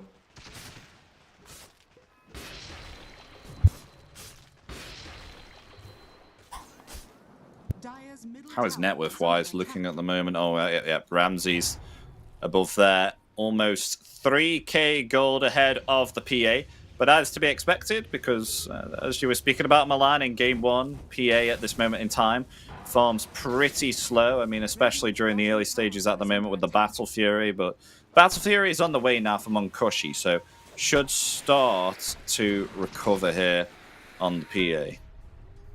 That swashbuckle mount mana burn. At this point, they were 3k down and they weren't so unhappy. Now only 1k behind. I think they're pretty fine with what's happening. As you said, Battle Fury completed. Yeah. And now the speed ramps up real quick in this farming. Yeah, we can confirm as well. It is indeed physical attack. Lena with a little bit of magical damage. Gleipnir has been finished on Chur Jr. And doesn't have enough mana for the split because of the swashbuckle. Cloud with the diffusal blade stopping the Brewmaster there from using the primal split, and with that they're going to attempt to push the tier 2 tower now with the catapult. They will force out a glyph though. As Monkoshi, you better be careful because I know Ramses is there, but there's a Shadow Shaman sitting behind him. Will he commit the Shaman ward stop? He will. Trying to kill the Medusa illusion, so we'll be able to with the crits. But may lose this tier 1 tower. Oh, speaking of losing, they will also lose respect. Chira is here. And now, blast off there. The Chira Jr. might actually find the kill here into Rabel. The Light Strike Array does connect. The Primal Split is there, but they do have enough damage to take down the Leshrac. As meanwhile, Lina hexed up there. They'll get a return kill. It'll be a mid laner for a mid laner, and they may even find the gyrocopter here too. Being slowed down here by the sticky bomb. As will they have the kill? Yep, there's the hex. There it is. They get themselves a second kill. Yes, you get the slash, but you lose 3 in process. And still, although a little bit under farm on this Brewmaster, he still has a lot to offer. If you just use the split with the Vessel. We talked about it last game. Usually it's Bracer, Radiance. This game around he decides to be a little bit more active early. With this Vessel, he brings a lot of damage. Not gonna scale as much, of course, but right now he's stronger than he is usually. Yeah, I really like this the Spirit Vessel pickup, because if you have a look at game 2, I felt like even though that they won that game, he didn't have a lot of impact during like the earlier middle stage, because he was just farming Radiance and that was it. Whereas with the Spirit Vessel, you just saw how much damage it did to the Lina, so I really think that this Spirit Vessel pickup is pretty good. Still, going late game, I would still heavily favor 1-win lineup. So, oh yeah, but you've got Pango, Lina, PA against what Liga team have. They can easily take down the Panda Brewlings as well, looking at it. And oh, meanwhile, an easy kill there onto the Shaman. Maybe perhaps they want to try and find more. Oh, Munkushi, mines, careful. Oh, they found themselves. The techies going to try and attempt to blast off away, but look at that homing missile. In it comes. Has now attempted to try and find a kill here onto the gyro. Swedish strong. Avoid it, and look at that, the frostbite locking in place to Leshrac as everyone else on 1-win turns around their damage and finds the kill on that Leshrac. What was he thinking, man? Just going into these heroes, like, yeah, you have Bloodstone, but amount of burst, magic burst, Radiant possesses. It's just insane. We saw the gyro with the homing missile and the rocket barrage. He's basically solo killing these heroes. TP in from Pantone. Maybe perhaps find another kill here onto the Shaman. Rocket barrage. Oh no. Wasn't able to get it off, and the blast off claims Sweden Strong's life. Caster's Curse. We say how... I guess we only said how much damage does he have. Not that he's playing very well. Gonna insta die, but the best position to die in the game is always next to enemy tier 2 tower, because just even if you're dying, by the time they can go back to chain for more, you'll be alive. But they're on top of vision. Tira Jr. gonna get Vessel. Oh yeah, here comes the primal split, as that might be a dead Crystal Maiden. That is a dead Crystal Maiden. The Rabel is here with the Amalgamated. He is, yeah. Cloud gets out of there, though. As they found themselves, the Lina, who's going to be hexed up and shackled. That is a easy kill for Liga team. Picking up 2 kills there. Basically 3, if you count the gyro from a minute before. Yeah. He's just... gyro. The vision this game around Liga has a very good wards that lead to these kills. Lina thinks she's safe in the jungle, but I've got a little news update here for you, Milan. So Ramses has learned from game 1 here. He's kind of changed it up a little bit. So instead of going the diffusal blade, which goes into the disperser, he's gone straight into butterfly here on the Medusa and is opting to go for the MKB next. Yeah, pretty cool adaptation. I think it's much needed. They're gonna go for Tormentor, but Munkushi is going to go for Rosh. Or is he? Maybe, I mean, okay, yeah, they could do. No, yeah, go. Yes, no, yes. Go. Okay, they go. Made the mono magic guys look even against the Rosh. Oh, you better hurry up! You better hurry up! They're on their way! Oh, they're coming. There's my Lina, friend. We need Lina. Coming. They don't have a Lina. They're gonna be in time. Coming. Oh, is it gonna take it? Get the Roshan. Yeah, there we go. Okay, Aegis there's. But they need to get out. Okay, they got out. They got out. They got out. They're safe. They're safe. They're fine. Everybody's Out they out go. beside respect, maybe. Get out, my friend. Oh, smoke got a break. Smoke got a break. Blinking forward. Gets the... That is a ginormous split earth. I don't realize it's that big at level 4. Oh, he's got the radius talent. That's why as well. I was going to say it's absolutely huge. Plus 40 is a difference. There's a little bit of a difference. BKB, though, achieved now on the Lina. That is a big item. Maybe perhaps they can attempt to turn it around with this Aegis. I mean, they have taken themselves the tier 2 tower, though. Rolling Thunder going to be committed. They found themselves Ramses. Uh-oh! Whoa! Ramses getting picked off there. He was not expecting that. Got locked in place there by the Rolling Thunder. He just took this tower, thought it's not being defended, but one win, making a fast move right after, like not so fast as surprising, you know. You don't def the tower, but you def the area right after. And Munkushi. Yeah, they found Munkushi. Or Ooh, has Munkushi found them? That's the question, Milan. Has Munkushi found them? I think he wants to go forward. Dagger's there. The blast off comes out to try and escape. Locked in place there by the Gleipnir. The Light Strike Array connects perfectly, and Munkushi will blink forward. They will indeed get the kill. Homing missile connecting there onto the Shaman also. That's a second kill. Both of the supports here on the Liga team will be found and taken out. Very underrated part of the homing missile is that after the original target dies, oh, hold it, oh, there's gonna be a stun onto Brew. Yeah, he's got the primal split. Split force. Regardless, if he doesn't die, that's a pretty big force. Again and again, just using it to no avail. But the homing missile, if the original target dies, it switches to the closest target. I think it prioritizes the heroes. And we see Shaman there, he thought he's fine, but CM dies and missile just connects and he's dead. Kanda 300 gold away for Munkushi, and that was kind of the starting point last game where he started like demolishing everybody, and then the Remnant's Brooch was just cherry on top. Yeah. So at least they get a tier 2 tower now. Still have themselves this Aegis, 2 minutes left on it.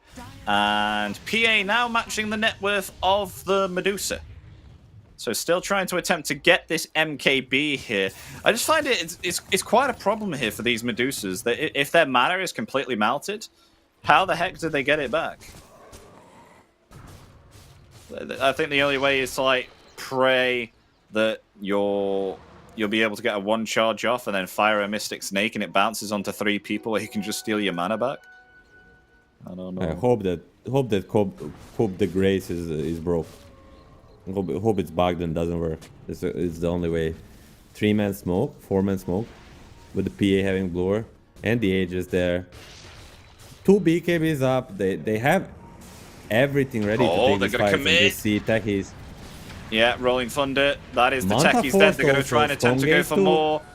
Yeah, the Stone Gaze coming out. Ramses now attempting to flee, but I think he's going to be jumped on here. As yep, they're going to swarm in here with a Laguna Blade. He is decimated underneath this tier 2 tower. Nowhere to run. Down for 60 seconds. It looks like they'll siege the high ground here as well, Milan. They have themselves a creep catapult. They're going to commit the glyph.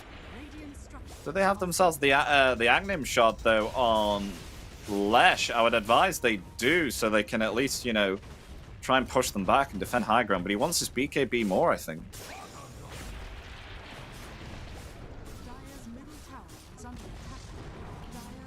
Yeah, and they get the tier 3. Doesn't want to buy back here. Another glyph will be around.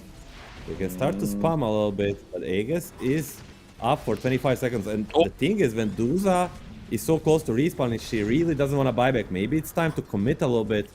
Munkushi thinking about it. He's gonna settle for the Rex.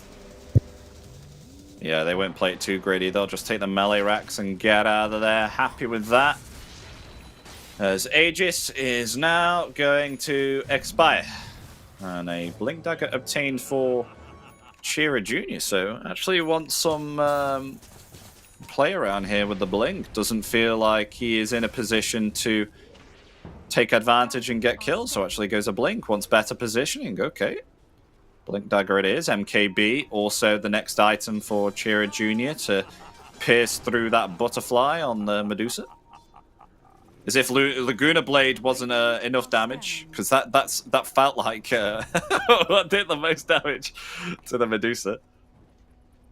I mean, she basically disappeared. All things Yeah. combined, the biggest problem for her is this Pango and the amount of lockdown he brings with the Rolling Thunder, and then afterwards, without Manta, Diffusal is still a pretty big slow. Middle barracks has fallen. Gonna go to the top side, force everybody back, at least.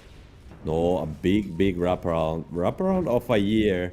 But Respect is pinging out. Like, how does he know? They're just pinging them out. Oh, they see the ward now, or they see the shaman. Yeah. They do. They're going forward. One win. They're being aggressive here. That's a nice vision there. That's going to reveal the brew, but Primal Split comes out and instantly one-shotting there the Shaman in the back lines, the PA.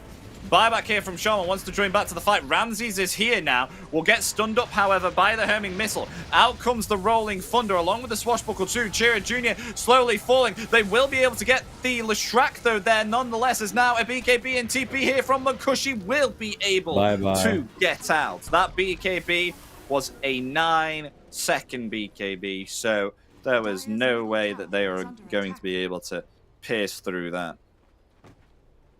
A quick reaction by Munkushi, understanding with the buyback of Shaman and the death on Lina, he needs to reset. And not the result they were hoping for, but nonetheless, if they just weather the storm while the Lina is dead and BKB is down on PA, the result will be 5x5 without Shaman buyback. And that hero is very important for Liga. I think they're gonna go on the brew here, Milan. They've seen he has no split. Brew walk over here. Yep, they're gonna jump for him now. Homing missile ready. Is going to connect onto him here. And there is the crit dagger. Oh, that's a huge pickup. It's also a gem dropped. Now he's on pair with Sweden strong gyro position 4 net worth. Oh, yeah, I know. Just look at the net worth difference compared to the offlaner of 1 win. I mean, I really like this from 1 win. Every time Liga leaves the base, they're straight up or going up high ground, making them come home. No farm for you. They're gonna lose the range racks. No glyph. They need to defend this melee one. Oh, and actually a Lincoln Sphere picked up here, Milan, instead of going the Revenant's Brooch straight away here. I wonder if that's to protect against not only the Hex, but the Cyclone from the Brewmaster Tomb. I mean, it's sort of a casual Lincoln. It's against both, somewhat. But most importantly, you're not gonna get pre-controlled by this Rasta. You're gonna have time to react every time pop a BKB. And if you do, 8-second BKB, you're not dying. Munkushi with the haste, eyeing his prey. And I get scouted a little bit. Oh. Are they gonna dive to tier 2? Munkushi, oh, he's aggressive. This is dangerous. Yeah, look at him go. Oh, he's gonna come forward here onto Ramses. The Stone Gaze has indeed been popped. The Rolling Thunder Cloud will attempt to get out of there. Has a few more seconds, but will be hexed up. Is he able to get away? Yes, he is. With the Swashbucklers, meanwhile, they're going to the backlines here. They found themselves Ramses. Ramses down for 70 seconds with no buyback. As now they attempt to try and take down 1J. 1J just able to escape. They find themselves the Techies too. Chira Jr. tried to live through it. Will be able to get force-staffed up here to the high ground as they take down the Crystal Maiden and maybe perhaps the Phantom Assassin as well with the Pulse Nova. Yes, they... No, they won't. Munkushi! He survives through it. He's still alive. As now they attempt to jump on him, get the kill. Almost a team wipe there. Will they be able to make it a team wipe? It's only the Brewmaster remaining who doesn't have himself the Primal Split. They'll take down the Lena, but it will be a team wipe there. 1 win will come out on top. Munkushi will somehow survive through that fight. Dire's middle tower is is under what a attack. team fight for ages, basically, from the 1-win. 3 of their cores living on sliver of HP for like 20-30 seconds, perfectly going in, and then disengaging, baiting Liga to think they can fight. Dire's top barracks are under A massive outplay by 1-win right there. Yeah, and just to highlight as well that, I mean, we were speaking about the Brewmaster with not being able to get any Farmir at all and almost matching the net worth here of the Gyro 4. It's decided not to go that Radiance and go a Halberd here. Koshi just about to get the Aegis here as well. Aegis and most importantly the banner.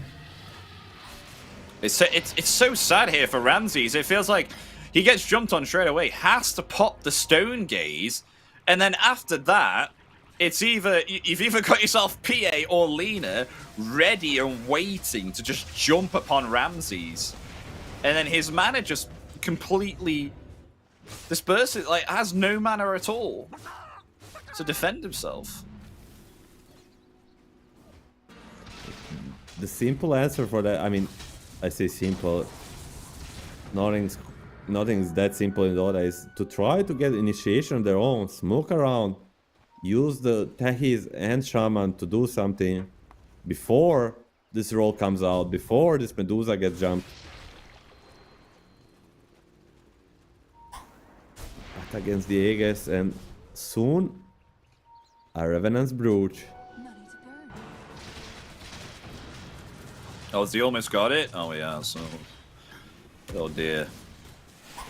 Okay, about 800 gold away. 800 gold away until we see some PA plays.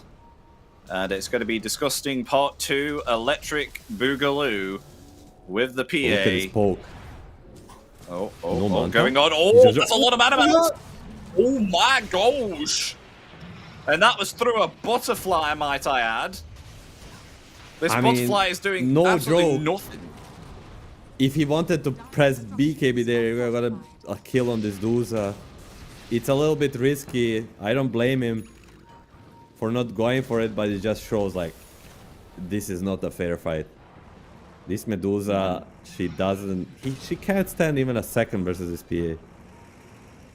Oh, here we go. They're committing Rolling Thunder. They want to go on to the Leshrac as he's taken out. No buyback available. Ramses, he's trying to commit the Stone Gaze and trying to find himself a kill here. They do lock in place Cloud, but Cloud's just not taking any damage at all as they start to pick off more and more here on the side of Liga team. They found themselves 2, possibly 3. Ramses in trouble, will be coup de grace. Medusa down, PA living through it all, team wipe, not one GG. missing on the side of 1-win. GG is called. Game 3 will go here to 1-win, who will beat Liga team.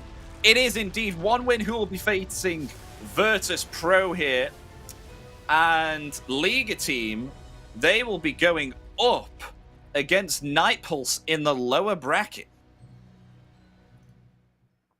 Yes, exactly. At the end of the day, this third game of Medusa, he didn't prevail. Like, we were all kind of skeptical, I think viewers included, after watching the first game. Yes, the second game, Medusa won against the Sven, but against this PA at the end of the game, we saw, as you said, Sven, I think you're the better analyst here. You said Sven, he has to pop the God Strength, then he gets kited with all this shit. But with Medusa, like, and PA, if Medusa pops her stuff, PA just jumps out and then waits a couple of seconds, jumps back in, and it just seems like this guy has to do everything right on Medusa, where PA is kind of just playing games around her, you know? Yeah. So in essence, it's not fair. So I think that's where the struggle begins, and then in the game also, 1-win played really well. You know, I don't like saying the other team played bad, whatever. I like saying 1-win showed up for this game 3. Game 2 was pretty bad, but game 3 they showed up, and that's why they're going through there to face VP.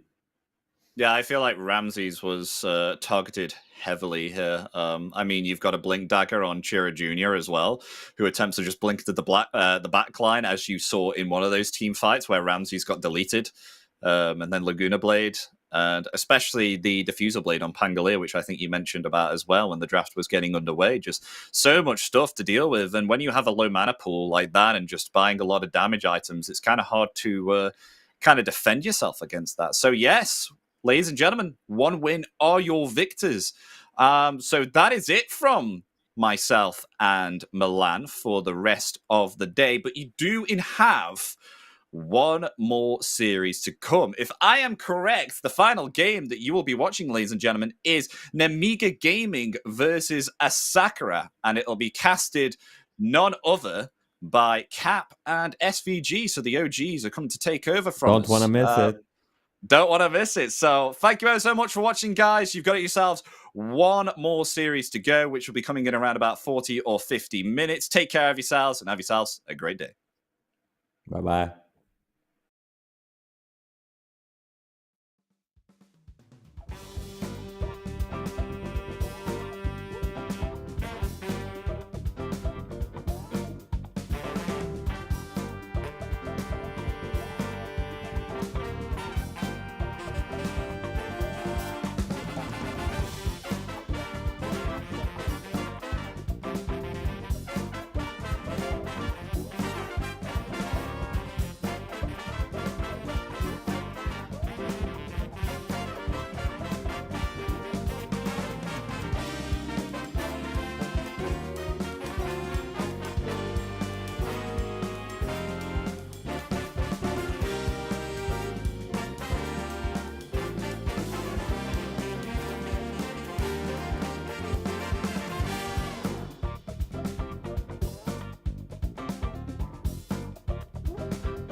It starts with this, a person that you miss. Mine draws a blank. I wanna go back to the early days when life was an escape. Now I just wait for better days. I lost myself in your reality. Lost myself. I lost myself in your reality. Lost myself. I feel that life, according to a friend, we're all shrink wrapped in families and making ends meet, stuck in jobs we'll never leave. I never wanna be like that, so I wanna go back to my reality. Wanna go back. I wanna go back to my reality. Wanna go back. Didn't mean to sound so concerning. Am I alone in the hurt? I never followed anyone in search.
I'm a creature with no skeleton inside your hands.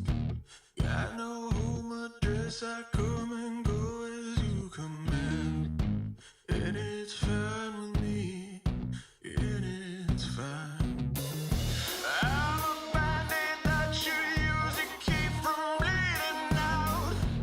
I'm the lover you don't love, but love to keep around. And it's fine with me, promise that it's fine. Maybe I'm a fool, it's not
It starts with this, a person that you miss. Mine draws a blank. I wanna go back to the early days when life was an escape. Now I just wait for better days. I lost myself in your reality. Lost myself. I lost myself in your reality. Lost myself. I feel that life, according to a friend, we're all shrink wrapped in families and making ends meet, stuck in jobs we'll never leave. I never wanna be like that, so I wanna go back to my reality. Wanna go back. I wanna go back to my reality. Wanna go back. Didn't mean to sound so concerning.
I'm a creature with no skeleton inside your hands. Got no home address, I come and go as you command. And it's fine with me, and it's fine. I'm a bandit that you use to keep from bleeding out. I'm the lover you don't love, but love to keep around. And it's fine with me, promise that it's fine. Maybe I'm a fool, it's not like I'm expecting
So sorry, I muted myself. What's up, everybody? Welcome to Eastern European Qualifier. We're going to be covering the next match of Asakura versus Namiga.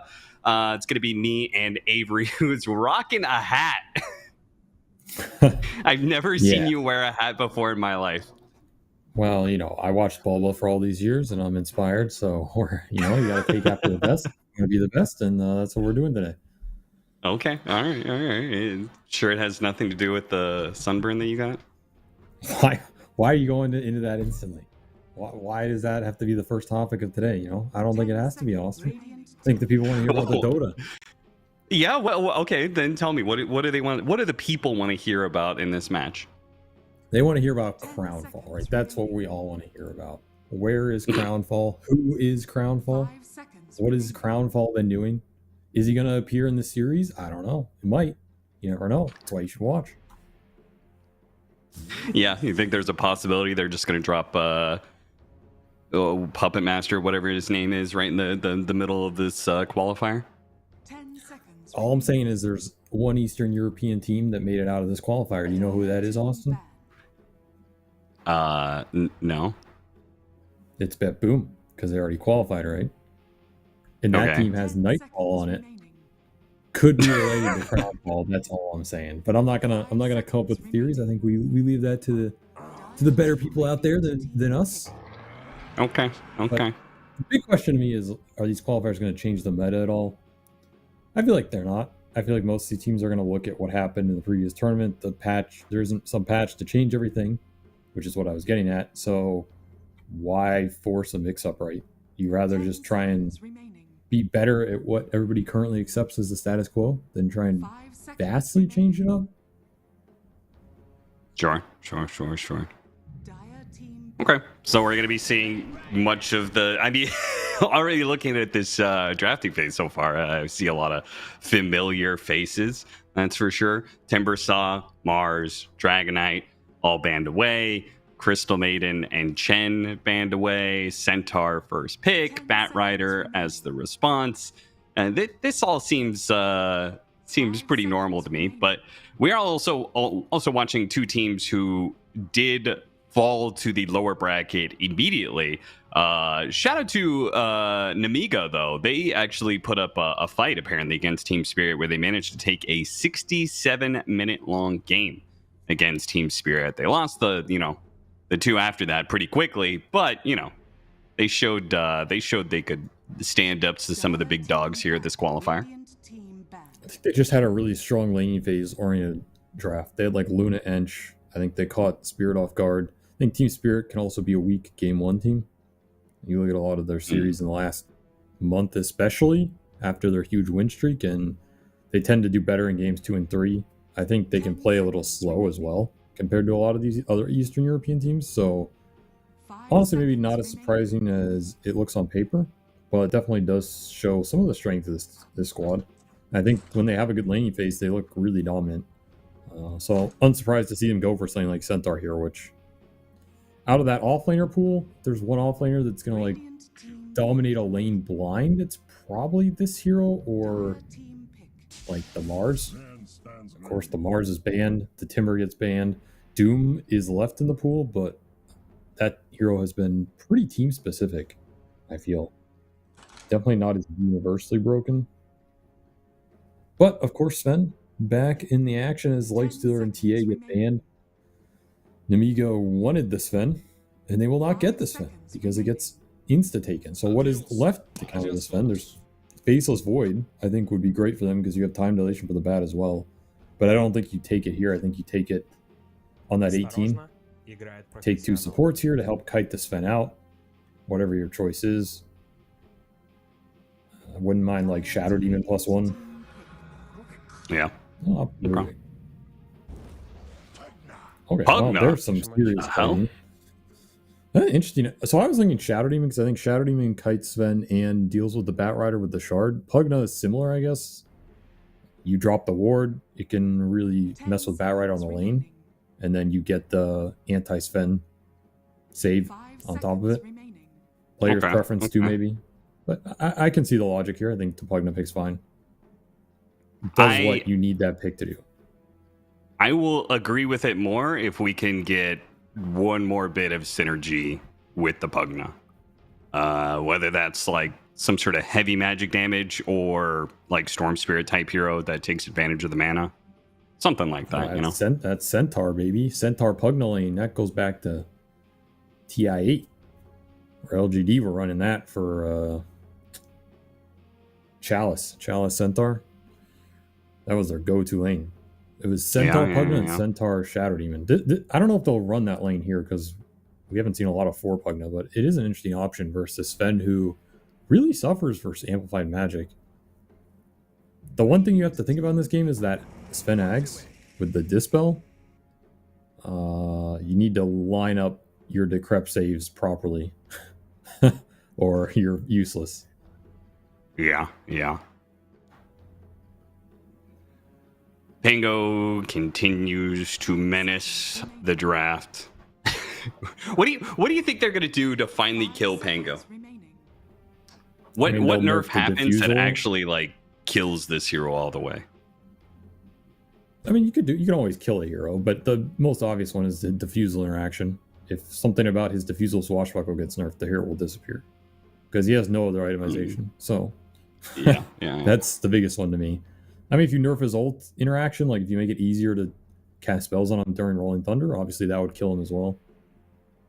But I don't know. There's the way the hero functions right now, it's just Diffusal comes out too fast and the damage ramp is too fast, and that's what he... I don't even know if the rest of the kit is that scary. It's just that is so damn annoying to deal with. And top of the fact that his kit makes it so you can't stop him doing that, which is the really annoying part. But the downside of this pick for Asakura is, like, you are giving the best Faceless Void game of all time if Namiga won it here. Absolutely dumpsters the first 3 picks here. Ench is okay versus it, but it's an Ench. You have some damage to throw in this Chrono with like Rubik Pugna already. And you have a lot of tempo between Pugna Centaur. I wouldn't really be afraid of getting run over here. I think Time Dilation alone messes these first 3 up, and I think the Chrono really messes them up because Ench committed to not having a save. I'll go for Puck instead, which... Okay. I mean, definitely you're limited in terms of what you want to play mid versus Pangolier. I think this is one of the heroes that really annoys him in the game, though the lane is not that great for Puck. And they don't have a lot of direct lockdown for him, so... Yeah, healthy amount of magic damage to throw into this Pugna. Got to get around the Sven armor up, so any magic damage is helpful. And your scaling's good now too. They will not have overall last pick. The one thing about Faceless Void is that he can get dumpstered pretty hard in lane, and they Asakura have I assume intentionally left their offlaner for last.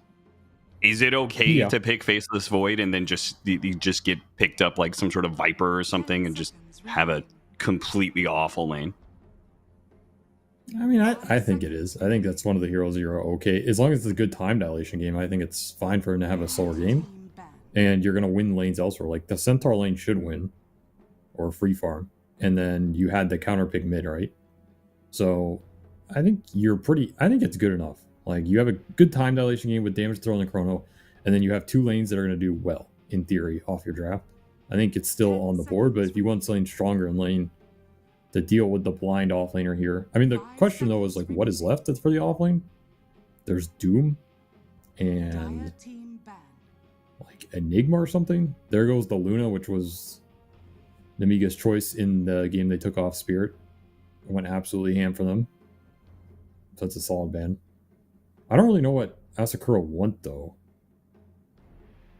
Like, you have range support no matter what, so you can kind of pick anything, but there's just not much left in the pool. This is why we see offlane taken early. If you don't get one of those premier offlaners, it drops off pretty fast. There's like Slardars and stuff, but...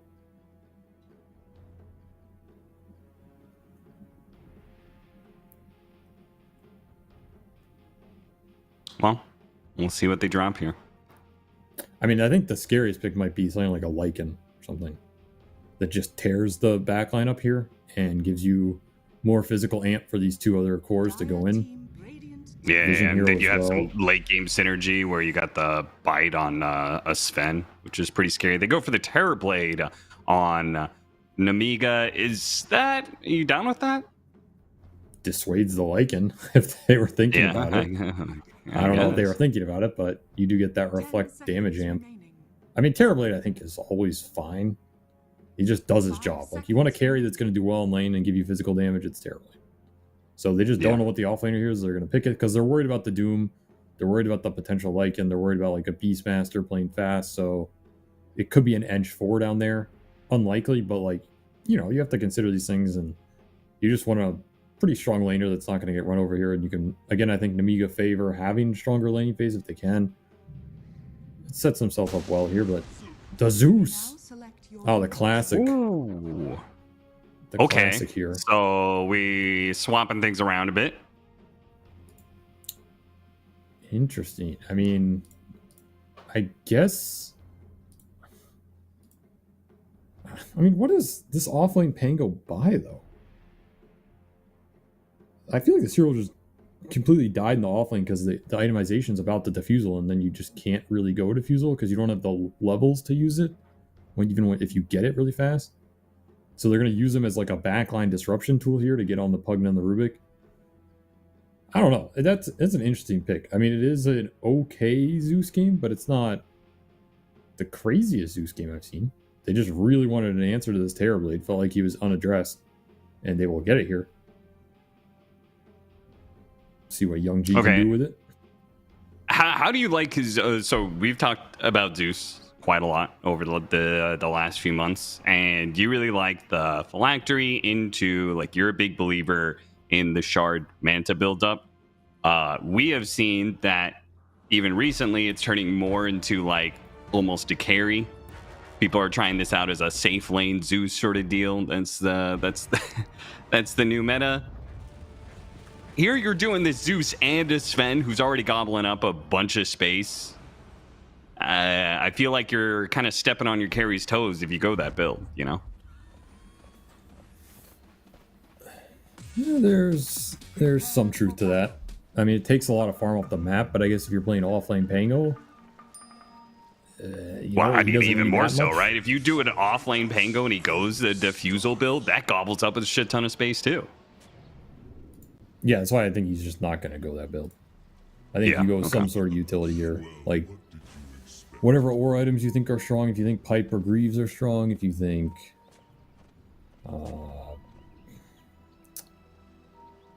what else? That's what I'm saying. What do you go on offlane Pango? And I don't even know. Can you go Shivas on this hero? I don't think so. Can you go Halberd or something? Like Dagger Greaves. Yeah, like that's what I feel like it is. It's like Blink, Greaves, Pipe between these three. Maybe some cheeky Yules in a game. I don't know. You can go Diffusal, but then 30 seconds are you to getting go. anything after that in terms of scaling power to make? Maybe you're okay with just the Diffusal impact and the utility. You could go Vessel on this hero versus the Pugna. You can go. I don't know. We'll see. I think Glaze's itemization is the most interesting here, the most open. We'll see what he opts for. And I think it's a big deal when you're playing these kind of lineups that have like these carry matchups that you feel were unfavorable. I mean, that's why they picked the Zeus here. They didn't want to just rely on Sven to out-carry a Terrorblade.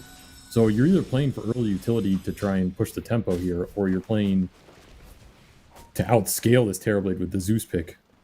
And that's why the Penguins items matter a lot here for Asakura, because it'll determine how fast they want to play and what timing all three cores come online to try and get something going here. Because otherwise you're just going late game versus Puck. And I think, as we've seen, late game versus Puck is pretty terrifying if the Puck is in any sort of decent farm position. Well, they did manage to get 3 bounty runes on Asakura, so good start there. Though their Sven obviously took a lot of damage for that, which, especially in an exchange of like Rubik Centaur, which is a pretty aggressive lane, likes to get fine kills. It's always dangerous to have to burn through your regen that quickly. And apparently the answer to some of Pango's off-lane laning problems is going to be pulling. So Batrider is going to be doing some pull shenanigans. awkward shield crash that net him 0 CS, but you know, whatever. Tower is under attack. He'll get the last hit on most of them. I mean, I think yeah, this is my problem with Pango is poor stats in the off lane. Just poor stats. So you're starting first couple of waves, just they suck so much. Yeah, there's no way you want to play this lane up level 1, I think. Problem is you're just going to get run down. Like, Pugna thrives in these chase down situations. Yeah. And now the bat has to TP back. He gets a massive amount of regen burn. This pull went to the small camp for half of it, which is super awkward. I mean, this is not early good wave pulling here for Radiant. No. This is going to end up being absolute free farm Terrorblade and a lot of missed XP for the Radiant side. And again, you don't really have the kill threat on this Pugna until way later. So he's just going to punish you in the regen department. Rough start up top. Whereas at least mid is going better for Young G here. Taking advantage of the early base damage advantage. You want to see? Radiant's courier has been killed. Lost his courier. Looks like too. Sven's having a rough one. 9-4. I mean, TB's totally free farming. It looks like the Centaur is shutting him down pretty hard when it comes to CS. It's gotten 3 denies, but also just seems to be keeping Knight off of a lot of CS. Yeah, he's doing okay. I mean, this lane is definitely way stronger than Radiant's offlane, right? So Yeah. I would expect this Sven to suffer a little bit more, but he's doing okay region-wise, and I still think Ench's power timing is really the level 3, though. Damn, he just got all of his Hey, HP there's the burn. Bango. Look at him go. Dude, he's just gonna die. He doesn't even pop the swashbuckle in time. He dies the last hit that comes and runs at him. And Nemiga get the kill in the off lane as well. So doubling down on the side lane success here. Nemiga is taking a hefty lead already against Asakura. That is a sad first blood because you gave up the first blood before giving up the other first blood. Yeah. It just feels worse. And it is a lot of gold into Violent's pocket here. The hero You that also they were did. You arguably also died under worried about. tower, so you missed a bunch of CS. You also missed the Lotus at the same time, which I assume Nemiga got. Yeah, they've got both Lotuses. Rubik has the other one in the off lane, so they have a regen advantage and a net worth advantage. This is what we've seen from them. Their laning phase is, I think, their strong point. So if you give them this sort of lead, they're gonna run with it. They're gonna take advantage of it, and they have the lineups that can capitalize on this sort of early game advantage. Like Terrorblade's one of those carries where you start pulling ahead on lane with them. Same with Centaur in these side lanes. They just take the lane over. It's very hard to re-enter the lane. You don't have a lot of 3 to 5 power spikes against these 2 side lane cores for Nemiga. You kind of have to just push it to like the level 6 for the Pango and maybe get some stacks up for the Sven. But this 3 through 5 period should be pretty good here on both side lanes. I mean, look at Violent, man. He is just smacking him. Yep. Another He's gonna courier push death back as well. the Terrorblade again. Pat Ryder's trying to get onto the Pugna, but Pugna's pretty damn fast. The Crepify rids him of that bit of aggression pretty early. So it's pretty much all in on Young G, dear Asakura, who is doing a fantastic job, it looks like. 30-7, way ahead of the puck when it comes to CS. A lot more denies, which is something that stands out. Zeus does have a bit better base damage against puck, and he's winning the harass war right now, so he might get that fast level 6. He might be able to find a kill somewhere in the side lanes, or maybe even kill the puck, which is kind of what you need him to do right now, considering the way the side lanes are going. They need to put the Thunder Gods Wrath to use somewhere on one of these side lanes. The Ench is starting to pick up pace bottom, putting the pressure on the Rubik. I mean, it's like a really good matchup for Ench, the level 3 especially. So they're going to swing this lane back a decent amount, but if they can get some kill top with Thunder's God, it'd be huge. Just this lane going this poor early also hurts that Zeus potential. We're going to try and find something. The ult is up. It's not low enough. Get him a little low. That's why he's trying so hard to get this Pugna low enough to be able to get the Thunder God's Wrath kill. But, I mean, if they just trade out, I don't even think that's that bad. Jeffrey's going to stick around, try and deny the puck. The bounty rune almost gives away his life. Doesn't. Puck gets the refill. Youngji is going to challenge him. Meanwhile, bottom lane, they're going at it. Mixa trying to chase after the spend. Pops the Thunder God's Wrath with the bounty rune, almost managing to kill the puck. Got down to like 50 HP. It was a raindrop that saves him in the end. No kill to be found. Not in the side lane, not in the mid. Thunder God's Wrath. I mean, again, it was Arcane Rune, so, you know, not that big of an expenditure. But still, a little disappointing to see for Sakura. Raindrops across the board. Centaur Raindrop also negating some of that ult. Well, interesting itemization here. Pays off versus Zeus. Triple core Raindrop by the 6-minute mark. And not often. In fact, they have 4 Raindrops. The only hero without a Raindrop is this Pugna, so... I mean, that is one of the ways you can play versus these mid spellcasters. Definitely has a decent impact here. But like you said, Arcane Wrath up again in 40 seconds, so... I think you want to get use out of this one for sure. Nonetheless, decent lane recovery here. The TB even did the deal where he threw the illusion down to see if he could deny the wisdom rune. Didn't actually work. Jeffrix was sitting on top of it, but I like the fact that he just was thinking about that, you know? Use that advantage he has, try and push it even further. I mean, if you get it, it's huge. Like, yeah. Complete demoralization plus huge XP advantage. And now this look at Batrider, Ike, he has a similar idea, right? He's getting in the triangle, making sure they don't have tons of stacks. They just have a double, and he's going to interrupt half of that easily. Oh, man, he's taking all the big creeps. Give it to the illusion for value. Ooh, plus 52 right there. That's decent. That's pretty big. He's big, man. He is freaking big. 1,000 net worth up on Young G. Oh, they tried to get the haste rune. Does manage to get it barely away from the Queasy before he could go for the deny. The coil is not going to net a kill. As Young G, thanks to that haste rune, is able to get out there pretty quickly. He also still has plenty of regen. 3 magic wand charges, fairy fire, and a raindrop to boot. Still has that ult up. And it'll be a Sven ult bottom. Just running down the Centaur here. Holding the stun. Feels it's not maybe enough. Waiting for the Enchantress to get close. And maybe go for it now. They're going to try and dive with the Terrorblade rotation. Knight at half HP. Remember that Thunder God's Wrath is still around. Queasy, he's definitely going to be low enough. They've got that kill, surely. They're going to go. They really want this TB. They think that this rotation was bad for Nemiga, and it's looking very poor for Violent. They're going to give the kill to Young G. Pops the Thunder God's Wrath to secure it. That was an extremely ambitious kill attempt. Yeah, I don't think they had anywhere near the damage. Like, they're going on the tankiest hero, perhaps in the game, at the 410, which is Sven with Tread Bracer. He gets extra strength from the cleave. It's a 1500 HP hero with armor buff, extra stick charges, you know, potential Enchantress heal, under a tier 1, when everybody has response up.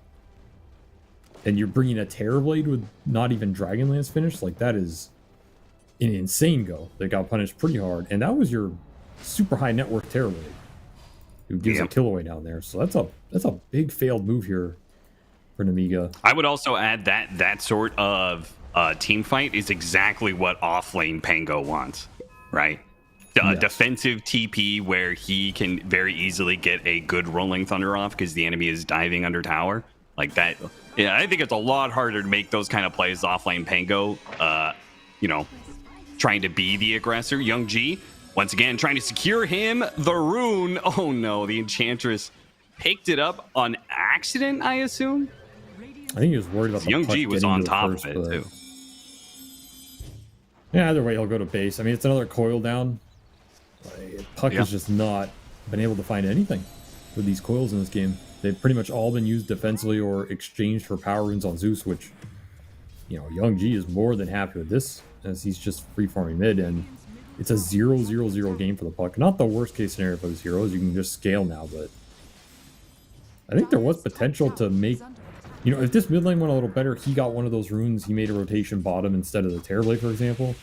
Could be looking at a way stronger early game here with what happened on certainly a lot more viable, blowing up the Sven with magic damage as opposed to the TB trying to come in and hit a Sven with an extra 6 armor from Warcry. Stampede going to be put to use. The Rolling Thunder looks very sad. And that's kind of what we were talking about when it comes to trying to be the aggressor. With Pango. Look at the push mid. This is a aggressive push for Zeus, but he will escape. Yeah, I guess Again, with the tower pressure. Enchantress, try and use that creep as much as possible on these siege wagon waves. Also, if they just push towers here, it's Knight free farming bottom. And he is loving this right now. Maybe not his Bat Rider dying to Terrorblade, but the concept of them fighting away from the Fen is giving him a lot of solo XP, a lot of catch-up time, and he will overtake this Terrorblade, which is what you want in terms of XP, so you can get... Oh, they're even going to have a go. Yeah. The Centaur, if they can get that stun off, they have Thunder God's Wrath. Maybe it's a little bit too far now. Again, Knight holding on to that stun very conservatively. Lucky to escape, but now the tower push gets returned mid with the level 3 blast. Guarantee get it here. Radiant's middle tower has Interesting. And that'll secure a power rune for Puck as well. So this Pugna's, that's done some work, man. Yeah. Already arcane Yeah, roots for up. sure. He won top, destroyed the pull attempts on the bat. Now he takes a mid tower. He's in decent level position to play the refill game for his cores. Picks look pretty solid. And you already have Centaur Blink. Just rushed here before anything. It's an insane Blink rush, honestly. Yeah. I mean, when you already have Puck to kind of start fights for you, it definitely feels like the Blink Dagger rush is not necessary. Once again, Stampede put to use. They try and get aggressive in the top lane. Also stolen Swashbuckle. Zeus is still going to find him, though. Thunder God's Wrath to reveal and pops him. That's with the Phylactery. They smoked him. Bat Rider came mid, smoked the Zeus. He ran up, bought the Phylactery, and shows up to this lane to ensure that they get the tower. Radiant's bottom tower. That tier 1 going down to the Sven rotation, it's going to limit where you can use this Centaur Blink Dagger. Like, what are you going to do with this on this map right now? Very awkward map state. I don't think Asakura are forced to fight you either, right? Except on their terms. He's going to find a Bat Rider here. Oh, they're going to go for the Puck. I thought he was going to roll on the Centaur, but with the Zeus showing up, they try and threaten the Puck where they can go give it away like that. That's a bad spell to give away. It fortunately doesn't turn the fight against them, but I mean, Mika could just stick around and take this tower and still take this area, but opting not to. Radiant's bottom tower They have is no under ults. They're going to look for the lone jungle hero. Dire are scanning. Again, though, I just don't think you have the damage for this. Another reason I just don't like the Centaur Blink first here, because I don't think your damage follow-up is that fast right now. Like, you have some nukes to throw out from the Rubik or something, but it's not like you find one of these cores and they just insta-die. Now they'll push Triangle with Terrorblade, so Violent getting aggressive again here with his early net worth. Trying to take away some of the Sven farming capability, which I like. He gets away with it. Yeah, Namiga it's invading the map right now. It definitely says a lot about his carry style. I've never seen this guy before, but like it is already standing out how he puts a priority on stopping the enemy's farm versus securing his own safe farm, you know? Which I like. I think it's generally the better way to think about Dota, even if it maybe looks worse sometimes. It'll make you a better player in the end. Do you think it's also perhaps a part of the matchup? I mean, I think it's a part of like what happened in the laning phase, right? He had such a large start, he wants to assert his strength on the map, control some aggressive area where the enemy can't just run in and burst him. And I think that is an accurate representation, mostly because this offlane Pango got so stunted. Now that Diffusal is up, we're going to see a smoke to the triangle. Like, this is a situation where this Pango could find you in a fight right now and take advantage of it. Oh, they're so close to catching the Sven, but a successful scan got them running out of the triangle. Knight was able to get away from the smoke gank, and now that he's got reinforcements, he's going to challenge them here. Doesn't have anything to stop this drain, though. That's kind of bad. It's nothing. He's just draining them the entire time. Now, they are going to get low off of this one. They're going to pick up 2 kills at least. But again, this stolen Rolling Thunder is causing a bit of havoc. They're going to chase him down, though. Queasy will finally have to give up that spell. A 2-for-3 exchange, but they did give up their carry for it as Knight maybe got a little too ambitious trying to start that fight for his team and did not have the backup in time to stop all that damage. I mean, Stolen Rolling Thunder there also helps finish that fight off. I honestly don't think that's a great smoke find for Namiga. I think it could have gone a lot worse. Like, they're once more going into the tankiest hero with all the damage and counter initiation behind him, with a lineup with just flat nukes. That's a scary move to make. Like, if you find the solo Sven instantly off that smoke and you get out of there, it's a different story. But you take the fights into Asakura like that, it's dangerous. And I think they're lucky they got that full duration suck off, right? Maybe not lucky. Yes. Like, this Pugna's having such a good game that he's insanely high level. He's a lot tankier than maybe he would have been with a weaker game. He just sits there and drains this guy for like 1,000 HP. That is absurd value from a 5 this early in the game. Yeah. Yeah, he did 950 damage in that team fight, which, again, considering the 5 position and the single target damage, it's pretty hefty. I mean, when your 5 healer deals 1,000 damage in 15 minutes, like, something went right for you. That is a ridiculous stat. So, right now, I think Namiga they just need to get the next set of damage items up, and I think those types of plays are a lot more reliable. Or they bring the Terrorblade into those moves that can lead into objectives if they're willing to do that. Because right now, Asakura are happy to take those kind of counter initiation fights.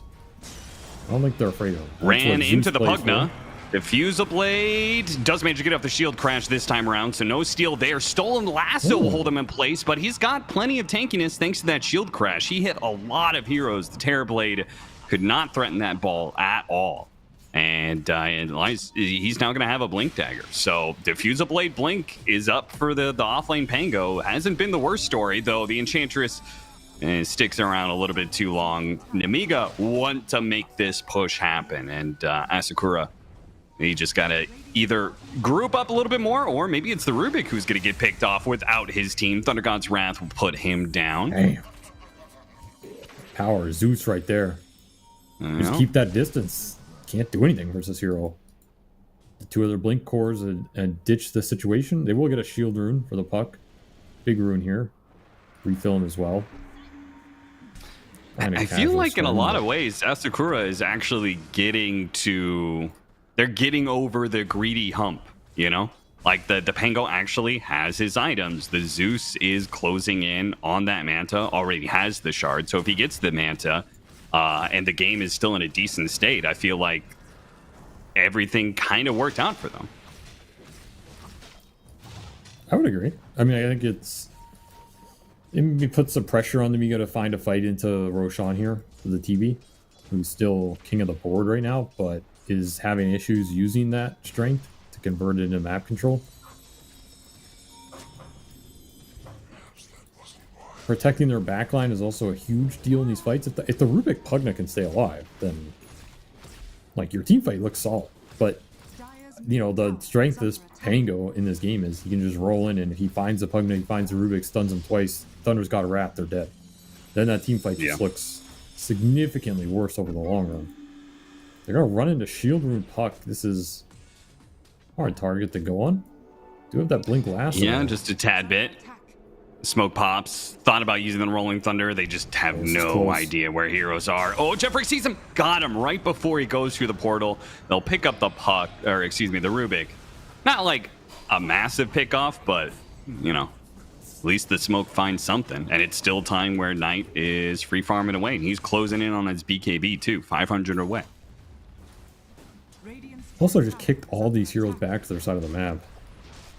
So it's just, you know, valuable in itself. Maybe you get a D-ward off this. Though the deep dire ops are insane right now.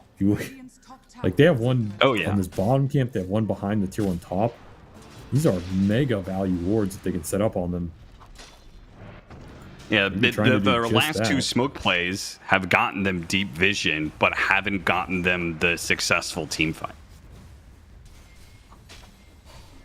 It's time to go back to one of these obs. I mean, you would really like to use this ward top. It's going to expire in like 30 seconds, but you have deep vision and you have rune control.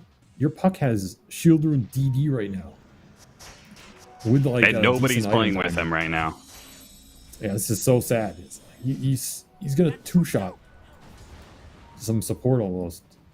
Just needs a little extra help. They're still looking for it up here.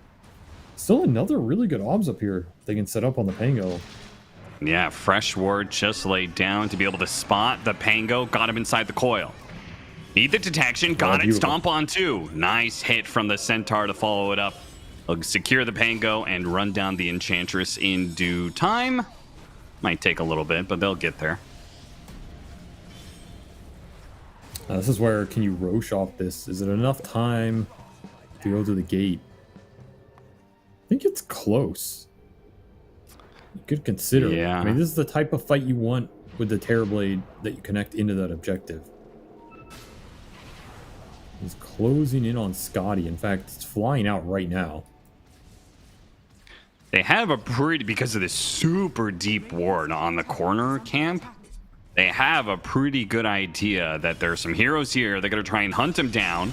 Run to the Bat Rider first. He's getting lassoed, but Sven, he's not sure if he wants to actually take this fight or not. He takes it off the BKB being picked up. He says, that's good enough for me. They get a God Strength kill on the Centaur, and they're going to smoke out and see if they can use the remaining time of this God Strength to find more. They should find something here. They're going to run into the Pugna. And should be able to kill him, no problem. Tough kills to get up. I feel like Namiga were finding some momentum there. They just finished Scotty on the Terrorblade. They got the double pick off the Puck Coil runes. They're in position to kind of threaten this Roche. Maybe not do it, but if you don't want to do it, you threaten it and force Massacre into you, and then you get the fight. Instead, you just give up 2 pickoffs and lose control of this area. And you still have this Scotty meta timing. So once more, they're just going to bring everybody down here and try and use it. Sven's super close to his Blink Dagger. Yeah, and he has no they just dodge force there. it, right? Yeah. Yeah. So you got what you wanted out of that. Wasn't as clean as it could have been, but you'll take it. And Aegis on Terrorblade, pretty strong push power here. Are you going all the way to high ground? No, I mean, high ground is like impossible in this game, right? Zeus, Pango, Okay. Bat. That is So not what, a you, fight can take cross unless the other energy side? overload. Go to the other side of the map, take that tier 2 and their Tormentor. I think you take tier 2 bottom, and then just like go triangle. Close off Ancients, get wards out. Let TB push in bottom lane with illusions if you want. You just want to build a farm advantage right now and find core pickoffs. If you find core pickoffs, you can like push high, bring everybody back. But just forcing the high ground in this type of game is suicidal. There's absolutely no way that fight goes well for you, I think. Well, it's going to be hard to secure too much of the map with this Manta Zeus pushing out the lanes on equal ground with the Terrorblade, basically.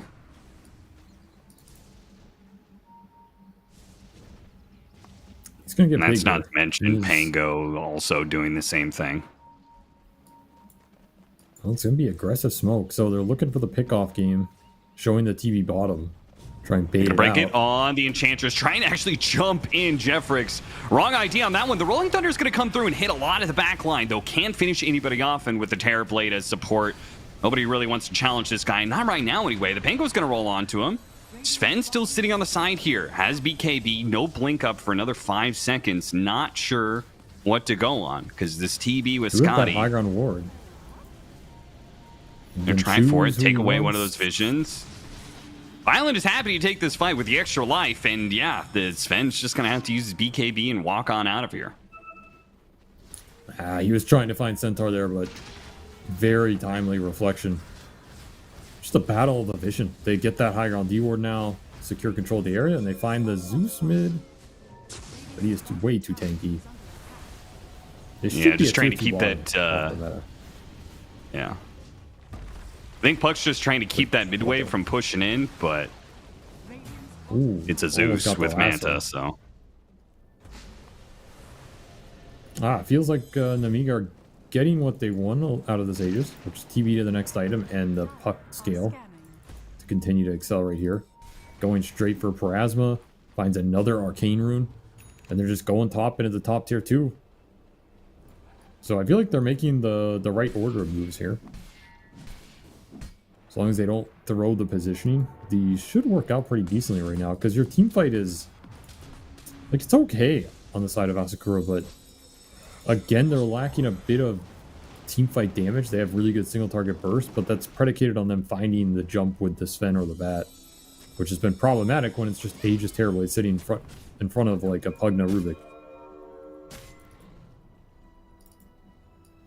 So Youngji is going to go for BKB as his next item. I thought his HP was good enough that he didn't really have to worry so much about the puck. Manta to remove the silence, get off the heavenly jump. I feel like most of the time he's been good with just that. I mean, guarantees Coil doesn't kill him into like a chain stun off Centaur. Also guarantees he doesn't have to worry about Pugna Ward in the fight if he was feeling the effect of that. Okay. It's an okay item here. I mean, the alternative is you go for like Parasma of your own for more damage, or you go the Dragonlance. But Dragonlance maybe didn't seem as interesting here versus Coil, Stampede. I imagine there's some sort of AC build that you can go in this game on Zeus, as your Terrorblade's going to be like the problem hero. Jeffrix is trying to do a bit of long creep cutting, but he gets found by the puck and might actually be able to get away. He's going to blink. Puck has no idea where he went. He actually gets out. Well played. Wisdom Rune secured by TV, so it's tier 2 top push coming at the right time. They did not take away the enemy Tormentor, though. They missed out on that one, which wasn't that big of a deal because Asakura got it on Jeffrix, and that is pretty shitty. That is a terrible shard for support. Yeah, absolutely useless. So congratulations to him. Radiant's top tower is under attack. I'm sure he appreciates that value there. Damn, Knight went for an Orchid. Yeah, he wants Bloodthorn, which is very good versus Terrorblade. We'll also give him some Evasion Pierce versus Butterfly. I think it's like the better option than MKB on this hero. MKB on Sven is just... you don't want to have to go. It's not that great value-wise. Oh, they're getting... Dr. God's Wrath gets him the vision. Really good reaction from Namiga, who everyone just turned on a dime, got out of there. They still were able to run down the Pugna, but considering the Smoke and Thunder God's Wrath play, only giving away a Pugna, I would say, is pretty decent. So they got their 2 tier 2s for the Roshan. They're not building a net worth lead, though. They didn't really close out the map. I also think the Centaur is just... it's fallen a little bit behind with all this like push double Wisdom Rune Blink Dagger play. Yeah, that's some value right there. Level 20 now. Working towards BKB as well. I think you have to get something done with this Terrorblade BKB.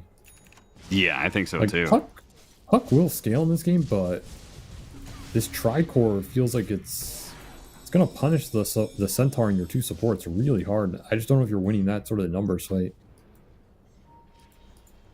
Got a BKB charge out of the Zeus. First one of the game. Dire's top tower is under attack. Gotcha.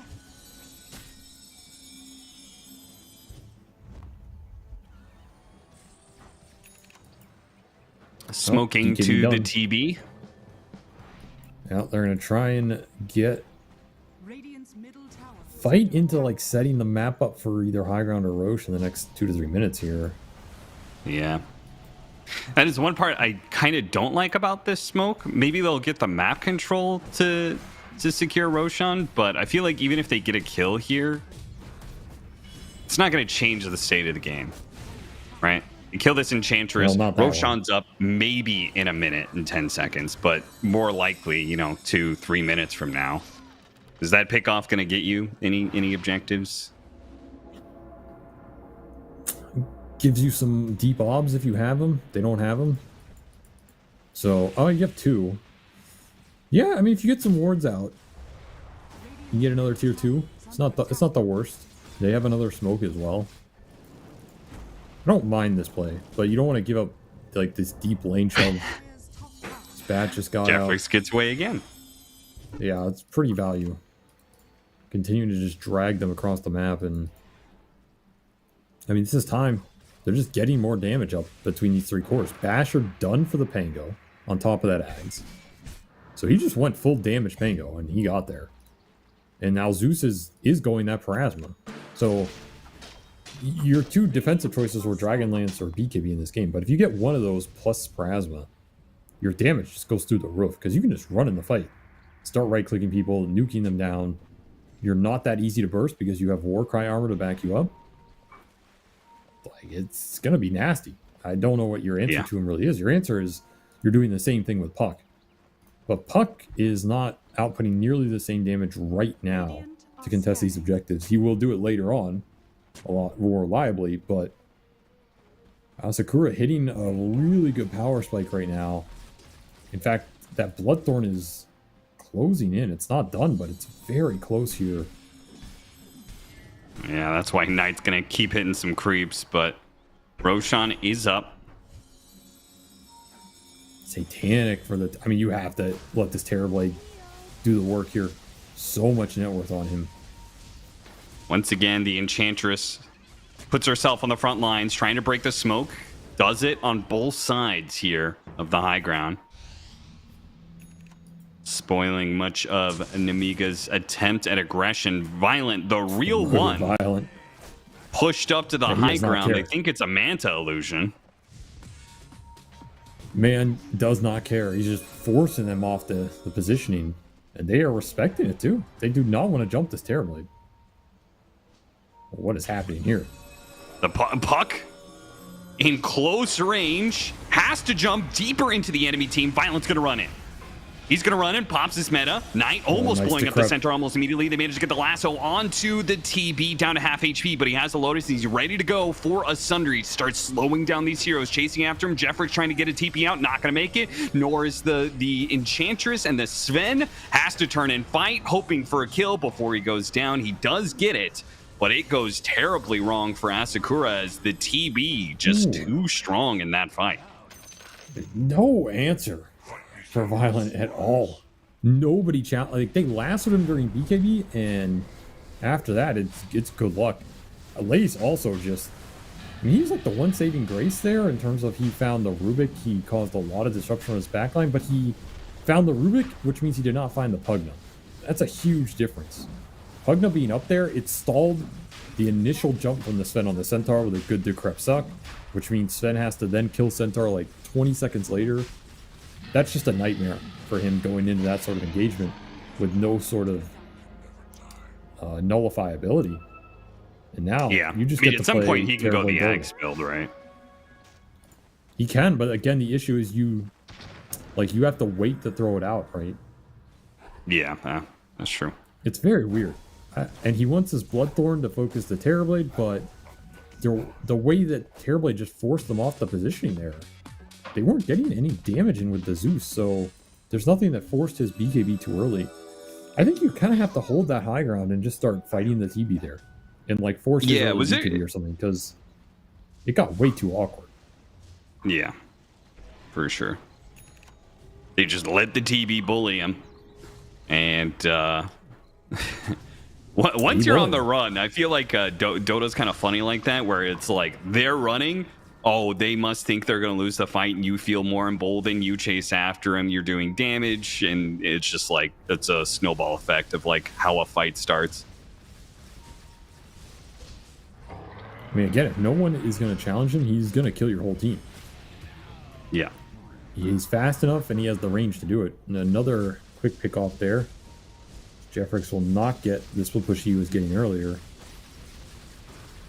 Nemiga collapsing this map here. They have honestly played well around the Terrorblade timings and the objectives here. Like, they got the 2 Roshans, they got the tier 2s they needed, and now you can hit this high ground with a pick off. That was kind of the last step. Eliminate this lasso drag back means you can start poking. I mean, he's just running into them. somebody has got to just stand their ground and hit this guy at some point. I don't know who, but I mean, maybe they think they'll be able to do it with the Bloodthorn, but the Lotus Mixa was using in that last team fight proved to be a problem. They're chipping away at him, but he's got an Aegis, he's got a Satanic. They got to come up with a plan fast. The Enchantress takes a whole heap of damage here. Did not manage to steal the Rolling Thunder. Actually, Sven gets stunned as he goes into the team fight. Managed to get the stun on it too. Cleaves through these heroes, man. They're going to kill everybody outside of the TB. Just stun the TB over and over again. Looking for the puck still. First life, not quite down. Gets off the Sunder. Now he's going to fall. And the puck, how much can maybe, puck do here? Oh god, he got Bloodthorn. That's no good. Now he's gonna die, and the TB is very likely to die as well because they had the Basher. So if the Pango, Decrep. Oh, he didn't get it because the Decrep came through from the Pugna to save him. A buyback, a dieback, but it saves the TB's life. I mean, is that worth it? I guess so, but that high ground, I thought the high ground was looking okay there, but they clumped on the upper side of that ramp, like between the base and that tree line, and that is just the easiest ult of Laze's life. He did not give it to the Rubik. The Rubik tried for the steal. He got the shield crash off first, and he just controls that entire area of the map. Like, your backline's instantly dead.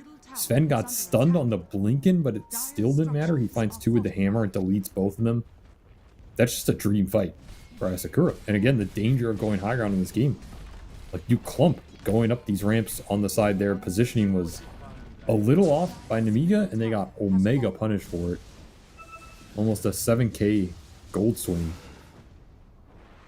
Yeah, I think that all comes from greed, right? They got the first lane of barracks perfectly fine. If they just backed out and did a full rotation into mid, you know, or just called it there or whatever, but it's the fact they tried to like push for two and it gets them clumped up in that little corridor.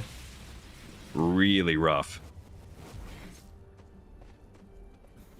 Even then, they could have positioned that a lot better. I think that was a rough one.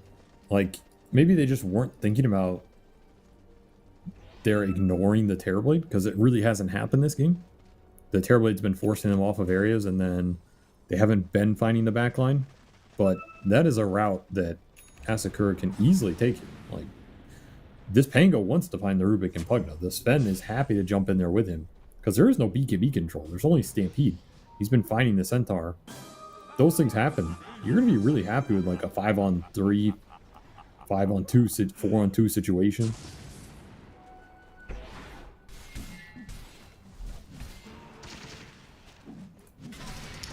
Well, awkward situation for Nemiga, who were probably feeling very good about the game up until that point. Gave away a lot of net worth. Now fishing for their tier 4 items. But you kind of know you're going to be hitting a maxed out Sven now, level 25. So he's got the 50% God Strength damage and the Swift Blink. So his damage just got amped up big time. Yeah, both these carries are huge, but it feels like the Terrorblade is... Like, the Terrorblade they're more dependent on to create the fight situation that'll work for them. Yeah. Whereas I think Knight, he just has to jump in and find like 1 or 2 targets, kill them. Even if he dies, that might still be an okay situation.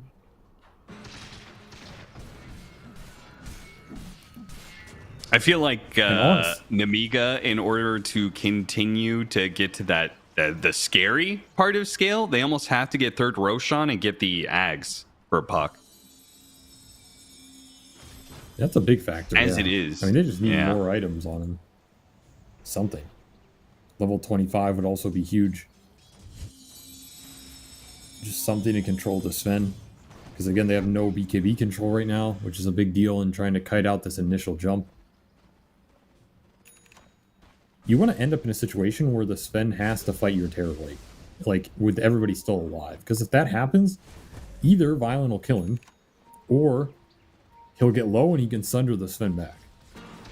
Yeah. And like one of those two things is a really nice setup to your fight, especially when the BKB goes down.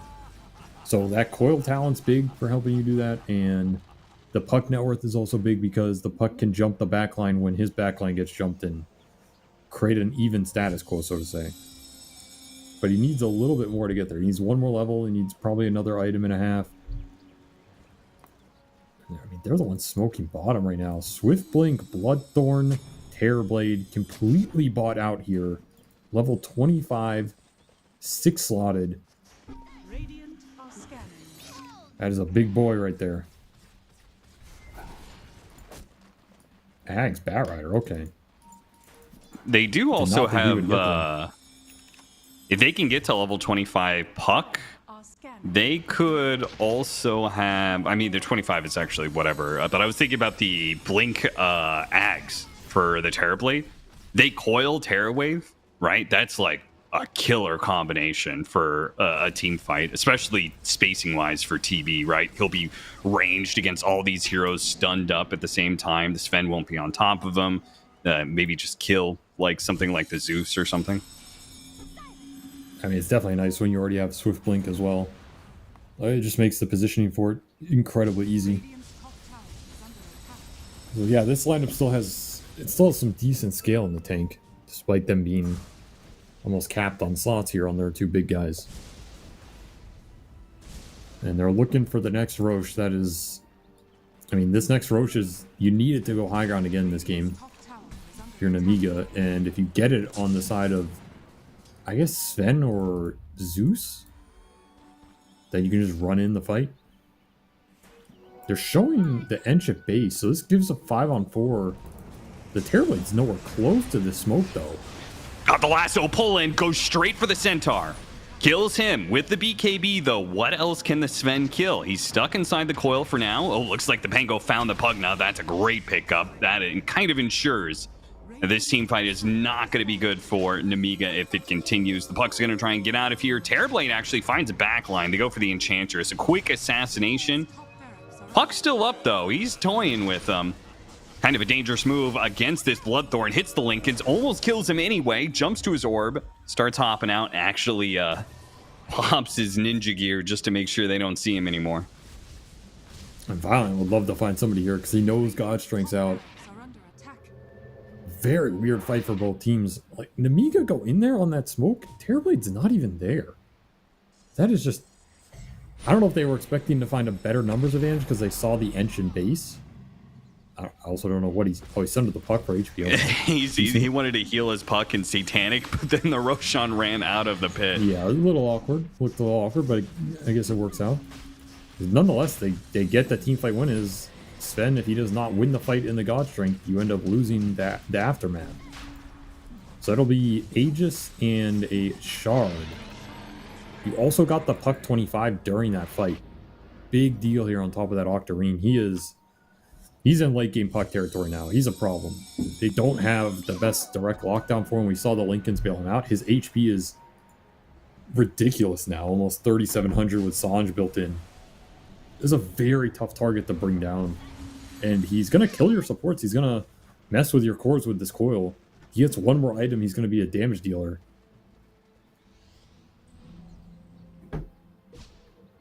This is why you pick this hero. To get to this point in Dota where you say, what are you going to do about an unkillable beast with unlimited damage and ridiculous cooldowns?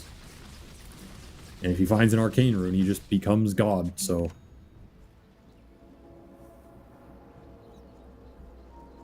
Big A on disc as well. Yeah, that one's pretty massive for this Pugna, who needs to be able to stay alive through the initiation to be able to get off good decrepifies. Save people from the Sven, kite out that God Strength.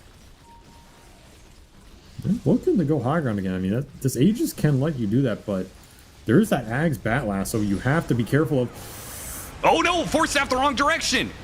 And the Rolling Thunder kind of misses as a result. They do get in there with the Sven and once again go for the Centaur, but the Pugna got up to the high ground, saves him with the Decrepify. Now a Stolen Lasso is going to kite out the Sven even further. He's going to try and run away. Doesn't have any way to get his health back up, but Violent does lose his Aegis during his meta timing.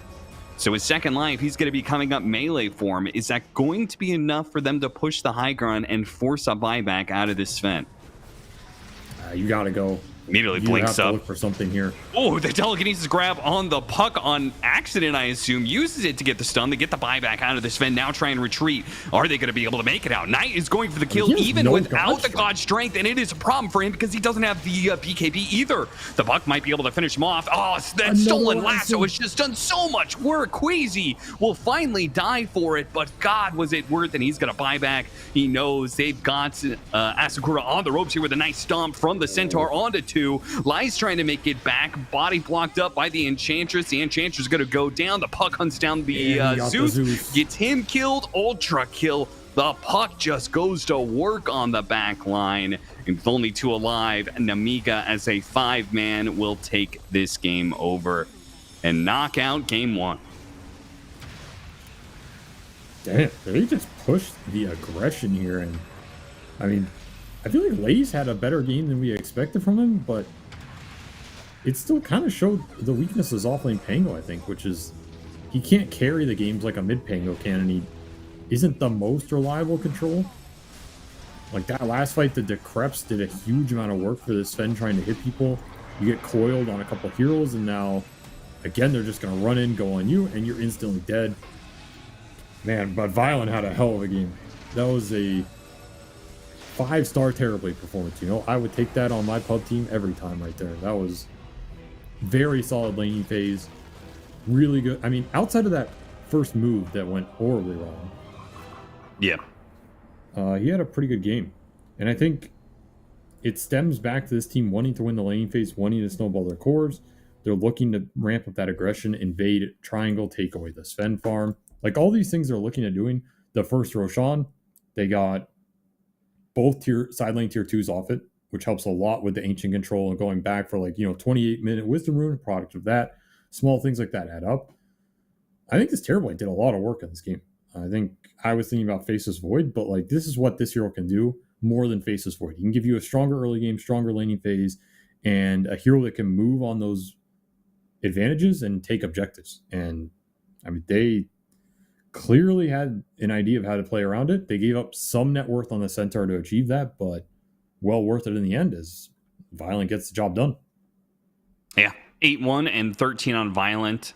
Puck also goes 9-1 and 11. Very impressive performance from those two for Namiga, and they take game 1 as a result. But Asakura did put up a fight. We'll see if they can keep that fight going into game 2. We're going to take a short break and come right back.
Welcome back, everybody. It's Nemiga versus Asakura Game 2.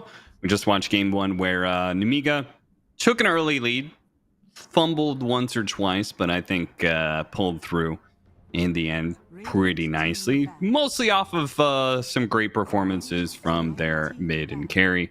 Violent, Nikki Cool. Very clean game, I would say, from both of them. 10 got the job done. Only 2 deaths between them. So anytime your KDA is like 17-2 between your 2 and 1, you're probably pretty favored to win that game. I also think the Pug ended up doing a decent amount of work in that game. Oh yeah. Like the laning phase, the team fights. 10 seconds remaining. It should be a solid hero to consider for them again if they see something similar there. They just felt very comfortable playing around it. Also, if you're going for that type of style where you want to win lanes and then snowball through objectives and push with the Aegises, Pugna fits that pretty damn well. He just lets you go high ground easier. He lets you take those 5-on-5s easier. Lets you fight for things like Roche easier. So I think that hero actually had a decent amount of strategic value for them as well. It's lane for both sides to consider here as we go into game 2. What you want to do to address it if they go back for it, or maybe you were happy with the backline jump you had. It's just you had other problems in that game.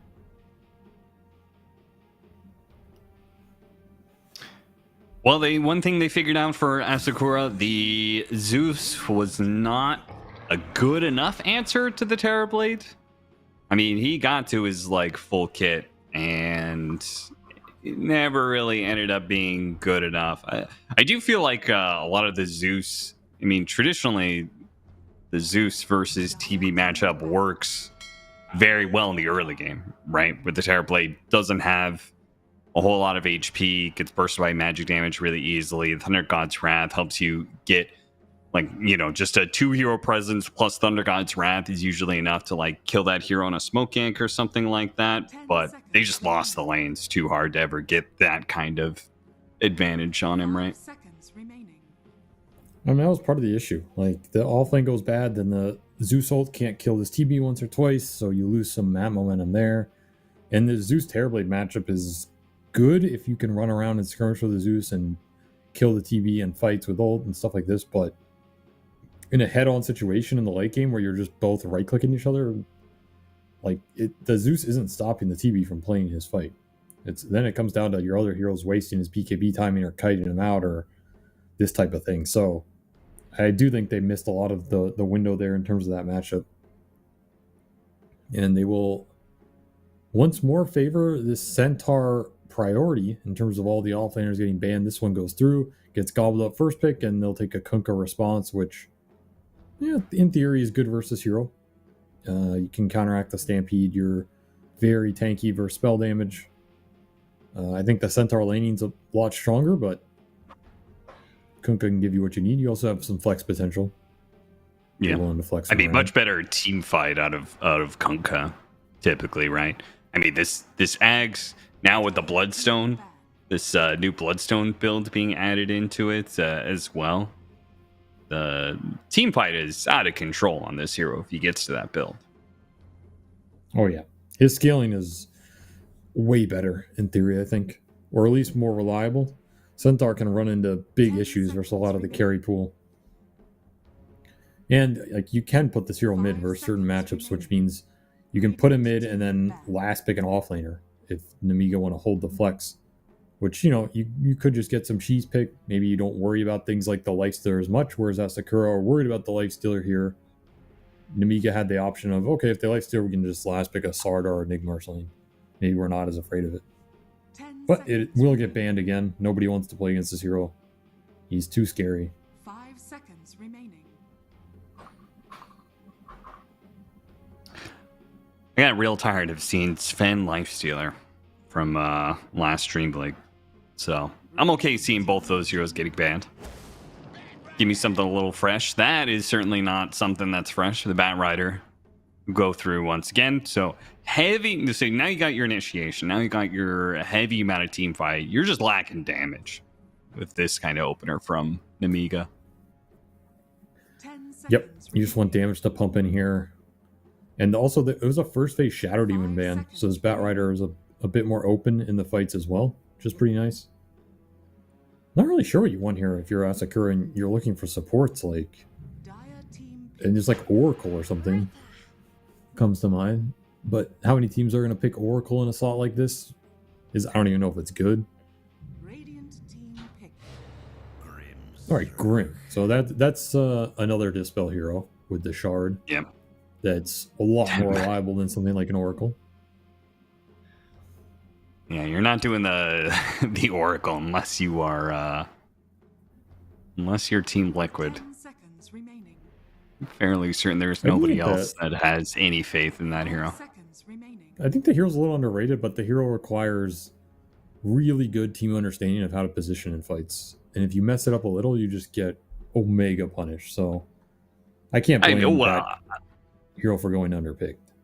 It isn't a bigger problem is the hero just sucks ass on lane, and there's no way you can really get around that. He's kind of bad, but he's not the worst laner. Like, there's definitely some worse laners out there, but All right, yeah, he's pretty who's bad. worse than Oracle? I mean, it depends who you're asking, you know. But I mean, there's things like Earth Spear, right? Or like, what the hell? I think Coddle is arguably worse in certain lanes. Hmm. Silencer, absolute dog shit. Okay, well, Silencer is kind of unpickable. So, Okay, well, yeah, that's why. I mean, what?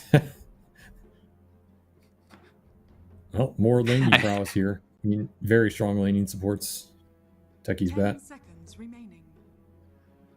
I'm gonna give you your damage, and also amp up the magic damage that the Kunkka's already doing. We saw that in DreamLeague, right? There was that one match. I can't for the life of me remember who was playing, but that Kunkka with, is it like a hoodwink or something? They had like Veil. Anyway, the Kunkka did crazy amounts of magic damage on a combo. I mean, Saberlight was playing a lot. They had Kunkka ET. They were using the Spirit. to buff Oh, on that's what it magic was. damage. That's right. Yeah. Yeah, that combo was pretty nice. I don't think we're going to see a lot of ET in this qualifier. I don't think a lot of these Eastern European teams played a lot, but the concept is there. Like, this hero with Torrent Storm can do a lot if you have any sort of magic amp. Techies can definitely provide that. So this is a way to give you the damage. Luna also gives you more damage. I like the second phase. You showed your carry. You get to hold your Kunkka flex to the last pick if it gives you anything cheeky. Like, here's a puck. I mean, you can throw this Kunkka mid now, right? It's a free lane for him. You'll own the puck. And now because you have that option, you have a lot of threat on this last pick 10 seconds. where Asakura are going to have to think about what this carry is for them.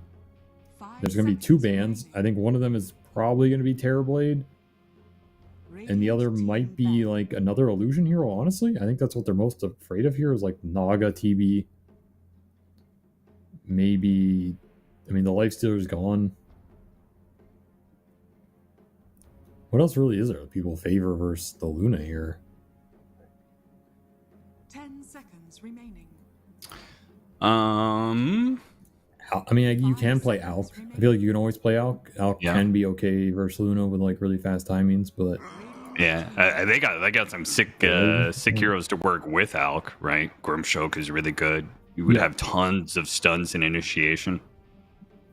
if I'm Asakura, I'm either thinking Alk and we just like play off the Alk timing, or maybe Morphling, because I think Morphling stealing Luna Shard can be like pretty stupid.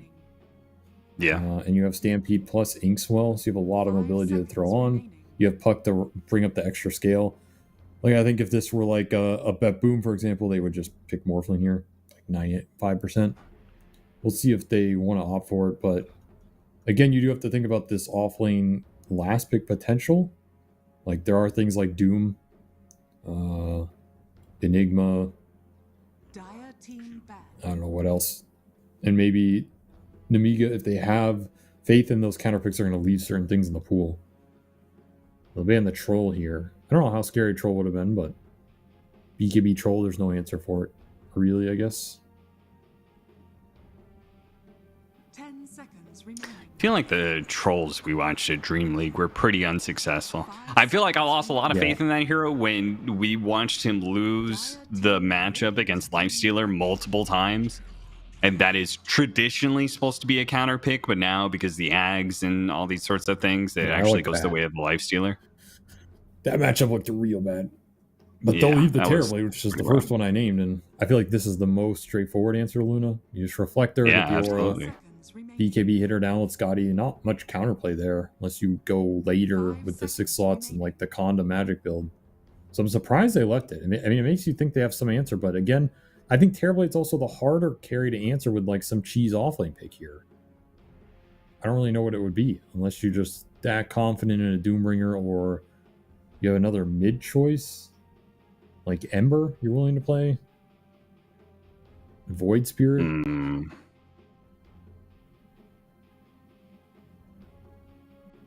I have no faith in Void Spirit right now. Watch too many times that hero lose a Visage. Is that even good versus Terrorblade? Not the type of hero I expected. Very interesting pick. So the thing here is you have Luna Visage, right? It's not just Visage. You have Luna Visage. Sure. Does change the pace and the damage ramp a lot. It's like kind of a cheese strat. You can just ball. All three of these cores are insane when they ball up around objectives. Like they're just gonna melt things. So if you fall behind in this game as Asakura, you're just done. And it's not that bad versus Terrorblade on lane because you can play for these like cheeky soul assumption kills, super high nuke damage. TB does not like that type of interaction. It's not. It definitely goes both ways, but generally when you pick Visage, I don't think you care about the lane past like I can exist there. And I think he can exist here if they play it well. And then you're just gonna ball, and you're gonna buy auras, and then you're gonna damage test Asakura at like the 30 to 40 minute mark. You're gonna have Boat Rum. You're gonna have like some Techie's aura item. You're gonna have Visage with his aura item or Ag's Orchid build, whatever he wants to do, and Luna aura. And like, can you 5v5 that at that point in the game? It's tough. That's tough for Centaur to blink into. That's hard for Puck to go into. Visage is a tough hero for Puck to teamfight because you can't really jump and burst him, and like the second you get stunned, he just bursts you down. So I think the pick has its merits here. I think it gives him a strategic game plan. I don't think it addresses the Terrorblade. So maybe you feel like you're a little bit on a timer here in terms of Puck Terrorblade taking the late game fights over. I think that's that's my concern is that they're on a timer. But I don't think Asakura's lineup is slow. You know? No, I think they can. Like, they can I feel like the first four picks can fight very early and pretty low cooldown on all these heroes too. The wild card though is like this Kunkka Puck matchup can be really bad for Puck. Like really bad. So if the Puck is behind, then you need this Centaur lane to go really well. If this Terrorblade Visage lane is some weird chaos or wash, then that's the one wild card here. Because again, you're picking this Visage knowing you're throwing this Kunkka mid to try and abuse this guy. So there's some idea there as well that could come into play. Okay, well, we'll see what. Unfortunately, we got some sort of pause going on, so we're gonna have to wait a little bit here before we get into the actual game rather. So, how was your day, Avery? It's okay. What? I'm chilling. Don't sound too enthusiastic about it. I have. You know what I did this morning? Been playing Dota, so that's sad. But what did you do? Play Dota? Wait, you haven't been playing Dota? I thought that would mean that life is going well. No, because I enjoy when I enjoy playing Dota. You know what I'm saying? Yeah, but surely you're not playing Dota because you're not enjoying playing Dota right now. Otherwise, why wouldn't you be doing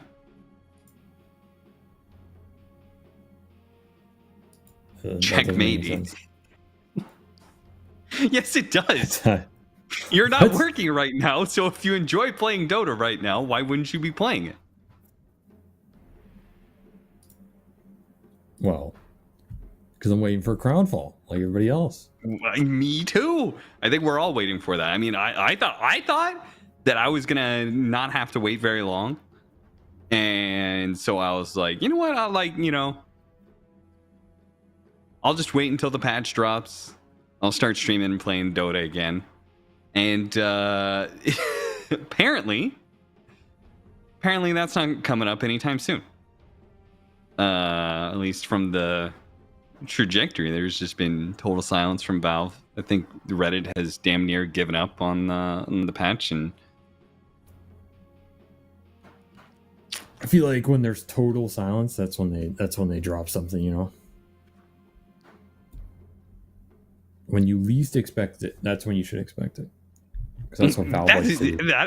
That is definitely. I don't think that's Valve at all, actually. At least that hasn't been Valve in the past. Well, this is Valve of the future, though. All So right. So apparently, to give you an update on what was happening, we had a pause, and Violent asked they could have a Faceit admin, and I don't know if there was some sort of communication behind the scenes or what, but admin came in and said there will be no remake, and we proceed with the match. So I don't know what happened. I wonder if somebody misclicked. They misclicked the Visage pick. I mean, the Visage Luna. I mean, I don't feel like it's that weird of a pick.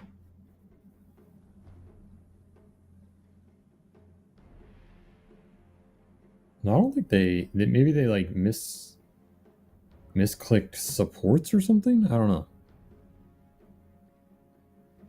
Oh. Well, either way, should be under. Where did this set come from? This techie set? Yeah, I don't know. It's some Mad Max mobile shit going on. All right, well, we're gonna finally get this game 200. You know what I did this morning, though, real quick? Woke up. No. Wow, that's amazing. Didn't know what I wanted for breakfast. I finally decided I wanted a croissant, and I took a walk around my neighborhood. And I went to 3 different bakeries at 10 a.m. and none of them had croissants.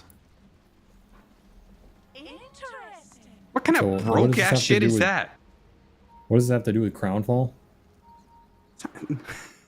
Crownfall's not coming. Stop waiting for it.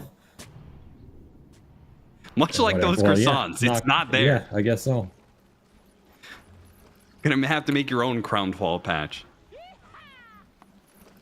I actually like the end of patches, but I know well, I'm probably minority in that. Yeah, you're like that. Seb said something similar. He hates patches. Yeah, because Seconds to battle. it takes a while to get good at a patch, and then you may as well milk it, you know. Well, he said it was because he said it was because he's 1, a boomer, and 2, French. So yeah, very resistant to change. Yeah, it's up. But it's also because he's been very successful and he's won a lot, and he invests a lot of time in every patch, like most pro players do. And so if you invest a lot of time into something and then they change it, it's like it feels like it devalues your investment, you know? Yeah, but if you're really good at theory crafting, can't you get out ahead of other people? Especially if you are not the top dog, which OG is obviously not right now. Yeah, but it still doesn't feel good, you know? It's still like, I put all this time into like trying to get there, and now it's pointless. Just like everything in life, like your croissant story was literally pointless. Well, we had time to fill, but we're finally here. Game 2 is underway. Laning phase commences. We got a so our top lane is going to be Terrorblade, Grimstroke versus Batrider Visage, which I could see how that Soul Assumption nuke is going to be pretty good against Terrorblade. It'd be nice if it was paired up with a support that could do more magic damage, but maybe Flame Break is good enough. I don't really know. I'm not a Batrider or a Visage player. I play neither of those heroes in the offlane. Kunkka matchup versus mid. You already talked about how that it can be very favorable for the Kunkka, so we'll keep an eye on how well Nikki Cool does here against Young G. God, he's getting destroyed. I'll tell you that. Yeah, it's 5-3 already. Not going well. Maybe Young G just has his number. I mean, he did really well in that last mid matchup, so. Yeah, definitely possible. I feel like the early rates And then are our, better for Kunkka. What do I know? Yeah. Bottom matchup is Luna Techies. Can't say I've seen that lane too often. Versus Centaur Hoodwink, which is a lane I've seen 1 million times this patch. So. Yeah, see, they did misclick the supports. I told you. That's why they wanted the remake. Wait, what? They wanted the 5 techies here. But I think they took it on the wrong players. Oh, yeah. I see what you mean. Yeah, you're right. But maybe, or they just prefer this lane setup. But that was probably what it's for. I don't know. We'll see. Things make a little difference, but like I mean, you can always win with them. So yeah, you know, man up, play through the difficulties. I mean, Queasy is a bronze tier techies player, so that's not particularly inspiring. They've got 3 bronze tier players on their heroes.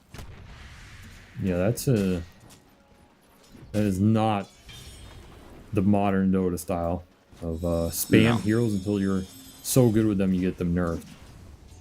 But yeah, Amar does not approve of this tactic. No.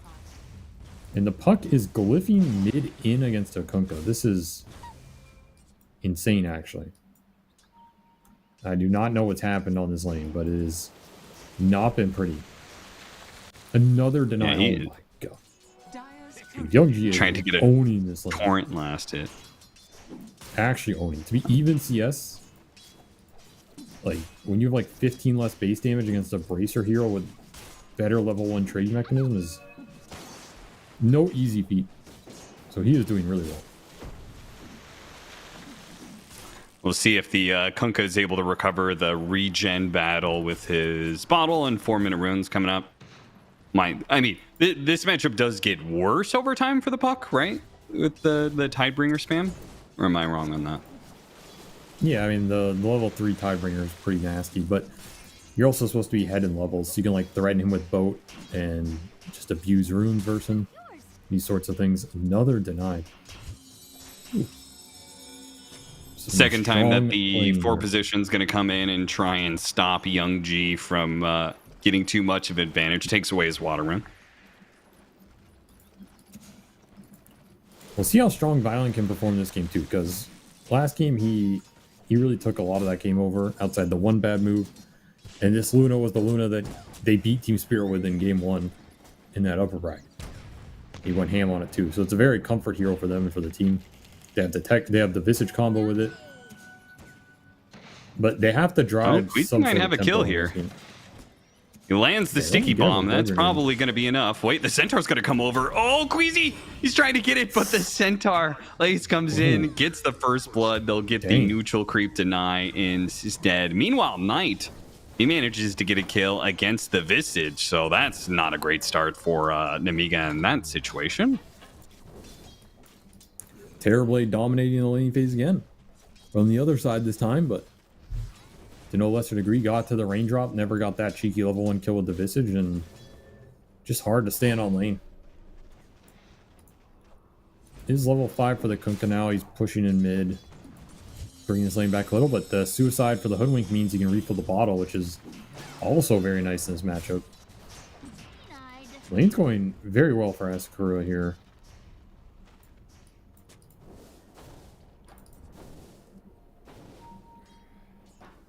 And Jeffrix is going to stick around to try and secure the power rune.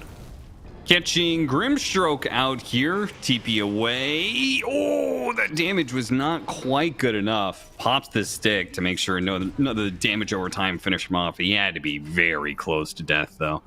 So rune's going to spawn top. It's going to be an illusion rune. That'll go for Kunkka.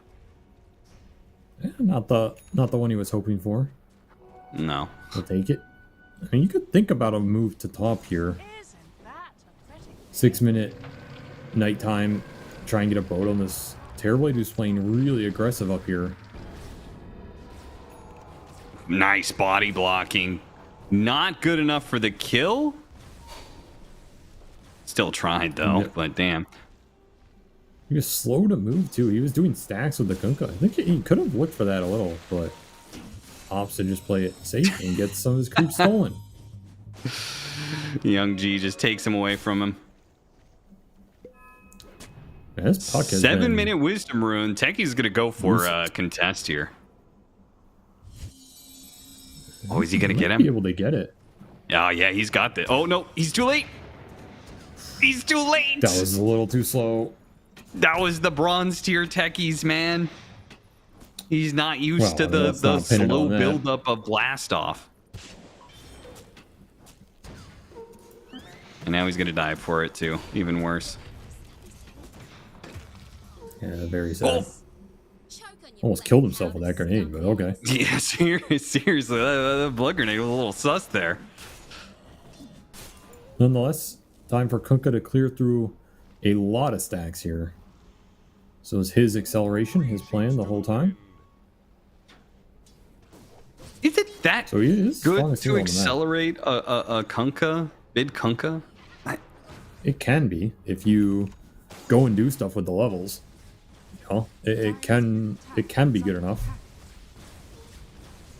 I guess my I don't question think it's is the like, best hero in the meta, but yeah, like doesn't he just get phase boots like blade mail? Is that kind of whatever? Or can he go like an orchid in this game against the puck?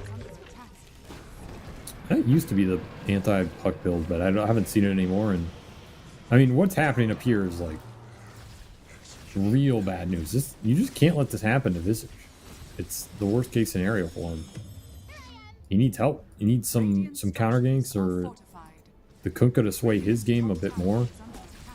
Like maybe you can fall back a little bit because the birds will have aura, but it's another really fast start for the Terrorblade here. He's got meta. They're for putting this. some heavy damage. Got the bushwhack onto Ike. Now the TB rotation, or excuse me, the Kunkka rotation to stop this TB from taking the tower. But the problem is can they actually get a kill out of this anywhere? Nice flame break. Bumps back Jeffrix close enough to be able to get the X. So they will get themselves a support kill, something that I feel like Nikki Cool really wanted to have happen. And now they're just gonna push the tower. Brought the techies up here as well. You have nighttime. Pretty mid. Aura.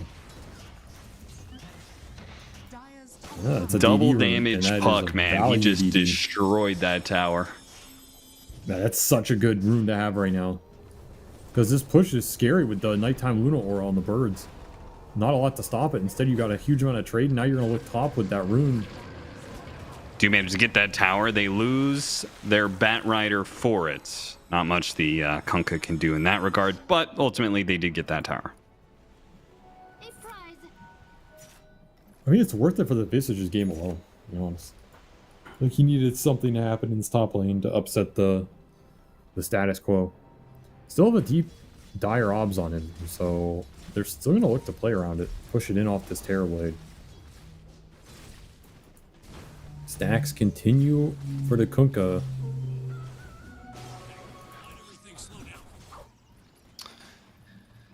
He is going to go with the blade mail build. I don't know. I feel like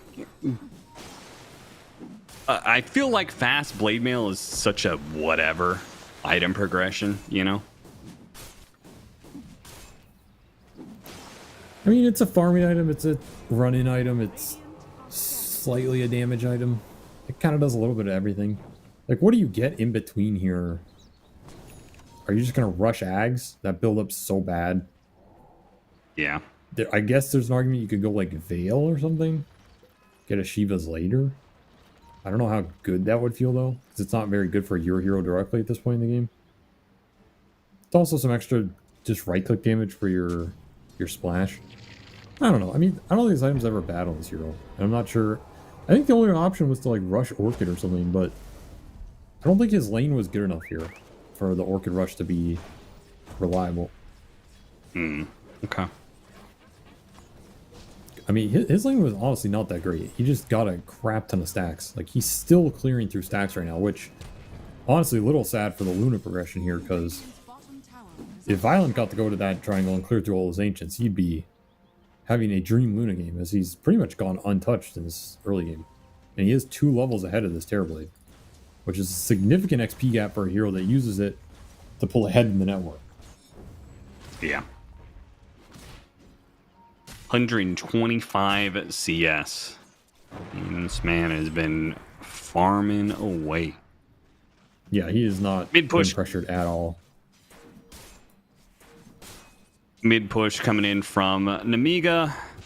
Bring an extra 3 heroes to this one as the Kunkka does manage to find the opener. So get the kill on the Hoodwink. Probably take the tower unless, okay, Young G maybe can do something about it. But hard to stop a Visage with a puck, like you said. Yeah, this is not where your lineup can fight the early ball up. And now you got a shielder on this Kunkka as well. I mean, this is the strength of this lineup. Like, you ball up with the Visage Kunkka. You don't have to bring the Luna, especially if it's nighttime. Instead, Violent they kind of goes and steals some enemy ancients.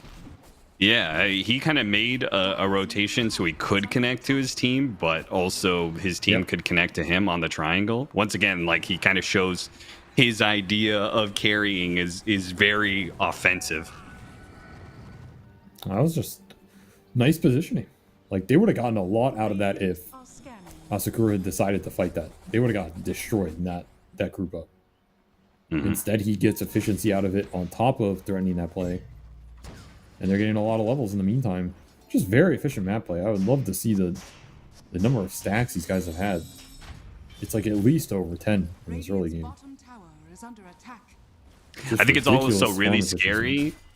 scary. This combination of pushing power of Luna Visage combined with techies, right? Because we've seen a lot of these techies over time, like placing a lot more proximity mines to read map movement of the enemy team and give a heads up of where these smoke plays are. The more you close off the map, I feel like the more effective techies becomes as a support.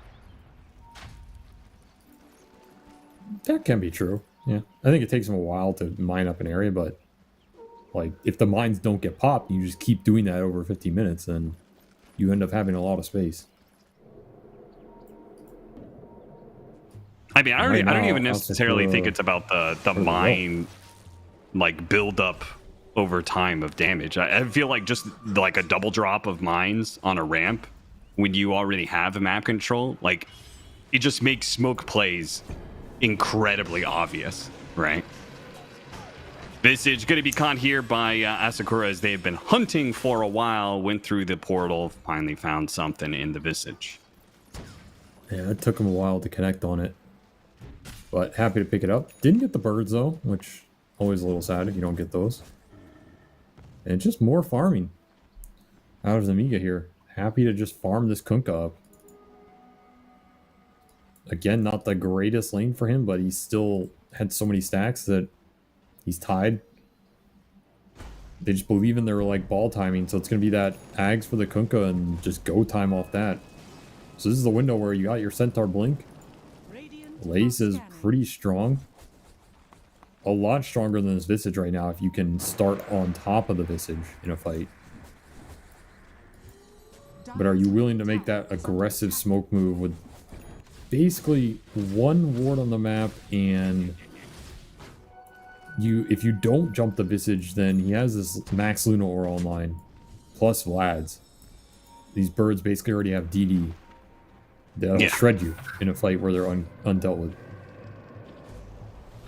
And when you have no way to stop X, that becomes a problem.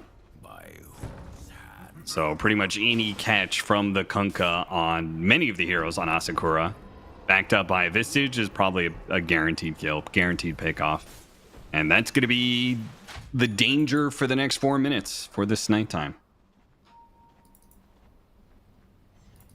Asakura trying to set a trap up here to gank the Luna, who is going to come back to this lane and farm. But Nemiga have been playing around this Luna quite a bit, and you could see they're kind of within striking distance. If they were to go on the Luna, it might turn real bad for Asakura.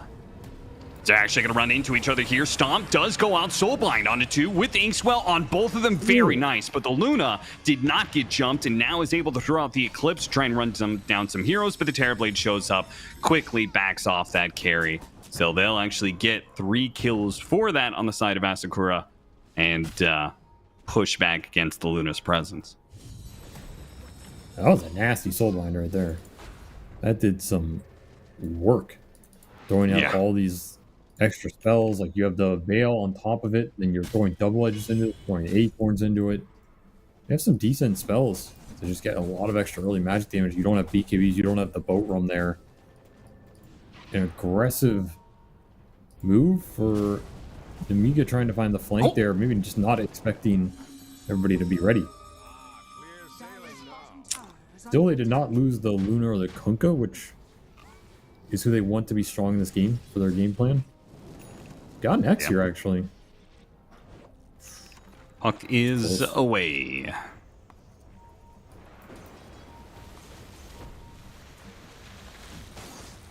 Dire's bottom tower is under attack. See how much Violent can get done here in the next 10 minutes. He wants to get active. Like, he's really strong. He has Shard. He's level 15.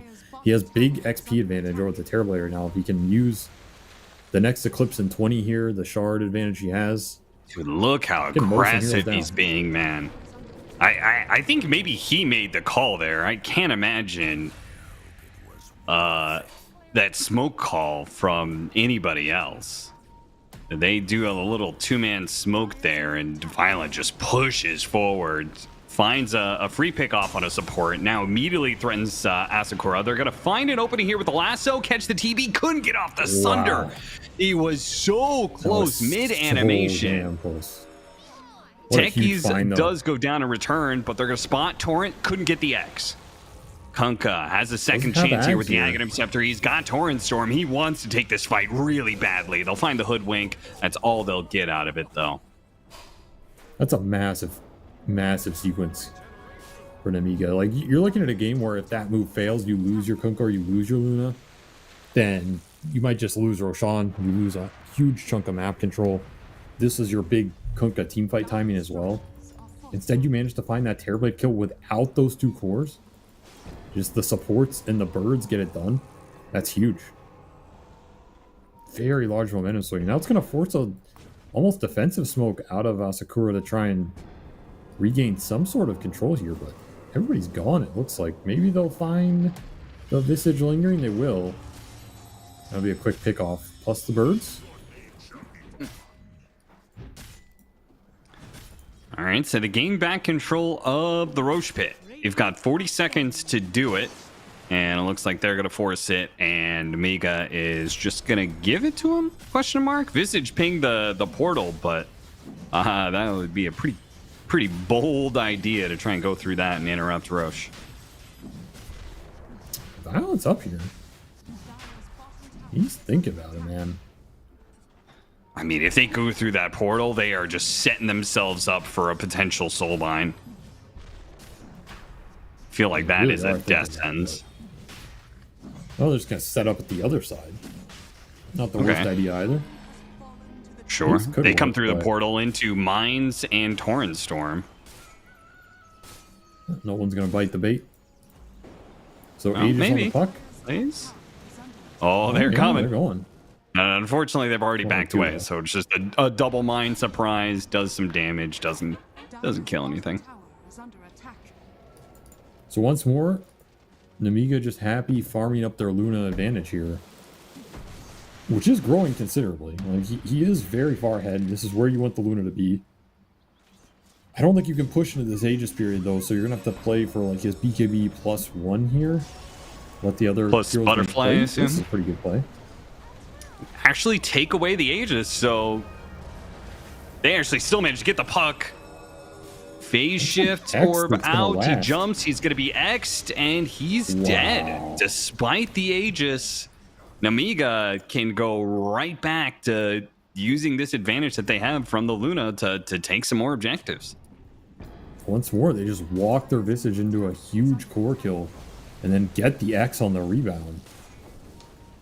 Making these big plays look easy. Like I don't know if that should have worked like that, but they take advantage of it. As they're going to take 2 tier 2s very efficiently, man. Yeah, that is a big Aegis to throw away like that. Like, you're going to get a lot of space off that, because now Violent's like, okay, I have my BKB coming. You don't have an Aegis? I'm down to just push. And what are you going to do about it? Like, we have the stronger ball lineup. You just wasted your Aegis timing to defend it. And we're closing in on our BKBs. Done for Luna and on the way shortly for this Kunkka if he gets another 1,000 gold. You do not have a lot to throw into these BKBs here. Soulbind, I guess, is your best option. Stampede. Need this Terrorblade Scotty. Your supports just aren't really finding farm on the map.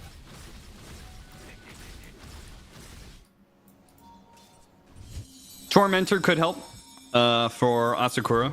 I mean, that would give them potentially the boomerang for the Hoodwink, which obviously they've got shit tons of magic damage, so it's worth... Neither one of these teams really put a whole lot of effort into doing Tormentor early.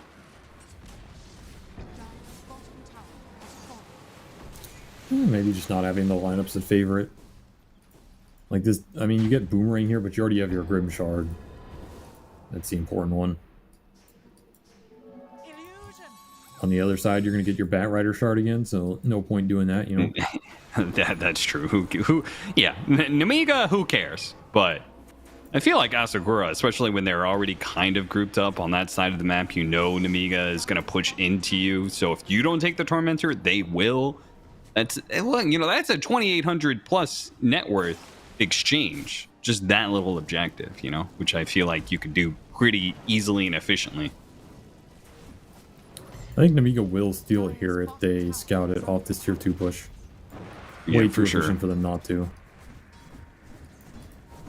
And there's no real, like, you got your BKB on Centaur, but I feel like outside the Scotty for Terrorblade, you're not going to get too much here in the next minute or two if they want to think about forcing you back or taking the fight here. Yeah, they're going to smoke for it. They want to take this. They actually jump the Kunkka here. This is a bold move. If they can pop before the Torrent Storm, he's going to get off a couple of spells there, but not much. Actually got silenced. Never mind. So Violet was still able to clear through that initiation quickly. It looks like they're going to lose 3 for it as Jeffries gets stuck in the trees, unable to get a way out of there. And they just go straight to the high ground. They don't need their Kunkka. Apparently, oh, that drop! It hit the puck. The puck. He's going to die for it. The sticky bomb catches him, and he dies just like that. What a play from Mixa. An immediate tip, so I have to assume that was intentional. What a read. Was that intentional? I don't know, dude. That is like the fastest burst that I've ever seen in my life, if that was intentional. I think he just maybe made the read, you know? Like, he's going to try and kill the wave, right? Like, that. If you're a puck, that's what you have to do in that situation. You got to try and burst down the wave. I mean, he got his ass either way. Yeah. He has had his number. This is that Visage puck matchup. It can be obnoxious, for sure. But that is some mega value. They get tier 3 almost a range racks and Hex completed. That was like the real victory of all that. You got this Hex done, which is normally a very slow build-up. He just has it at 25 minutes here. It's just insanely strong versus a puck nowhere near Lincoln's. Terrorblade doesn't have BKB. Like, the only real thing you have versus Hex is the BKB Centaur jumping in. But, like, you're not looking to Hex the Centaur anyway, so who cares? Yeah.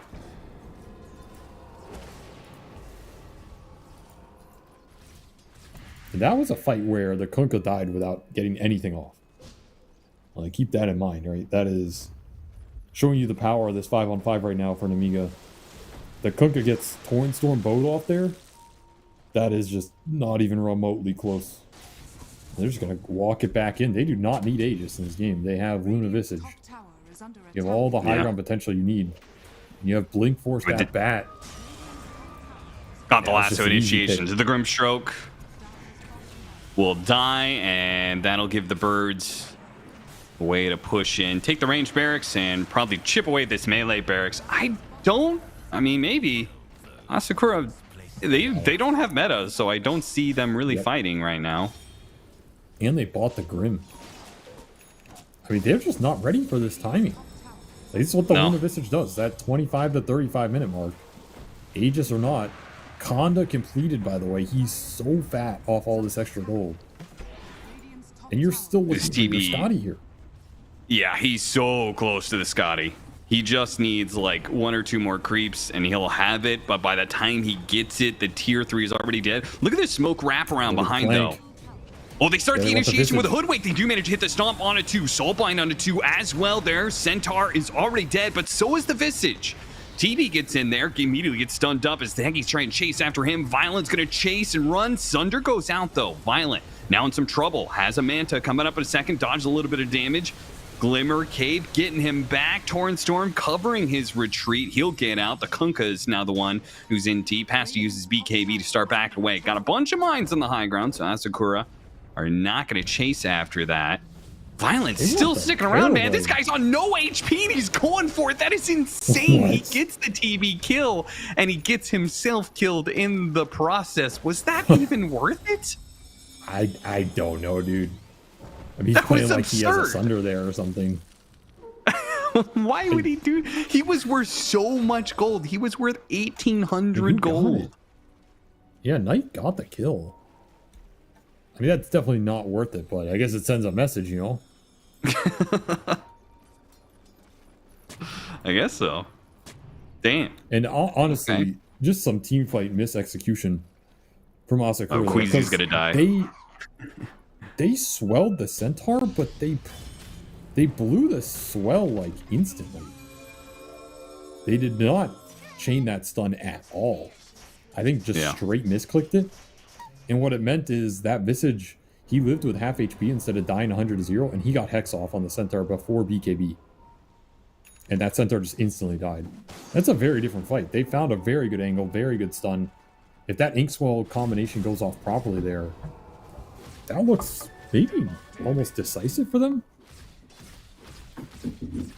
So just some miscommunication or misclick or something went really wrong. And, I mean, Nemiga capitalized again. They do end up losing the Luna, but not too much damage on the map done as a consequence. And I mean, they're still cruising with their ball timing here, looking for that next Roshan. That is a game ender if you give it up. So Asakura will smoke and look for the aggressive play. Scotty done. It's a lot more fighting power. Violent, of course, leading the charge as he does. His smoke breaks on the Centaur on the side. Gets off his BKB before the Centaur stun. The Centaur also using the BKB to try and get away from the Eclipse damage. He's okay for now, but the Bat Rider not so much. Trying to get the lasso. Got caught in the process. Torrent Bow coming in. Oh, the Terrorblade already down to half. The Scythe on him as well. Got him away. Thanks to the Inkswell, he gets off the Sunder in time. Turns it around with the Luna already dead. The Terrorblade is now the strongest hero in this fight. Nemiga backing away, trying to get their heroes on out of here. The Visage Kunkka still hanging around. They still feel like they can take this. They have the numbers advantage, even if they don't have their carry. Looking for the lasso again. Got on the Terrorblade, Force Staff, and Ogre Seal Totem into the stuns. The magic damage is enough. They will burst him down, but Young G might be able to clean this one up a little bit. Got to watch out for the Blade Mail of the Kunkka, but these heroes are low. Chase now for the Techies. It's got to be careful, though. And Scythe is coming up in 4 seconds time. The Visage is super scary right now. Chasing after him with the Ogre Seal Totem. We'll finish off the Hoodwink. If he sees the puck, he's got the Scythe and immediately gets the click on him as he comes out of the phase shift. They will actually wipe Asakura in that fight. That is a value buyback out of the Bat Rider to find the second go on the Terrorblade. Still had everything up. And just nobody was protecting him there on that second jump. Maybe not expecting it. They get the job done with the Visage. That's the type of fight Visage thrives in. Just super long, drawn-out fights where a couple of heroes die and then he just gets to cast 10 more spells, 3 more hexes, Vlads and drums running the whole time. Super value out of him right there. Most damage done for sure. And that was like another crazy sort of soulbind where if that bat doesn't blink into it there, I think that fight goes way worse for Asakura again. Yeah. But because he blinked in, like, they lock him and the Luna there, end up getting both off that. The Terrorblade surviving with Sunder was huge. But again, it's not enough here as it will skew them just enough to get the Roshan, and Mines pick off the Grimstroke by that dire triangle. Got him in the end. Rough. So thanks to Roshan going over the Radiant side. It's an easy secure for Nemiga. We'll pick up the banner and set themselves up for the push. Yep. I mean, you got to push with this Aegis. This is not an Aegis you sit and farm with. This is an Aegis you try and assert your timing with. You still have your Hex. Do you wait for Butterfly? Value. You have your Bloodstone.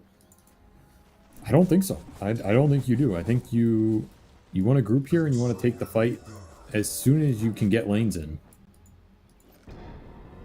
As long as you're confident sending the Luna high ground, looking for the lasso, then I think you can do it. If you're worried about some free burst, then you can wait. But I don't even know if like Butterfly is that good here. It's all magic. Yeah, he's looking at Satanic, which might be better for 1, the lifesteal, 2, the dispel. Yeah, I mean Satanic's fine here too. I could honestly see an early refresher, but yeah, found a lasso. Oh, instant great reaction there from the Grimstroke. Instant Inkswell cancel out on the lasso. They were ready. They know Nemiga was looking for a cheeky high ground push for free, and they don't really get it. Last time they got the flank, which is what set that team fight up. Oh, the Visage interrupts him again, and look at that damage, man. The Centaur, he got X back. He got the BKB too late. He gets pulled into his death, and Violent will continue his very aggressive push up. Now that he has the Satanic, he full heal, still holding on to the Aegis, and Asakura, now they're running out of options. Now they have to just go for a straight up meta brawl, but they're going to be able to pop the Manta, fight back, Scythe on the Terrorblade. Once again, the Inkswell gets it off, managed to get off the Sunder, but he just gets mowed down by the Luna this time. Runs into melee range with that shard, and they just cleave through everyone of Asakura for a fast 2-0 for Nemiga. I mean, that was how you execute a Visage Luna timing push, that's for sure, right? Like, I don't think it was that clean, but we just saw the strength in this. That 25 to 35 minute window, if you get any of the Roshans there and your Luna has the sort of farm that Violent did in this game, you just go high ground and you jam the Luna in with the birds, you start hitting the tower. It's a very awkward fight for them to jump into. Though I will say, I think Asakura, they just had some mechanical misplays in these fights, right? Like the fight at the tier 3 mid where the swell does not go off properly on the Centaur costs them a lot. This fight top, the Centaur jumps, he gets bird stunned. Doesn't BKB before he gets X-dragged at any point in that, and then your initiation is just completely gone. Just like very awkward stun initiations for them across the board, but that's sometimes what Visage can do to you. He can just catch you with these weird mini stuns. He can be an annoying target to jump on. You have Torrent Storm plus Boat going through all of this as well. Very obnoxious ball lineup, and it suits their strengths as Violent had another game where he was untouched and just accelerated out of control. 12, 2, and 6 after 9 and 1. The stacking damage reduction of Boat combined with the shard of Moonglaze, so it's like 35% combined with another 25% combined with the Visage stuff that you were talking about. You said they were going to damage check you, and were you going to have enough? And they hit their timing, and the answer was no. Asakura did not have the answer to it. So nowhere close. And honestly, I think this is one of the strategic ways you can abuse Puck. Because Puck is really good at that like 50, 60 minute mark, obviously. But he's not that strong compared to most spellcasters in the 30 to 40 minute mid game. Like he needs that 4th or 5th item. And he also historically struggles against push lineups because push lineups have a lot of early extra HP and usually they have sustain, which Puck really struggles against sustain because he has to go in, throw out his spells, get somebody low, go out, and then come back in. And when he comes back in, the guy's still full HP, like you don't give a damn. It's like why heroes like Lone Druid and like Ember Spirit really don't care about Puck because they have ways to refill the guy's HP, right? And then you just go higher. Like Lone Druid just decimates Puck on every conceptual level. And it's not a hero that's in the meta, but Visage can do similar things. He can push early. He can provide a very tanky front line with like sustaining damage. Like you can poke these birds. He doesn't give a damn. You know, he drops them and he come back up. So It's an interesting idea of how to abuse this hero that we've seen become very popular, but also is a little slow, right? Like Puck can be slow. He can suffer on the lane. He can suffer versus the push. And it got exposed a little bit here in terms of the push, not so much the lane, but I think that also could have gone better here. That's the scary part. I think this early game could have gone better for Nemiga as well. Yeah. All right. Well, as a result, it is going to be Nemiga moving on through the lower bracket, but they have a long ways to go. We're going to say goodbye to Asakura. Next up, Nemiga is going to be matched up against the loser of I can't remember. It's either the One Win versus Virtus Pro match or the Team Spirit versus Navi. Either way, a lot of more Eastern European qualifier stuff going to be coming up, but we're closing out. For now, Avery and I are going to be casting some NE games later on today if you want to check that out. But for now, we're going to close out the Eastern European qualifier. Thanks for watching, and we'll see you guys around.